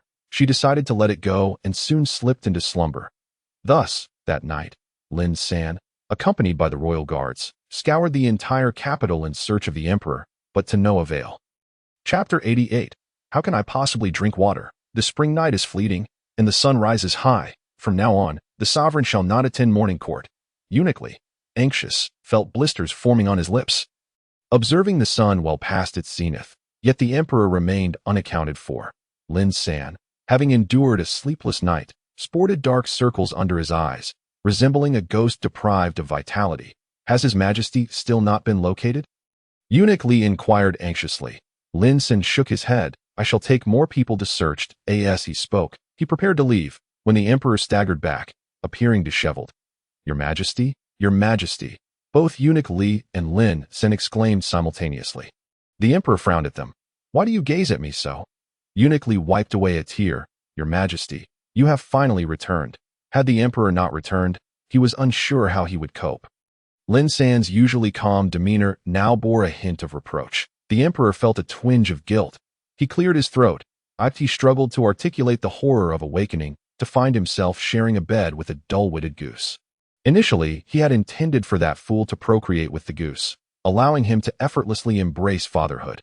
Yet witnessing them together in slumber did not bring the joy he had anticipated. In fact, it rendered him quite unhappy. Was that fool truly so reckless as to indulge his desires with abandon? Did he possess no sense of shame? And Zhou also awoke, rubbing her eyes, only to be met with the sight of a handsome face marked by melancholy. She momentarily felt disoriented. Who is this? Familiar? Ah, the emperor. Your Majesty. And Zhou's eyes widened, and she leapt from the bed as if she had touched something vile. Your Majesty, pardon my offense. I have done nothing. The emperor, initially only 3 parts vexed, now felt his irritation rise to 8 or 9 parts upon witnessing her reaction. What does this mean? Sharing a bed with that fool is acceptable, yet you avoid me like the plague. Is this truly excessive? And Zhou was momentarily taken aback upon hearing his inner thoughts. Yet from those 2 statements alone, she could not ascertain his meaning. Did he find their shared slumber excessive? Thus, she recounted the events of the previous night, though she was no fool, and omitted any mention of her interactions with the tyrant, such as when she had urged him to loosen his grip on the pine nuts, or when she had brazenly snatched food from his hands. Humph. The emperor snorted coldly. Anju lowered her head further. I am not comparable to that fool. He thought. Anju mused. Of course they were not. The emperor was miserly, terrifying, and utterly unhinged, while the tyrant was obedient, endearing, generous, and treated her well. Anju sighed inwardly. At times, it was challenging for her to entirely separate the emperor from the tyrant. Gazing at the emperor's face felt akin to watching the tyrant. They shared certain gestures and expressions that were undeniably similar. The emperor shot Anju a glare and glanced at the brightening sky outside. He realized he had once again delayed morning court. The last time, Li Difu had claimed he was ill. This time, he was uncertain what excuse would be conjured. Vixen. The emperor cast another glance at Anju. Who is this vixen? Is it you? She possesses a fair degree of beauty. However, she pales in comparison to the enchanting beauties of the harem, and thus cannot bear such a title. Yet at this moment, the emperor, swaggering with a sense of entitlement, was about to step outside when Anju promptly reminded him, Your Majesty, at this hour, everyone is already awake. If the emperor were to venture out like this, he would undoubtedly encounter others, and soon enough. The news of his night spent in the chamber of a palace maid would spread throughout the Guanghua Palace, and even the entire harem, thereby tarnishing his illustrious reputation. Anju's intention in reminding him was for his own good. Yet this fellow clearly did not appreciate it, sneering. What? Am I so disgraceful that I cannot be seen? Anju, what did he mean by that? Listen, is this something an emperor ought to say? Missing the morning court session for a night in a maid's quarters. How glorious is that? Your Majesty, this is not what I meant. The emperor scoffed once more and, upon exiting, scaled the wall and disappeared onto the rooftop. After he left, Anju finally exhaled in relief. After freshening up, she proceeded to attend to matters in the Guanghua Palace.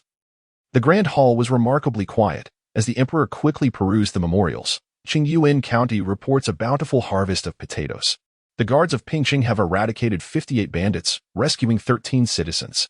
Ankang County has delivered 1,000 pounds of apples. The emperor's impatience grew. Are these people completely daft? Why are all the matters so trivial? Do I appear to be someone easy to placate? I am utterly exasperated. Fools wasting food. Not only the emperor, but even Anju found the reports tiresome. Many were of no significance, filled with pleasantries such as, a certain county, a certain individual sends their regards to the emperor, wishing him good health, long life, and many more years. That it was nothing but flattery. Angio found herself exasperated as well. The court system was far from perfect, as the memorials were presented without any filtering. No wonder the late emperor insisted on selecting this individual as the sovereign. With this workload, anyone else would be utterly exhausted attempting to sift through such documents. Suddenly, the emperor paused to glance at the teacup beside him. Typically, Li Gonggong would refill it, but having sustained an injury, the emperor had sent him to rest. Currently, it was Xiao Fuji attending to him, who, lacking the subtlety to comprehend the emperor's unspoken cues, merely stood still. I am truly exasperated. This world is filled with fools, save for myself. The emperor swallowed hard, continuing to fixate on the teacup. I wish to have water. Njia remained still, genuinely curious, if he desired water. Why not simply say so? How does he relish making others guess? Today, she would observe whether the emperor would voice his needs. The emperor, staring at the oblivious Xiao Fuji, felt speechless. I am thoroughly exasperated. Perhaps you should study under your master for another decade or so. After some time, he tossed the memorials onto the table. Father said that to be an emperor, one must maintain an air of aloofness, mystery, and authority, to prevent these servants from underestimating, seeing through, or penetrating the facade. Yet, Father did not mention that in the presence of foolish servants, I might very well die of thirst, as they cannot even decipher my intentions. Am I to declare my desire for water? Would that not seem undignified, lacking in mystery and authority? How might I appear both unperturbed and authoritative while still obtaining water? The emperor fell into contemplation, finally realizing the truth. She looked at the emperor, who outwardly appeared distant, mysterious, and authoritative, as if ready to draw a blade at any moment. Had she not noticed how Xiao Fuji's calves were trembling under his gaze? It was merely a cup of water, and Jiao could not comprehend how speaking it aloud would diminish his authority. The late emperor was indeed a remarkable figure. Watching the emperor and Xiao Fuji remain locked in this stalemate, Jiao could no longer contain herself and stepped forward to pour a cup of tea, placing it before the emperor. Your Majesty, please enjoy your tea. The emperor glanced at Jiao, then averted his gaze. Another attempt to entice me. I am not such a fool. Jiao, she longed to retort, why not just let yourself die of thirst? Chapter 89. The emperor only wishes to court love. After drinking water, the emperor resumed his review of the memorials. He suddenly exclaimed, Jiao stole a glance at him, noticing he had pulled out a memorial and was reading it intently. A mysterious assassin appears in the capital? The emperor pondered. Let me see just how mysterious it is. Jiao perked up her ears, eager to learn about this mysterious assassin. 5 individuals in Huajia were murdered, their throats crushed, dying on the spot. The emperor seemed momentarily perplexed. Crushing throats is not my unique skill. The emperor continued to read. Then, he suddenly realized something. That he glanced at Jiao, then turned to Xiao Fuji, who was still trembling, and commanded, You may leave. Xiao Fuji bowed his head and retreated. The hall was left with only Jiao. The emperor, holding the memorial, regarded her with a half-smile. Did you kill someone in Huajia? Jiao nodded. Your Majesty, I have mentioned before that those individuals were armed robbers. Your Majesty, you were left with no choice but to intervene. The emperor seemed unable to refute her. That he scoffed, sharp-tongued. I had thought her to be a simpleton. Jiao bowed her head in silence. Yan Wenjia. Who is this person? I have not heard of him. The emperor continued to read the memorial about Yan Wenjia, who analyzed the assassin, claiming there were a male and a female, dubbing them the male and female bandits. Ha ha ha. The emperor burst into laughter. Male and female bandits. Ha ha ha. How amusing. He could not help but glance at Jiao again, evidently not believing that she was worthy of being associated with such a term. The emperor tossed aside the memorial, lost in thought. Suddenly, a realization struck him. The male and female bandits. Just as he contemplated this, Xiao Fuji awkwardly entered to announce, Your Majesty, concubine Wang has arrived. The emperor glanced at Jiao. Seeing her remain unmoved, he maintained a neutral expression and said, Let her in. Concubine Wang was dressed in a delicate yellow gown today, enhancing her ethereal beauty, making her appear exquisite and alluring. She presented a food box before her and shyly said, Your Majesty, this humble servant has prepared yam and taro cake for you to try. She opened the box. Jiao curiously glanced over. The confection was exquisitely crafted, with a white exterior and pink flower shapes inside, making it utterly tempting to taste. The emperor cast a brief glance and nodded. Concubine Wang was delighted and reached to offer it to the emperor, who did not move. Xiaofuji interjected, "My lady, it has not been tested for poison yet. Paused. Why was it not tested outside?" Now, only she and Xiaofuji were present in the grand hall. Though her mouth watered, and Jiao dared not easily consume anything from outside, especially considering past incidents of palace maids being poisoned. Fortunately, Xiaofuji did not hesitate. He stepped forward, took one, and ate it. And Jiao frowned slightly. There were 5 confections, with Xiaofuji having consumed one, 4 remained, while Xiaofuji's safety indicated that the one he ate was harmless. What if the other 4 were poisoned? In that fleeting moment of distraction, the emperor had already picked up a piece of cake, preparing to place it in his mouth. Perhaps it was instinct. And Jiao's mouth moved faster than her mind, calling out, "Wait." The emperor paused, looking up at her. Xiaofuji and concubine Wang turned their gazes toward her. And Jiao recognized her impulsiveness, but still trusted her intuition. Articulating her thoughts, Xiaofuji, trained by Li Gonggong to prioritize the emperor, nodded in agreement. Xiao Jiao is correct. Concubine Wang scrutinized Jiao, evidently finding this Xiao Jiao rather unruly, resorting to such antics to draw the emperor's attention. The emperor, holding the confection, glanced at it. In truth, he had little desire to eat it. What yam and taro cake? It could easily win a top spot in a choking contest. The only reason he picked it up was to observe Xiao Jiao's reaction.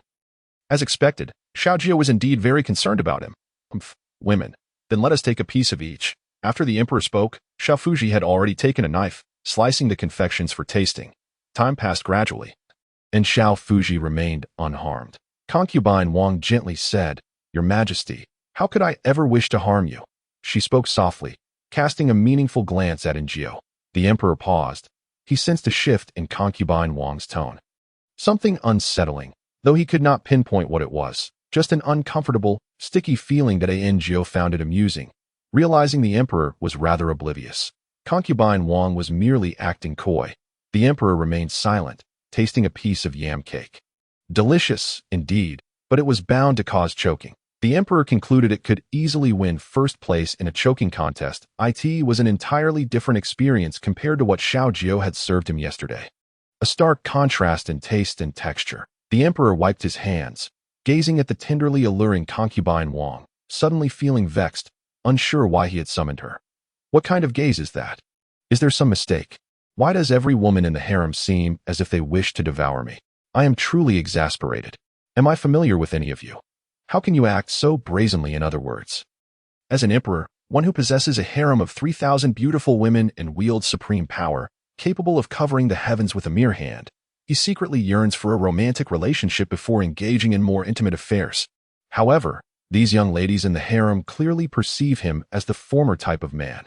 They wish to pounce on the emperor and take him to bed within minutes of meeting him, which understandably incites his disdain. To put it simply, the emperor does not harbor a dislike for women.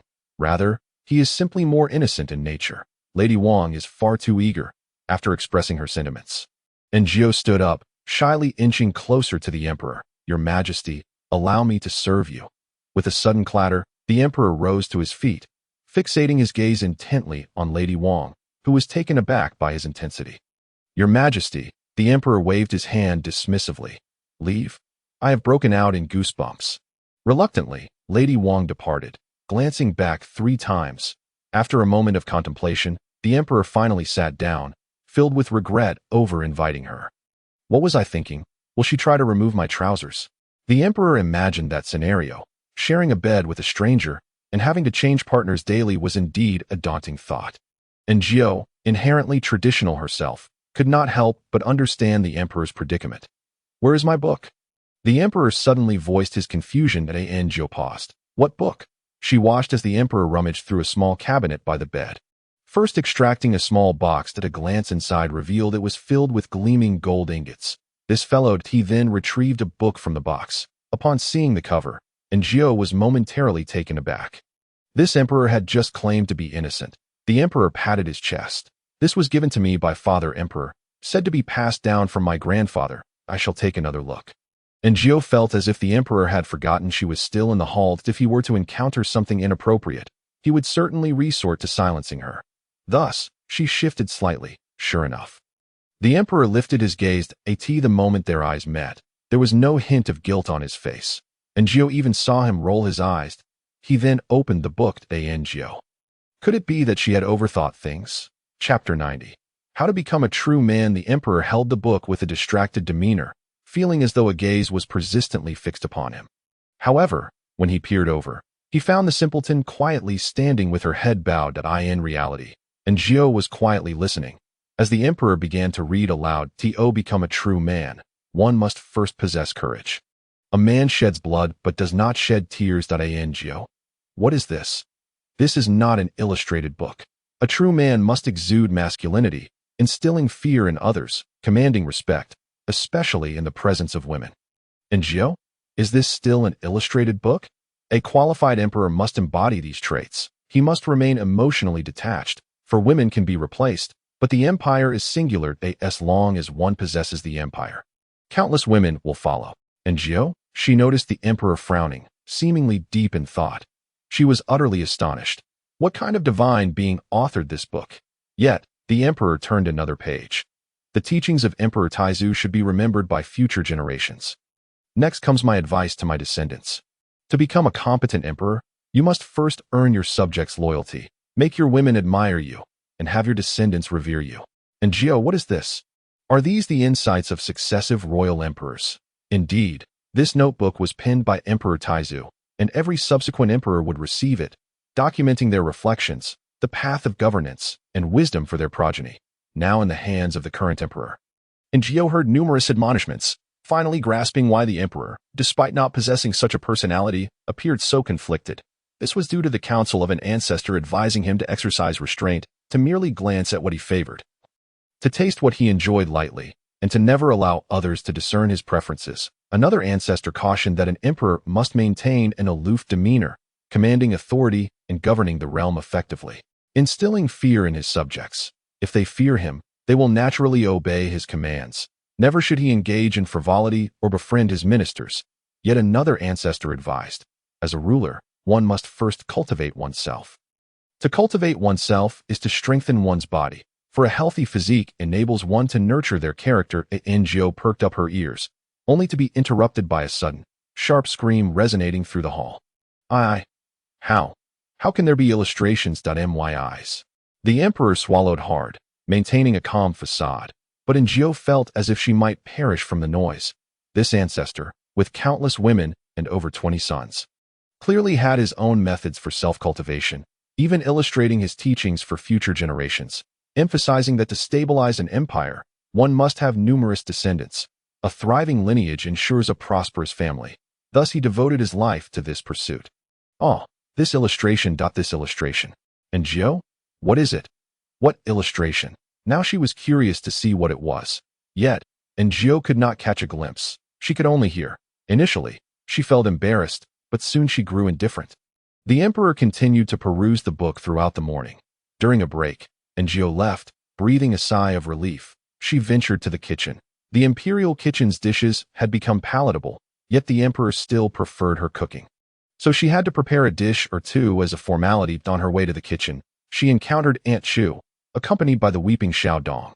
"Aunt, what brings you here?" Aunt Chu replied. "It's nothing, just a change of personnel." Xiao Dong had previously been in poor spirits, terrified of the emperor, and unable to perform her duties in the Guanghua Hall, hence the need for a transfer and a new Xiao Dong to take her place. And Gio felt that this might be a blessing in disguise for Xiao Dong. The emperor appeared somewhat fatigued, looking rather unwell. The meal sent from the imperial kitchen was decent. He took a few bites before glancing toward the door. Xiao Fuzi also looked toward the entrance, but saw nothing. The emperor resumed eating, and Xiao Fuzi wondered if he had been mistaken. Before long, Gio arrived, and the emperor raised his gaze, letting out a cold snort. "You finally decided to come." Gio had observed him enjoying Lady Wang's yam dessert yesterday, and assumed he had a fondness for it. So today she prepared a yam dish. However, what is this? The emperor stared at the plate, where the white yam was mashed into a mountain-like mound, topped with jam. The choking sensation returned. A delicacy made from yam. "Your Majesty, please give it a T or Y. Gio smiled sweetly, offering him a spoon. Xiao Fuzi sampled it first and found it satisfactory. The emperor hesitantly took a bite, Logically, he held no high expectations for a dish that could induce choking, yet this one was surprisingly easy to swallow and quite flavorful. The emperor took several more bites, but it was evident he did not particularly enjoy yam, as this was one of the few dishes he left unfinished. After the meal, he appeared visibly displeased. Feeling that Njio was being dismissive, however, Njio presented him with a plate of snowball hawthorn to cleanse his palate. The emperor had previously tasted candied hawthorn, a treat typically enjoyed by children, which he found lacking. Yet this snowball hawthorn was different. It looked appetizing and tasted sweet, the sugar beautifully balancing the tartness of the hawthorn. The emperor's appetite surged as he devoured one after another, quickly finishing the plate, completely forgetting his ancestors' admonitions. After dining, he sought to stroll for digestion. Njio had grown accustomed to this. At this hour, the weather was neither too warm nor too cold, and the scenery was splendid. The emperor walked slowly, and having learned from past experiences, Njio dared not let her guard down.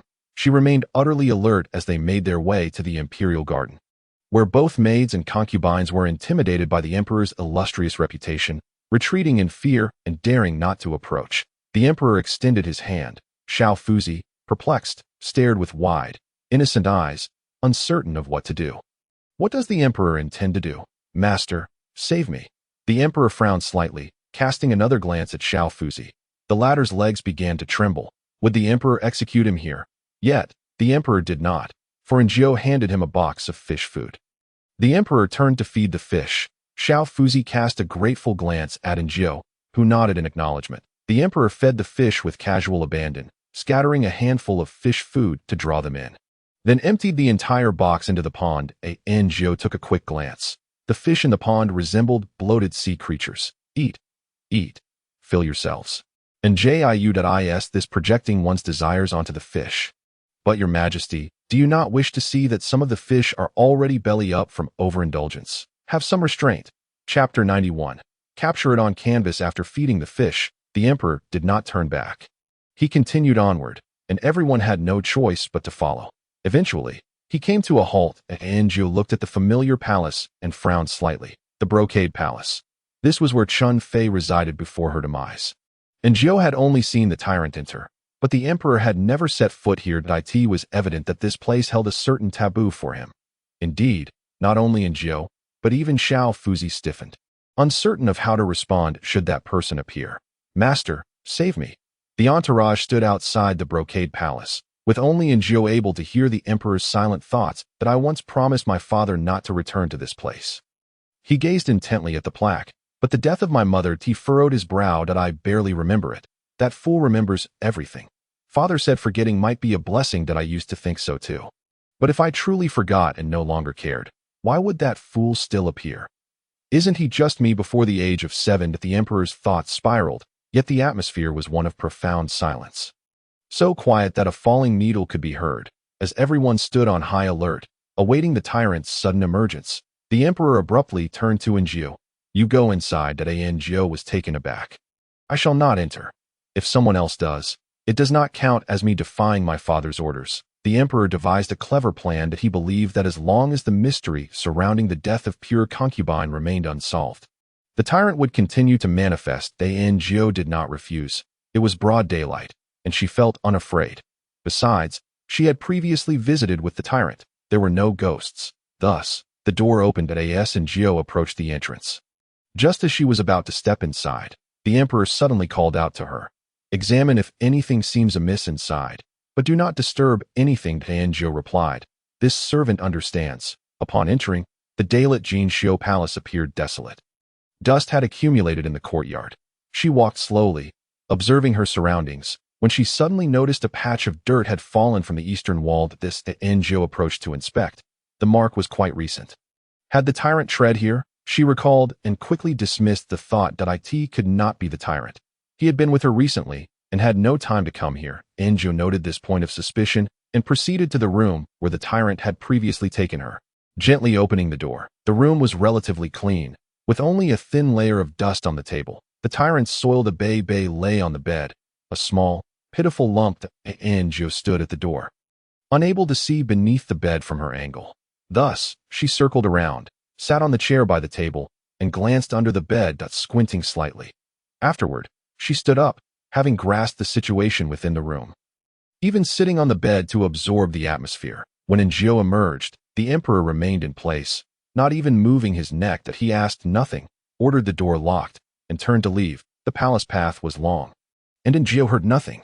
The emperor seemed to be in a daze. The palace maids and eunuchs, taken by surprise to encounter the emperor there, quickly faced the wall, daring not to meet his gaze. Enjio heard a melodious song drifting from somewhere, yet the emperor appeared oblivious, striding onward. Upon reaching Guanghua Hall, the emperor still said nothing, and Enjio attended to him as he took an afternoon nap. Assisting him in shedding his outer robe, that he suddenly asked, "Can you see it?" Such a disjointed question. If posed by another, they would struggle to decipher its meaning. Yet Enjio understood, from the moment the emperor instructed her to enter. She knew what he wished to discover. She neatly folded his clothes and hung them on the rack. Enjio replied calmly, "I can see it." The emperor paused. "Indeed, it can be seen. That it can indeed be seen. That murderer, after killing my mother, remained in the house, knowing I was there. She did it on purpose, deliberately watching me, intentionally instilling fear, purposefully tormenting me. She did it on purpose, so brazenly, utterly brazen." The emperor solemnly queried Enjio, "Do you think she might be hiding in some corner watching me now?" Enjio had been secretly observing him, confirming that this question was indeed posed by the emperor. After some thought, she replied, "Certainly." The emperor did not expect her to respond this way. He assumed Xiao Jiu would behave like other servants, evading his inquiries with vague remarks. Yet, he was taken aback by her directness. It was not that Enjio was bold. She simply had not grasped the art of conversation in the palace. Nor had anyone informed her of how to respond to the emperor's queries. She merely spoke the truth. "Your Majesty, this servant noticed a patch of dirt had fallen from the eastern wall. I wonder if it is due to neglect or if someone has stepped on it." The emperor followed her line of thought. "What do you think?" Enjio shook her head. "Both are possible. But when I entered the room, I could not see beneath the bed. Only by sitting in the chair could I observe it." The emperor nodded, sitting on the bed, his brow furrowed. "That I do not recall the layout of that room." Subsequently, the emperor appeared vacant, seemingly attempting to visualize it, yet nothing materialized in his mind. He had not visited the Jinxiu Palace since that day. Enjio regarded his bewildered expression, reminiscent of the tyrant. She exhaled softly and tentatively suggested to the emperor, "Your Majesty, there are some details that this servant cannot articulate clearly. Perhaps I could draw them." The emperor turned to look at her. Yes. Why did I not think of that?" Thus, the emperor rose, abandoning his nap, and approached the table to begin grinding ink. After a couple of strokes, he sensed something was off and quickly discarded it. Standing with an air of aloofness beside it, drawing that Enjio. She found it somewhat amusing, yet stifled her laughter. She dared to use the emperor's brush, but would not sit upon his dragon throne. That Enjio initially sought a sheet of white paper. But upon rummaging, she stumbled upon the emperor's idle sketches, sparrows, a brush holder, an inkstone, the trees outside, and a portrait seemingly of a woman. Before she could discern who it depicted, the emperor snatched the drawing away. "Do not look at what you should not." The emperor crumpled the sketch and discarded it. Fortunate, that was close to being discovered. That Enjio. What exactly had been drawn, yet she was not permitted to see. Enjio prepared her own ink, earnestly recalling the layout of the courtyard, quickly becoming immersed in her drawing. The emperor presumed she was merely doodling, but when the floor plan of a room appeared on the paper, his voice resonated throughout the hall. "Wow. Is this a joke? When did such hidden talents emerge around me?" He stood beside her, examining it closely. "This nearly rivals the artisans of the Ministry of Works." Enjio set down her brush, pointing. "At that time, the servant and that person hid beneath the bed. I tested it, and from here, one could only see the murderer's shoes and legs, but not their face." The emperor observed intently. Simultaneously, he endeavored to recall, as if vague fragments were surfacing in his mind, yet they remained obscured, shrouded in a mist. Enjio then pointed to the courtyard wall outside. It was here that a patch of wall fell. The emperor scrutinized the wall depicted in the drawing. What does this lead out? He initially intended to summon Xiao Fuzi, but recalling Xiao Fuzi's foolish demeanor, he called for Lin San. "Your Majesty, to go investigate where the eastern wall of Jinxiu Palace leads out." Lin San complied and departed. Having reviewed the blueprint, those present expected the emperor to retire for a nap. However, he fixated on the drawing and suddenly inquired, "Have you ever studied? Chapter 92. Is a nap worthy of death?" and Jiao claimed she had fled from disaster. Yet should one fleeing calamity have received an education? The original owner entered the palace early, and her memories of the past were vague, and Jiao recalled even less. This servant has learned a great deal since entering the palace, and has recently been practicing writing. That Jiao's response was deliberately ambiguous. The emperor narrowed his eyes. That Jiao heard an imposing roar. Liar. And Jiao, that I have awakened several times in your room. There are needles and threads on your table, but no brushes or ink, and this blueprint, along with the previous dragon bone, could not have been drawn without prior learning. Cunning deceiver, who exactly are you? With each of the emperor's inquiries, and Jiao felt her composure diminish. Previously, when faced with the suddenly awakened emperor, chaos ensued. Who could have anticipated his observation would be so meticulous? How could he remember so clearly? From whom did she learn? How did she learn? The emperor glared coldly at her. And Jiao produced a charcoal pencil wrapped in cloth, which she had made herself, a wooden stick sharpened to a point, with charred wood in the center. Though it was less effective than a pencil, it was portable and superior to a brush, crafted by a carpenter when she had been piecing together the dragon bone. This servant typically practices with this pen. At home, I learned some from a neighbor's older brother. Neighbor's brother? What a repugnant title. Jiao. After a moment of irritation, she thought it was infuriating. Had she known, she would not have drawn for him. Such ingratitude for kindness. The emperor temporarily accepted her explanation, laying back on the bed to take an afternoon nap. However, though his eyes were closed, his mind never ceased. Throughout the afternoon, he endeavored to recall the circumstances surrounding pure concubine's death, yet to no avail. He began replaying the events of that room, the arrangement within, and imagining the murderer's entrance and the act of killing. The more he pondered, the angrier he became, the more troubled he felt. I must capture the murderer. Jiao listened to his murmured thoughts, which served as the perfect lullaby, and soon her head could no longer resist nodding, her eyes growing heavy until she unknowingly fell asleep. The emperor, increasingly alert, could not find rest. He simply sat up, awaiting Xiao Jiao to assist him in dressing. However, after a considerable wait with no movement, he glanced up and discovered Xiao Jiao had indeed fallen asleep against a pillar. The emperor sat on the bed for a while, amused by the situation. Truly, such audacity. If this were under another emperor, heads would have rolled.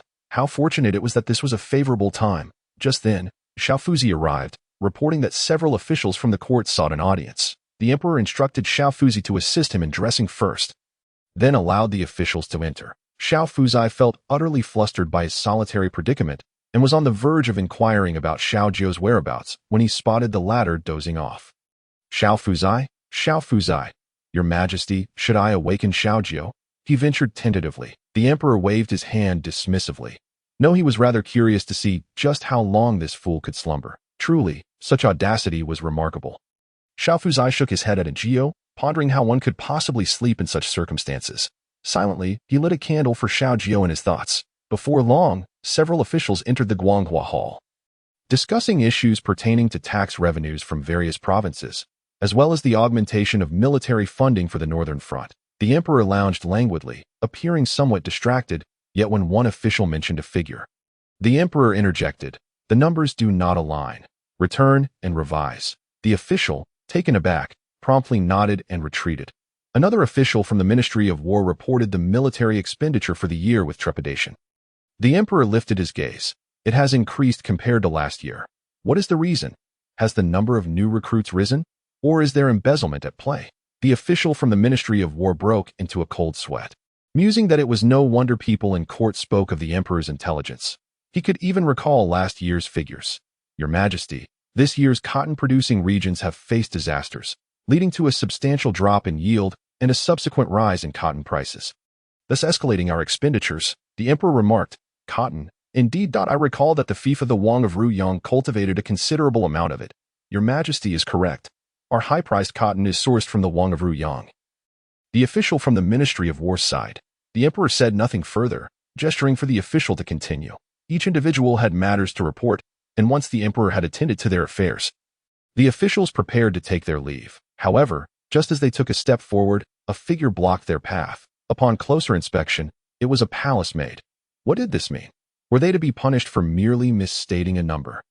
The officials broke out in a cold sweat. Suddenly, a resounding laughter echoed throughout the hall, awakening Jiao, who found herself confronted by numerous gazes. Rubbing her eyes, she realized these individuals were clad in official robes.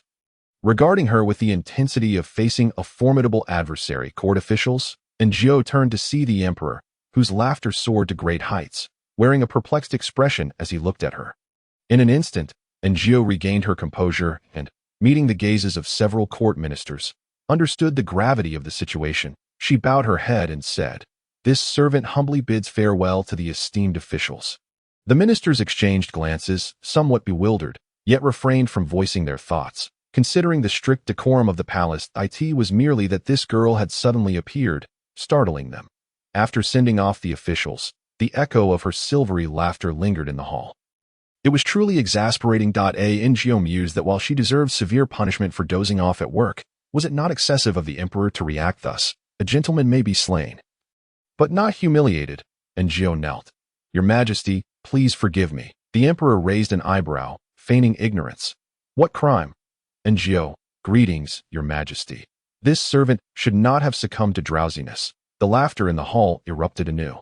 And Jiao, listening to it, suddenly felt a sense of calm wash over her. Indeed, it was a grave offense. The emperor pondered how to punish her, and Jiao gazed at the tiny pits in the ground beneath her, suddenly wishing to leap into them and play. The emperor stood up and walked slowly towards Jiao. Today he wore a new pair of shoes, crafted from fine materials with exquisite workmanship, clearly indicating that the shoemaker had invested considerable effort. Yet, it was a pity for such fine shoes to be worn by a dog. "How do you suppose I should punish you?" And Jiao felt vexed that moment. The emperor resembled the oily rag she used to wipe the stove, and she fantasized about punching him and stuffing the rag into his mouth. It was yet another day of longing for the tyrant. The tyrant was so good to her, bestowing silver upon her. Obedient, charming, and taking her out to play. He was her best dining companion. Not hearing Jiao's response, the emperor, perhaps succumbing to some whim, reached out and pinched her chin. Lifting her face, Jiao was startled to find herself mere inches away from a strikingly handsome visage. Previously, she had only shared such proximity with the tyrant. Now, facing the emperor, she felt quite uncomfortable. The emperor seemed to feel it too. His mind was momentarily blank as he stared at Jiao for a while before suddenly releasing her and commanding, "Get out." Without a moment's hesitation, Jiao bolted. It was as if she had seen a ghost. Why had the emperor pinched her chin? Did he truly intend to strangle her for napping at work? Such cruelty would surely deter good employees from coming forth. Chapter 93. Entering the harem. Xiao Jiao, how did you come out? Where is the emperor? Xiao Fuzai frowned slightly at the hurriedly exiting Jiao. How could she leave the emperor alone? Did she not understand the rules? And Jiao, exasperated, replied, I need to use the restroom. Let someone else enter." With that, she dashed away. Xiao Fuzai, helpless, could only call for Xiao Qiu and Xiao Xiaodander. These two were quite fearful of the emperor, yet they had no choice but to steel themselves and proceed. However, the emperor ordered them to leave. The two palace maids emerged with forlorn expressions. Explaining the situation, Xiao Fuzai was left uncertain, sensing the emperor might be in a foul mood. Entering now could be perilous. Thus, he refrained from entering. The vast hall was left empty, save for the emperor, whose soft breaths echoed for a moment before tranquility returned. The emperor lay on the bed, staring blankly at the ceiling for a while before calling for someone. "Your Majesty." Xiao Fuzai sensed something amiss within the hall, though he could not articulate it. Shortly after Jiao's departure, he spotted Granny Chu speaking with several individuals. Jiao approached and saw Xiao Qiu, Xiao Xia, and the newly arrived Xiao Dong. The Xiao Dong was a beauty with an oval face, exuding a charming demeanor, capable of maintaining a smiling countenance even in the face of Granny Chu's cold glare. "Remember that your task is to serve the emperor well, should you provoke his displeasure. I can offer no assistance." Granny Chu's words were primarily directed at Xiao Dong. Xiao Dong nodded. Once Granny Chu departed, Xiao Dong smiled at the remaining trio. "You three sisters arrived before me. I shall be in your care henceforth." Xiao Xia replied nonchalantly. "There's nothing to care for. We are not children. Just fulfill your own responsibilities." Xiao Dong, undeterred, produced a few pieces of jewelry, offering one to each of them. "Sisters, please don't be shy. As a newcomer, this is just a small token of my appreciation." Jiao returned the items to Xiao Dong. "I cannot accept this." Xiao Xia and Xiao Qiu's expression shifted dramatically. They were well aware of how the previous maid had met her end. One dismissed for incompetence and restlessness, the other for accepting bribes and leaking the emperor's affairs. thus that if buried before the cold sets in, the grass on the grave would sprout sooner in the spring. Xiao Qiu and Xiao Xia returned the items to Xiao Dong, with Xiao Qiu advising, "Simply do your job well in Guanghua Hall. No need for these gestures. We will not accept them." Xiao Dong smiled. "I was thoughtless. My apologies." She continued to smile. Eventually, Xiao Qiu and Xiao Xia felt it inappropriate to be overly harsh and led her to familiarize herself with her sleeping quarters. And Qiu, however, made her way back to her own small chamber. Xiao Dong glanced back at her and then asked Xiao Qiu and Xiao Xia, "Since we are summer, autumn, and winter, what of spring?" Xiao Qiu replied, "There is no spring." Previously, Xiao Jiu was spring, but the emperor later had her revert. Xiao Dong inquired, "Does Xiao Jiu not reside with us?" These matters were not secrets. So Xiao Xia replied, "Xiao Jiu lives over by the storeroom." "She lives alone. Isn't that lonely?" Xiao Qiu shot her a look. "Mind your own business. Do not ask what you should not." Xiao Jiu was a favored confidant of Granny Chu and Eunuch Li, and the emperor regarded her with special favor. Whether she became a favored consort or merely an overseer within Guanghua Hall, her status was distinct from theirs. What she achieved was due to her own merits. If one lacked such abilities, the best course was to avoid offending those who possessed them. Xiao Qiu understood this principle well, yet she felt that Xiao Dong evidently did not grasp it. Feigning kindness would not deceive anyone. Xiao Qiu and Xiao Xia exchanged glances, and none spoke further. Lin San knelt before the emperor, recounting everything he had discovered. The eastern wall led directly to the palace path, allowing for any destination. The emperor furrowed his brow.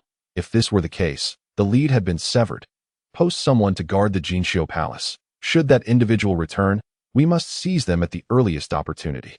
The emperor then retrieved the drawing Jiu had created in his youth. He had hidden beneath the bed. Witnessing his mother being murdered, the assailant remaining in the room, watching him, the mere thought sent shivers down his spine. The emperor's expression darkened further. Regrettably, he had no memories from when he was 7 that he could not help but think of his 7-year-old self. Each day he awakened. Was he not ensnared in that painful memory? Was this why he sought to awaken repeatedly, yearning for the truth? The emperor exhaled deeply, gazing once more at the drawing. Was what Xiao Qiu said true? How could she possess such knowledge? Why did she align so perfectly with his desires? The emperor was not foolish. He recognized that his emotions were often influenced by Xiao Jie. An ancestor once remarked that a competent ruler ought not to have a weakness. Could Xiao Jiu be his Achilles heel? Just pondering this made the emperor chuckle to himself. How could that be? How could he possibly harbor affection for a maid who is utterly devoid of merit, possessing only a modicum of wit and a knack for culinary delights? He must have been swayed by the foolishness of his emotions. When Xiao Fuji entered, Lin San had just departed, and the emperor expressed a desire to take a stroll. Xiao Fuji, puzzled, thought to herself. Had he not just gone out? How could he wish to venture forth again? Yet this time, the emperor was not simply going for a leisurely walk. He intended to visit the inner palace. The inner palace? A sudden realization dawned upon Xiao Fuji, yet she dared not voice her thoughts, merely attending to the emperor as he exited. Within the inner palace, the concubines were languidly idling away their time. One had simply washed her face, her hair loosely coiled atop her head, as she watered the flowers in the courtyard. Your Highness, that a young maid rushed over, excitement dancing in her eyes. Hurry, hurry, the emperor has arrived. What emperor? The emperor. The beauty paused, incredulous, and inquired once more. You say the emperor has come. The young maid, her face flushed with enthusiasm, replied, Indeed, His Majesty has arrived. Everyone else has gone out. Your Highness, you must hurry as well. For we are quite secluded here, and before His Majesty even arrives, he might be whisked away. In a flurry, the palace maids hurriedly groomed themselves. The emperor had indeed arrived, but he instantly regretted it. He recalled the warning from Xiao Jiu, not to be lured by the fragrance, lest he fall ill. Thus, he pressed a handkerchief to his nose, wearing an expression of indifference as he trudged along, encountering various concubines who greeted him with flamboyant displays. These women, adorned in vibrant attire, encircled him in welcome, while others furtively observed from a distance. The emperor felt akin to a monkey on display in a marketplace. He could hardly endure it. These women were ostensibly his, yet embarrassingly, he did not recognize a single one. Your Majesty, the begonia flowers in my courtyard have bloomed. Would you care to come and take a look? One audacious concubine proposed. The emperor thought, it is October. Begonia flowers bloom now. Do you wish to hear what you are saying? Once the first dared to speak, the others grew bolder. Your Majesty, I have the finest pre-rain Longjing tea in my quarters. Would you like to come in and sample it? Your Majesty. Your Majesty, the courtiers realized that the emperor was not as terrifying as rumored. Even with a stern visage, he remained exceptionally handsome. Their courage grew by the moment. The emperor observed this scene, and an image abruptly flashed through his mind, surrounded by women adorned in vibrant attire, all smiling at him, some even waving flirtatiously. Dear sir, come in and play. The emperor. These two bizarre scenarios converged, and he felt a wave of drowsiness wash over him, as if someone were tugging at him, yet he did not lose his composure. Shaking his head, he regained his senses and instinctively glanced at his empty right hand. Why did he feel that at this moment, someone should be holding his hand, guiding him away? Chapter 94. Discontented Jiao had prepared dinner. Regardless of the emperor's temperament, her duties remained unchanged. However, the Guanghua Hall was eerily quiet. Even Xiao Fuji was nowhere to be seen. Where is His Majesty? And Jiao inquired suspiciously. Xiao Qiu replied mysteriously, Do you not know? His Majesty has gone to the inner palace. Had he not just ventured there during the day? Xiao Qiu chuckled. I heard His Majesty even rested at a certain concubine's quarters. Jiao paused. Oh, is that so? Well, that is rather good. Not at all. Jiao finally understood why the tyrant felt compelled to express his dissatisfaction. The emperor's status dictated that he could not be truly devoted to anyone, as he bore the weighty responsibility of ensuring a continuous lineage, regardless of the emperor's actions, and Jiao felt indifferent. However, for the tyrant was still a child, with the innocence of youth. What if he awoke in the middle of the night to find a beautiful maiden beside him? Should not the psychological health of a child be considered? Moreover, a once pure and innocent child could turn into a seasoned man after a single night's slumber. Jiao felt a twinge of discomfort.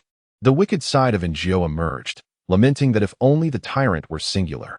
Yet, this evil thought was swiftly vanquished. She could not harbor such notions. They were both the emperor. The emperor had committed no wrong. Had not wronged her. She must not think ill of him. Jiao sighed, recognizing that as a caretaker, one ought not to develop feelings for the employer's child. It was rather distressing. She returned to the kitchen with her meal.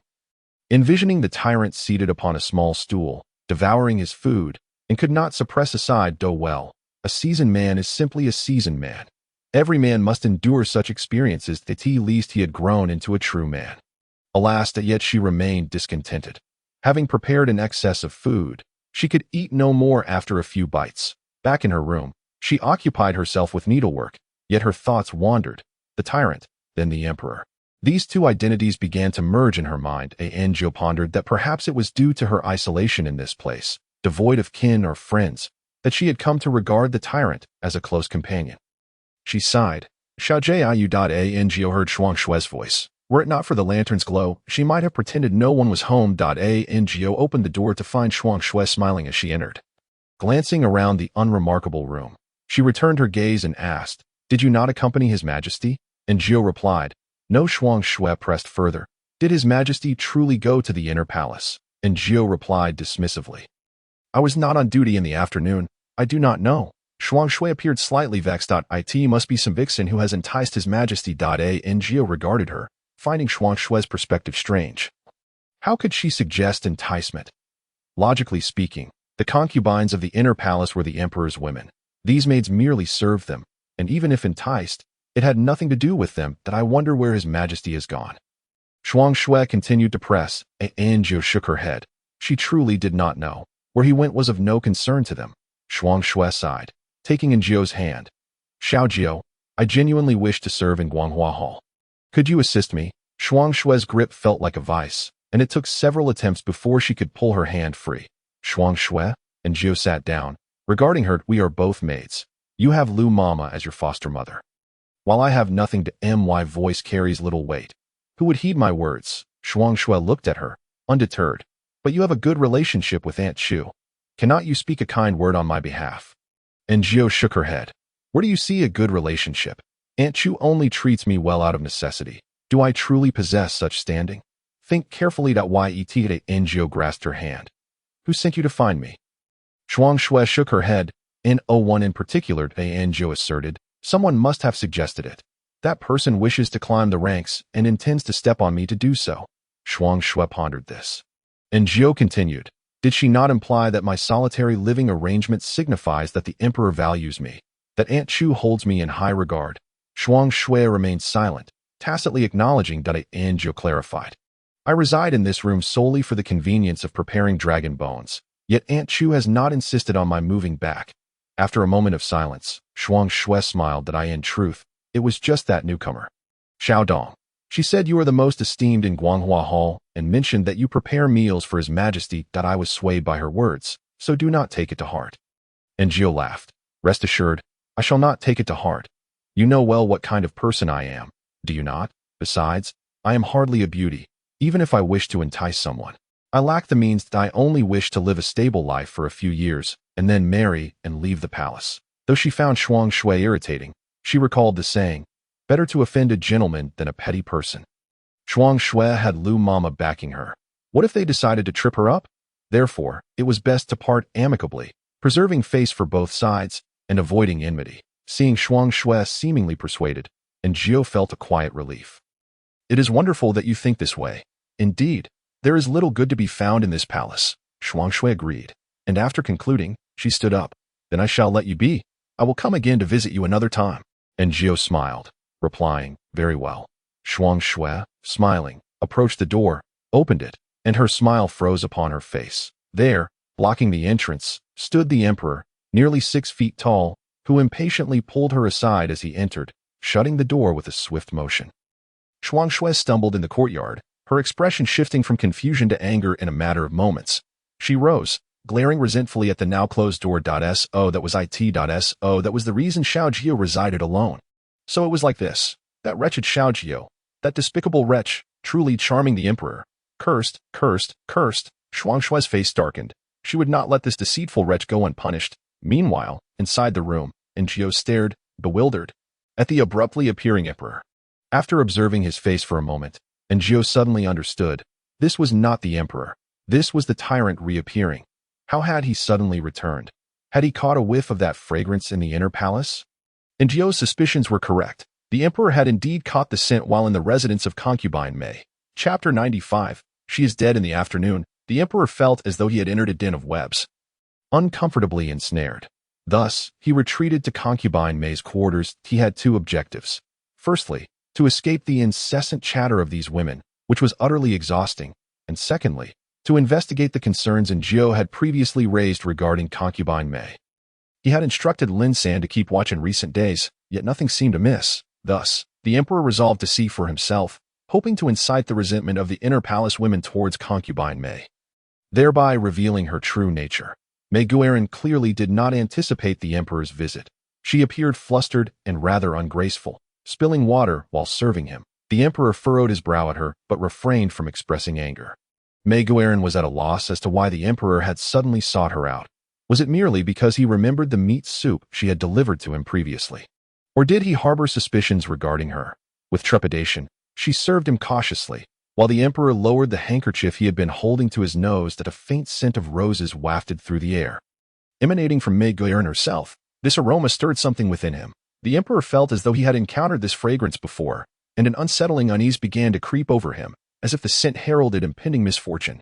Noticing the emperor's troubled expression, Mei Guerin inquired gently, Your Majesty, if you are feeling unwell, would you like to rest for a while? The emperor wished to decline, yet his head was clouded, and the last images he recalled were of an open door, a pair of feet, and an indescribable fragrance. He succumbed completely to darkness. The incident occurred abruptly. Xiao Fuzai, believing the emperor genuinely favored Mei Guerin, assisted him onto the bed. Mei Guerin smiled and said, Xiao Fuzai, it is sufficient for me to attend to His Majesty. After a moment's hesitation, Xiao Fuzai considered that the emperor had finally sought some amusement in the harem and would likely wish for no interruptions. Thus, he acquiesced, standing to the side. Mei Guerin desired for Xiao Fuzai to leave, but he remained, as he could not depart without the emperor's express command. Indeed, he was utterly lacking in perception and awareness. Initially, all was well. However, as Mei Guerin began to undress the emperor, he suddenly opened his eyes. Xiao Fuzai, upon witnessing that gaze, sensed something was amiss, that presence had arrived, recalling the near-fatal encounter with Gong Li. Xiao Fuzai instinctively took a step back. Meanwhile, Mei Guerin, still oblivious to the unfolding situation, gently attempted to remove the emperor's outer garments, only to witness herself being unceremoniously kicked out from the bedside. Subsequently, the tyrant began to rummage through the room, occasionally sniffing as if searching for something. Xiaofuzai dared not make a sound, standing in the corner, wishing for a crevice to hide within, fearful of being spotted by the emperor. Yet the tyrant paid him no heed, and after a thorough search yielded nothing, he stormed out, carrying the unconscious Mei Guiran into the night. Your Majesty. Xiaofuzai stared blankly at the receding figures. Feeling utterly drained, this was the most arduous day of his career, without exception. Master, save me, please. Inside the chamber, and Zhou gazed at the tall, handsome figure, momentarily stunned. You. What brings you here? Found it, the tyrant declared, promptly taking Zhou outside. Zhou spotted Shuang Shui standing nearby. Her eyes filled with resentment as they fixated upon her. Zhou narrowed her eyes. The tyrant paid little mind, leaping onto the rooftop with Zhou in his arms. Swiftly disappearing into the night. With time and repeated journeys, the path became somewhat familiar, and Zhou vaguely recalled they were headed toward the Jinxiu Palace. Sure enough, before long, they arrived in the courtyard of the Jinxiu Palace. The tyrant pushed open the door, glanced at Zhou, signaling her to follow. Zhou trailed behind him, lighting a lamp. Upon seeing the figure sprawled on the floor, Zhou's mind momentarily malfunctioned. Is this Mei Guiran? She inquired. The tyrant, unaware of her identity, pointed solemnly at Mei Guiran, stating, "The scent that it is her." Zhou swiftly grasped his implication that it was likely that the emperor had encountered Mei Guiran in the harem that afternoon. Subsequently recognizing her fragrance, prompting the tyrant's arrival, the tyrant, having identified the scent, believed he had found the culprit. He drew forth a dagger and approached Mei Guiran, grasping her hair, preparing to slit her throat. No, stop. Zhou urgently intervened. Mei Guiran had ties to the assassin from the previous autumn hunt. Should she perish, they would be unable to apprehend her accomplices. Moreover, the scent on her was linked to the death of Chun Fei, and she might possess vital information that must not be lost. The tyrant tilted his head, regarding Zhou with confusion. Zhou patiently explained, she is still quite young. When Chun Fei died, Mei Guiran had yet to enter the palace. It is impossible for her to be responsible. We must extract the true culprit from her. The tyrant was not foolish, and Zhou recognized that he possessed a modicum of cleverness at times. And thus he understood her words. He gestured toward Mei Guiran, commanding Zhou, interrogate her. Zhou approached, attempting to lift Mei Guiran, but found her too heavy to raise. She checked for Mei Guiran's breath. There was none. She was lifeless. Zhou's body stiffened as she looked up at the tyrant, who stood like a child, fixated on her, waiting for her to reveal the identity of the one who had slain his mother. Your Majesty, she is dead. Did you kill her? Zhou asked each word deliberately, her heart racing with fear. Would she, one day, face the same fate for disobedience? For the first time, Zhou comprehended that, to the tyrant, human life held no value. The tyrant approached, kicking Mei Guiran, gazing at Zhou with a look of bewilderment. Humph, useless. He snorted coldly, turning away, displaying complete indifference to Mei Guiran's fate. Zhou rose, stating, I must summon Gong Li and the royal physician Jiang to examine the body and determine how Mei Guiran died. If the tyrant was responsible, he would not have contemplated slitting her throat moments ago. If not him, then who? As Zhou pondered this, she turned to find the tyrant once again retreating beneath the bed, their eyes meeting. His were filled with fear, and he stood frozen, paralyzed with dread.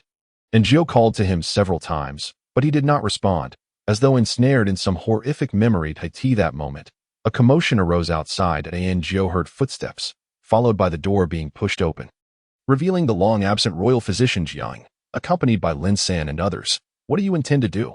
Zhou observed increasingly ominous intentions in their demeanor. Lin San and the others did not seem inclined to simply escort him away. As anticipated, they attempted to forcibly drag the tyrant out.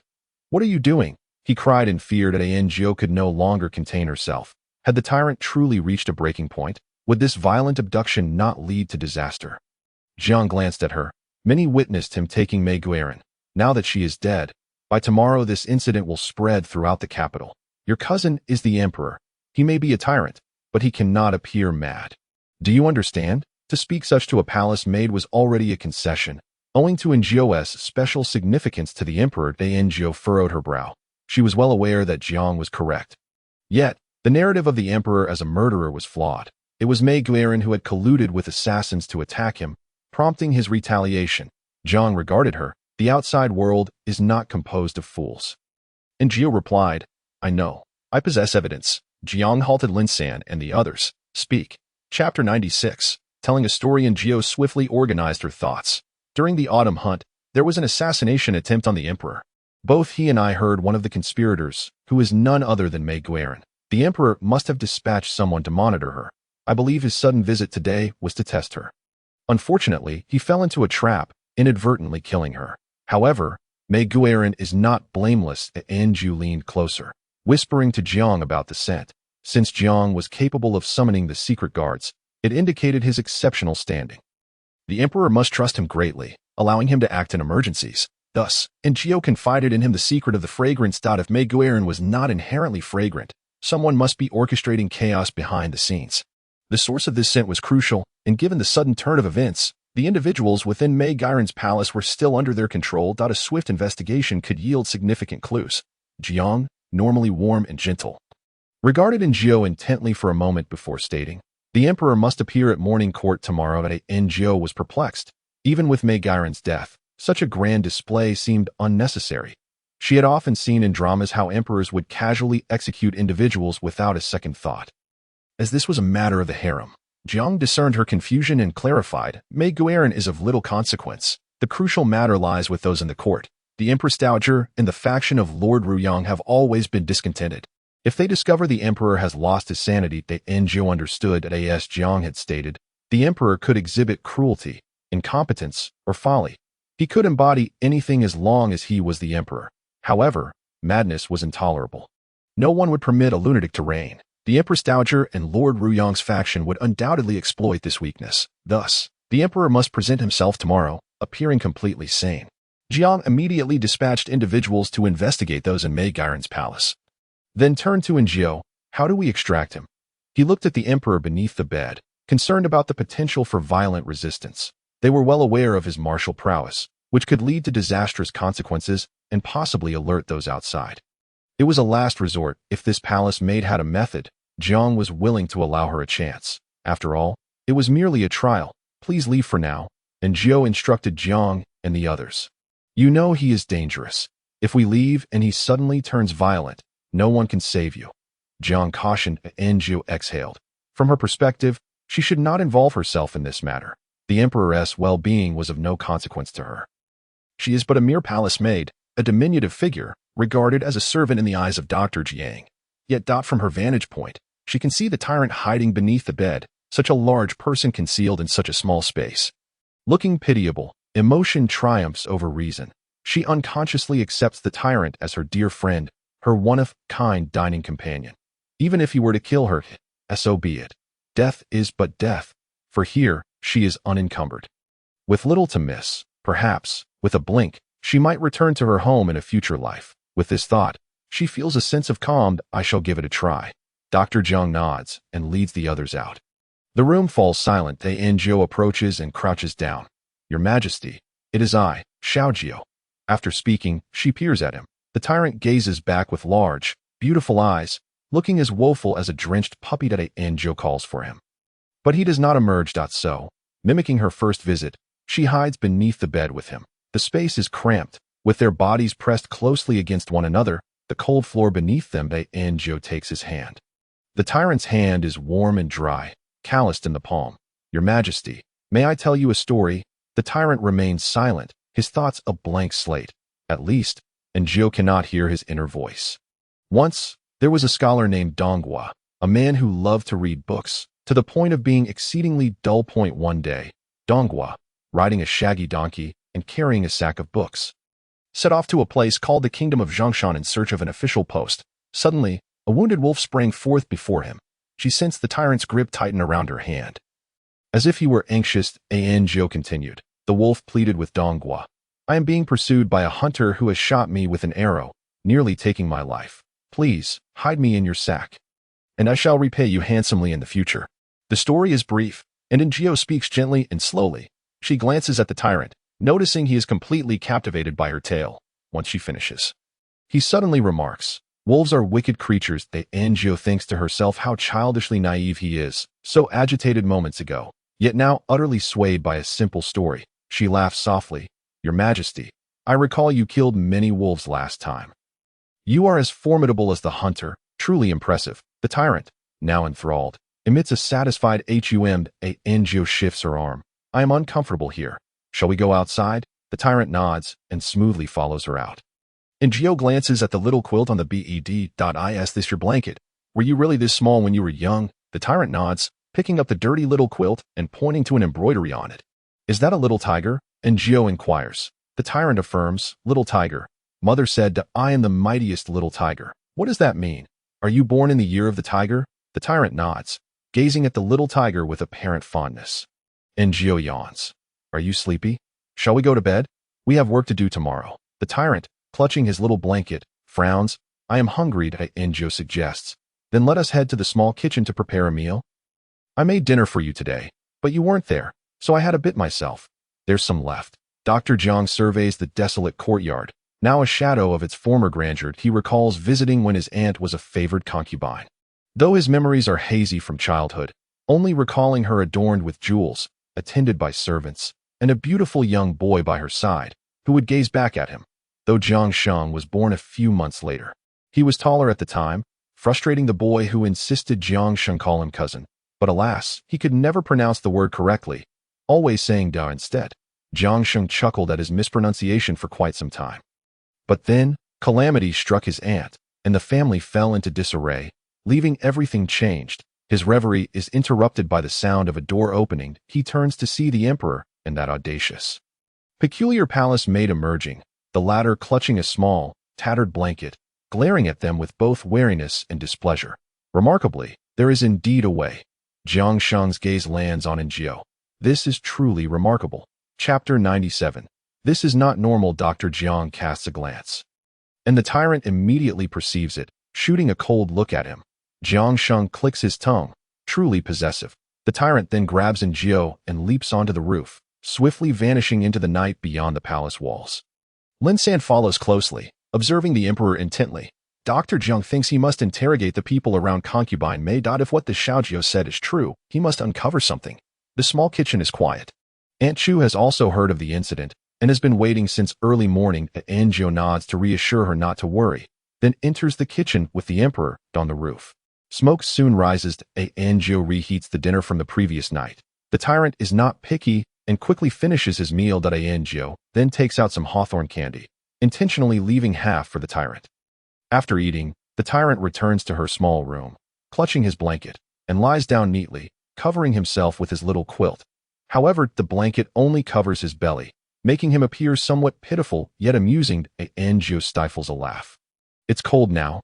Use a larger blanket. The small one can be hugged. The tyrant looks at his blanket, then the larger one, and then at himself. Not too small. Mother said it is just right. Angio. When your mother said that, you were that small. Now you are quite a big one. Well, perhaps I'll just wait until he falls asleep to cover him. Angio feels quite tired, yet the tyrant remains wide awake. He lies under the small quilt, his clear, large eyes fixed on Angio. Oh dear, after a hearty meal, why don't you just sleep? What's the matter? Angio asks him, but he replies, the story Angio, he can't possibly view her as his mother. Can he? Suddenly having such a big son.it doesn't seem to be a in childhood. One might fantasize about handsome figures, but upon growing up, the only thought is, how wonderful it would be to have such a tall, handsome son. Angio also lies down, feeling exhausted and drowsy, and begins to tell a story about the snail maiden.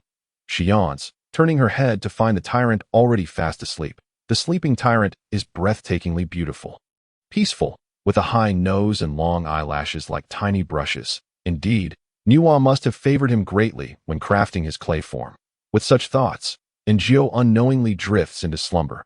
Unbeknownst to Angio, as she finally falls asleep, the emperor opens his eyes. Unlike before, he would awaken the next day. This time, perhaps due to a strong desire to wake, he opens his eyes almost immediately after the tyrant falls asleep. He gazes at Angio, so close, then looks at himself. After a moment's contemplation, he rises from the bed, placing the small quilt down, and steps outside. Lin San is startled upon seeing him. instinctively taking a step back. The emperor maintains a composed demeanor. It is Lin Sen breathes a sigh of relief. That other one is truly difficult to deal with, impervious to reason that he recounts the events of the day to the emperor. Upon hearing this, the emperor furrows his brow slightly and glances at Jiao's small room. First, go find Jiang Sheng. Jiang Sheng is in the prison of the Ministry of Justice, seated on a chair. Wiping the speckles of blood from his face, did I say? You lot, all a bunch of servants, with concubine made dead. Why must you suffer so? Jiang Sheng smiles gently, but this smile appears quite terrifying and cold to those present. A few palace maids and eunuchs faint from fear. Jiang Sheng then instructs them to douse the fainted ones with water to revive them. Dr. Jiang, I beg you, we truly know nothing, they plead. Neither do we. Each cries out in protest. Jiang Sheng exhales. Perhaps, after all, concubine Mei would not let you in on the plot to assassinate the emperor. Upon hearing the mention of the assassination, their faces turn pale. Then speak of what you know. Who did concubine Mei associate with? What did she enjoy eating and drinking? What spices did she use? And where did they come from? Has she recently displayed any suspicious behavior? With Jiang Sheng's prompting, a few eunuchs and palace maids indeed recall something. Concubine Mei had a good relationship with concubine Qin. Yes, concubine Qin almost got hacked to death in the imperial garden last time. Concubine Mei even went to visit her. The spices used by the concubine were all blended by her. The concubine enjoys pears. Some of the items she has were bought from outside the palace. Everyone chimed in, sharing whatever they could, whether useful or not. Jiang Sheng raised an eyebrow. And who is concubine Qin? The emperor's harem is vast, and Jiang Sheng does not remember many of them. In autumn. During the visit to the imperial garden, the emperor was there, and concubine Qin was present as well, but the emperor seemed to have little regard for her and got quite angry. Jiang Sheng recalls. What a coincidence. The emperor fell ill that same day. Considering what Xiaojiu said, it is quite likely due to the scent. Someone, go investigate concubine Qin. Jiang Sheng coldly commands, then orders the guards to bring in the man who had purchased items for concubine Mei from outside the palace. He is a guard named Lin Dahai. Others may not know, but the guards are somewhat aware that Jiang Sheng, though he holds the title of physician, is not particularly skilled in medicine. He was brought in through the emperor's connections, and his title serves merely to facilitate his access to the palace while concealing his identity. He was deeply trusted by the emperor, and his intentions were tantamount to the emperor's own. Lin Dahai was oblivious to what had transpired, nor did he comprehend what he had done wrong. Jiang Sheng inquired, I have heard that Lin the attendant often assists others in procuring items from outside the palace. So this was the matter at hand. Lin Dahai nodded. Indeed, although the palace has explicit regulations prohibiting such actions, many attendants surreptitiously engage in this practice, as the provisions distributed within the palace are quite meager. Many find them insufficient. Furthermore, the rewards of silver granted by the palace must have a place for expenditure. Jiang Tai apprehended him for this. Many others partake in the same. Lin Dahai elucidated, but Jiang Sheng was disinclined to listen. He asked, from where did the favored concubine Mei acquire her spices? Lin Dahai mentioned several spice shops. Jiang Sheng then inquired about the specifics and the number of times the purchases had been made. When there were seemingly no further questions, Jiang Tai wiped the blood from his hands, humming a tune as he exited the Ministry of Justice, only to encounter the emperor standing at the entrance. Jiang Sheng was momentarily taken aback. Cousin, the emperor cast a glance at him. Have you uncovered anything? Jiang Sheng replied with a smile. There has been a notable yield. The two strolled leisurely outside, and Jiang Sheng further questioned the emperor about the recent instances of sudden illness in the presence of others. The emperor had provided explanations that the empress dowager has also fallen ill once. The emperor nodded. Jiang Sheng remarked, that must be attributed to the spices. I have already dispatched someone to investigate. The emperor remained silent, tacitly acknowledging his words. Jiang Sheng then tentatively suggested, aside from these instances, everything else seems to be related to that little Jiao. The emperor looked up at him. Is there something amiss with her background? Jiang Sheng sighed in relief. Her past before entering the palace is solely based on her account. We have yet to uncover any leads. Additionally, the old nurse who brought her into the palace has also passed away a few years ago. The emperor narrowed his eyes. Do you harbor suspicions about her?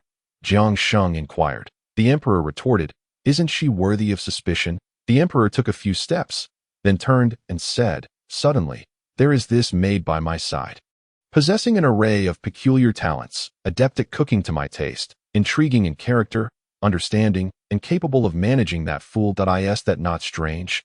Jiang Sheng. Cousin, do you not wish to reflect on what you are saying? Although little Jiao may be somewhat suspicious, your own behavior is far more perplexing, is it not? Were it in the past, such a person would have long been executed by the emperor. How could he waste his energy fretting over her? Filled with resentment, and even, Jiang Sheng shockingly detected a hint of jealousy. This is decidedly abnormal, is it not? Chapter 98. I will not be disgraced. Brother, is this truly normal? Jiang Sheng was eager to question the emperor. The emperor paused, displeased. Why do you regard me thus? Am I in the wrong? Jiang Sheng found it difficult to articulate his thoughts, struggling for a moment before saying, Cousin, in truth, the inability to uncover her background does not constitute a significant suspicion. Most of those who were recruited back then were orphans. Moreover, Jiang Sheng recalled with earnestness, during the autumn hunt when you were injured, you were unconscious, and if she had wished to kill you, it would have been exceedingly easy, yet she refrained. The emperor hesitated. Furthermore, that individual visits her daily, affording her numerous opportunities to act, let alone Lin San being present. Lin San often misplaces you. It is not I. But that fool, I would not be misplaced, the emperor retorted indignantly. Jiang Sheng thought, here we go again. The emperor may appear formidable, but he becomes unguarded when he speaks too much, revealing his true nature. Much like that ambiguous cousin from years past, it greatly tarnishes his image. Thus, Jiang Sheng said, what I mean to convey is, if she had intended to harm you, there were ample opportunities, yet she did not. Perhaps she harbors her own motives, but it is certainly not to take your life. Tio put it plainly. Everyone has designs on the emperor. The women in the harem seek favor. The officials in the court covet wealth and power. Everyone harbors ulterior motives, and it is not surprising. The emperor snorted coldly. Then she seeks to entice me, to capture my attention. Jiang Sheng. This assertion does not seem entirely unfounded, regardless of whether little Jiao is genuinely clever. She has succeeded. Moreover, there remains preparation for tomorrow's court assembly. However, the emperor declared, I have conceived an idea. Jiao experienced a nightmare. In her dream, she and the tyrant were hiding beneath a bed, witnessing the murderer, who bore a monstrous head, opening a gaping maw to devour the tyrant whole. Jiao cried out, awakening abruptly. Light filtered in from outside, and the servants were already stirring. Suddenly, and Jiao recalled something. She glanced at the emperor's position, now vacant, save for the pitiful little quilt still piled together. Jiao picked it up and examined it. The little tiger embroidered on the quilt was poorly done, crooked and askew, indicating that the embroiderer had indeed put in effort. Yet alas, the skill was rather lacking. In the palace, the items used by the favored ones were all exquisite, and Jiao surmised that this little tiger was likely embroidered by Chun Fei. After neatly placing the quilt, she proceeded to freshen up and then to breakfast. Xia, Qiu, and Dong were all present. Xiaodong was quite amiable, but Xia and Qiu appeared disinterested in conversing with her. Upon seeing Xiaodong, and Jiao was reminded of Shuang Shui, she scoffed internally. In the workplace, once an unpleasant colleague emerges, it is akin to introducing a stirring stick into your work environment, while not overtly disruptive. It is undeniably nauseating and uncomfortable. Having previously removed one Xiaohua, now another has arrived. Jiao also recalled Shuang Shui's resentful gaze. She deemed this a ticking time bomb. She must devise a way to eliminate them all. The living conditions were already harsh. She could not afford to have more individuals who might wish to harm her. Since changing jobs was not an option, she would create a comfortable living environment for herself. As Jiao contemplated this, Xia, Qiu, and Dong noticed her. Xiao Qiu beckoned her over, and Jiao took a seat beside them. Xiao Qiu whispered, Did you know that His Majesty was attacked yesterday? And Jiao feigned surprise. I was off duty yesterday. What happened? Was His Majesty injured? I heard he was wounded. Xiao Xia chimed in. Jiao frowned. Last night, she had observed the tyrant sleeping, robust as an ox. How could he have sustained injuries? Could it be that he ventured out after she had fallen asleep? No. Xiao Qiu had stated he encountered an assassination attempt, which still referred to the matter involving concubine M. Jiao understood. The emperor was feigning, but for what purpose? Coupled with Jiang Sheng's comments from last night, and Jiao grasped the situation. Today, the Empress Dowager and those aligned with the Prince of Ruyang would undoubtedly raise a ruckus during the morning court assembly. Normally, the emperor would attend without issue, yet now he pretended to be injured, likely concocting some scheme. digging a pit for those individuals to fall into. I was already aware of that concubine Mei. Xiaodong suddenly interjected and Zhou regarded her. Xiaodong continued. Previously, I worked alongside Cui Lu, who served beside concubine Mei before transferring to her service. Xiao Xia inquired. That Cui Lu has perished, correct? Xiaodong nodded. She was killed by His Majesty while delivering soup to him. As her words fell, the group fell silent. The mortality rate of the Emperor's maids was alarmingly high, reflecting on her own uncertain fate. Xia and Xiu exchanged glances, both somewhat subdued, and Zhou remained silent as well. What could she say? The Emperor was simply that kind of person. Regardless of the reasons, in summation, she had been in the palace for only a few months. And the maids of spring, summer, autumn, and winter had already been replaced thrice, and no wonder the names remained fixed. Otherwise, it would truly be impossible to remember them. Was little Zhou on duty when Cui Lu died? Xiaodong suddenly asked. And Zhou shot her a glance, finally comprehending. Was she here to avenge Cui Lu? If so, she ought to proceed directly, turning left to seek the Emperor in Guanghua Hall. Why come to me? The one he has harmed? Am I merely a soft target? Indeed, Zhou admitted. This caused both Xia and Xiu to glance at her. At that time, little Zhou had indeed been present.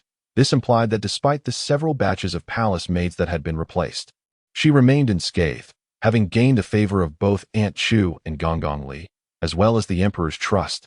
This inevitably raised suspicions. People within the palace were prone to overthinking.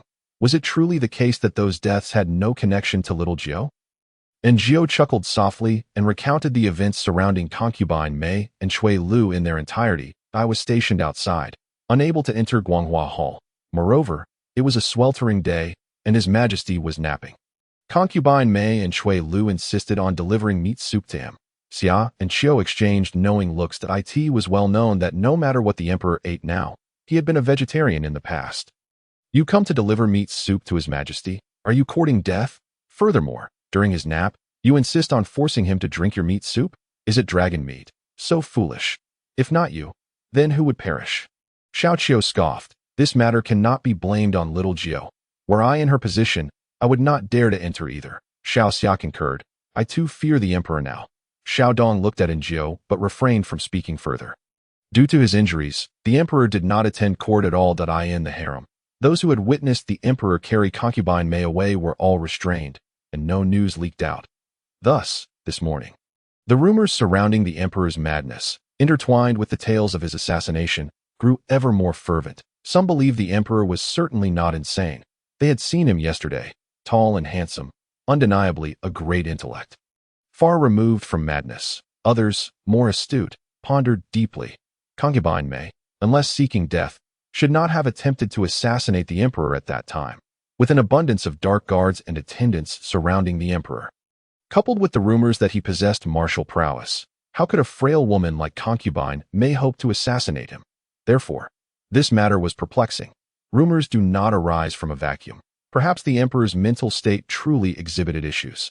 Many ministers in the court held similar thoughts. They eagerly anticipated the morning assembly to see the Emperor, hoping to dispel the rumors. Yet unexpectedly, the Emperor did not appear. Chapter 99. Is His Majesty injured? Li Gonggong, where is His Majesty? Indeed, how serious is His Majesty's injury? As soon as Li Gonggong emerged, he was surrounded by a throng of inquiring voices. With a sigh, Li Gonggong replied, during the autumn haunt, His Majesty sustained an injury that has yet to heal. Just when he was finally planning to visit the harem, this unfortunate incident occurred. No wonder His Majesty is reluctant to go to the harem. One official lamented, who knows if the one closest to him is an assassin intent on his life? Who would dare to venture forth in such perilous times? We must not provoke any further troubles. Another added, Indeed, we cannot lay all the blame upon His Majesty. The segment of the officials genuinely expressed concern for the Emperor's well-being. Yet, another faction, while worried, felt a twinge of relief. Their memorials could be submitted a tad later since they were still being revised. After all, a mistake once or twice could be overlooked, but 3 times would be utterly unacceptable. The remaining group consisted of supporters of the Ruyang Wang, their hearts swelling with pride and their faces adorned with smug smiles. Perhaps His Majesty is unable to meet anyone. Upon hearing this, Li Gonggong cast a stern glance at the speaker among the crowd. What do you mean by that, Master Yin? Do you imply that His Majesty is feigning illness? Master Yin retorted, feigning illness is one matter. but we fear it may be a genuine ailment, one that renders him unable to appear before us. How audacious, Yin Dong. Do you realize the gravity of your words? An official bellowed in anger. However, another official chuckled. Gentlemen, let us not quarrel. Since His Majesty is injured, we should go and pay him a visit. A nation cannot endure a day without its sovereign. It would also provide us with some clarity. Wu, you are truly overstepping your bounds, believing yourself to be a phoenix when you are nothing more than a chicken. Li Gonggong had already declared that His Majesty was injured, yet you insist on being so confrontational. Do you seek rebellion? The speaker was the eldest son of the Dingyuan Marquis, renowned for his prowess during the autumn hunt. Towering and robust, he had been raised in military camps since childhood, fostering a straightforward demeanor. Ever since the autumn hunt, he had become a staunch supporter of the emperor. Hearing such disrespectful remarks about His Majesty, Li Gonggong's eldest son erupted in fury. Wu, your audacity is astounding. To insult His Majesty, I shall report this to him and demand your execution. No one anticipated such a bold declaration from Li Gonggong's eldest son, leaving the aforementioned Wu in stunned silence, while the others dared not utter a word. Yet, Wu was not inclined to remain silent. He was soon nudged forward and, mustering his courage, declared, even if His Majesty were to decree my execution, I must voice my concern. The safety of His Majesty is integral to the stability of the entire Xia. Master Yin quickly interjected, Wu is correct. There are rumors that His Majesty has succumbed to madness. Naturally, we wish for his health and well-being. Hence our desire to visit him. Should we do so, the rumors shall be dispelled, implying that if the rumors could not be dispelled, it would confirm that the emperor had indeed gone mad. A madman cannot rule an empire. Gradually, more individuals emerged to echo similar sentiments, claiming they merely wished to visit the emperor. This left Li Gonggong's eldest son at a loss for words. The majority of onlookers remained silent, merely observing the unfolding drama without intervening or assisting. That Jiu was oblivious to the political machinations at court, yet upon discerning the emperor's hidden turmoil, she remained composed. As she entered the Guanghua Hall, Xiao Fuji was waiting at the entrance, allowing her to proceed and attend to His Majesty. Jiu hurried inside. The emperor lay in bed, covered by a quilt, seemingly asleep. Upon hearing movement, he opened his eyes. Glancing at Jiu, seeing her empty-handed, he could not help but chuckle in irritation. Am I a corpse that requires no breakfast? Jiu paused in her tracks. That moment, the imperial kitchen delivered breakfast, exquisite and steaming. It looked utterly appetizing. Your Majesty, would you care for your morning meal? The emperor sat up, declaring, I am unwell. Thus, Jiu brought over the porridge. The emperor did not move. Jiu was taken aback. Was he expecting her to feed him? The emperor, clearly impatient, snapped, What are you staring at? I am injured. Can I serve myself? If anyone else were this foolish, they would have long been dismissed. One spoonful after another. Jiu fed him while listening to the emperor's grievances about her laziness in preparing his breakfast. She inquired, Your Majesty, what else would you like to eat? Double-skin milk? That blueberry cake? Jiu distinctly noticed him swallow hard before he coldly added, You decide. Must you ask me about everything? Jiu felt an urge to slam the bowl over his head.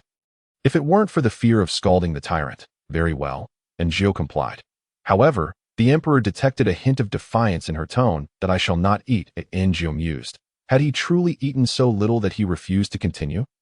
It seemed he had no fondness for plain porridge. Perhaps next time, she could prepare some century egg and lean meat congee. But then again, there were no century eggs, so that was out. What about some tofu pudding and fried dough sticks? After all, a domineering figure would surely enjoy street food. Jiu tidied the table as the emperor laid back down in a huff, though he himself was unsure of the cause of his irritation. Merely seeing Jiu seemed to provoke his anger, though he knew not the extent of his displeasure. As he sulked, he grumbled, I am angry. Jiu was inclined to inquire what had incited his ire. What has you so upset, little Majesty? You infuriate me. Jiu focused on the pit in the ground. Hearing the emperor repeat those 3 phrases dozens of times, in the end, she could not discern the source of his anger. It seemed futile to appease an irate tyrant. She had no desire to soothe him. He had mentioned the harem. That what did he intend to do? At that moment, Xiao Fuji entered, and before he could speak, the emperor's voice rang out. Finally, you fools have arrived. Today, I shall deal with you all. That wretched Ru Yongwang dares to raise the price of cotton. Cotton prices? Jiu was filled with questions. What was that? I understand now, the emperor said after Xiao Fuji reported on the situation outside.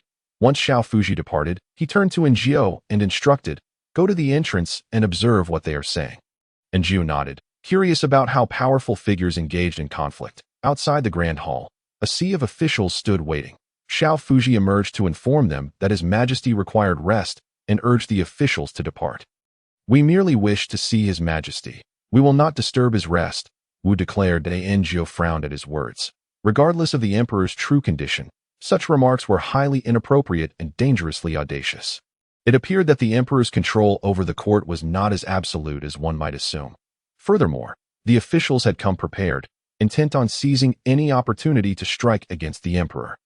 If, by chance, the emperor were to suffer an episode before them, what would be the consequence? Would he be deemed a monster and executed? Enjio shuddered at the thought, feeling anxious for the emperor.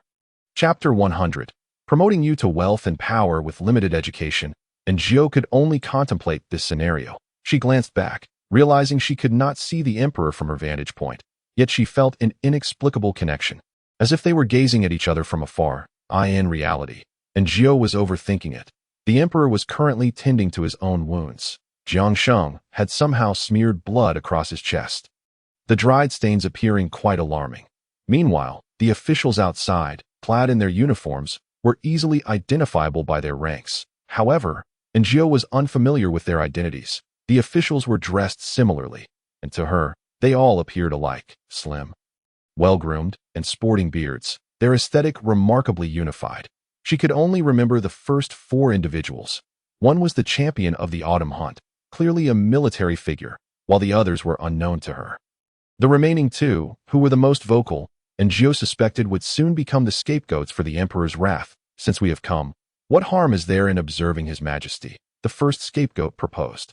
"We too are concerned for His Majesty's welfare," the second scapegoat added, feigning benevolence while their actions were deeply treacherous. They likely believed that since the emperor had not appeared in a while, and Li Gonggong was obstructing their way, their plan was secure.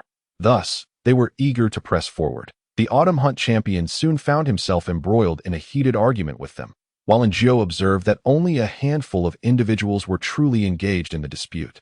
The majority remained as spectators, watching the drama unfold. She shook her head. Such individuals were the most dangerous and despicable. Though they appeared to say and do nothing, they were complicit in the wrongdoing. Should the emperor's power wane, they would swiftly turn against him. Enjio pondered. She sensed something amiss behind her. Turning, she saw the emperor, looking weak and on the verge of collapse, his icy gaze fixed upon her as he weakly commanded, "Help me outside. Am I convincing enough?" Enjio: "Not at all. Your performance is far too believable."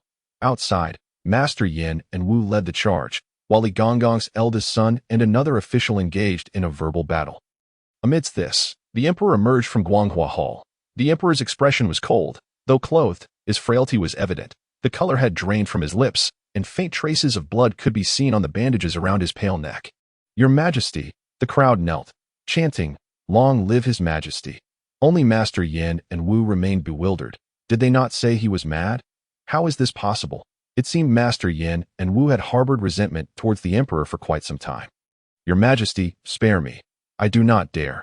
The 2 individuals knelt down, their minds utterly blank, feeling as though their fates were sealed. The emperor let out a cold snort, prompting Eunuch Li to hastily summon chairs. "Pray tell, what brings you all to the gates of Guanghua Palace at this early hour? Were I not to emerge, would you have dared to breach the threshold?" As the emperor took his seat, narrowing his eyes upon the crowd, even Enjio found him to be a stranger, exuding an aura of authority that left her unable to meet his gaze. Yin Dong and Wu Shangyi, disregarding the emperor's presence, acted in blatant defiance, imploring His Majesty to impose severe punishment upon them to serve as a warning to others. Young Master Li raised his voice in challenge. "It seems the Dingyuan Marquis's household is rather astute." Just as Enjio perceived young Master Li's fervent sincerity, the emperor's inner thoughts drifted to her. "I have encountered Li before. He is quite composed and remarkably intelligent." Enjio paused, stealing a glance at young Master Li, pondering whether he too was merely feigning recklessness to signal his allegiance to the emperor. Indeed, in these times, to ascend the ranks and amass wealth, one must perform commendably in the eyes of one's superiors. Following this incident, the emperor would undoubtedly place greater trust in him and entrust him with significant responsibilities. The emperor remained silent, while Yin and Wu vociferously protested their innocence, claiming they were merely concerned for the emperor's well-being. Acting out of momentary anxiety, the thoughts of those present varied greatly, unbeknownst to Jiao. Yet the emperor's thoughts were crystal clear to her. General Jin Yuan has remained silent. Prime Minister Jiang claims to be unwell. These individuals, to put it plainly, are merely spectators in this conflict. They do not acknowledge my authority. In their eyes, does it matter who reigns as emperor? If I were to mete out severe punishment to Yin and Wu today, they would surely label me as cruel. If I choose not to punish them, then in the future, anyone may trample upon my dignity. The emperor's silence cast an invisible weight upon those below. Suddenly, he smiled, a smile that only lifted the corners of his mouth, leaving the rest of his face untouched, exuding an icy demeanor. Yin and Wu were rendered speechless. The emperor spoke. "Rise, my esteemed ministers. It is evident that you are all concerned for my health. And I appreciate your heartfelt intentions. He turned his gaze towards Yin and Wu. He added, especially your earnestness, which is as evident as the sun and moon. I am deeply touched." Yin and Wu were left in a state of bewilderment. The emperor then continued, "I have just been reviewing the memorials." He began discussing matters of the court, as if to hold a court meeting, leaving everyone in a state of confusion, when he suddenly announced promotions for Yin and Wu. Not only the ministers below, but even Jiao was left perplexed by his actions. "Enough, you may all leave. I am weary." This time, Eunuch Li assisted the emperor back inside. Jiao observed that all the ministers remained standing, seemingly unable to comprehend the emperor's intentions. Only Yin and Wu wore expressions of delight, exchanging jests with young Master Li. Young Master Li appeared contemplative, and beside him, Minister Ming remarked, "Now that His Majesty is well, we can rest easy. Let us indulge in some drinks, for it has been a while since I gathered with Brother Li." Young Master Li nodded in response, and as the two departed, the others gradually followed suit. Upon her return to the Grand Hall, Jiao discovered the emperor had already removed his bandages and was poring over the memorials. Is the salt transport a lucrative business? Yet the private salt trade in Hebei has long been problematic. I have yet to address it. This time, I shall ensure that you face dire consequences. He suddenly chuckled, turning to Jiao beside him. "Go prepare for me some pastries, double-skim milk. I desire to indulge." Jiao, wait, why is he behaving so erratically? The emperor's actions left everyone baffled. When Jiao returned with the treats, she found the emperor engaged in a game of chess with Jiang Sheng. "Cousin, by doing this, they will think you are easy to bully. If you ask me, you should eliminate them all." Jiao had previously viewed the emperor as a tyrant, while Dr. Jiang appeared gentle. Now, she realized that Dr. Jiang was the type who could take a life with a smile, and the emperor himself was not cruel. As far as Jiao observed, he had never proactively taken a life out of cruelty, only responding to provocations. The emperor snorted, "I can take lives, but if I do so today, it would serve only as a temporary deterrent, allowing them to perceive me as an impulsive fool, especially with Prime Minister Jiang and the Jinyuan general's household.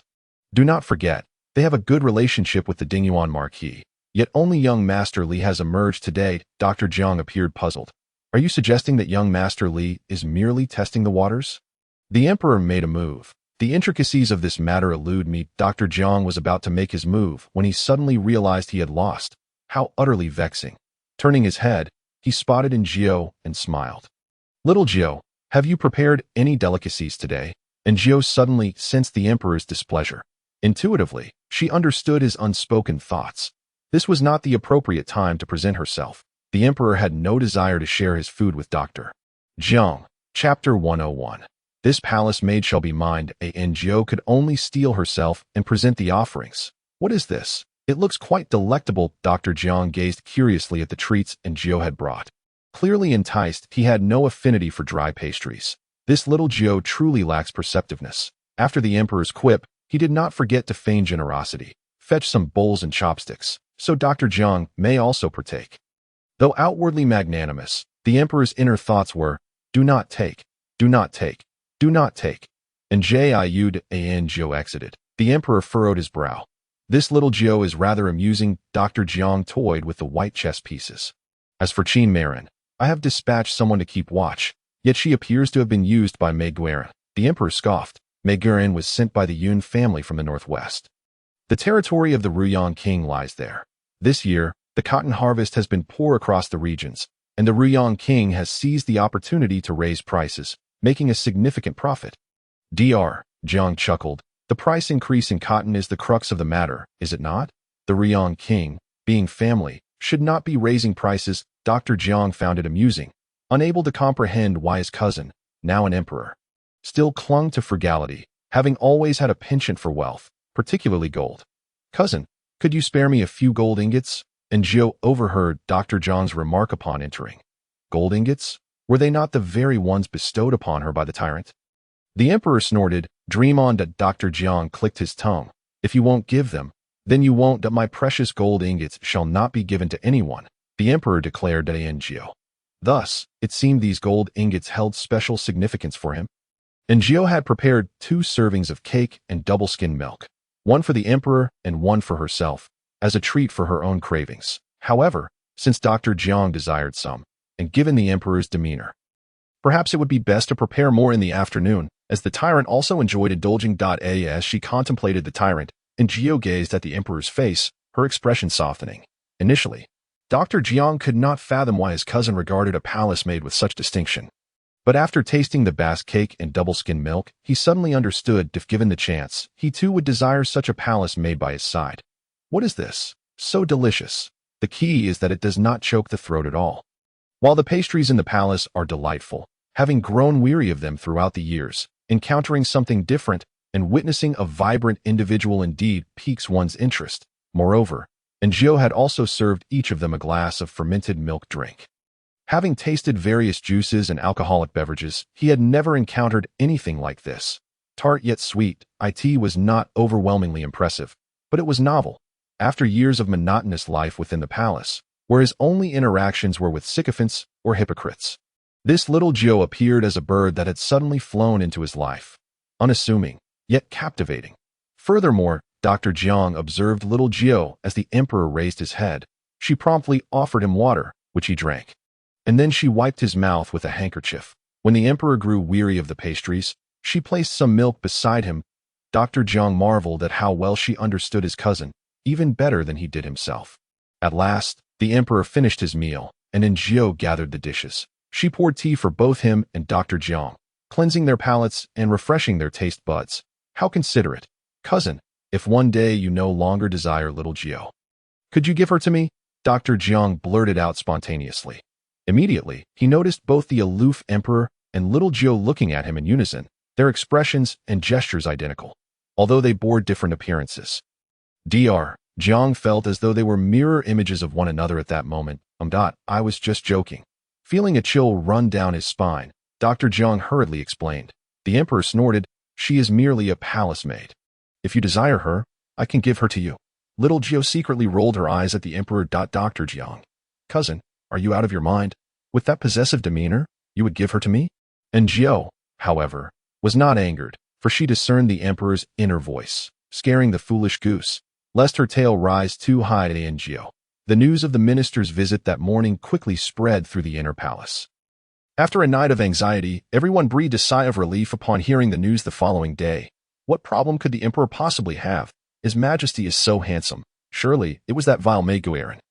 She had previously sent some broth to His Majesty, who was known to prefer a vegetarian diet. When her maid was killed, she wept both openly and covertly, leading everyone to believe the emperor was a brutal man. There is also that Qin Marin, who maintains a close relationship with Mei Guiren. It is quite possible that they are deliberately tarnishing reputations. Now, it turns out, they have even attempted to assassinate the emperor. Perhaps it is a case of love turning to hate, where unrequited feelings lead to destruction. Everyone spends their days idly in the palace, where the emperor treats everyone with indifference, leaving them without rivals for palace intrigue. And thus they can only gossip to pass the time. Naturally, the Empress Dowager is aware of this. She understands the emperor. This man, cold-hearted and ruthless, retaliates in secret.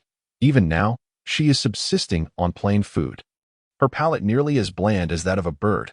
Meanwhile, the imperial kitchen, impervious to her needs, supplies her with neither vegetables nor meat. The inspections upon entering the palace seem deliberately targeted at her residence. Xinang Palace, growing increasingly stringent. Today, the officials are blocked at the entrance of the Guanghua Hall. How could he not be furious? Yet, He did not resort to violence, and instead promoted them. This unsettles the Empress Dowager. The emperor must be plotting something, concealing some malevolent intent. Wang Datsai remarked, Your Highness, there is no need for concern that a letter has arrived from Prince Ruyang. He will return for the new year. Upon hearing that Prince Ruyang was coming back, the Empress Dowager immediately brightened. It is said that the late emperor favored Prince Ruyang, granting him the largest fief. Yet no one mentions that this fief is in the frigid northwest. Just the thought of that harsh land brings discomfort to her heart. The late emperor allowed Prince Ruyang to stay in the capital rather than go to his fief. Had it not been for that incident, Prince Ruyang would not have left to avoid suspicion. Ultimately, it is still the emperor's fault. That vile woman bore a son, and now she herself is the empress. She had thought her son would become the crown prince, inheriting the throne, only to have it snatched away by that wretched woman's child. Stolen, indeed. Her son's rightful place as emperor was forcibly taken, and they claim that she and Prince Ruyang are discontented, forcing the prince to flee. The more the Empress Dowager thinks about it, the angrier she becomes. Wang Datsai approached, gently patting her back. Your Highness, take heart. The emperor's throne is not as secure as it seems. The death of Mei Guiran is undoubtedly more complicated than it appears. There is something amiss here. Wang Datsai pointed to his head. Such a facade can be maintained once or twice, but can one sustain it indefinitely? When the eve of the new year arrives, we must reveal his true nature before everyone. The Empress Dowager narrowed her eyes, her mood suddenly lightening. That cunning child is ever vigilant. How can we? A sinister smile crept onto Wang Datsai's face. The Guanghua Hall is not an impenetrable fortress. People die for wealth, and birds perish for food. There will always be someone who cannot resist temptation. The Empress Dowager laughed along with him. Chapter 102. What on earth is he doing? Winter nights arrive swiftly. The flickering candlelight casts a warm glow as Njio stares blankly at the back of the emperor's head. The emperor, for reasons unknown, has been sitting motionless at his desk since dinner. If one were to speculate on his thoughts, one would find nothing. Njio cannot hear his inner voice, indicating that his mind is a blank slate. What on earth is he doing? Njio feels drowsy, yearning to conclude her shift. Thus, she takes a step, preparing to leave and hand over to Xia Qiudong. No, that little dong absolutely cannot be allowed to serve the emperor. What if she seeks revenge on Shui Lu and stabs the emperor while attending to him? With this thought, Njio feels compelled to inform Gugu. Just as she takes a few steps, a thud resonates. Turning back, she discovers the emperor has collapsed onto the table, groggily opening his eyes to look at her. Njio, has he fallen asleep? No wonder he had been so still moments ago. If he is tired, then why not just sleep? Why force himself to stay awake? It is quite amusing that Njio hurriedly approaches to assist him, and the emperor rubs his eyes, casting a glance her way. She must be mocking me in her heart. Njio disregards the emperor's inner thoughts, maintaining a serious demeanor as she regards him. Humph, what a master of deception, a duplicitous individual indeed. Njio, she suspects that the emperor may be suffering from a bit of morning grumpiness after just waking up. Your Majesty, would you like to rest? Njio inquires. The emperor snorts derisively. What do you think? Njio. I have no idea. You fluctuate in mood. How am I to discern your thoughts? The sky is darkening. The emperor scoffs once I fall asleep. That fool arrives, and you are pleased, are you not? Ah, in truth, there is little to be pleased about. Compared to accompanying a tyrant, she would rather sleep. She is not mad enough to wish for overtime. Your Majesty, I have not. Njio sincerely replies. The emperor glares at her. He had just experienced a nightmare, trapped in darkness, unable to move, his body beyond his control, while another person took his place. Xiaojiu appeared, grinning sinisterly as she said, It is better that he disappears. Better that he disappears. The emperor jolted awake, his gaze meeting Njio's face, instantly recalling the smug expression she wore in his dream. Furious. Njio. No, I have done nothing. What is the matter now? The emperor huffed in annoyance. Njio, feeling exhausted, thought, What on earth is going on? She fell silent. The emperor, in a fit of anger, rose abruptly, ignoring Njio as he began to undress. His attire was somewhat complicated today, with ties at the waist. In his haste, the ties became tangled. Frustrated, he tugged at them several times, only to ensnare his hairpin as well, resulting in a painful tug on his hair. Njio, witnessing the emperor's outburst, sighed. When he throws a tantrum, he is truly a sight to behold. Njio sighed, stepping forward to gently untangle his hair, removing the hairpin. The emperor remained fuming, but made no effort to resist, as Enjio deftly untied the complicated knots of his clothing. These damned clothes, I shall never wear them again. Enjio found this somewhat amusing. What do the clothes have to do with it? After finally shedding his garments, the emperor lay down, but after a moment, he sat up. I have yet to bathe, he stated irritably. I will summon Li Gonggong. The emperor offered no reply, and Enjio stepped outside, informing Li Gonggong that the emperor wished to bathe. Li Gonggong promptly sent someone to prepare, and Enjio rubbed her sore arms as she exited, coincidentally encountering Xiaoqiu and Xiaodong, who were arriving for their shift. Xiaodong smiled, seemingly without a care in the world. Enjio frowned slightly. Xiaoqiu greeted her naturally. Xiaoqiu, has the emperor fallen asleep? Enjio replied, the emperor has gone to bathe. You may enter later. Very well, we shall take our leave. Enjio nodded, watching their retreating figures with a contemplative expression. Instead of returning to her own quarters, she decided to seek out Gugu to report an incident. This time, she had two people to report, Shuangxue and Xiaodong. Gugu appeared somewhat surprised to see her. Has the emperor fallen asleep? He has gone to bathe. Enjio leaned closer. Gugu, I have something to discuss. What is it? Enjio's expression turned serious. The maid Guerin who died yesterday visited a few months ago, bringing along a maid who claimed to be delivering meat soup to the emperor. Gugu nodded. She remembered. The maid's name was something like Chui. Chui Lu. Yes, that's right. Chui Liu. Gugu looked at her. What of it? The newly arrived Xiaodong has worked alongside her, and they are still good friends. Enjio's expression remained grave. I fear for the emperor's safety.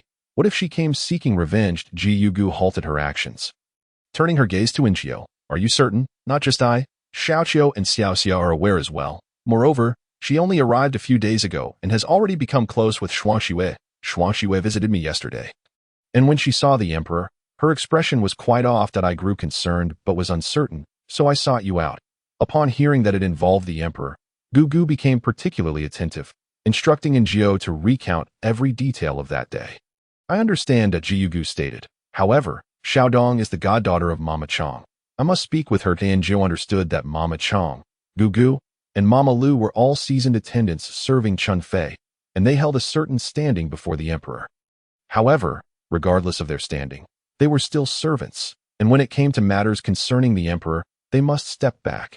After reporting her concerns, Enjio made her way back to her quarters, and just as she turned a corner, she unexpectedly spotted Shuangxue glaring coldly at her, startling her. Enjio remained silent. Shuangxue sneered. Wretched woman. Enjio crossed her arms, returning the sneer. Are you referring to yourself? Shuangxue furrowed her brow, her gaze filled with resentment. You, the despicable woman who seduces the emperor. Such feeble attacks. Why should I be concerned? Do you think the emperor would even glance your way? Enjio retorted mockingly. The emperor has mentioned that seeing you vexes him. No, the emperor could never say such a thing. Shuangxue's expression darkened. Enjio felt no sympathy whatsoever. This self-satisfied romantic is particularly dangerous. If she is not suppressed, she will inevitably attempt something against Enjio. Enjio cannot afford to be caught off guard. What else could it be? If it were not for Mama Lu's favor, the emperor would have sent you away long ago. You should remain content in the storeroom and not entertain delusions. The emperor does not belong to you. You. She pointed at Enjio, stepping forward to grasp her neck. Enjio cried out, and Gugu soon heard the commotion, rushing out to witness the scene. Instantly furious, Shuangxue, what are you doing? Shuangxue's eyes widened, her face contorted with rage, as Enjio's face turned red from the grip. Damn wretched woman. Gugu, accustomed to the palace's ways. It is not I, but a wretched woman. She has seduced His Majesty and even claims that His Majesty loathes me. Woe is me. How could His Majesty possibly detest me? He has expressed his fondness for me. He mentioned it in his youth. Shuangxue kneels before Aunt Chu, pleading for mercy. Enjio also approaches Aunt Chu, her heart heavy with concern that Aunt Chu might show leniency. Aunt Chu coldly instructs Shuangxue, you may return. Shuangxue casts a fierce glare at Enjio before departing. Enjio clasps her throat as Aunt Chu turns to her. Come here. Chapter 103. I am concerned for you. Enjio fears that Aunt Chu has discerned her hidden intentions. Yet, Aunt Chu remains silent, merely producing ointment to tend to her wounds. With a sigh, Aunt Chu states, I have spoken with Mama Lu. Shuangxue will not return again. Enjio nods in agreement. This is for the best. It benefits everyone, truly. Aunt Chu continues, Shuangxue, that child, I have watched her grow. She was quite well behaved in her youth, and she harbored deep affection for His Majesty, often clinging to him. Anjiu is aware that Shuangxue is merely a palace maid who grew up alongside the prince. And the notion of childhood sweethearts is rather ludicrous, for they are all servants. The emperor has never regarded Shuangxue as an equal companion. She initially viewed him as an elder brother, but later developed ulterior motives. Ultimately, the emperor's response was indifferent, while Shuangxue reacted with despair. Aunt Chu reflects. At that time, we all thought that if His Majesty favored Shuangxue, it would be quite all right to take her as a consort. At least she would have a title and would no longer be a mere servant. Anjiu continually attempts to comprehend matters through the lens of ancient thought, adapting to the customs of the land. For one cannot alter the environment, but must adapt to it. In this light, Aunt Chu and Mama Lu's thoughts are not entirely misguided. Allowing Shuangxue to become the emperor's woman could indeed present a favorable opportunity. Previously, upon watching dramas, Anjiu had felt pity for the women of the harem. Yet, she believes that compared to the bitter plight of a maid who could be easily trampled upon, being a mistress holds its merits. She has witnessed the lives of women in the harem. Aside from their inability to see the emperor, they lead carefree lives, attended to in every aspect, far superior to the life of a servant. Thus, she nods in agreement that it is our tacit approval that has harmed her. His Majesty does not cherish her and is even somewhat vexed by her. Shuangxue, relying on her proximity to the emperor, has sought to exclude and harm other maids. With the mere glance of His Majesty towards another, she would erupt in fury, ruthlessly retaliating against that maid in secret. Mama Lu has admonished her countless times, yet to no avail, until that fateful occasion. Aunt Chu exhales deeply. On that occasion, during a banquet in the palace, His Majesty became intoxicated, and she attempted to sneak onto His Majesty's bed, overlooking the fact that he was raised by the late emperor. Possessing formidable martial skills and extraordinary talent, the moment she approached, His Majesty detected her presence. Aunt Chu refrains from detailing the specifics, but the outcome was dire. The emperor sought to take Shuangxue's life. In his eyes, she was merely a maid, perhaps only a familiar face, and how dare this maid conspire against him? She deserved to die, yet he would show no mercy. Mama Lu nearly beat her head to the ground, pleading with the emperor for a long time before he finally spared her life. Subsequently, Mama Lu took Shuangxue to guard the storeroom, forbidding her from emerging. Unexpectedly, after years had passed, she still clings to hope. Aunt Chu does not blame Anjiu. After years in the palace, she is well aware of Anjiu's deliberate provocation of Shuangxue. However, if Shuangxue were not at fault, harboring unrelenting ambitions, no words from Xiaojium would suffice. Revealing her true nature sooner would indeed be beneficial for her. Aunt, I act for His Majesty's sake, Anjiu asserts. Aunt Chu nods, permitting her to depart. After Anjiu leaves, Aunt Chu heads to Mama Lu's quarters. Shuangxue has already embellished the tale. However, in her retelling, it is Anjiu who bullies her, and Aunt Chu, without discernment, readily sides with Xiaojiu. Mama Lu's expression remains impassive, offering no indication of her true feelings. That I have arranged for food and drink. Summon Mama Chang to join us. Let us sisters gather together, Aunt Chu declares, omitting any mention of Shuangxue. Shuangxue, somewhat bewildered, is convinced that Aunt Chu is biased in favor of Anjiu. Once Aunt Chu departs, Shuangxue weeps to Mama Lu. Dry mother, it is not my intention to stir trouble. That Xiaojiu is simply too excessive. Yesterday, when I sought her out, I saw His Majesty enter her chamber. Shuangxue recounts the events of the previous day. Dry mother, I am indignant. As fellow maids, as mere servants, why is it that Xiaojiu can seduce His Majesty and be with him, while I cannot? She pauses, continuing, Xiaojiu and Aunt Chu are quite close. Think about it. Why would Aunt Chu treat Xiaojiu so well without reason?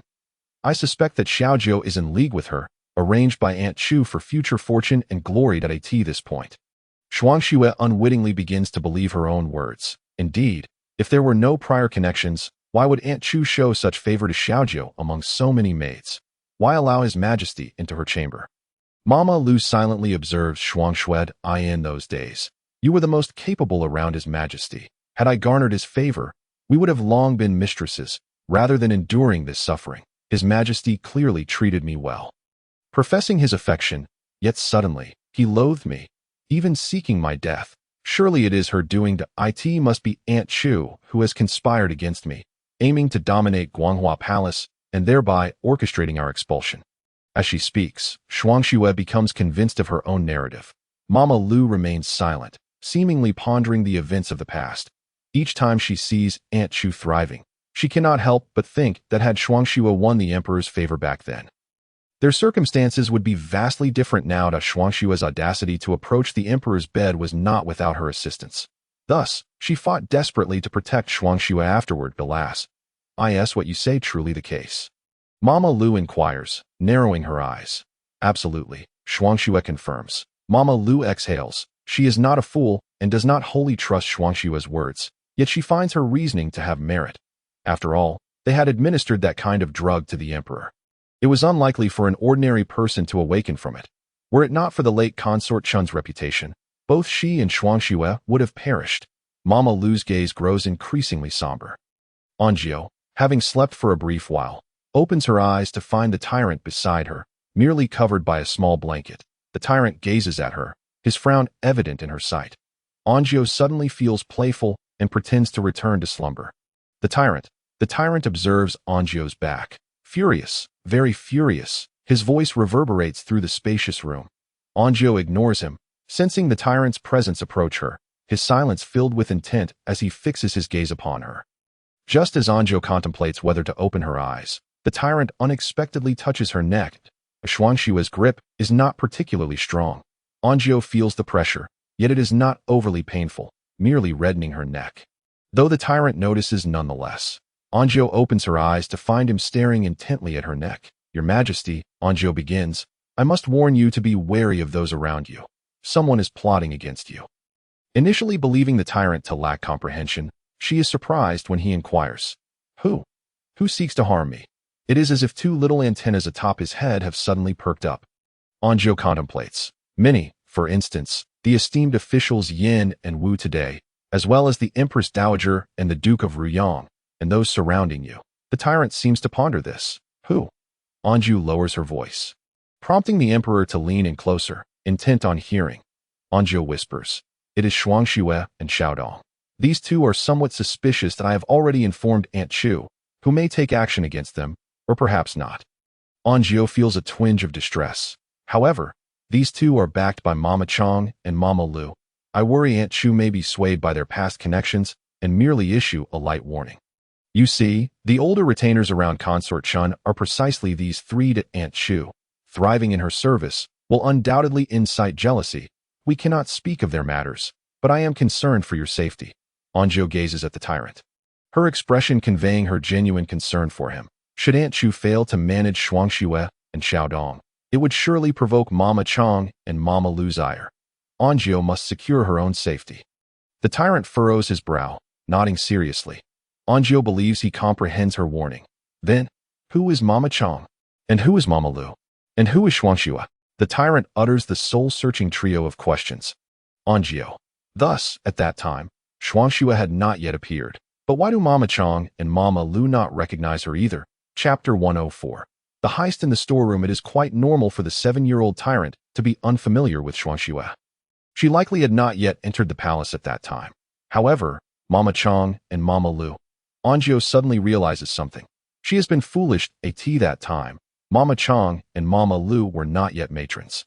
They were perhaps merely maids serving Consort Chun to eat. Oh, you recall the maids who served your mother? The tyrant impatiently nods.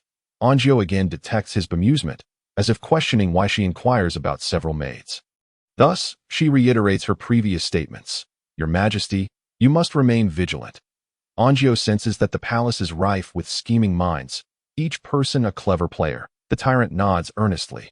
Then, he gazes at Anjou, speaking deliberately. Eliminate them. Anjou pauses. What did this boy just say? Eliminate them. And the danger dissipates. His tone is as flat as if he were discussing the slaughter of a chicken. Anjou exhales in disbelief. We are merely suspicious. We cannot resort to violence. The tyrant frowns, unable to comprehend. If suspicion warrants death, why complicate matters? In the eyes of a tyrant, those around him exist solely to serve his whims. Should he find them displeasing, He feels justified in their execution. The emperor's paramount duty lies in governing his realm, rather than expending energy pondering the thoughts of his subordinates. The concerns of mere servants hold no weight in his considerations. Right or wrong matters not, for anyone who proves to be an inconvenience can simply be eliminated.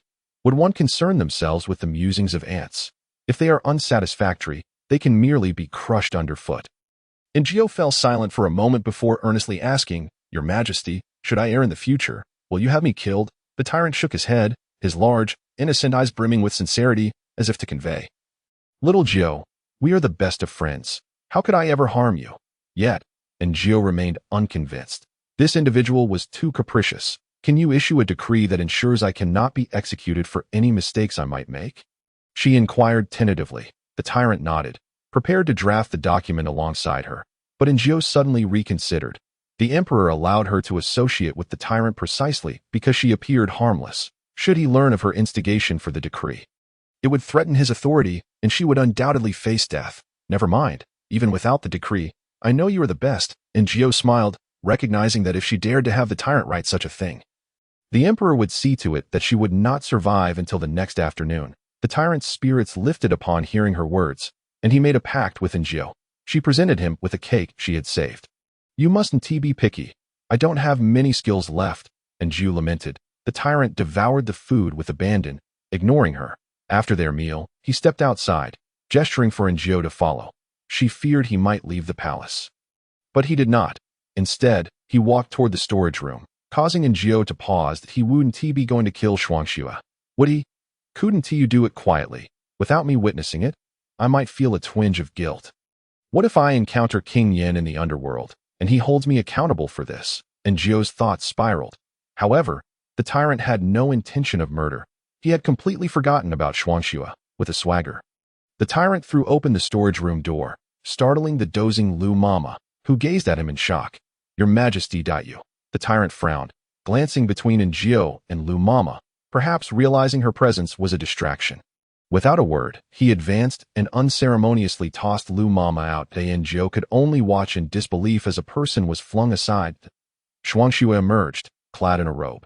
Upon seeing the emperor, her joy was short-lived. For the tyrant had just expelled Lu Mama, causing her to scream in fright. The tyrant, irritated by the noise, activated his teleportation skill and appeared before Shuangxue in an instant, unceremoniously tossing her out as well. Ngio observed as Shuangxue fell against the wall, unmoving, unsure if she were alive or dead. Ngio exhaled. Had the crisis not been averted, she had no desire to witness the fates of the two women and, under the tyrant's displeased gaze, followed him into the storage room. They headed directly to the spot where the pink crown was located. Without speaking, Ngio stared intently at it. The tyrant strode over, seized the crown, and tossed it to Ngio. "Your Majesty, is this what you wish to gift me?" The tyrant let out a huff through his nostrils, hands clasped behind his back, a look of pride on his face. "Wow, Your Majesty is truly wonderful." The tyrant scoffed, striding ahead. Ngio followed closely, soon finding a beautifully crafted gold hairpin tossed into her hands, adorned with a phoenix motif. She dared not accept it. Yet when a domineering figure offers a gift, one cannot simply refuse. Not long after, she found a small golden bowl in her hands, intricately designed with lovely patterns and gemstone embellishments, likely meant for a child. Ngio glanced at the tyrant and tentatively asked, "Is this yours, Your Majesty?" The emperor nodded. "It was given by my mother. So the emperor had a fondness for gold. But why use a golden bowl for meals?" Ngio pondered, contemplating what the emperor might think upon discovering her hoard in the storage room. Achoo! A sneeze jolted the emperor awake from his slumber. He was momentarily dazed, feeling an inexplicable sense of loss for something dear to him. Eunuch Li rushed over, concerned that the emperor had caught a chill after bathing. Achoo! The emperor sneezed again. This time, Eunuch Li had no doubts. It was likely a cold. After bathing the previous night, he had ventured out into the frigid air. It was no wonder he fell ill. Eunuch Li hurriedly summoned someone to prepare ginger soup, and Ngio was the one tasked with making it. Ginger soup must be consumed hot by the time it arrived from the royal kitchen. It had already cooled. Ngio hurried to prepare the soup. Finding the emperor dressing, he wasn't severely ill, but he insisted on attending morning court. Frustrated by his stuffy nose, he dressed quickly and gulped down the soup offered by Ngio. "Disgusting," I detest ginger, loathe being sick, and abhor taking medicine. That fool, it's all his fault. With these thoughts, he cast a resentful glance at Njio. It's your fault too. Njio.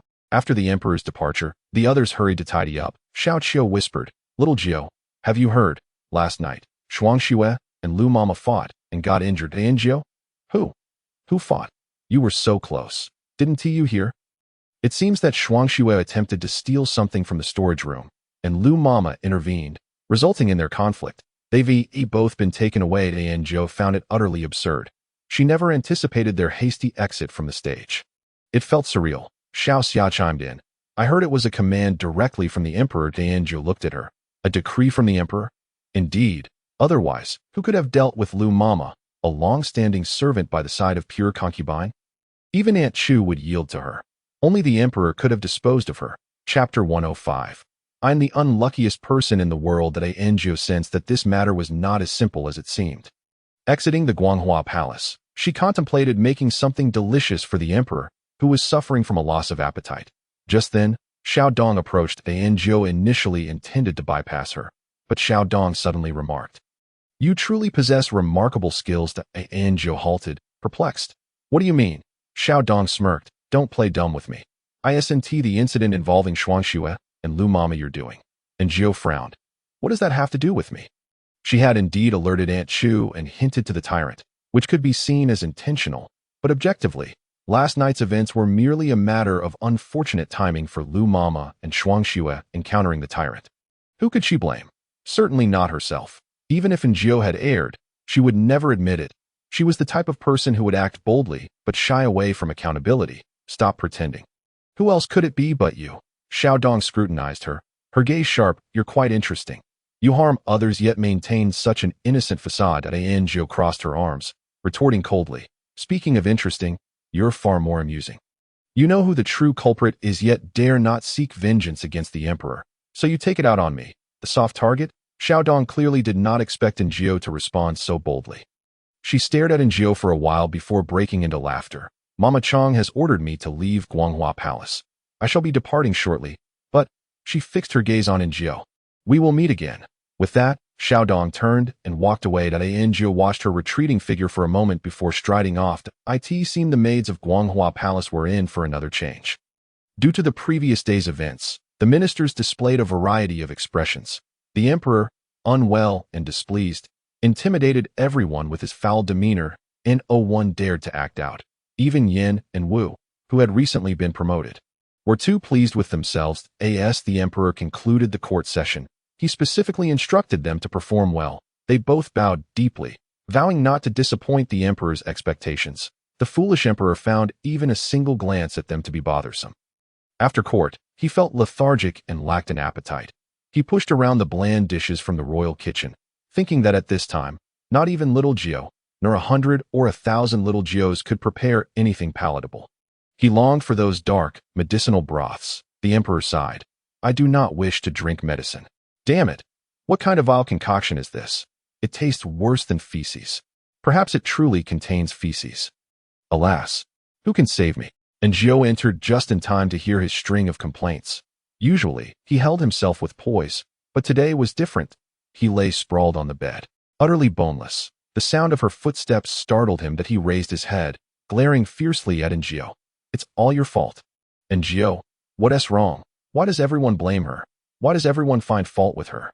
However, while she could retort against Xiao Dong, when it came to the emperor, Njio could only greet him with a smile.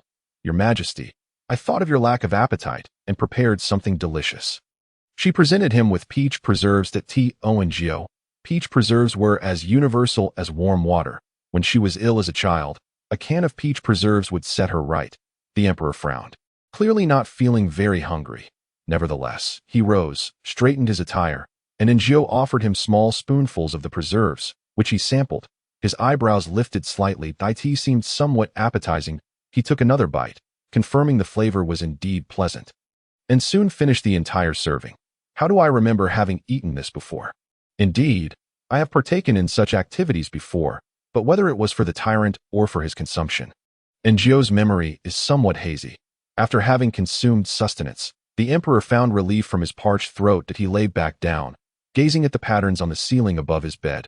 Bored. Truly bored. He cast a glance at Ngio. How about let the silly goose sing a little tune to amuse me? Ngio, what did you do last night? The emperor suddenly inquired. His boredom had finally prompted him to question her. Ngio dared not conceal the truth. With so many items missing from the storeroom, the emperor was no fool. Thus, she recounted the events of the previous night in meticulous detail when she mentioned the pink crown. She heard the emperor's heart wail, "My favorite crown." Cursed fool. Ngio. Upon mentioning the golden hairpin, he displayed no reaction, evidently indifferent to it. Yet, when the small golden bowl was brought up, the emperor howled several times. Profligate item. Profligate item. Profligate item. Ngio. Your Majesty, I shall return the items to Aunt Chu shortly. There are simply too many precious things, and taking them all at once made her feel slightly guilty. However, the emperor snorted disdainfully. Am I such a petty person? Would I demand the return of gifts once bestowed? Ah, you are indeed. Or perhaps I am simply overthinking. The emperor snorted once more. Hypocrite. What transpired afterward? Why did I catch a chill? The little voice within the emperor's mind roared, yet his outward demeanor remained aloof and unconcerned, as if he had merely spoken out of boredom. Ngio truly admired his composure. If it were her, she could not have feigned such indifference, and no wonder it is said that the heart of a sage is inscrutable. Had she not been able to hear the emperor's inner thoughts, one would never discern his true intentions merely by observing his facade. Moreover, a sick emperor was increasingly difficult to manage. He insisted that if he were unwell, no one else should find ease. Quite the mischievous tyrant. In comparison, this tyrant seemed remarkably well behaved. Your Majesty, you also visited the flower chamber last night, Ngio answered honestly. I did not go. The emperor sighed. It was he who basked in the moonlight, while I suffered in silence. The emperor's lamentation nearly overflowed, each word striking at Ngio's heart. Upon reflection, he had a point. It was indeed rather pitiable. Where else did you go? The emperor languidly inquired. Ngio's voice grew softer. I also visited the imperial kitchen, primarily because the tyrant was still hungry, and Ngio had prepared a bowl of noodles for him. As the moon hangs over the willow's tip. Lovers meet after dusk. The emperor chuckled in irritation. Ngio sensed his grievances, but she could not take his place in this ailment. After all, he had chosen to wear so little last night, thinking he would not feel cold. And then you fainted, and we returned. The emperor queried weakly. Did I faint on the bed, or in the cold, drafty corridor? Ngio, feeling guilty, dared not respond. I understand now. The emperor relinquished his anger, letting out a resigned sigh. Indeed, I am the unluckiest person in the world. Chapter 106. Let us play chess together. The emperor lay flat on his bed, both nostrils congested, turning to the left, only to find the right blocked, and then to the right, only to have the left obstructed once more. Unable to bear it any longer, he rose from the bed. He fixed his gaze upon Ngio. It is all your fault. Ngio, this is truly unjust. What have I to do with it? I am merely a weary worker if my superior asks for overtime and catches a cold. Is it my fault? Is that not excessive? It is all that fool's fault. He stole my golden ingot, golden rice bowl, pink crown, pink vase, jade pendant, golden hairpin, and emerald ring. The emperor enumerated the items one by one. And at that moment, the advantage of a good memory became apparent. Ngio listened, feeling the emperor's dark shadow loom larger, while she seemed to shrink smaller, until she was but a mere speck. And the emperor's resentment filled the entire hall. One cannot help but be at the mercy of another, though the tyrant took them, and Ngio too was a beneficiary. That pink crown was truly beautiful. Every gemstone shimmered with brilliance, and she had worn it for quite some time last night, reluctant to part with it. If your Majesty is bored, I shall accompany you for a game of chess. Ngio suggested, believing it prudent to find the emperor an engaging pursuit, lest he dwell on trivial matters. The emperor raised an eyebrow, a mocking expression adorning his face. You can play chess? Ngio cannot, but she is familiar with Go. Previously, while idling at work, she often played in the restroom. I know other variants of the game. The emperor's interest was piqued. Ngio set the board before him, and he reclined on the bed, holding a black stone, looking down at her with disdain. I have never lost at any game in my life. Then I shall not hold back. Ngio squatted by the bedside, explaining the rules using the white stones, which were quite simple. The first to connect 5 wins. The emperor dismissed it as child's play, too trivial to warrant his concern, and Zhou secretly smirked. Do not weep when you lose, little emperor. This time, I shall not show you any mercy. The emperor made the first move, but unexpectedly, he lost at what he believed to be a simple game. And Zhou smiled, feigning innocence. Oh dear, I am simply lucky. The emperor shot her a glance. Deep within, a voice was already shouting in disbelief. What nonsense is this? Is this a joke? I lost. How could I possibly lose? He stared incredulously at the board. Throughout his life, he had never lost at any game. Never. Curse it. And Zhou collected the white stones, maintaining a calm facade while inwardly reveling in delight. She looked at the emperor with feigned sympathy. Your Majesty, you have only just begun. You performed admirably. Why do I feel as though she is mocking me? The emperor squinted at her. And Zhou wore an expression of sincerity and composure.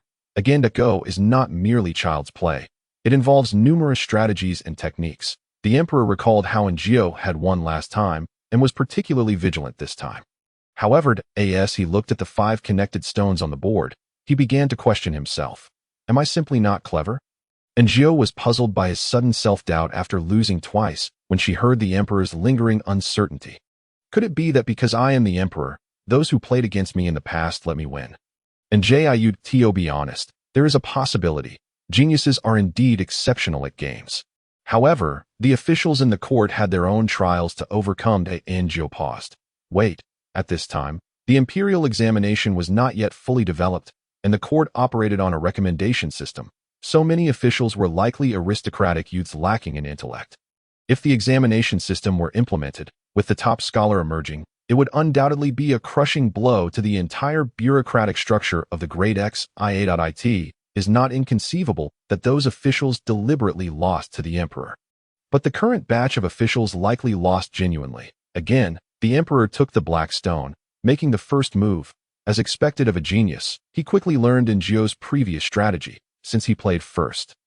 No matter how Zhou tried to block him, he still lost. Hooray! I knew it. How could I possibly lose? He raised his brows triumphantly at Zhou, awaiting her praise, but Zhou was too engrossed in the board to notice. And then she heard the emperor snort coldly. Winning and losing are commonplace. There is no need to take it to heart. Zhou. Who cares? Who cares? Clearly, it was you who broke first. Dog emperor, just you wait. He must still be unconvinced. I shall win again this time. The emperor's triumphant voice echoed, and Zhou scoffed, dreaming on. Those pits I fell into back in the day were not without reason. Thus, in the next round, Zhou employed a new strategy, and although the emperor calculated to perfection, he still lost, and Zhou feigned innocence. Oh dear, my luck is simply too good. The emperor. This is truly excessive. I should have him executed. The emperor gritted his teeth, feigning nonchalance. Again, another round commenced. This time, the emperor used Zhou's previous strategy, but Zhou was no fool. Whatever move he made, she countered, leaving him no room to think, insisting that if she did not win, he must not win either. Thus, the board became cluttered with pieces, and at some point, Li Gongong entered, standing at the side. Observing for a while without comprehension, simply finding Xiao Zhou quite impressive. In the past, no one had managed to outplay the emperor at chess. Yet look at Xiao Zhou's prowess. Zhou exclaimed once more. The emperor paused, looking down to see that in some obscure corner, Zhou had managed to connect 5. The emperor suppressed his fury. Again. This infuriates me. I cannot believe I lost to a mere palace maid. Zhou silently rolled her eyes. You are the one who is foolish, Li Gongong quietly remarked. Your Majesty, the Imperial Medical Institute has sent medicine. The emperor replied impatiently. I shall not drink it. I absolutely refuse to consume that medicine, no way. Zhou glanced at his condition and surmised it was merely a common cold. He should be fine without medication. However, she couldn't shake the thought of the inadequate medical practices of ancient times. What if he developed pneumonia? Reluctantly, he still needed to take the medicine. Li Gongong continued to persuade. Yet the emperor remained obstinate. Li Gongong exchanged a knowing glance with Zhou, who found herself helpless. As the Grand Eunuch, Li Gongong was capable of tasks that even the most domineering CEO's secretary could not accomplish. If he were a tyrant, she might have attempted a different approach. Another game of chess commenced. The emperor's intellect was indeed sharp, calculating several moves ahead, and without a hitch, he secured victory this time. The emperor smirked, saying, I was merely unpracticed just now. Unpracticed, do you understand? You foolish goose. Once more, they played, and Enjio lost again. Yet another round followed, with the same outcome. After that, she never emerged victorious again. Observing the emperor's triumphant expression, she couldn't help but reflect on the undeniable brilliance of clever individuals. No wonder the officials regarded him as if encountering a ghost. The emperor won more than 10 matches before tossing the pieces aside. I am wearied. Enjio began to clear the chessboard, only to hear his voice. Ha! You've been defeated to tears by me. Haven't you? He hummed a nursery rhyme from this era, enduring the torment. Enjio lamented. Money is hard to earn, and excrement difficult to consume. Perhaps it is best to tolerate it. After all, one cannot simply kill him. Chapter 107. What is this innate suffering holy body? Enjio emerged from the Guanghua Palace, where Li Gonggong promptly approached her. Where is His Majesty? He has fallen asleep. Li Gonggong frowned. He hasn't taken his medicine. What shall we do? Enjio sighed in exasperation. His Majesty truly dislikes taking medicine. Can we perhaps sweeten it with some sugar? Li Gonggong sighed. We have tried that. We all tasted it, and it's not bitter at all, yet His Majesty refuses to drink it. This was indeed troublesome. The emperor was quite stubborn. Li Gonggong leaned closer, smiling at Enjio. Little Jio. Upon seeing his demeanor, Enjio sensed trouble brewing. What is it? She regarded Li Gonggong with a complex expression. His face, painted a ghastly white, lost some of its powder due to his smile, yet he seemed unconcerned as he said, I believe it falls upon you to persuade His Majesty to take his medicine. Enjio frowned.